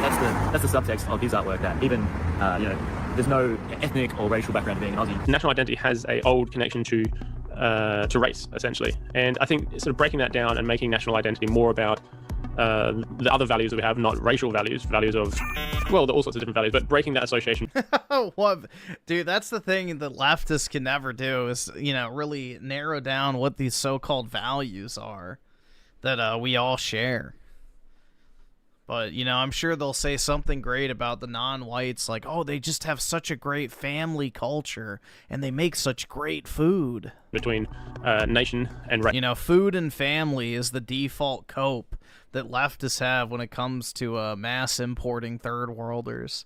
Oh, they're just so family oriented, and they love to eat great food.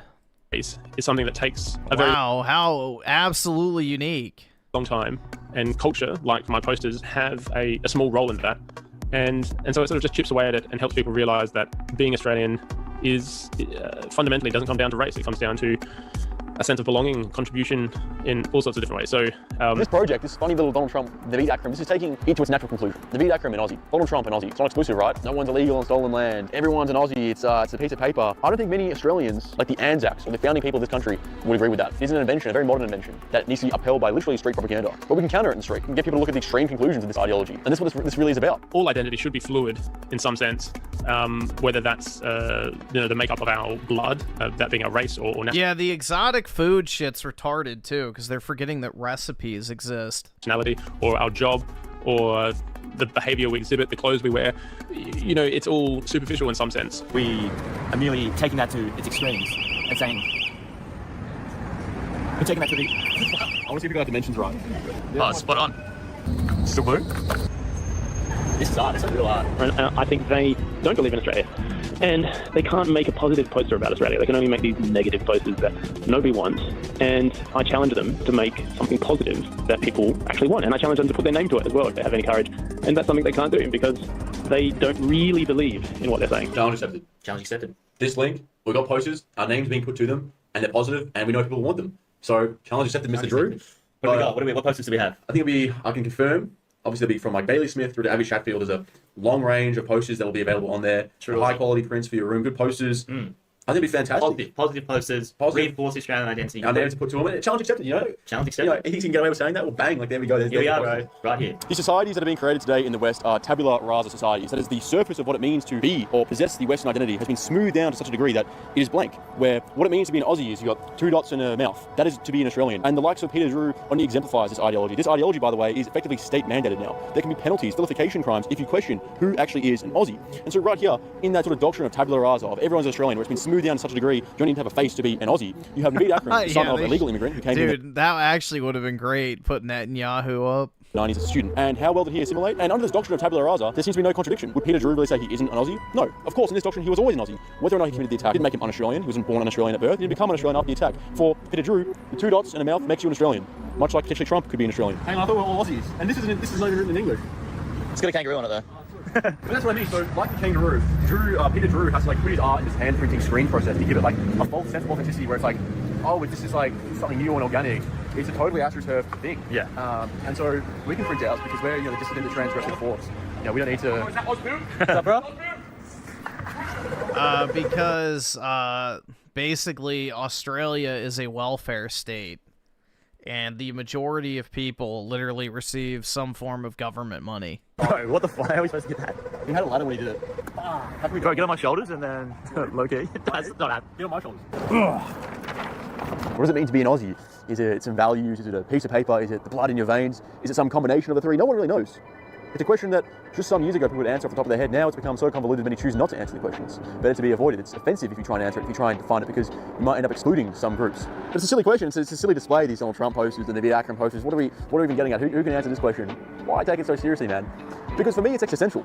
If you cannot define a group of people, if their identity is non-exclusive, if everyone can be an Aussie, if a man can step off the boat and he has the right papers, he becomes as Australian as Alfred Deakin. If a man has the right values and he's Australian as Billy Hughes, doesn't that sort of erase an identity that may have been built up over the development of this nation? The identity that the Anzacs sought to protect, the identity that was at Federation itself in its infancy so developed. Now, we don't even have an answer to what it means to be an Australian.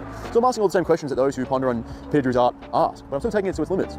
Was Naveed Akram, did he have the right... The good thing is all the military-aged males are just shifting so fucking far to the right that, eventually it's going to snowball into something they can no longer control. God willing. Values to be an Aussie? Well, he had the right papers. He was born, he was an Aussie. Donald Trump, does he have the right values to be an Aussie? He doesn't have the papers, but does he have the values? What is an Australian? Seeing his posters is like system propaganda. There's nothing rebellious about what he's doing. The state and the media love it. They lick their chops with it. Their artwork is quite simple, and they're putting it in museums. Awful. I mean, what a bunch of absolute grubs. How widespread are these posters? They claim to be patriots, but we're the patriots. We're the ones who love Australia. How does that even make sense, though? Like, from Peter Drew's own perspective, he's revealed, his artwork is a part of this effort to deconstruct the Australian identity, which he says is fluid and actually, superfluous, he says? Superficial? Superficial. Okay. And he sits here with Chairman Mao in his office saying that he's the patriot, the guy kind of actively working to destroy the Australian identity, reducing it down to such a level that is superficial. He's supposed to be the patriot. He's supposed to be the guy that loves Australia. What do you love? And then when someone talks along and takes that to its natural conclusion and says, okay, Naveed Akram's an Aussie, it's outrageous. You can't believe it. They're not patriots. Like, it's just your ideology writ large. Sorry, little bro. It's funny he uses the word believe. We believe in Australia because that's all it is to him. It's a belief. It's a fabrication. There is no cosmopolitan Australia. Like, he has to reinforce this kind of delusional faith in this construction, this like construction that's 20 years old. Because prior to that, prior to all this propaganda, everyone understood what Australian was. It was an ethnic identity, and he is a part of the cabal that is seeking to remove that ethnic element to it. And we don't have to believe in it. It doesn't matter if I believe in my family. I'm still part of my family. They're still my blood. I don't have to delude myself into this new religion, this liberal religion of a national identity being nothing more than a set of values, an idea, or piece of paper. To us, it's real. To us, it's in the real world. We don't have to believe in it. They're so outraged about Naveed Akram being labelled an Aussie in these posters, but at what point did he stop being an Aussie? Was it when he went to the Philippines to train with ISIS while ASIO was monitoring him? Did he stop being an Aussie then? Or was it right up until Bondi? So Peter Drew's artwork hangs in the Gallery of New South Wales. It's a really provocative art series. He took photographs. They're all black and white photographs from the white Australia era of people of non-white background who wanted to leave Australia and come back and had to get permission, because in the white Australia days, you couldn't leave and come back if you had that background. So it's a really powerful statement about modern multicultural Australia. Let's do a test, guys. Whose work is more provocative and more of a statement on modern Australia? Is it Peter Drew's artwork, which hangs up in national galleries where it's lauded by the media, it hangs in bureaucrats' office like Juris Environment, it's really well appreciated, and it features photos, however, of people from 100 years ago. So whose work is more provocative? Is it our artwork that for the same political and media class is outrageous, where it has millions of impressions and international news outlets talking about it? Is that more provocative? Kind of hard to tell. Or is it a better statement on modern Australia when it features a product of modern Australia? Lots of people from 100 years ago, this is Australia now, this is modern Australia. That's what Naveed Akram kind of represents, actually. I just noticed he's wearing a Florida Gators shirt. Because the people in Peter Drew's art, they were exemptions to the white Australia policy. They weren't the norm of the time. At To leave least Australia and that's come what back it to that looks piece of paper to like. show that, hey, this country that's entirely homogenous and cohesive, I'm also Maybe part of it's something an different, exemption but it to it. looks I can pretty be damn amongst similar. it. Naveed's dad came here on a student visa, transitioned to the partner visa, had a kid, had Naveed, and they ultimately together ended up shooting up Bondi. And that wasn't some exemption, it's a piece of paper to come here and it's exempt and blah, blah, blah. This is the norm. That is mass immigration. That's what Naveed Akram is. So whose statement is more provocative? Is it Peter Drew's art, which is in the galleries, or is it our work, which is only in the street, which is only condemned, and actually features modern Australia? We believe a right-wing group has hijacked that art series and used images of the Bondi terrorists, put the word Aussie across the bottom, and now plastered it across our city. It's not art. It's a complete rip-off of Peter's work. I mean, what a portfolio this man has. I mean, not only does he have to manage and run Melbourne, which I'm sure in itself is a really tough gig, but he also has to be the arbiter of what is and isn't art. I mean, that's a big job description, right? Like, to decide what is and isn't art. I don't know how he finds time for it. I'm sure he's quite the connoisseur where he has the credentials to say that what we've done isn't art. And he seems particularly outraged that the word Aussie was displayed underneath Naveed Akram. That's really what he's saying he's outraged about. But again, is he not an Australian? Is that what's the? Let's see. Schizo Garcia with the 2. Kim Lin Bin is just as Aussie as me, dude. Absolutely, man. Because Australia is just an idea. Outrage exactly here. Let's hope they get prosecuted and to the nth degree. The nth degree. It's crazy. So Carl Stefanovic is trying to reinvent himself lately as like Australia's solution to Joe Rogan, a kind of conservative voice. He's going on a podcast with Barnaby Joyce with a cowboy hat on and a toothpick in his mouth, talking about Lauren migration. He's trying to take a slice of the right-wing audience just so he can continue his grift because Channel 9 doesn't want him anymore, I guess. And he's said that publicly, yeah. Or it's been touted around as yeah. And his knee-jerk reaction to provocative political street art is lock them up and persecute them to the nth degree. Is this really our conservative voice that we want? Is anyone on the right going to give this guy a minute of their viewing time? This guy, don't let him get anywhere near the right wing. He is just another state puppet trying to see how long he can push this grift out for. It was a kick in the gut. This is a hate crime, pure and simple. It's dancing on the grave of those massacred in Bondi. It's psychological intimidation. Get out of the way, sort of thing. It's sort of like we're going towards the issue, which we're presenting like debate and honest questions on policy and like identity, and this group gets in the way. It's we're being psychologically terrorized, but you guys lionizing the attacker. The art doesn't solely feature Naveed Akram. Had Man Monas, had that Chinese baby attacker, he had the SCAF rape gangs. There's various people in art. Had Donald Trump. Like for the Jewish community to come out and say it's just solely an attack on them and psychological terrorism. It's like it's a little bit hysterical. And like sure, it's bad that it features like the face of this guy who killed people, but like we can't just pretend like nothing ever happened in Bondi. It did, and we need to now ask questions about the Australian identity that was deconstructed to the degree that they are here, and many of them more are coming here. You're standing in the way of all these policy solutions and worried about how it might be an attack on you.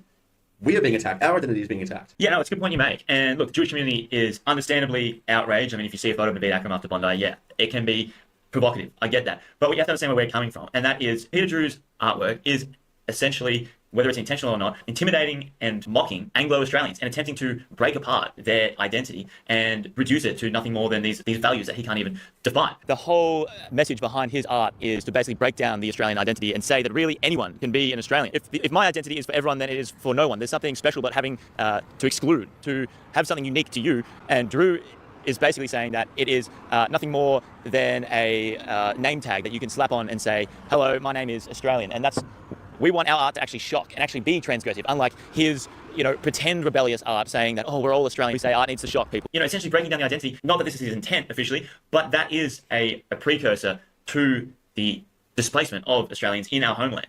So yeah, it's provocative. The artwork's provocative. But I find it a lot more offensive that my identity is being broken down. And as an effect of that, as a consequence of that, Australians are ill-equipped to defend in the... Well, white people aren't allowed to have an identity, bro.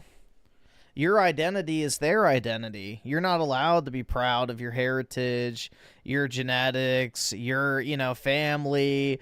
None of that is real. Because you're on stolen land. But even if you went back to the UK, you still couldn't have a heritage. You have to feel shame simply for being white, for being better, and kicking the fucking natives' asses. It's just pathetic, bro. This cuckold shit is retarded. I mean, that's basically all it is. The modern left is a cuckold, cult. It's pathetic. Why should anyone feel ashamed for winning? We won. Too bad, so fucking sad. Get over it. Placement of their people. I'm much more outraged about that. And a lot of people that message me, that DM me, thank me for what I say. People come up to us in person and thank us for the things that we say because they see the change. They see what's happening in our major cities. They see Australia transforming to something that is unfamiliar to them. I think this cuckold shit is going away, personally. At least with young men. So the boomer mentality of... the circle jerk, hippie slop is, dying with them, thankfully. But no way to fight against it because they've had their identity destroyed. This one race, human race, one world government type globo homo shit is, going the way of the fucking boomer. And that is into the grave. So, just... stay out of this. And thankfully, a lot of people on X called out their commentators. People one guy was reacting to this Jewish guy being outraged about the quote-unquote lionization, the heralding of ADVACADO. And he said, the fact that you can interpret the art this way is just amazing. The fact that you can be that self-centered to believe that it just has to be squarely about you and there isn't a greater question on identity behind this and a polemical behind this. It's a very popular project. It's so popular that even though it's illegal, I can put my name to it. And I'm still allowed to do it because people like it. Whereas these copycat posters are done anonymously because nobody likes it. Why is that, Peter? That's crazy. What I'm doing is illegal, but the government likes it, so I'm allowed to do it. These guys think they're so grungy and cool with their street art and wheat pasting and then the government loves you. It's just, it kind of blows these people out of the water. It's you're not cool, you're not impressive, you haven't done, it's not edgy, Aussie. Your art hangs in the offices of various bureaucrats in this government. It's just, you're a bootlicker ultimately. Yeah. They call us the right wingers bootlickers. You are admitting to He's being a propagandist, that's it. He's a state-sponsored propagandist. And you love it. The difference between me and them... He's like a gay Goebbels.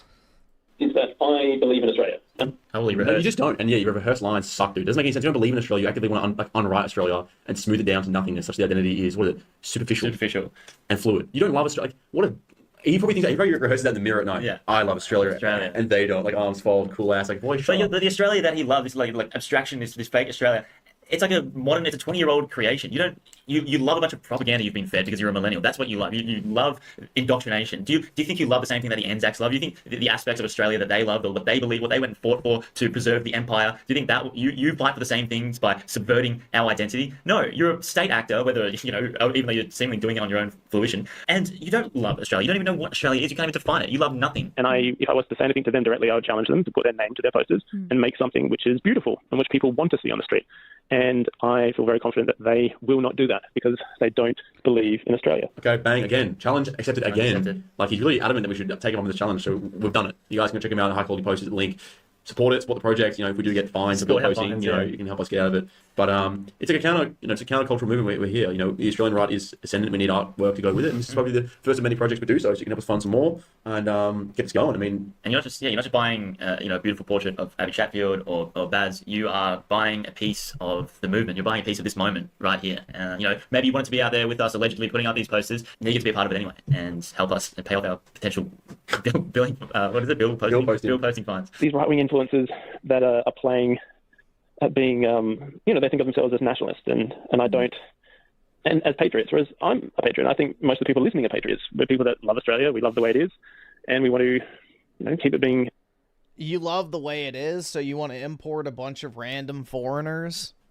Yeah, bullshit. A welcoming, peaceful place, but they have a different idea of Australia, which is sort of based on a fantasy of Australia that never was. I mean, the photographs in my posters are of people that lived here 100 years ago.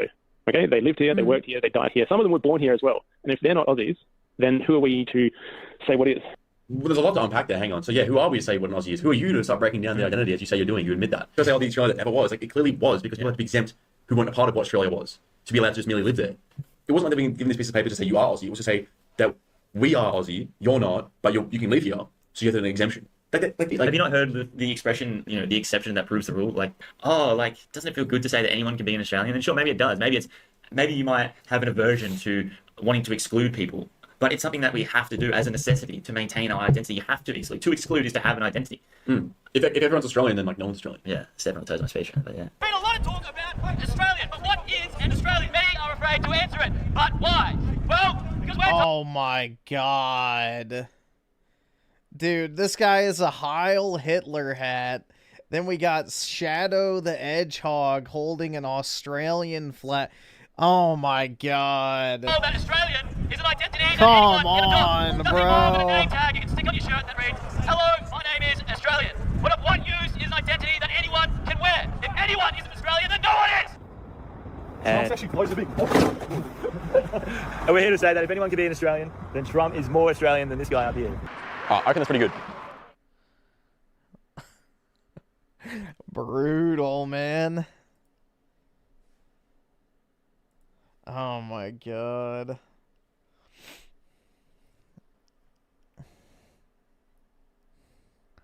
Yeah, we need to exclude Sonic autists from the revolution. Sonic autists are hereby barred from any and all participation.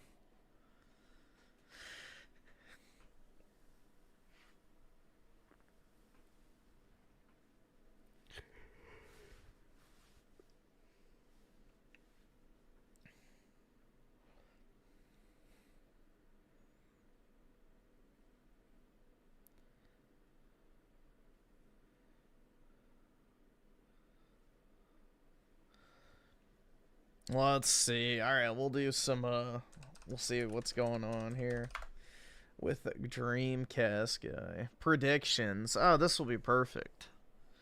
We'll see if he's wrong. Hey there, gamers. We'll see what his predictions are.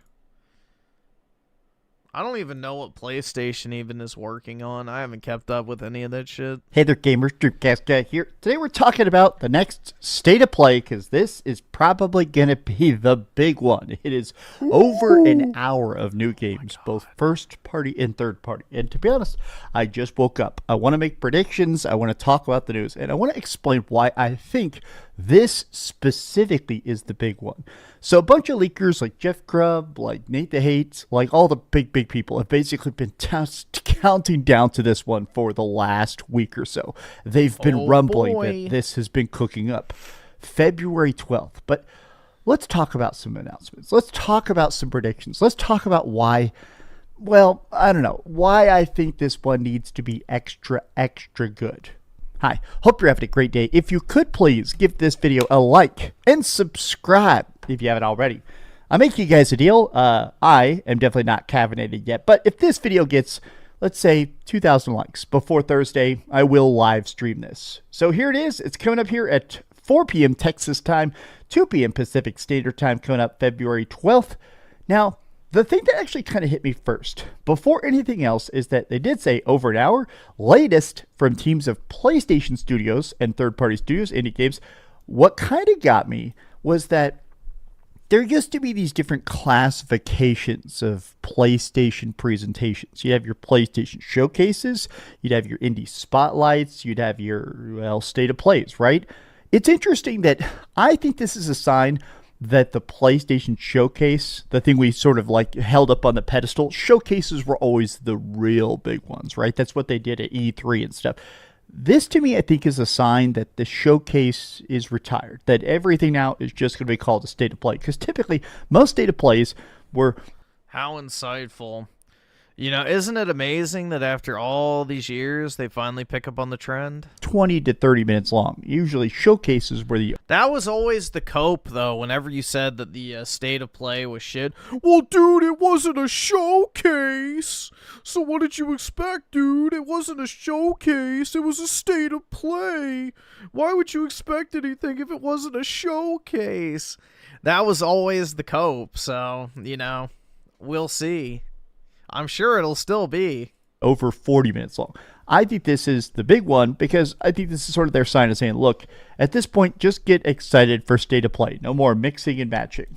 Now, the thing I hope we see the most, there has been multiple stuff inside their own marketing, inside their own stuff of like financials, saying that apparently it seems like there is a good chance that maybe X-Men Wolverine, this is actually maybe coming out, I don't know, not only before the end of the year, maybe before the end of the fall. Like, this would be very, very cool. Marvel's Wolverine is scheduled to release in Q3, which is July to September, according to the Latin America PlayStation Store. And the crowd goes mild. Now, this I think is going to be a very big one. There have been a bunch of memes about how much Insomniac has been holding up the PlayStation 5, right? Ratchet and Clank sold really well, obviously. Dude, that game was so good. Spider-Man 2, Spider-Man Remastered, Spider-Man Miles Morales. It is funny that Insomniac is pretty much the primary game maker for the PS5. That's sad. This to me, That's actually sad, bro. You have, what, a shitty 4-hour Ratchet and Clank game where you don't even play as Ratchet and Clank. And then, what, you have Spider-Mid 1 Remastered, a shitty Malcolm Morales DLC, which was literal fucking just dog shit, and then Spider-Mid 2. Wow, that's the premier developer for the PlayStation, huh? It's never been more over, bro. We haven't seen a ton of this, right? We've only seen, 3 or 4 minutes of raw gameplay for Wolverine, but I'm glad the fact that it looks so vicious. Like, a lot of people were kind of afraid that the game was going to be kind of toned down or extra friendly, especially because Spider-Man 2, as much as I liked Spider-Man 2 on PS5, that game played it extra safe. Everybody talked like their grandma was sitting in the room. I want that brutality that Logan deserves. I want a bunch of this. Focus, L. We've got a mission to complete. Specifically at it. I wanted to, just for fun, I actually pulled this up. I don't actually know any villains from Wolverine because I don't give a shit about Marvel. But yeah, insert we're approaching X person's fucking castle. But yeah, it'll be another Focus M sloppa game, I guarantee you. It'll have flashy cinematic executions, and that'll be it. Let me look at some of the replies. Live update, we are so back. Kingdom Hearts 4 and Sonic Eclipse. Oh, yeah, that's right. There is a lot of talk about the fact that there is another big Sonic game coming out. Actually, ooh, Sonic! Ooh. Apparently, it's being done very much Sonic Frontiers-esque. There's been more. Oh, great. Dog shit. More leaks about that. Final Fantasy VII Part 3, Devil May Cry 6. These are two things that have been very much rumbled about. A lot. I highly fucking doubt Final Fantasy VII Remake Part 3 will be there. Now, I could be wrong, but I don't think so. I think they are going to try and get away as far as possible from the PlayStation exclusive marketing shit as possible, and they are going to reveal it at a neutral showcase like Summer Games Fest. And they're going to do it after Remake or Rebirth comes out on the Switch. So that way all eyes will be on Remake Part 3 at that point. So a lot of people are saying Part 3 title reveal, Part 3 title reveal, Part 3 title reveal. This to me is the thing that personally I want the most. Final Fantasy VII is my favorite game of all time, and recently... Oh, now it's his favorite game of all time. I thought Resident Evil 4 was your favorite game of all time. I thought Elden Ring was your favorite game of all time. I'm sure there's a few others that have been thrown in the mix too, but... When they released Final Fantasy VII Remake Part 1 on Nintendo Switch, they said, all right, this is the year of Final Fantasy. We're going to be talking a lot about Part 3. We're really excited about Part 3. And also, Part 3, it does sound to me like it's coming out maybe early next year. Next year is the 30th anniversary of Final Fantasy VII. And also, we know for a fact that Final Fantasy VII Part 3 is not going to be a PlayStation exclusive. It's going to drop everywhere simultaneously. PC, Xbox, maybe even Nintendo Switch. But it would be cool if they came out and said, hey, here it is. Here's the next thing to really get you excited for finishing off the Final Fantasy VII Remake trilogy. And also, I don't know, man. I still just want to see that final, like, here's how we're going to end it. They have made so many changes. I don't know. I want to see... Bill Herb with the 5 gifted memberships. Really appreciate it, man. Thank you so much for spreading the positivity, dude. But do you guys think that Square Enix is going to reveal how the game actually ends during the showcase? It'd be pretty fucking retarded, if you ask me. Where they're going with Remake Part 3, if you catch my drift. Oh my gosh. Return Purple Color Sephiroth. Oh my gosh. This to me oh my god. would be so rad. Now, I've seen a bunch of people making some pretty big ones, right? One of the things that's been going around for a while now is a rumored 3D side-scrolling God of War game. A couple years back, obviously, we had that Prince of Persia 2.5D Metroidvania, The Lost Crown, and that game was very fun. Apparently, games like that... No, I'm thinking of the Rogue. Never mind. The Lost Crown one I heard was okay. I was thinking of Rogue Prince of Persia. That is apparently sort of what this is in the vein of. There is talks that there is this side-scrolling cool hack-and-slash retro era version of a God of War game that's done, that apparently Sony is trying to get back into making games that don't take, I mean, let's face it, 8 years to make. Games where they can make a game in 2, 3, 5 years, right? A fucking side-scroller should not take 2, 3, 5 years to make. Dude, a AAA studio should be able to throw together a side-scroller in a few months. The fact that they require subscribe, donate, 3 years to make a fucking side-scroller should be comically fucking retarded to you. It should take literal months with hundreds of people working on something. That is not a complicated game to make. I would love to see that. I would really love to see that, right? Wolverine getting a release date, Intergalactic, Final Fantasy VII Remake Part 3. I still feel like, as much as Intergalactic definitely exists, obviously they're not going to cancel that, Intergalactic still seems such a pie-in-the-sky project. It's still very difficult for me to imagine that coming out. That still feels like a PlayStation 6 game to me. At least 3 Square Enix games. Onimusha, Way of the Sword. Oh yeah, that is supposed to be coming out this year. New Capcom game reveal. Phantom Blade Zero. This is another one that... Why are they hyping themselves up like this, dude?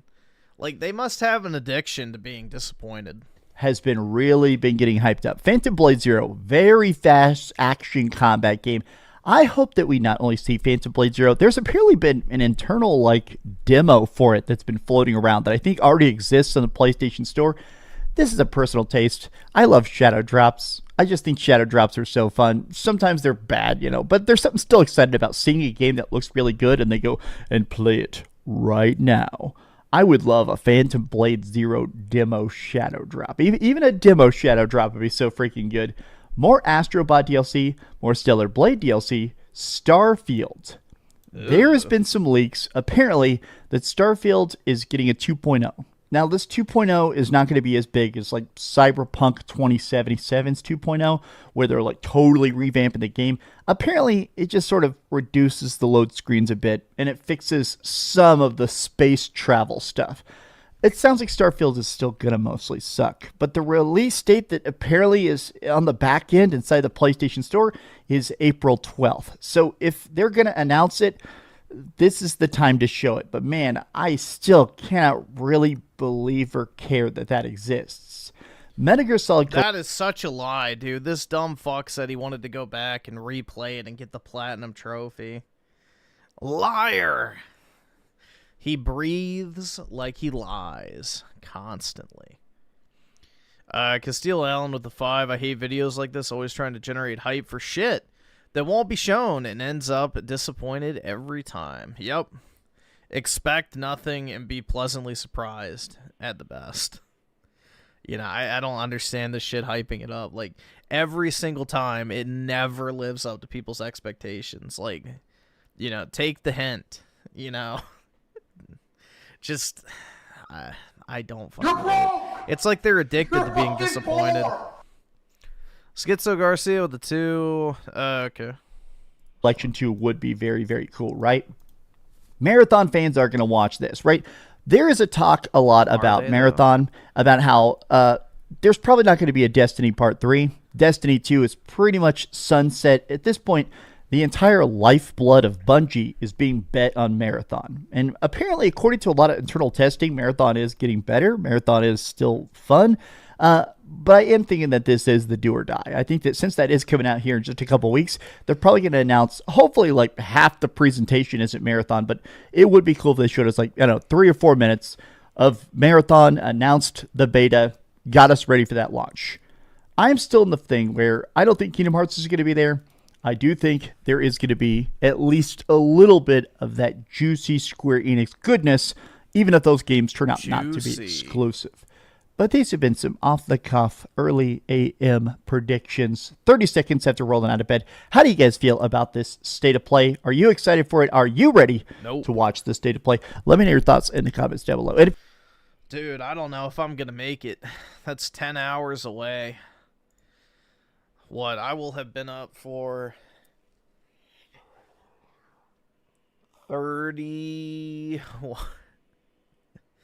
36 hours pretty much. So yeah, I'm gonna be in a great mood. Just a forewarning if I do stream this shit. If you enjoyed this video, be sure to give it a like, subscribe if you haven't already, and please I'm gonna be Mr. Sunshine and Rainbows, so get ready. Keep dreaming. Thanks so much for watching that video. If you want to see something else, you can always click this link to see what I put up last. Yeah, maybe I'll hallucinate and see something good. Fuck. Maybe, you know, that might be the best chance I have to actually enjoy this shit. Is maybe if I hallucinate, there'll be something decent. Or, you know, subscribe and see what's coming up next. Also, I promise that whatever I do, it'll try not to... Oh, should we watch this? This looked like Japan slop. Here, I'm going to speed it up. Hey there, gamers. Dreamcast. This game did not look very good, but we'll see.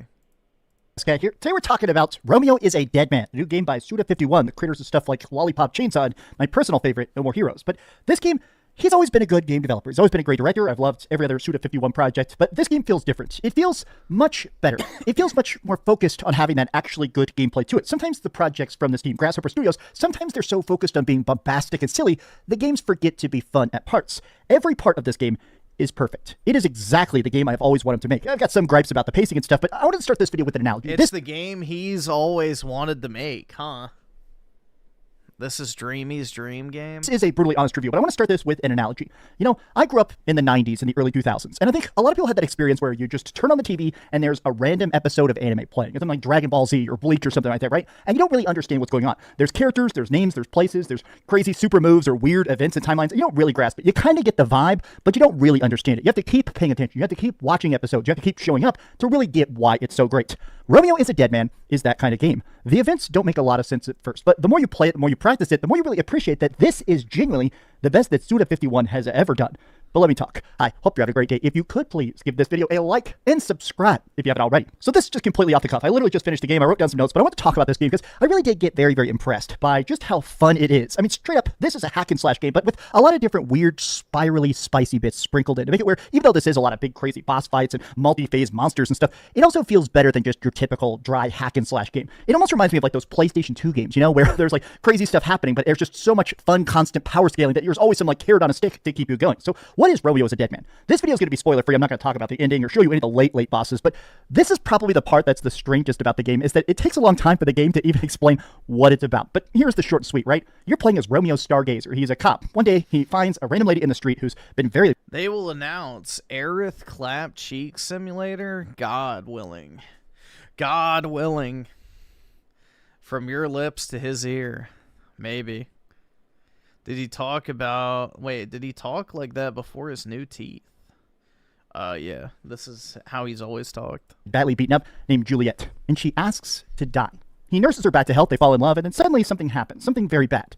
Romeo dies. But his grandfather is like an intergalactic, crazy super inventor, and he manages to preserve your life force, turning you into the superhero Dead Man. You now work for the FBI, which is now for some reason a dimensional jumping multi-police force, and so now your goal is to try to track Juliet down, because Juliet was only one aspect of her. Juliet is a multi-dimensional, crazy supervillain as part of this like evil cabal of people that are jumping from reality to reality, making very terrible monsters. So each different part of the game, they take place at different time periods and different eras, but also different dimensions. Cabal, you say?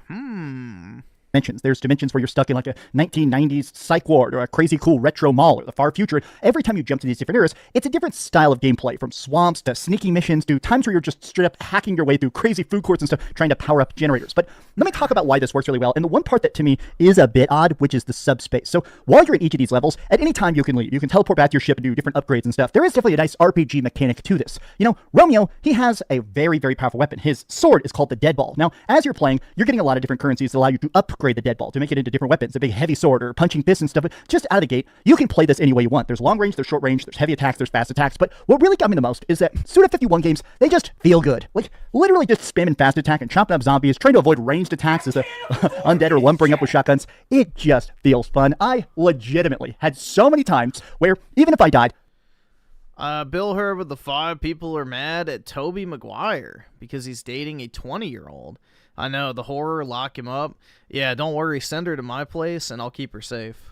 The biggest smile on my face. Now, when you die in this game, there's checkpoints all over the place, but instead of like resetting your progress, you keep your current XP, your current upgrades, and all your current mission objectives. It just basically brings all the monsters back to life. And I really like the fact that it really does feel kind of cool to purposely explore these maps. The levels aren't giant. Most of the levels are kind of like, they seem big at first, but most of the levels, the more you explore them, the more you kind of see how tiny each of the boxes are. I don't really consider that to be a bad thing, though. I think they do a good job of keeping it where you're just so contained in the good parts. It's what they like to say. Dude, it reminds me of that fucking meme where it's like, you know, keep grinding, boys. Our wives haven't been born yet. Like, bro, he's living that reality. So, based motherfucker. Good for him, dude. Filler, no filler. But this does bring me to the one part that exists in multiple of the levels that I didn't like, which is the subspace. So in a lot of levels, they're almost like this puzzle gauntlet where there's these portals that let you teleport into lower reality. You're basically running in line of these like, weird cube VR space thing. And by jumping through TVs, you can teleport to different parts of the level. So you'll end up having times where you like jump through one, fight a mini boss, get a key, go back to the subverse, go there. Now you can unlock and progress to the next main boss or get the next big upgrade. And to me, the subverse just didn't really feel good to go through. Like these puzzle gauntlet things, a lot of times I didn't want to go into them because I was having so much fun with the fighting. I felt like they were trying to break up the pace when really they didn't need to. I just feel like this game has such fun combat. The combat comes and goes. There are entire sections of the game actually where you don't fight, but I definitely had the most fun when I'm out there trying to time dodges, when I'm trying to unleash my special super attack called Bloody Sunday, when I'm getting out my assault rifle and trying to shoot. There's like these little blue flowers on a lot of the enemies. If you hit that, they detonate. Trying to hit weak points, trying to time all my stuff. I like having that combat so much that when it tried too much to just tap the brakes for a second, it felt unnecessary. I still don't even want to say it's bad. It just made certain levels at times, like when I had to go back through the subverse the third time in a single chapter, I started to go, can I just fast travel through this? Can I just unlock some shortcut and not go back through the subverse? Because the subverse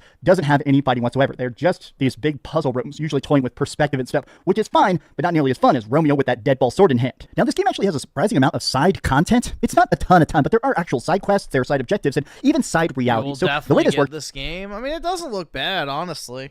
I don't know. It looks unique, at least. is that your And it's not a Souls clone, so... dimensional FBI ship is filled with all sorts of people that want to help you out. They're all very quirky, weird, anime-esque characters. There's a guy made out of lava. There's a person that helps you grow zombie minions that can be unleashed. Your intergalactic grandpa brings like clones of himself from other realities to come and have tea with you. But while you're on the ship, you can choose the chapter you want to go to. You can backtrack and go to early chapters if you want, but you'll also find these side extra dungeons. Yeah, so is all of his other games. They're all kind of janky, so... That's just the Japanese jank.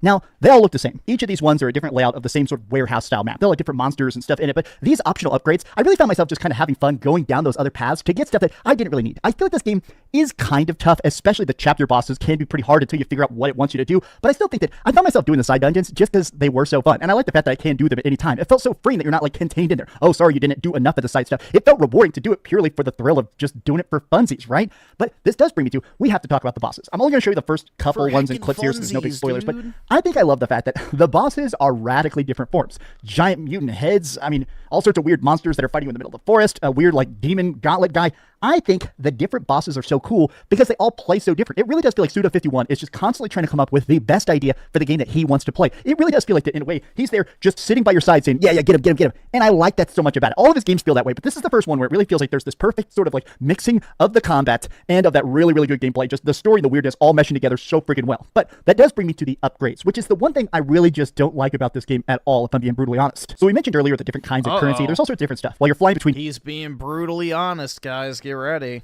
Planets, you can shoot space rocks. Space rocks are a kind of upgrade. Killing people gives you a kind of upgrade. If you explore levels, you find plant parts that let you find a certain kind of upgrade. If you kill optional minions, hey, now you have cooking materials. You can cook to get special upgrades. And I just think that, honestly, a lot of the stuff on the ship, the progression of the character itself, I just didn't really care for. It felt like it was trying to be a little too quirky for my interests, where I do kind of wish there was just like a store, you know? I just buy a better version of the sword. I don't like the fact that I gotta like drive through a weird Atari 2600 game to get an extra stat bonus, or going to the garden to plant extra zombies to have extra minions in the next boss fight. There's just certain stuff that to me, I don't know, I wish it had just been menus for some of this stuff, but I guess it's also kind of the complaint that that's Suda51. I mean, Suda51 does stuff that you and I would not do. Clearly, he thought it'd be funnier to have like a zombie growing minigame over having it be an easy click to access menu. So even though I don't like it, I guess I understand that he likes it. But the thing about this game that I think did kind of get me a bit is that some of the characters, it feels like they're trying to make jokes. There's this repetition to the commentary that I don't quite grasp. Like, there's this one dude who constantly keeps saying something like, every single time, this guy named Kimberly says, Romeo, Dead Man. Every time he talks to you, the whole game, he pretends to get your name wrong. I just think there's certain jokes in here. I would say 90% of the humor worked for me, but man, hearing a bad joke repeated is a personal pet peeve of mine, and there is some repeated cringe humor in here that absolutely did not work. I will say that for the most part, this is not only the best Suda51 game, I loved this game. Maybe other people have a problem with it. Sometimes when I'm playing a game, it's sort of fun for me to like imagine what other reviewers think of it, but this is the kind of game where if you played anything the studio has ever done, this is peak. This is my favorite game of the year so far. I mean, it's only February, but this is a dang fun start. Okay, we've heard some good and some bad, but let's go over to the rating sport and put a big number on it. I am giving Romeo is a Dead Man a 9 out of 10. Thank you so much for watching, gamers. If you could please give this video a like, subscribe if you haven't already, and please keep dreaming. Wow, this was fun. Definitely, if you get this game, do the side quests, do the side objectives, go to those other planets. They're very easy to spot. You see them from the spaceship. Love them. Thanks so much for watching that video. If you want to see something else, you can always click this link to see what I put up last, or, you know, subscribe and see what's coming up next. Also, I promise that whatever I do, it'll try not to suck. No, I trusted that before, but let me down. He let me down. Oh man, he had to give up. He had to give up. Poor guy. Alright, let's see. Oh, fuck.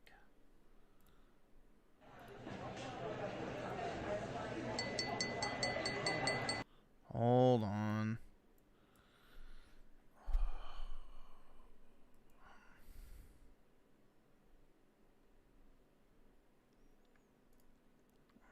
Okay.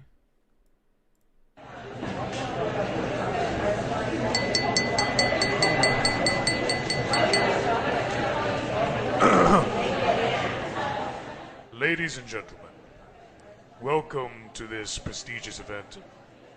I would like to propose a toast to gamers. Thank you. Now, today, ladies and gentlemen, we have a very special guest in the audience. You may know him by many names, but we know him lovingly as the janitor. Oh, come now. Who else cleans up all the shit on this board, huh? You gotta give him some credit for that. It's not like he gets paid for it. Oh, Janny, you know how much we love you. Ah, just kidding. We fucking hate you.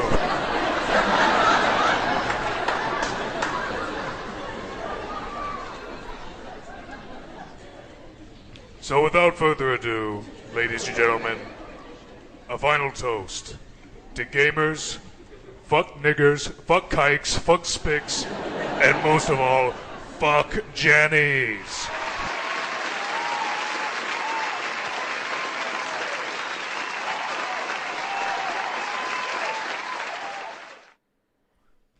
All right, there we go.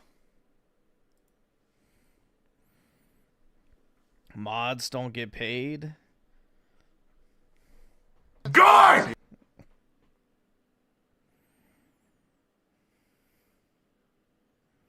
Just as God intended.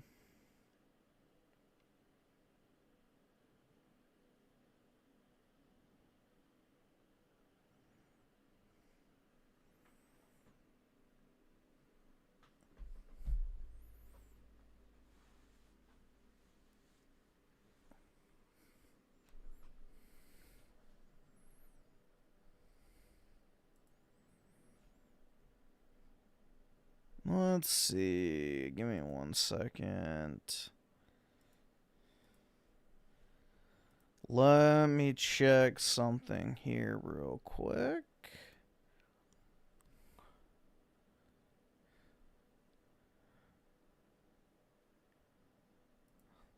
Oh, yeah, dude, this shit's retarded as fuck. Hold on.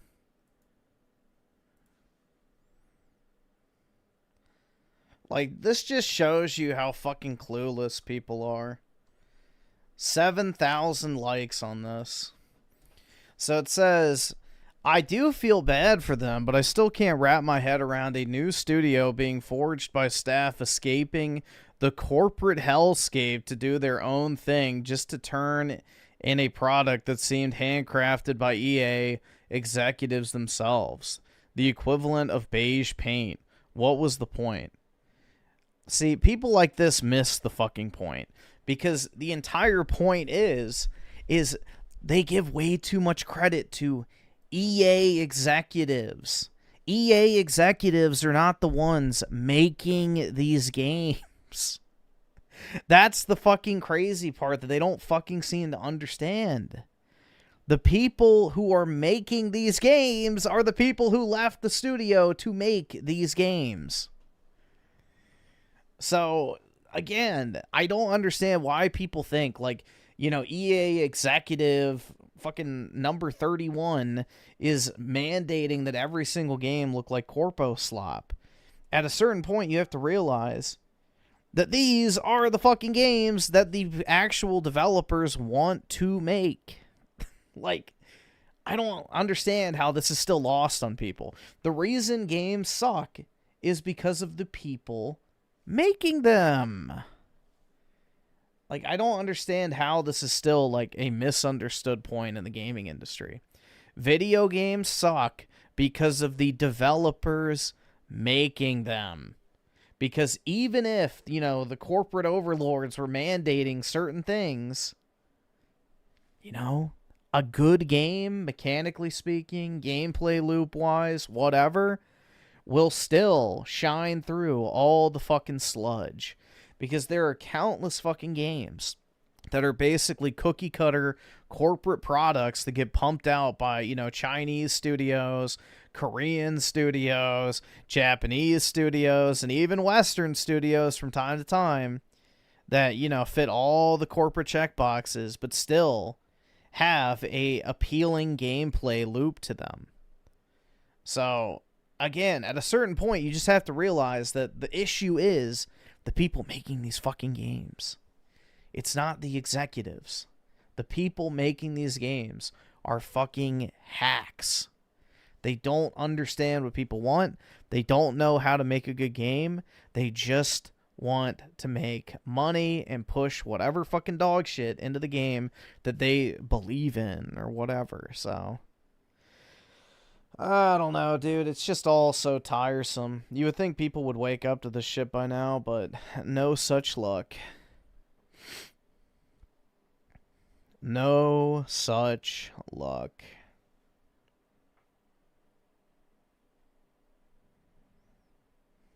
Who knows if we'll ever get to a point where people realize that the people making the games themselves are the problem.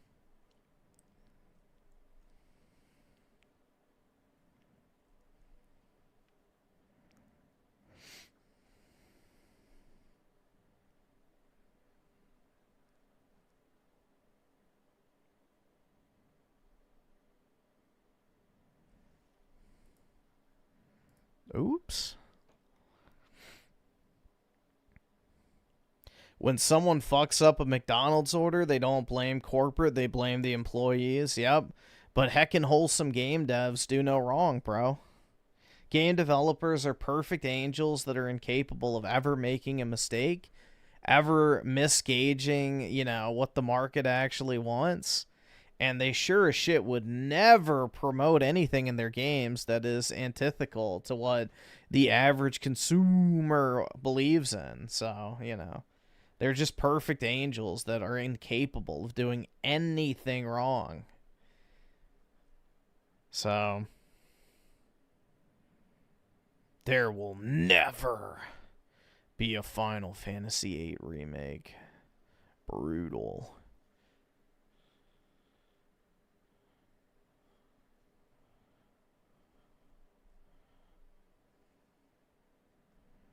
Never, ever.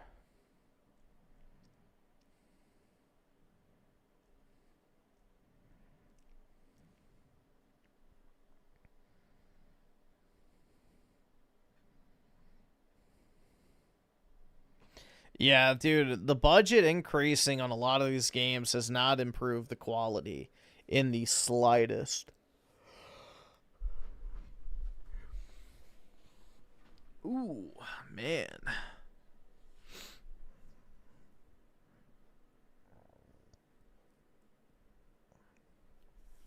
I know you aren't a fan of Asian women, but Japanese women on average still quite attractive.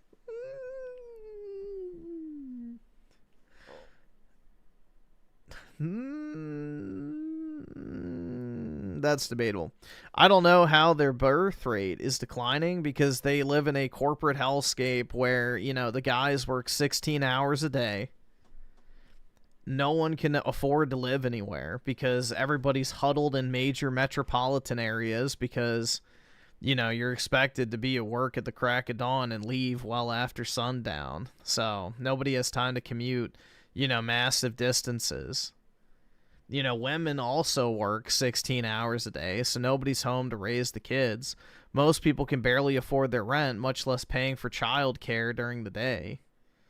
So it's just literally a work death cult. So it'd be very easy to fix the Japanese problem. You know, take women out of the workforce for one. You know, mandate remote work so that people can move out of metropolitan centers. And that way they can live in the countryside and more affordable housing options and have room to raise a family. And then on top of that, you know, restrict work hours to 10 hours a day. And if anyone is forced to work more than 10 hours a day, then therefore the employer will be held criminally liable. So that's the way you fix it. Those three things would fix Japan overnight. Who's the hottest race? Why women? Then why women? Statistics don't lie, man. White women are the most attractive women to every group of people on planet Earth. You're broke! You're fucking Schizo Garcia with the 2. Watch. Oh, God. Why are you obsessed with piss bottles?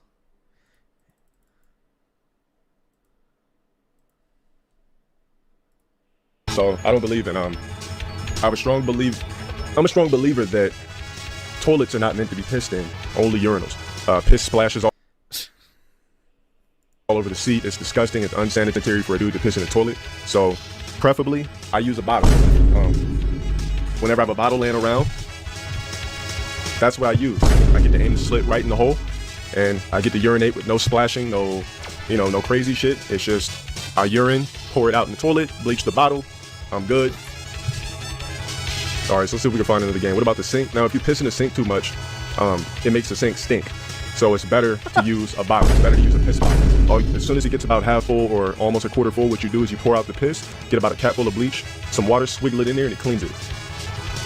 I just don't like pissing in toilets. I haven't liked pissing in toilets for years, about a decade plus.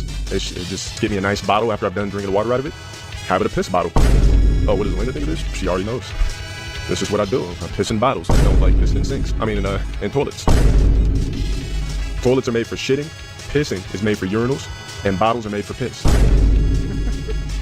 What the fuck is wrong with the toilet? Is your dick small that you splash? Actually, my genital area is I have to actually hold it up so it won't hit the toilet water.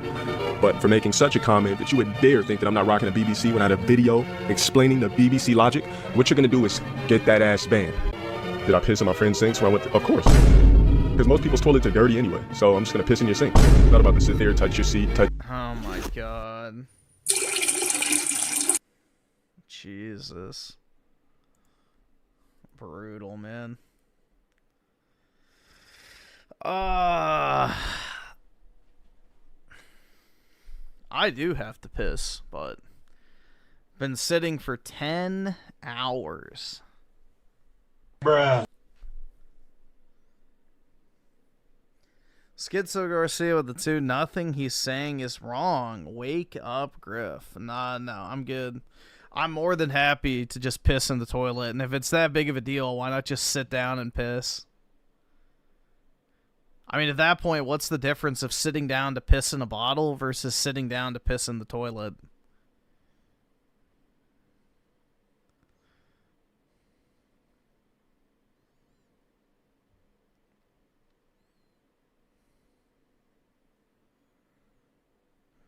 Yeah, dude, I just want to grab a battery and touch it to each tip of that nose ring.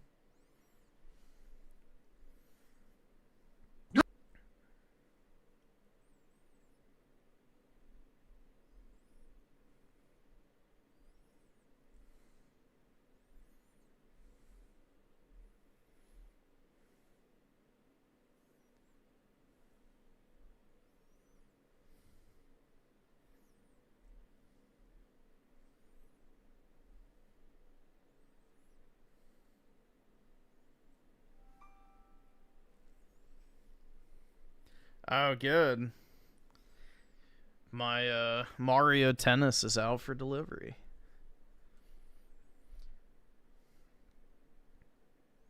"10 hours sitting, your legs don't hurt?" I bought a Herman Miller chair, so this thing is about as good as it gets when it comes to chairs. So it's very comfortable to sit in. The only thing that's not comfortable is holding in about half a gallon of fluid for, 10 hours after drinking. So that's the only pain point.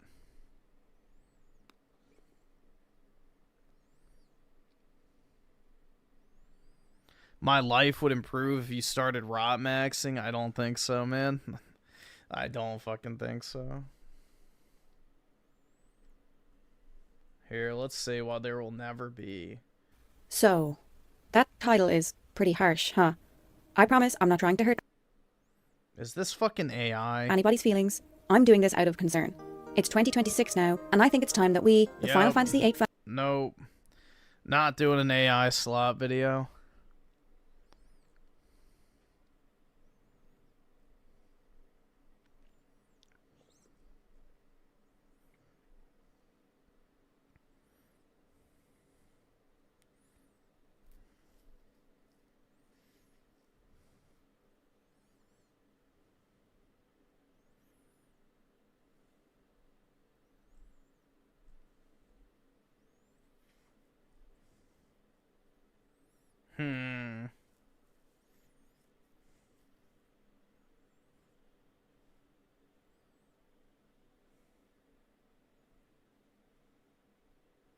I don't need to invest in a pee bottle. I have a perfectly good working toilet that flushes and everything.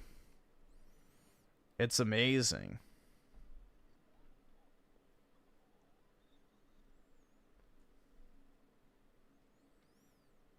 Nope. Buy a... Ew! What the fuck is this?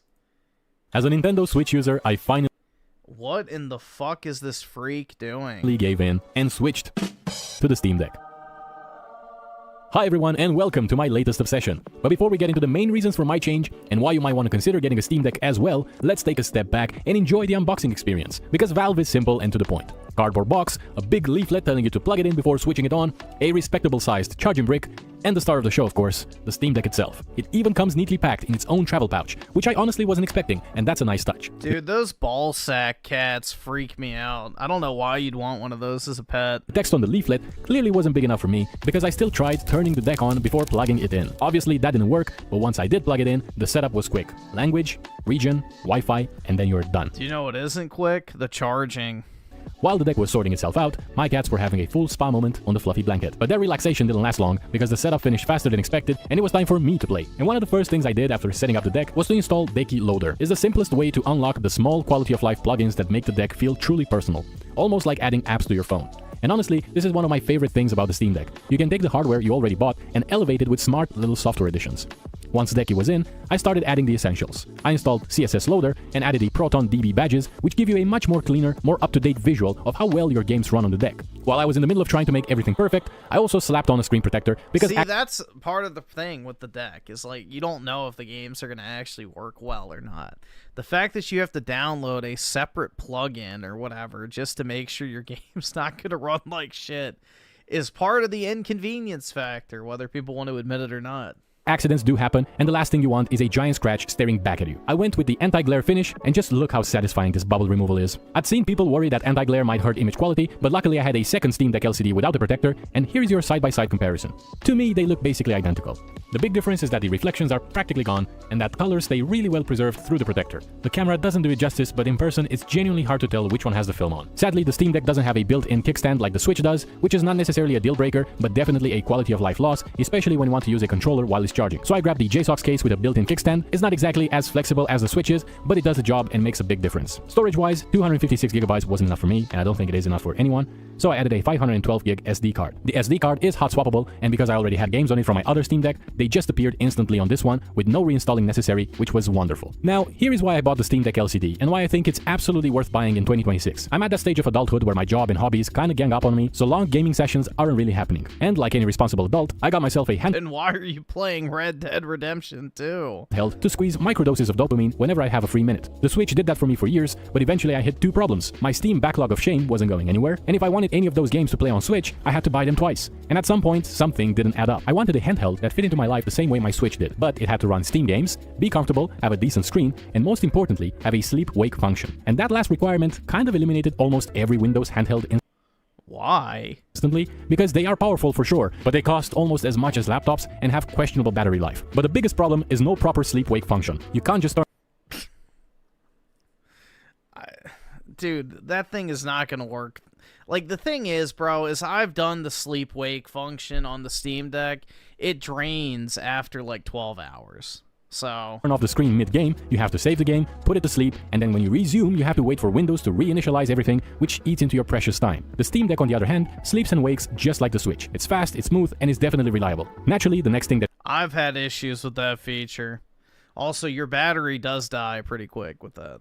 drew me to the deck was the price. The LCD model goes on sale often, or at least is the only version I saw on sale. And during Black Friday, it dropped to £279. So of course I grabbed it. At that price, it was a steal. I've been using the Switch OLED for ages, and I upgraded to the Switch 2 LCD at launch. And I won't lie, OLED is nicer visually, but once you start using a good LCD panel, you barely notice the differences unless the screens are side by side. And if you're not living surrounded by OLED monitors, your brain adapts pretty much instantly. I didn't notice the downgrade, so to speak, until I forced myself to compare them. So is the Steam Deck LCD some massive downgrade from the OLED model? No, absolutely not. Another thing that completely sold me on the deck is that I can play games even when Steam labels them as unsupported. If you've used the deck for more than 5 minutes, you already know the compatibility checker is a bit conservative, because a lot of the games marked as unsupported run perfectly fine, and this is exactly where those Proton DB badges I added earlier. And a lot of the games that are marked supported, if they're older, do not, so come in handy. Take Big Ambitions for example. Steam calls it unsupported, but ProtonDB marks it as gold. And honestly, ProtonDB was the one telling the truth here, because I am driving in New York, taking a stroll through one of my busiest factories at a flawless 60 FPS in handheld mode. For someone like me who makes Big Ambitions videos and spends hours in that game, this is huge. If I'm traveling or lying in bed with an idea for the next episode, I'm not tied to my desk or locked into Nintendo's library anymore. I can pull out the deck, load my save, and keep going. I can enjoy this freedom of choice. And speaking of freedom, sometimes after a long day at work, I don't want to sit in a chair at my PC at all. Sometimes that is true. I agree with that completely. I just want to melt into the sofa and still play something beautiful, and this is where the deck becomes unfairly good. If a game is a bit too heavy for the deck natively, or if I'm just craving ultra settings and ray tracing, I don't have to compromise. I can relax, lean back, and play the full fat version of the game running on my desktop while streaming it on the deck. It is as if the Steam Deck transforms into a PS Portal. Let's talk about something that makes the Steam Deck feel even smoother. You know that old joke where people tell you to just download more RAM? Well, lossless scaling is basically that. Except instead of RAM, you're downloading extra FPS. It's one of those tiny upgrades that makes a massive difference. Take Red Dead Redemption 2 for example. At 10 watts, using these balanced settings that prioritize smooth performance without sacrificing too much visual quality, you get around 30 to 40 FPS. You turn on lossless scaling, and suddenly you're hitting 60 FPS, without changing a single setting. It generates fake frames between the real ones, giving you a smoother motion and an overall snappier feel. If you're really hunting for it, you can spot some artifacts when you spin the camera like a Beyblade, but that's not how anyone actually plays. Being able to enjoy this masterpiece handheld at this level of detail is already wild to me, but hitting 60 FPS on top, that's just cheating in a good way. Take a walk through the forests, ride your horse, enjoy the beautiful skies, or lose your money playing poker. Whatever you choose, you're doing it at a smooth 60. Cyberpunk is another great example. With a Steam Deck preset, you get a steady 30 FPS, which is perfectly fine, but you flick lossless scaling to 2x, and boom, you get 60 FPS again. Steady and smooth. Just remember, lossless scaling isn't magic without limits. If you go crazy with 3x or 4x, you'll eventually start to notice input lag, so don't get too greedy. And if you like modern games running better, you'll probably enjoy playing older games too. And for emulation, EmuDeck is the go-to. The installation process looks intimidating, but I'll try to keep it as simple as. Alright, we don't need a breakdown of emulation. But, yeah, I don't know. The thing is with Steam Deck is the battery is abysmal. Period. I don't care what anybody says. The battery life is not good on it. The resume feature works when it works, but sometimes it does not. And on top of that, you do not know how well your games are going to actually function on it. Period. So, I don't know.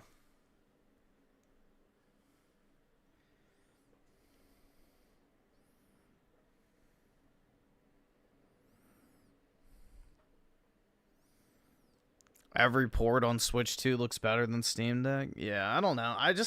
I've never really used my Steam Deck. I didn't really care for it. I don't know.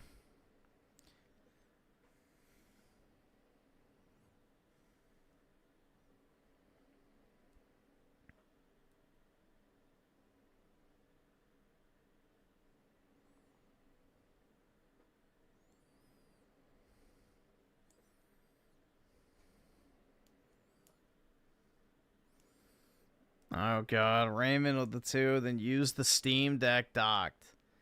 Why on God's green earth would I use the Steam Deck docked when I literally have a $7,000 computer? There is quite literally zero reason for me to even consider using the Steam Deck docked when you have a gaming PC. That defeats the entire purpose of having a Steam Deck. The Steam Deck is literally meant to be a companion device to play shit portably. Why would I dock my Steam Deck when I literally have a computer? That completely defeats the purpose of it.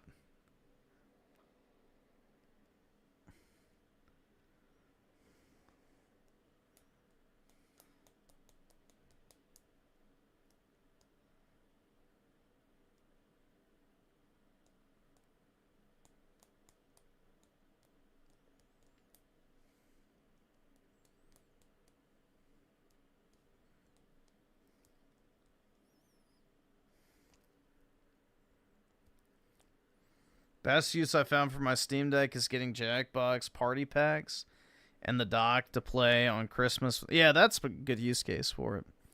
But, yeah, I mean, I would just bring my Switch too at that point. Or my old Switch, honestly. Like, I have Monopoly for the Switch, which I've played with my family before. So, honestly, I probably should just give my parents a Switch. I have 3. I have 3 Nintendo Switches laying around.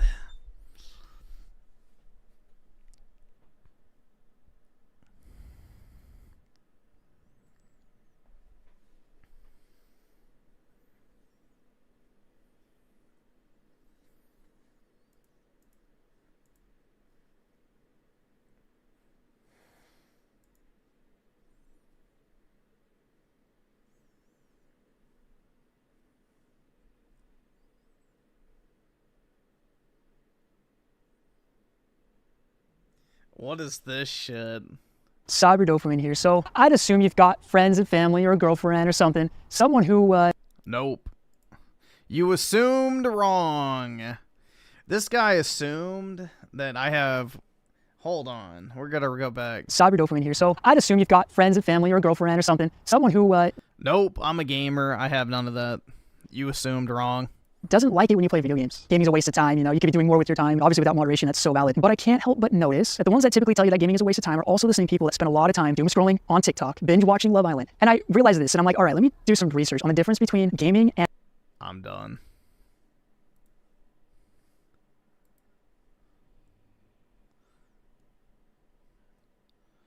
That was enough. That was enough, bro. Yeah, we watched a different video from him, I'm pretty sure, in the past. 10 collecting lessons I learned the hard way. Oh my god. I bought video games, and my life was never the same.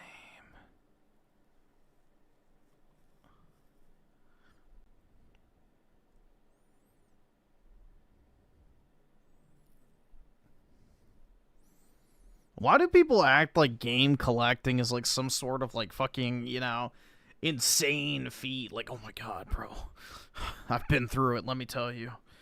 The buying, the collecting, the putting it on a shelf. It's not easy, guys. Buying video games is not for the weak of heart. Let me tell you. It is brutal out here.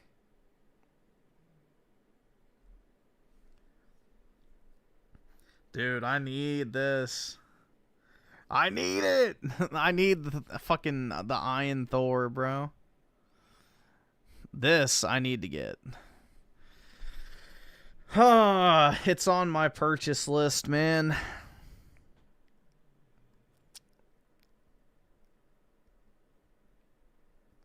Don't you dare talk down to the wall of virginity.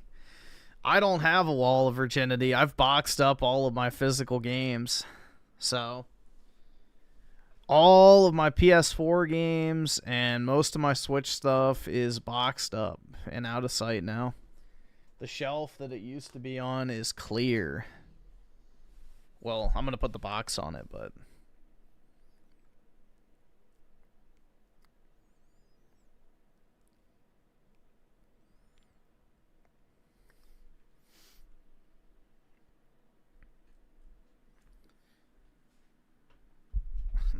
What's this dog shit?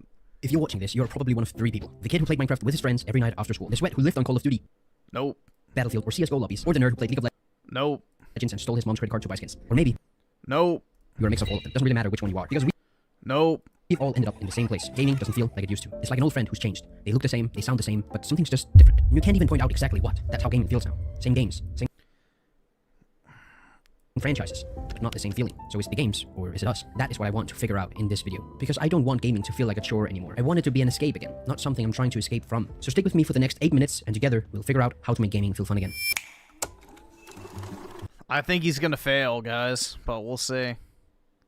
Nothing, and I mean nothing, hit harder than loading up a brand new Minecraft server with your friends. We'd spend days trying Watch the guy who criticizes fit women? Alright, what's his name? to figure out how to even play together, downloading 14 different viruses from shady sites, because what the hell was a port forward? Nah, screw that. We had Hamachi, and once we were finally in, we didn't play to grind, speedrun, or build some mega base. We played to see how long we could survive before inevitably just blowing each other up. Or Black Ops 2 Zombies, hours spent on maps like Origins. I still remember Fuck that, bro. screaming into my webcam mic the first time we ever built a staff, or losing my mind when that creepy ghost lady on Beric stole all my money. And don't even get me started on multiplayer. That's where most of us learned every single English swear word that we know. Kids today could never survive a VO2 lobby back in 2012. But to be fair, Oh yeah, dude! That's totally not the most Reddit phrase ever. it's also where I met some of my best friends who I still play and talk with to this day. And Battlefield 3, that game was pure chaos. Spending hours trying to copy some insane helicopter plays we'd see on YouTube. We were sending dirt bikes flying across the map for no other reason than it being the fun. I don't remember his name. I just find him by typing in reviewing what she eats or something. I So swear to look God, it the up moment and I then see tell my me the friends name. launch 6,000 miles out of bounds, I could not breathe. I don't know why. It was just the funniest thing in the world. It just was. Or even the single player games like Subnautica that came out a little later, but still, the first time you hear Leviathan roar in the distance, terrifying, magical, and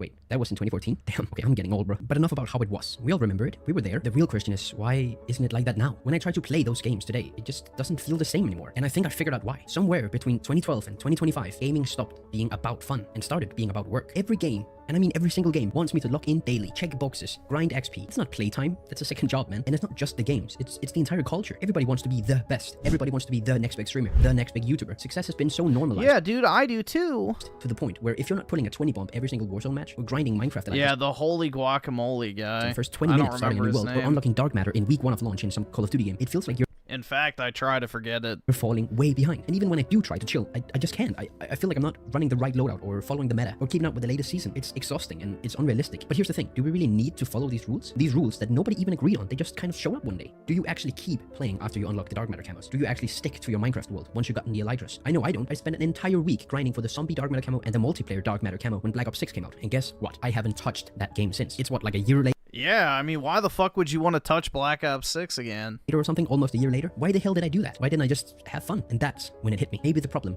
isn't the games or us. Maybe it's how we've been told to play them. Back in the day, we weren't obsessed with the meta. We weren't obsessed with the fastest way to progress. We were obsessed with chaos, with discovery, with laughing at the dumbest stuff imaginable. And there's actually a word for that. Oh yeah, it's called fun. Like in Minecraft. The fun wasn't grinding Elytras. The fun was hiding behind a painting so you could pop out and kill your friend and hear them scream into their shit. I'm bored. Alright, so what is it? What she eats in a day. Let's see if we can... There he is. Hi everyone, this is real. His face, he looks so disgusted. Alright, here we go. Let the fear you have fall away. I've got my eye on you.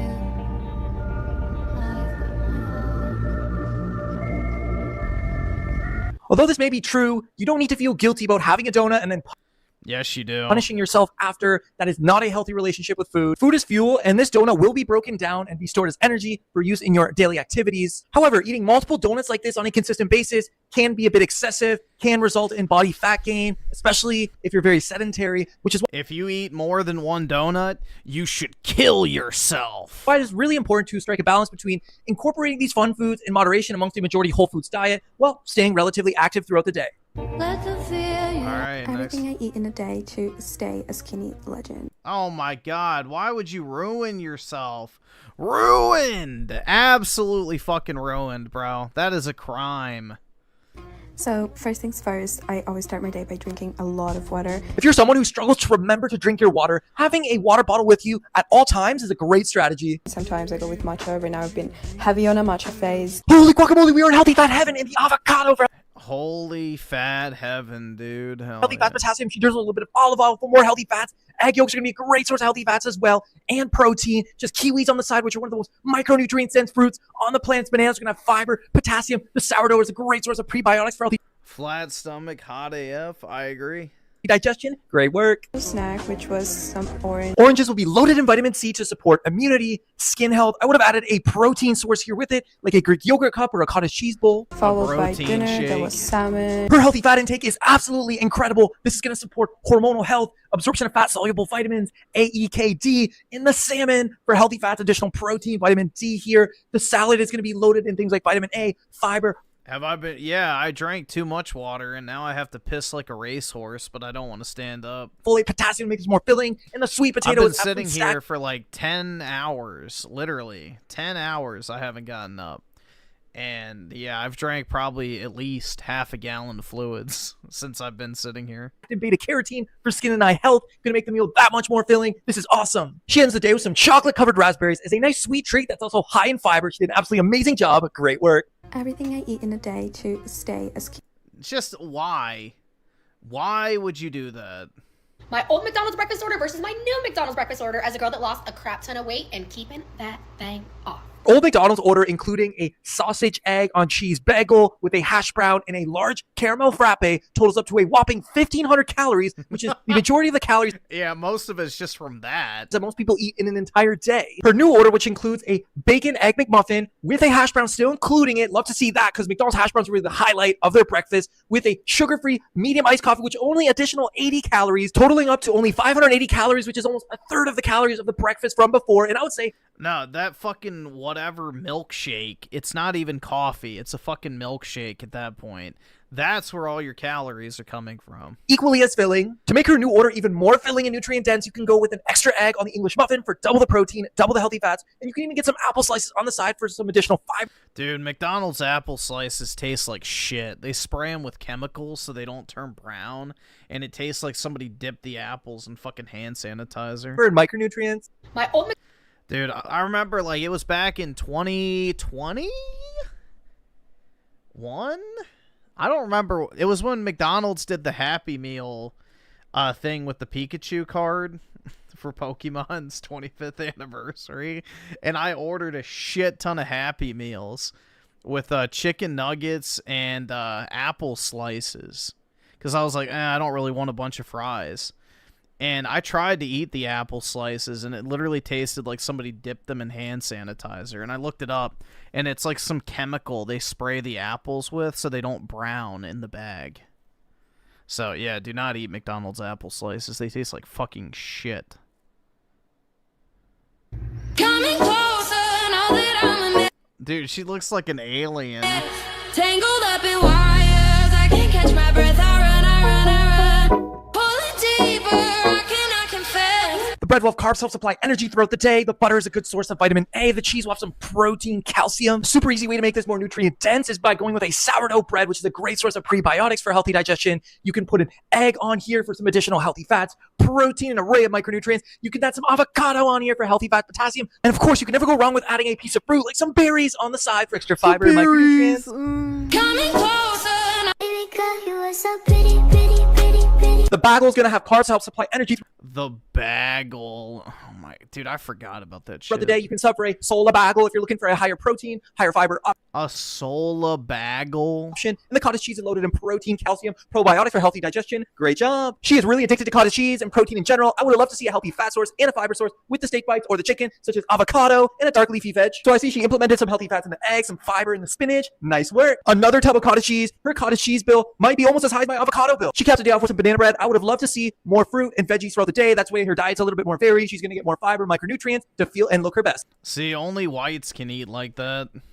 This is what I'm eating for lunch. Only whites can eat that much dairy. It's a little pumpkin spice cake. How many of us, after a long, stressful day at work, Is this my future girlfriend? Oh yeah, dude. So pretty, pretty, pretty, pretty. the bagel's going to This is what I'm eating And her too. for lunch. It's a little pumpkin spice cake. A little pumpkin spice cake. She went with the little one instead of the large, bro. How many of us, after a long, stressful day at work, can sit down and eat this entire cake?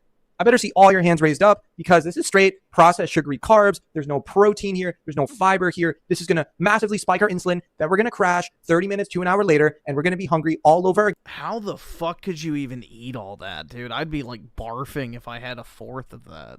And our body's going to tell us, hey, go for more processed sugary snacks. It's Subhuman. spiking our dopamine, and the cycle continues. However, if you want to infuse that pumpkin spice taste into your daily eats, it's really as simple as finding a pumpkin spice and pumpkin puree and adding that, say, to your overnight oats. You can add it to your pancake mix. And hey, if you want to have a slice of this cake every now and again after a protein and fiber packed dinner, so if you're already satiated, that's completely okay too, for mental health and sanity, of course.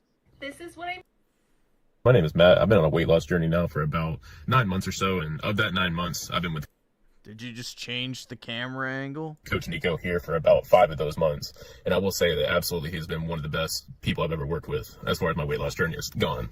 So since I've been with him, I've lost a total of about 70 pounds. When I first started working with Nico, I did have a few hesitations before joining the program, of course. It really came down to my micronutrient intake and my macros. I thought that at first that I had everything down, and overall, I think... What I eat in a day for PCOS and insulin resistance? With PCOS and insulin resistance, your body's more susceptible to systemic inflammation throughout the body. Your goal with your diet is to fight the inflammation with anti-inflammatory foods. Let's see how she does. I really like how she started her day with a high protein and fiber meal. This is going to really help set the tone for the day, regulate her appetite, her blood sugar, promote lean muscle mass, which boosts metabolism. Great work. Staying active with PCOS is important because it improves your insulin sensitivity. Your body will use glucose more effectively, hence lowering those chronically high insulin levels. There it is, the avocado for healthy fats, potassium. You get the salmon loaded in protein, healthy fats, vitamin D. These two foods are absolute superfoods if you have PCOS. Great work. Love to see dark leafy greens packed in What I eat in a day as a plus-size model.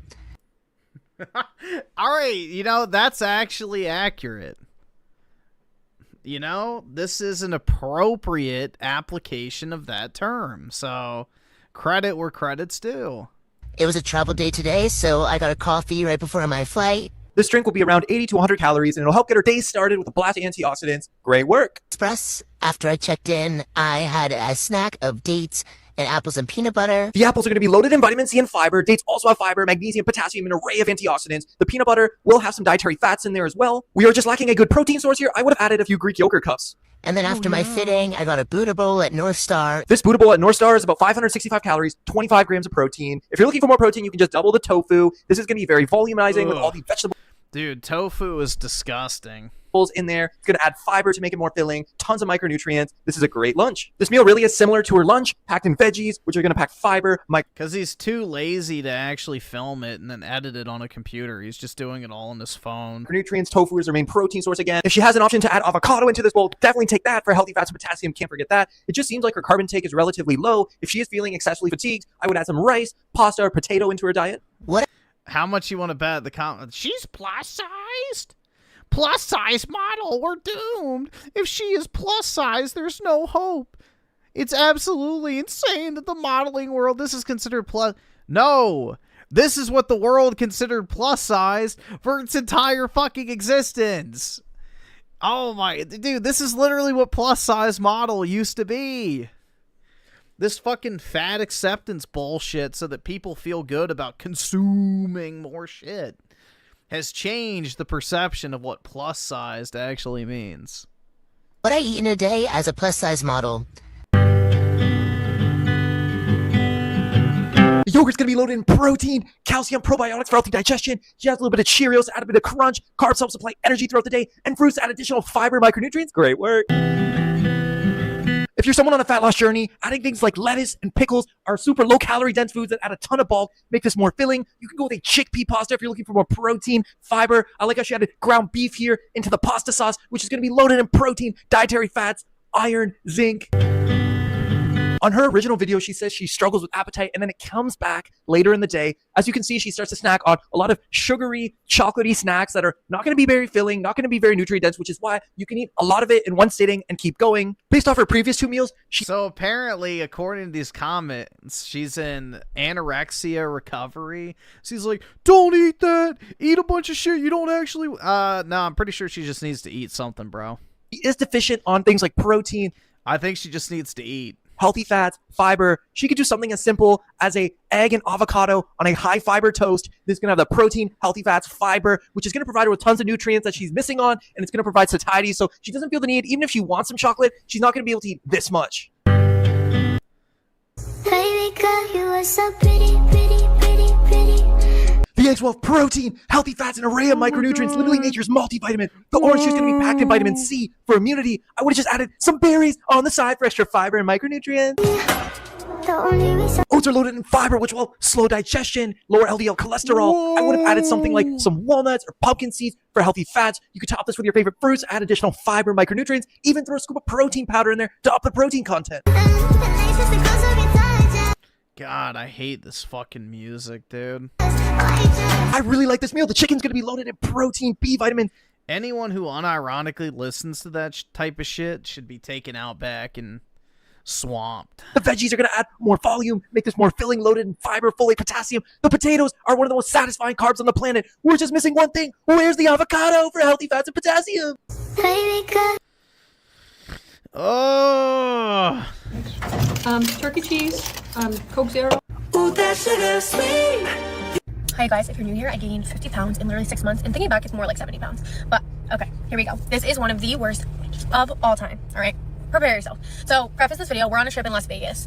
Before the trip, I had gained He looks disgusted. so much weight that none of my clothes fit, and I forgot to bring a bathing suit. I literally just didn't bring one because I was so ashamed of my body and was like, I know that I can't wear a bikini. Why am I even bringing one? So Well, at least she's self-aware. I told everyone I forgot it. We had to literally run to the store to get one, and I bought the skippiest one. Did not fit at all. It did not fit my boobs. It was horrifying. I felt awfully disgusting this whole trip. Okay, let's just preface the video by saying it was already rough. We were already in the trenches here. So this is one night on the trip, and this was probably the worst it's ever been. So prepare yourselves. Are you ready? So I would say the binge started at round 3. I went to the little convenience store, obsessed with Nutter Butters and Oreos and chips, okay? So I grabbed 2 things of the Nutter Butter king sizes, 2 things of the Oreo king size, 1 chocolate, 1 vanilla, and then I got a bag of salt and vinegar chips. And I was like, this is gonna last me the rest of the week. Okay, so I get upstairs, I ate them all, literally ate them all. I'm like, oh my god, oh my god, oh my god, oh my god, what am I doing? This video goes on for quite a bit, but she goes on to recount her experience of ordering thousands upon thousands of calories of food. She goes back for more Oreos, more Nutter Butters, door dashing after dinner. If you're someone who's trying to lose fat and is struggling with days where you just massively overeat and feel like you can't control yourself, here's a little mindset tip that can help. And that is letting go. Yeah, nothing tastes as good as skinny feels. There you go. 10K calories, yes, I can do that. I think I had a hole in my body and I can't stop eating it. I had a normal breakfast, a sourdough bread with caviar, fruits, and cottage cheese, and a spinach with egg whites. And sourdough bread's gonna be packed in prebiotics for healthy digestion. Cottage cheese is gonna add more protein, calcium. Kiwis are one of the most nutrient-dense fruits on the planet. You got spinach to the side packed in fiber, folate, potassium. Great work. Then we went to the event and there was a tons of food. Here's my gin tonic, guys, sorry. This banana cakes was so delicious. I ate like a 10 of them. If you know that you're going to go to an event like this with tons of appetizers, high in carbs, fat, sugar, you definitely don't want to show up hungry because you're just going to eat everything in sight. Beforehand, you want to load up on tons of protein, tons of... So you're going to go to an event where they're giving you food, and instead of just eating at the event, you want to stuff your fucking gullet full of protein so you don't eat? What's the fucking point of going then? That's like saying before you go out to dinner, you should just eat a fucking steak. Like, why not just eat when you get there? I don't know. Fiber, that could be fruits, veggies, lean meats like chicken, turkey, steak, eggs, yogurt. And by the time you get there, you'll be able to mindfully indulge in the various... Yeah, I think she'll be all right, buddy. I really think she'll be okay. ...treats and have a good time. 10K calories, yes. Oh my god, look how fucking fat she is, dude. God, she should have eaten before she went, that fucking pig. What a fat fucking pig, bro. A gluttonous fat fucking pig.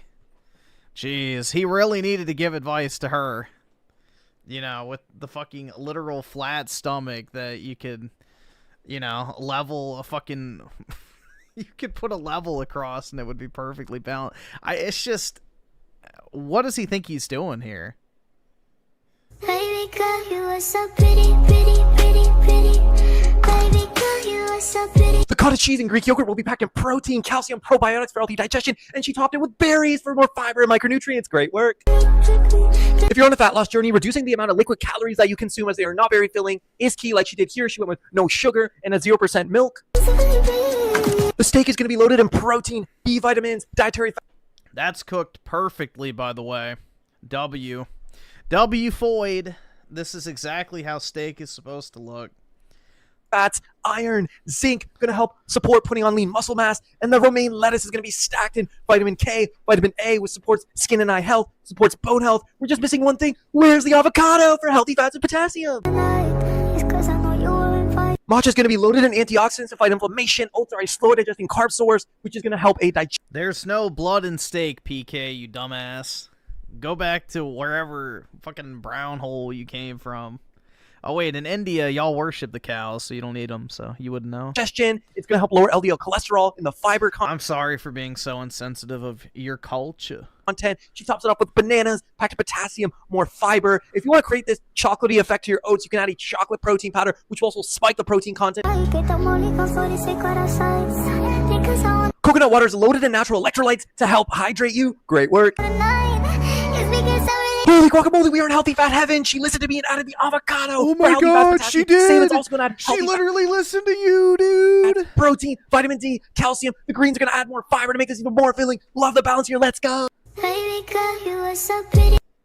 Ruined. It's just pathetic, bro. Why do these women do this shit? And then lip fillers, too. Pitiful.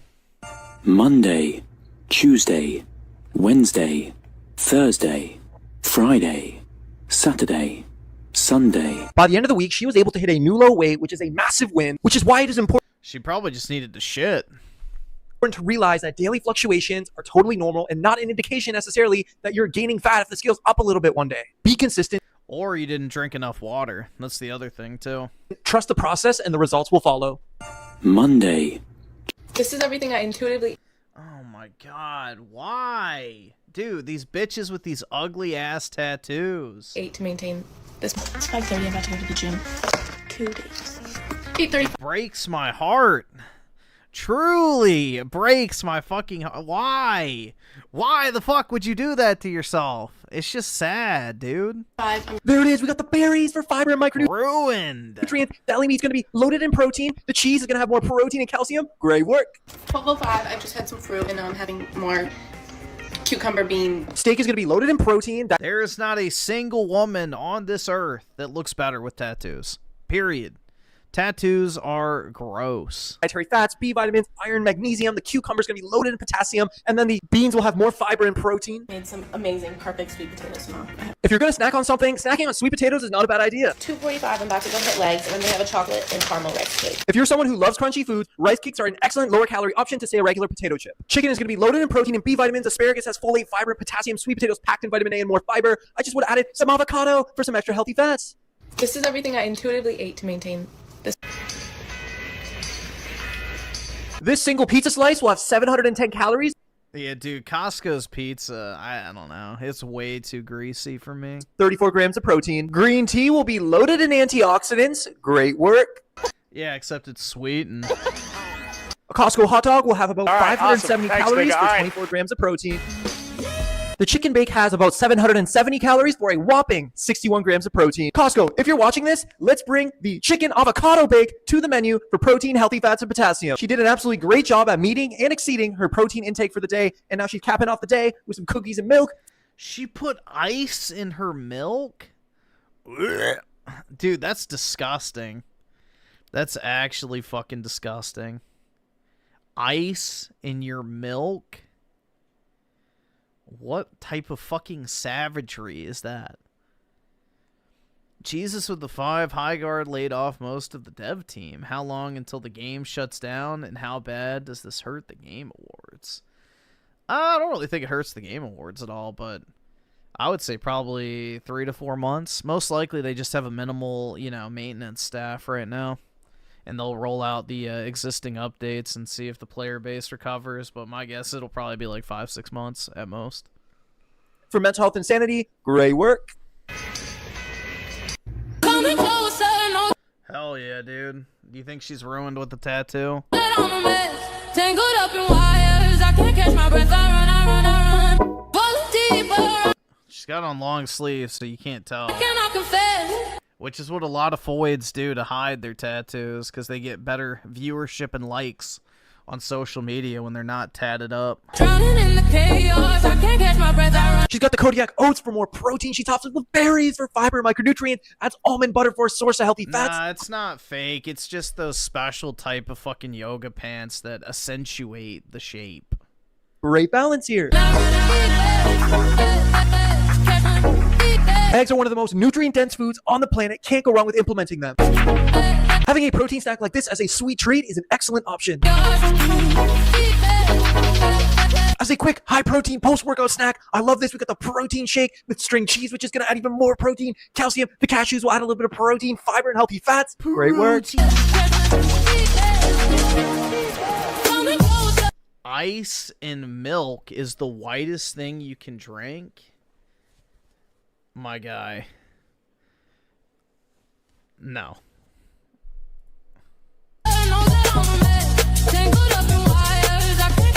Food is the avocado for healthy fats, potassium, carrots are going to beta carotene for skin and eye health. She had some fish in there to add the main protein source. Rice as a carb source helps supply energy throughout the day. Cucumbers will add some additional potassium. Nice job. I absolutely love how she went with the chickpea pasta, which is going to be higher in protein, higher in fiber. She adds broccoli for more fiber, folate, potassium. Shrimp as that main protein source here. This is absolutely awesome. And she ends the day with a protein shake just to top up her protein. She's absolutely killing it. Assuming she has no tattoos, I would say she is killing it. Every day I wake up, I look in the mirror and I'm like, wow, you're absolutely gorgeous. And then I ask myself, why did you let yourself get fat? So if there's one... Do You mean you were absolutely gorgeous? Piece of advice I could give every single girl in the world, men too, I guess, but don't get fat. Like, seriously, whatever you're about to eat, question it. Question it. It is the worst thing I've ever done to myself. Mind you, I've been in this body for 30 years. I've always been overweight, but like, every time I've lost the weight, I've gained it back. It's a mental thing, 100%. I know I'm trying to work on it. If you're thinking advice, actually, I would be very open to it because it is the most frustrating thing to be gaining, losing, What I eat, beef and fucking onions, bro. That's pretty much it. Very rarely will I get something different. Like, it's either chicken drumsticks, chicken quarters, or beef and onions. Non-stop, stagnant, in the same position, trying so many different diets and nothing is working. Lifelong sustainable change starts with your mindset. Instead of thinking, what do I need to restrict or take away? Think about, what can I add to my lifestyle to make it that much? What? Yeah, instead of eating, you know, maybe less donuts or something, maybe you should add more food on top of the donuts. Yeah. Much healthier. For example, I had a client that really liked peanut butter and jelly sandwiches, and I said, hey, we are not going to take that away since you really enjoy it, but we are going to add to make it more nutrient dense, and that is going to be a protein shake on the side with a piece of fruit, whether that's an apple, banana, or orange, and this is going to create more satisfaction as opposed to just eating the peanut butter and jelly sandwich on its own, which by itself, if you're eating that, it's not going to be very filling. And by the time she was on the road for work, by the time she got home, she was going to be super hungry and just eat everything in her cabinet. With this approach, she was able to lose 30 plus pounds in 3 months. every day I wake up, I look in the mirror and I'm like, wow, every day. What I eat in a day to stay lean Oh, God. Here we go. while building muscle. So for breakfast, I like to have my heaviest carbs of the day because There it is, the berries for fiber and micronutrients. You have the oats, the slow digesting carb source to help supply energy throughout the berries, dude. the day. You could add a scoop of protein powder to up the protein content. right before I work out. Then I'll have my matcha and my Bloom Super Greens. I just got the pineapple flavor in, and you guys, it is so Matcha will be a source of antioxidants to fight inflammation. Great. That's definitely sponsored. It work. good. Then for lunch, I'll have a taco bowl. Taco bowls are absolutely phenomenal, especially when made from home. You can add as much I mean, I pretty much have a taco bowl every day. You know, beef and onions with seasoning. meat as you want for tons of protein. You can load this thing up with veggies that have tons of volume and There we fiber. go. Make this super satisfying. There's my taco bowl. And of course, you can control how much sauce portions you're using so you don't go too over the top with it. We're just missing one thing. Where's the avocado for healthy fats and potassium? And for dinner, I'll have a chicken Wasn't it like literally on the top? I'm pretty sure that's fucking guac, but I don't Avocado for healthy fats and potassium. And for dinner, I'll have a chicken bowl. She does a phenomenal job at really loading up these bowls with tons of protein. Half the plate is chicken. She has tons of veggies under there for more fiber, micronutrients. It's going to be super satisfying. Yeah, I have like this Jamaican jerk seasoning that I use when I bake my chicken. It's actually pretty good. Schizo Garcia the 2, berries and avocados, dude. I love Soylent. Me too, man. I mean, isn't it amazing? I didn't have to import a million Jamaicans in order to make, you know, Jamaican-style chicken. Isn't that, you know, incredible? So, for the Piers Morgans out there, instead of importing 10 million Indians, you could just make curry yourself. Crazy. Switch Boy with the 2. Xbox keeps eating its own tail. I think they've just shot themselves in the head at this point, honestly. I don't know how...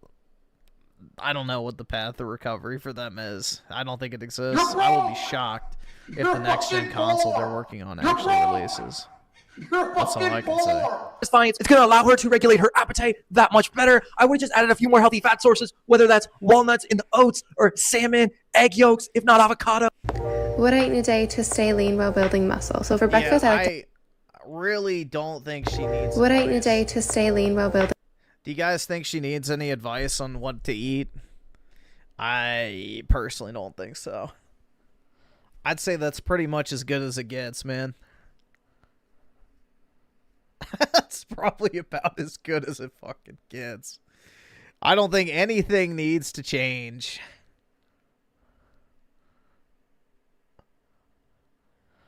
Let's see. And then Switch Boy with the 2. Get Halo and Gears far away from Philly Boy. Yeah. I mean, the fact that they're releasing that Halo without multiplayer is a joke. And God only knows if the, you know, Gears E-Day game is going to be good or not. So, we shall see. Lord only knows. building muscle. So for breakfast, I like to have my heaviest carbs of the day because there it is, the berries for fiber and micronutrients. Body Oh, God. positivity has encouraged so many people of all sizes to feel comfortable in their bodies. You know, here, we'll let Dreamcast guy say it. Please do me a gigantic favor and take a long walk off a short dock. Which is obviously positive. Everyone deserves to love who they see in the mirror and lead a life of confidence. However, no, they don't. It is completely okay to have insecurities and want to work on them. What matters most is what's inside, who you are as a person. Nope. And loving yourself through the process of change. At the end of the day. Disgusting. Dude, she's 14. You know what? Fuck it, bro. If this chick's 14, I'm 14. You know what? That is worth going to jail for. If this is 14, then I'm 14. Body coming closer. Oh, God. Here we go. Now that I'm a mess, tangled up in wires. What's going to be the Can't comment? catch my breath. I run. Pull it deeper. I confess. Typically, people will sit down and have strawberry toast on its own, which is not going to be super filling, but she Oh, God. added the protein shake on the side with mango for added fiber. You got the protein and fiber for Yeah, bro, you could rest a Diet Coke can on her ass cheeks. increase satiety, micronutrients. Great work. I can't catch my 1 cup of raspberries has around 8 grams of fiber, making it one of the highest fiber berries out there. Nice work. breath. I run. Holy guacamole, we are in healthy fat heaven, and the avocado for healthy fats, potassium. Salmon's gonna pack those omega-3 fatty acids, which fights inflammation, supports heart and cognitive health, supports absorption of fat-soluble vitamins like vitamin A, vitamin K, E. Nice job. Adding lemon is a nice way to add some antioxidants into your water. Great work. I absolutely love how she added a nice lean protein source with veggies and the peppers to add more protein, fiber, micronutrients. You can go with a chickpea pasta if you're looking to add even more protein and fiber. Yeah, I love chickpea. This apple crumble looks absolutely delicious, loaded in Clipped? What'd you clip me? Being straight? Oh, no. Don't do that. Please, you're gonna ruin my fucking homo image. slow digesting carbs, which are going to help keep her fuller That for would be longer. horrible. Doing a great job. Coming closer. Dude, don't clip it. People might think I'm straight. What are you doing? You should have 1,200 calories a day. Okay. And how many at night? Super low calorie diets typically work in the short term because they are not sustainable. They typically lead to a lot of nutrient deficiencies. Oski Woski with the 5. What's this?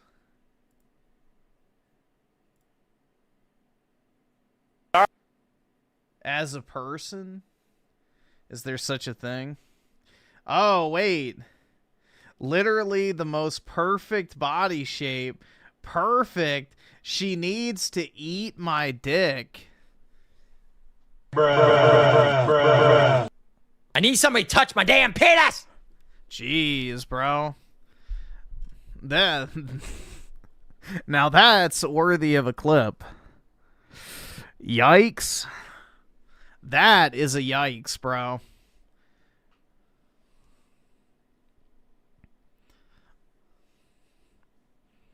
Jeez. Which will manifest itself as disturbed sleep. I'm losing 200 pounds. Here's what I'm eating today. I started with scrambled eggs mixed in some cottage cheese. Here is what I eat in a day as a model who lives in Milan because the internet loves to say I don't eat. So these are all my protein bars from America because I can't live without them. What's great about RX bars is it literally says the ingredients right on the front. No secrets, no additives, preservatives, and it's a super easy way to get some protein in, a little bit of dietary fat. Nice job. This is my breakfast and this is my favorite baby spoon literally ever. I stole it from my last apartment, so shout out. Oats are a great slow digesting carb source loaded in fiber, which helps lower LDL cholesterol, encourages digestion, and then she adds some fruit in there for additional fiber, volume, and the apples and the banana that are going to have things like vitamin C, potassium. The Greek yogurt's going to have protein, calcium, probiotics. Aryan goddess. For healthy digestion. You could literally add half a scoop of protein powder in either the oats or the yogurt just to spike the protein content. You could have added maybe a small serving of, say, walnuts to get some healthy fats in there. I'm having 2 hard-boiled eggs. She's a 6? Bruh. What the fuck is a 6 to you, bro? A sweet potato and broccoli. Normally I would have avocado with this, but my avocados are all bad. The eggs are going to be loaded in protein, healthy fats, an array of micronutrients. Broccoli's going to have fiber, folate, potassium. Sweet potatoes going to be loaded in beta carotene. I mean, I know your name is Harambe, so maybe you like them thick, but I don't know. skin and eye health. She said she would have added avocado in here if they didn't go bad. So I'm going to give her points for adding the avocado for healthy fats. Let's go. A date with dark chocolate. Dates are super nutrient dense, high in things like copper, magnesium, B vitamins, fiber. Great job. Dinner, I have a little snack plate. So tonight I have banana with another yogurt, blueberries, 2 eggs, and cooked carrots. If you're someone who believes healthy eating just takes too much time to prepare, look at something like this. This snack plate is super nutrient dense and probably takes within 5 minutes to prepare. But it don't taste like Cheetos. A good place to start when it comes to trying to eat healthier, literally just go to the grocery store, pick 2 to 3 different fruits that you enjoy, start implementing that, and it can be as simple as that as a great start. Here is what I eat. What I eat a day restoring my relationship with food. Okay, it's breakfast. What I have here, I'm actually really mad because... Is she a teen? I literally had a nice muffin that I made for myself. There it is, the berries for fiber and micronutrients. Eggs are gonna have protein, healthy fats, an array of micronutrients. And the bacon will have a little bit of protein, a little bit of dietary fat. She has a rice cake on the side and tops it with nuts for healthy fats and additional protein. Nice job. Lunch is some leftovers from yesterday. I wanted to show you guys how I eat. Coming closer now. Now she's too skinny. Tangled up in wire. What a vegan teen. Yeah, exactly. Find me a healthy vegan. Oh wait, they don't exist. I absolutely love this meal. The berries are gonna have fiber, micronutrients. Peanut butter is gonna have a little bit of healthy fats, a little bit of protein. She's adding protein powder into the oats to spike the protein content, and the oats will be a slow digesting carb source with fiber to make this even more filling. Let's go. I said I'd stop my diet today, but this is everything I ate yesterday. Someone who wants to build muscle. It was a rise and grind type of day. I got up early to go to the gym. And I always make sure to chug water in the morning. And for a little pre-workout snack, I had some Fahe yogurt. Stuff is so good. It's so thick and creamy. And I didn't have any fresh bananas, so I took some of these frozen ones. And then I also added raspberries and blueberries on top. This was so good. I absolutely love Greek yogurt bowls. They're gonna add protein, calcium, probiotics for healthy Had to give us the boob shot. digestion. On top of that, you got the berries for extra fiber, micronutrients. Raspberries is actually one of the highest fiber berries. Great work. My favorite breakfast. It's 1 egg, a half a cup of egg whites, salmon, avocado, and yogurt. And on the side, I had all types of berries and some baby carrots. I love. Holy guacamole, this is the best meal I've ever seen. The eggs are gonna add protein, healthy fats, and an array of micronutrients. Smoked salmon, more protein, healthy fats, vitamin D, avocado for healthy fats, potassium, yogurt for protein, calcium, probiotics, and you got more berries for fiber and micronutrients, and carrots for vitamin A and more fiber. This is amazing. Slow down when I eat. And then I made myself a little coffee. I recently started adding Fairlife protein milk to your coffee to spike the protein content. Super easy, super convenient. Nice work. later. I just had some smoked salmon. I literally just ate it straight out of the container. And as much as I hate saying it, this girl might like healthy fats more than me. But when I got home, I was still hungry. So I made sweet potato with cottage cheese and salmon and some feta. And then on the side, I had a hard-boiled egg. And then, of course, I wanted some. This girl's smoked salmon budget must be almost as high as my avocado budget. I really like the... Yeah, dude, anytime I go somewhere that has, like, a fucking buffet for, like, breakfast and they got the smoked salmon, pile it high. Addition of the cottage cheese, it's a casein protein, which is... That shit's fire, bro. I love smoked salmon. A slower digesting protein. But I love salmon in general. It's, like, literally the best fish. Hands down. Going to help you feel fuller for longer. Literally just yogurt, cottage cheese, and protein powder. Plain Greek yogurt is typically not the best tasting, so she adds a whey protein powder to add the flavor, add even more protein. This is super easy and convenient, and I add this in for a lot of my clients. This is everything I eat. What I ate in a day as an obese 19-year-old. Made it. This is your anime, babe, guys. Avocado toast with a monster. Let's go! We got the avocado for healthy fats and potassium. Eggs. Here's y'all's weeb queen. You're gonna add even more healthy fats, protein. She went with a zero sugar. You love her room? Oh my god. Your monster saves some calories. Bread's gonna have some carbs, help supply energy throughout the day. I would've just added some berries on the side. Only brown people eat salmon.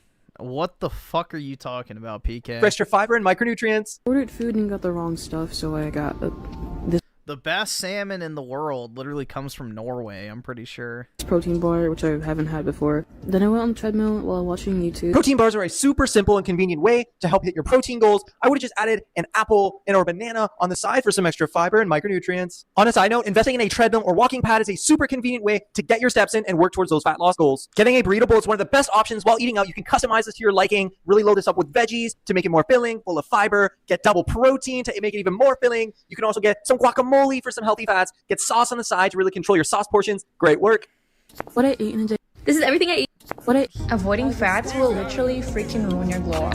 Based. And I mean skin, muscles, hair, mood, all of it. I basically started with this avocado toast with cottage cheese. Delicious and bagged with healthy fats. No tattoos spotted. Keep your hormones in check and keep you full, by the way. Off to a good start. There it is, the avocado for healthy fats, potassium, and she's drinking kefir on the side, which is a great source of probiotics for healthy digestion. Let's go. Feeling so healthy here. Bro, my whole workout, I was thinking about one thing. My quark peanut butter bowl. Gotta say, it's mostly protein and carbs. They're also super important, but I also had a bunch of peanut butter. Which, by the way, helps your body absorb nutrients.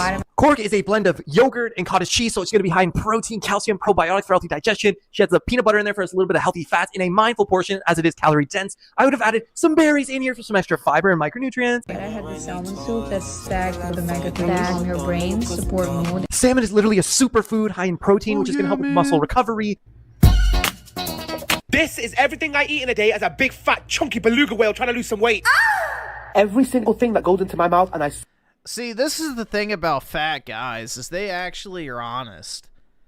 Like, they'll admit that they're fat fucks. The women are, I'm beautiful.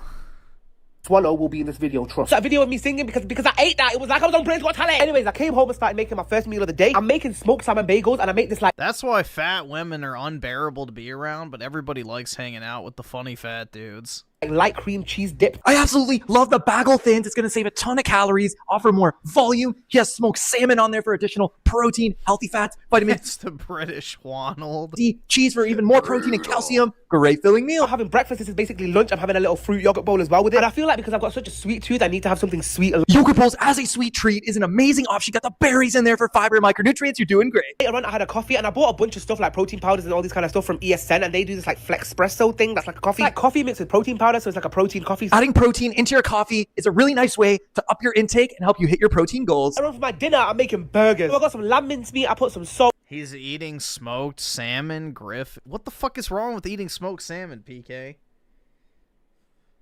What the fuck is wrong with smoked salmon? Put some pepper, some paprika, some garlic granules. I put some dried up coriander. How is that a Griff exposed moment?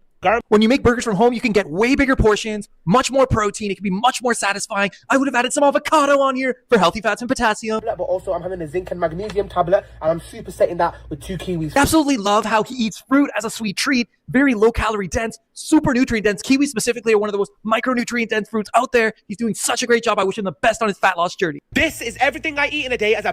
He's brown? Whoa, wait till you realize, PK, that brown people drink water, too. Oh this is my diet that literally gives me Ozempic allegation. And the truth is, it actually kind of looks like a normal diet, but it's actually the portions that I eat that really make the difference. And sticking to the 80-20 rule. So anyways, for breakfast, sourdough toast, eggs. Eggs are literally nature's multivitamins stacked in protein, healthy fats. Sourdough toast is going to have prebiotics for healthy digestion. Bacon will add a little bit of dietary fat, a little bit more protein. I would have added some berries on the side for extra fiber and micronutrients. Coffee, and how cute is this little biscuit? It was so skinny size. It was Typically with our coffee, we like to have those sugary, carb-heavy snacks. I really like how she's keeping it very mindful with the portions here. And then I had a Caesar salad. I do aim for high. Salads are amazing if you're on a fat loss journey. Tons of volume, tons of fiber and micronutrients. She has chicken as the main Nope, cut down on the dressing. Protein source to make it even more satisfying. That thing is drenched. Just be mindful of the type of dressing you're using, especially the creamy base can be very calorie dense.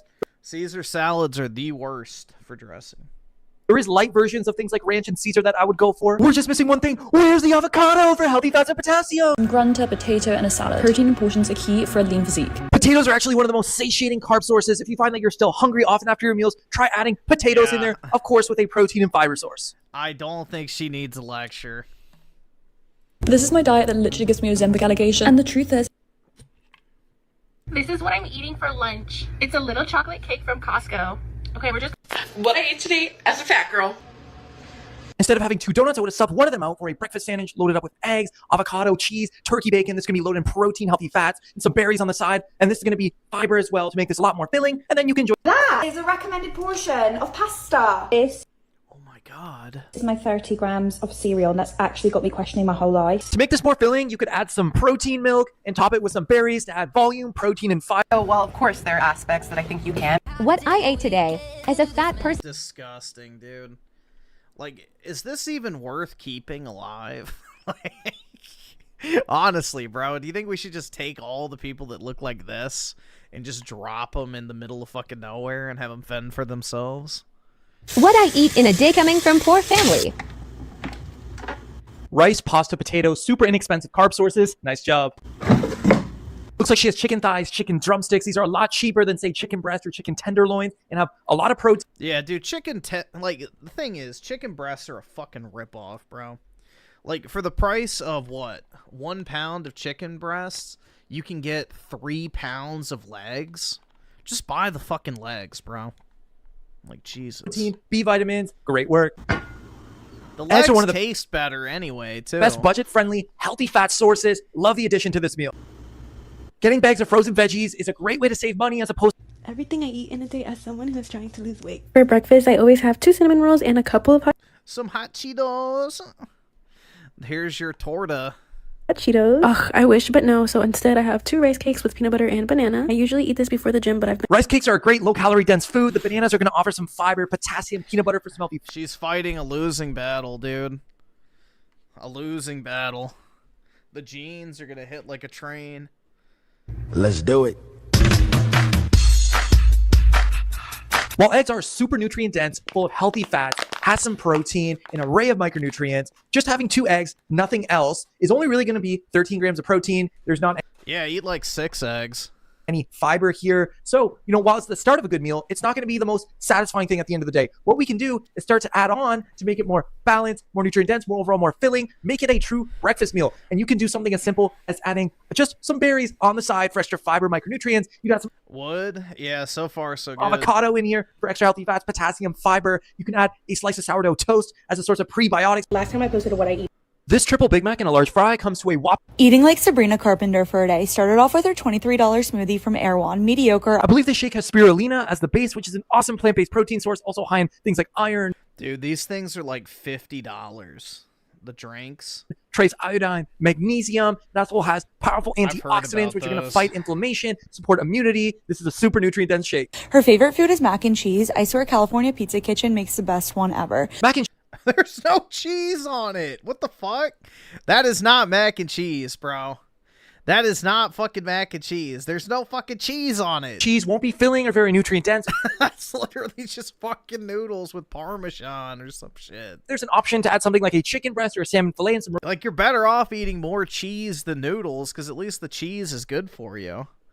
Roasted veggies at this specific restaurant. I would definitely go for that to get a more complete meal. She likes to snack on french fries or fruit salad for a healthier option. Fruit salad is an amazing snack, especially if you have a sweet tooth. You can even bundle this up with a mindful portion of nuts such as walnuts or pecans to get some healthy fats and a little bit of protein. Staple dinner is chicken fajitas. Chicken fajitas are a great meal, especially when made from home. You can use lower calorie substitutes like keto wraps. You can really load up the protein, load up the veggies. You can use Greek yogurt or sour cream to get even more protein. And of course, you got to add that guacamole for healthy fats and potassium. And ended the night with her go-to sweet treat, M&Ms. Having some M&Ms after a very filling dinner in the chicken fajitas, I think is an amazing approach, so you don't feel the need to eat multiple bags of M&Ms. Great job. Eating like Sabrina Carpenter for a day. Hey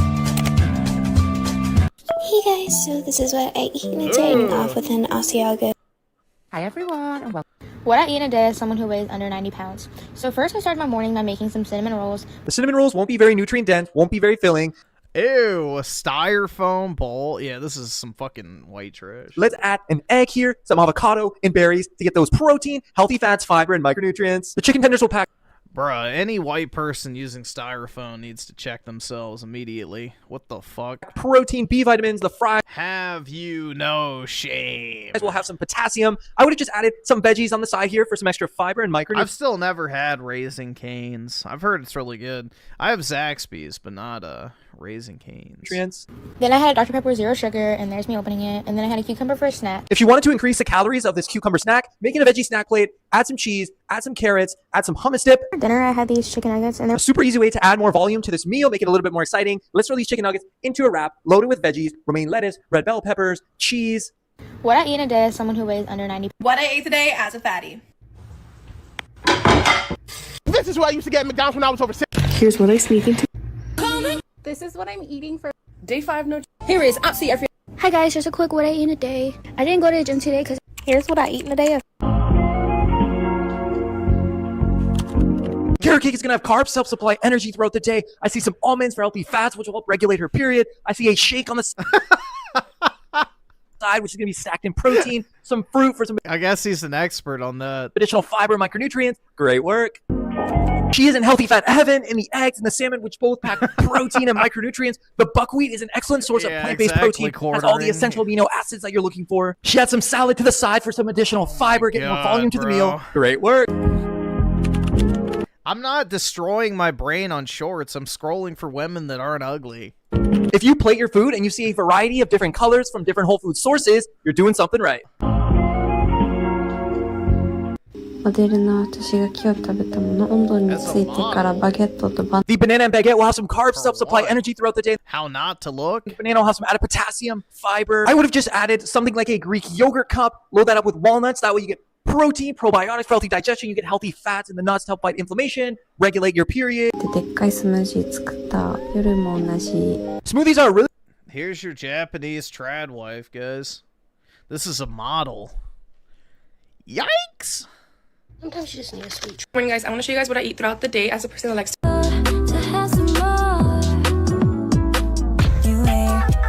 Holy guacamole, she's in healthy fat. Oh my god! Heaven in the salmon, which is also going to pack protein, vitamin D, the avocado for healthy fats, potassium. Greens are going to be super filling, low calorie dense, full of fiber to aid digestion. Nice job.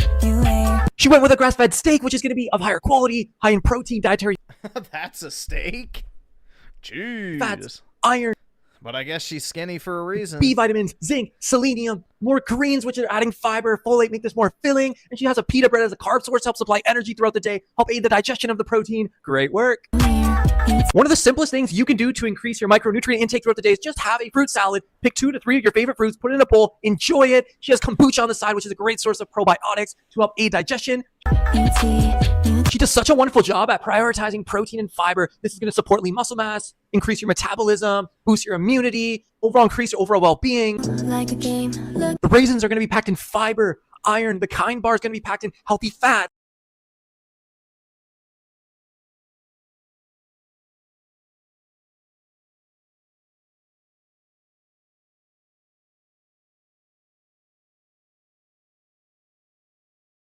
Shit.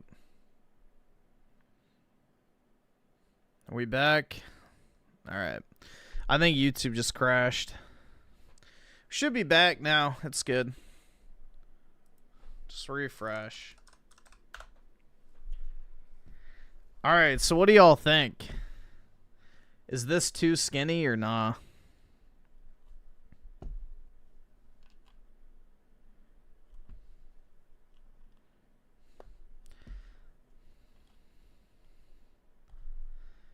Too skinny, you'd fuck her, is she good? Not for me, that's too skinny, but could be worse. Too skinny for me, but would hit, so not too skinny. Too skinny. Pushing it for sure. I think she's fine, honestly. That's A-okay with me, bro. I like skinny chicks, so. Remember, the weight can only go up. This is what I used to get at Krispy Kremes when What keyword I, eat in a day as a 21-year-old girl whose goal is simply to feel her best. If you follow me, you know that I dealt with binge eating and overeating in general for a long period of my life, and what has finally worked for me is intuitively eating a workout meal. I always eat before the gym. I really like Greek yogurt bowls and fruit as a pre-workout meals. It's not going to take super long to digest and weigh you down during your workout. Vibes. And today I was making chicken thighs and potatoes in the oven, and while I waited, I literally just made a snack plate. Having protein and carbs after your workout is super important, as carbs are going to help replenish those depleted. She gives me know that I dealt with binge Chungus eating and overeating in general for a long period of my life, and what has finally worked for me is intuitively eating. Like, I don't know. Honestly, I would, definitely. As long as she's not a Quirk Chungus, this would be an easy W. Eating a workout meal. I always eat before the gym. I really like Greek yogurt bowls and fruit as a pre-workout meal. Muscle tissue. Have my beautiful, glorious, aesthetic as freak lunch. I had two. There it is, the avocado for healthy fats, potassium. Chicken thighs is going to be that main protein source, and the greens will have fiber, folate, potassium. Really good balanced meal. Let's go. For a snack, I made yet again another yogurt bowl. Typically, I add a little bit of protein powder, stevia, and sugar-free Jell-O mix. She shows herself taking creatine, which is a very beneficial supplement to take. One of the most highly studied supplements over the past couple years with very promising research in fighting neurodegenerative disorders like Alzheimer's, and actually helps with workout performance. I'll usually actually end up going out. I love sushi. It's my favorite. I took my mom out this day. We shared some edamame, had miso soup, and then I got salmon and a spicy tuna roll. I really like how she kept the portions very mindful, as sushi pieces are one of the easiest things you can overeat on. You can go roll after roll, and that's why they have all you can eat. She had the salad on the side to make it more filling. She had a nice piece of salmon, which is going to pack protein. Just order sashimi, and then you don't have to worry about it. Healthy fats to fight inflammation, vitamin D. Thought this, so then I had a yogurt bowl. And as a sweet treat, you really can't go wrong with a yogurt bowl. Super. Dude, that's what I get when I go to sushi typically, is I'll get like the big ass like 40-piece sashimi platter or whatever. It's literally just fish. Simple to prepare, super versatile. That you can mix the toppings such as chia seeds, pumpkin seeds, different kinds of fruit, honey, maple syrup. The world's really your oysters, packed in protein, calcium, probiotics for healthy digestion. Great work. What keyword I eat in a day as a 21. Yeah, bro. That's like perfect physique if you ask me. This is what I'm eating for lunch. Disgusting. Alright, that's kind of gross, bro. Everything I said I do, I did. Oh, yeah. To be at that level of leanness, yeah, that's gross, dude. Long term can result in absolutely disastrous effects. You should not see veins on your stomach. That is disgusting. On her health. She most likely would lose her period, her sleep would be disturbed. Hey guys, welcome to what I eat in a What do you guys like? day one of tracking calories. Yeah, dude, you don't want a woman's torso to look like a fucking cock with veins running up and down it. The first time, just splash some cream in there. Equals 186. This is what I used to eat at little. This is everything I used to eat in a day. This is what I eat in a day as someone that wants a flat stomach and a fat butt. All I do is prioritize protein. Let's go. Alright, we've watched this, so we're done. We've gone through them all. And it is almost 8:30, so I probably should hop off, guys. I'm going to sign in to work a little bit early, so that way I can hopefully stream the State of Gay later, if I'm awake. So, but I should be. I'll probably try to go live around like 4-ish, maybe. Hopefully, Mario Tennis has arrived by then. So maybe I'll stream some of that, and then we will watch the State of Gay Station. So, anyway, have a wonderful Thursday, everybody. And I will talk to all of y'all later. Peace out, guys.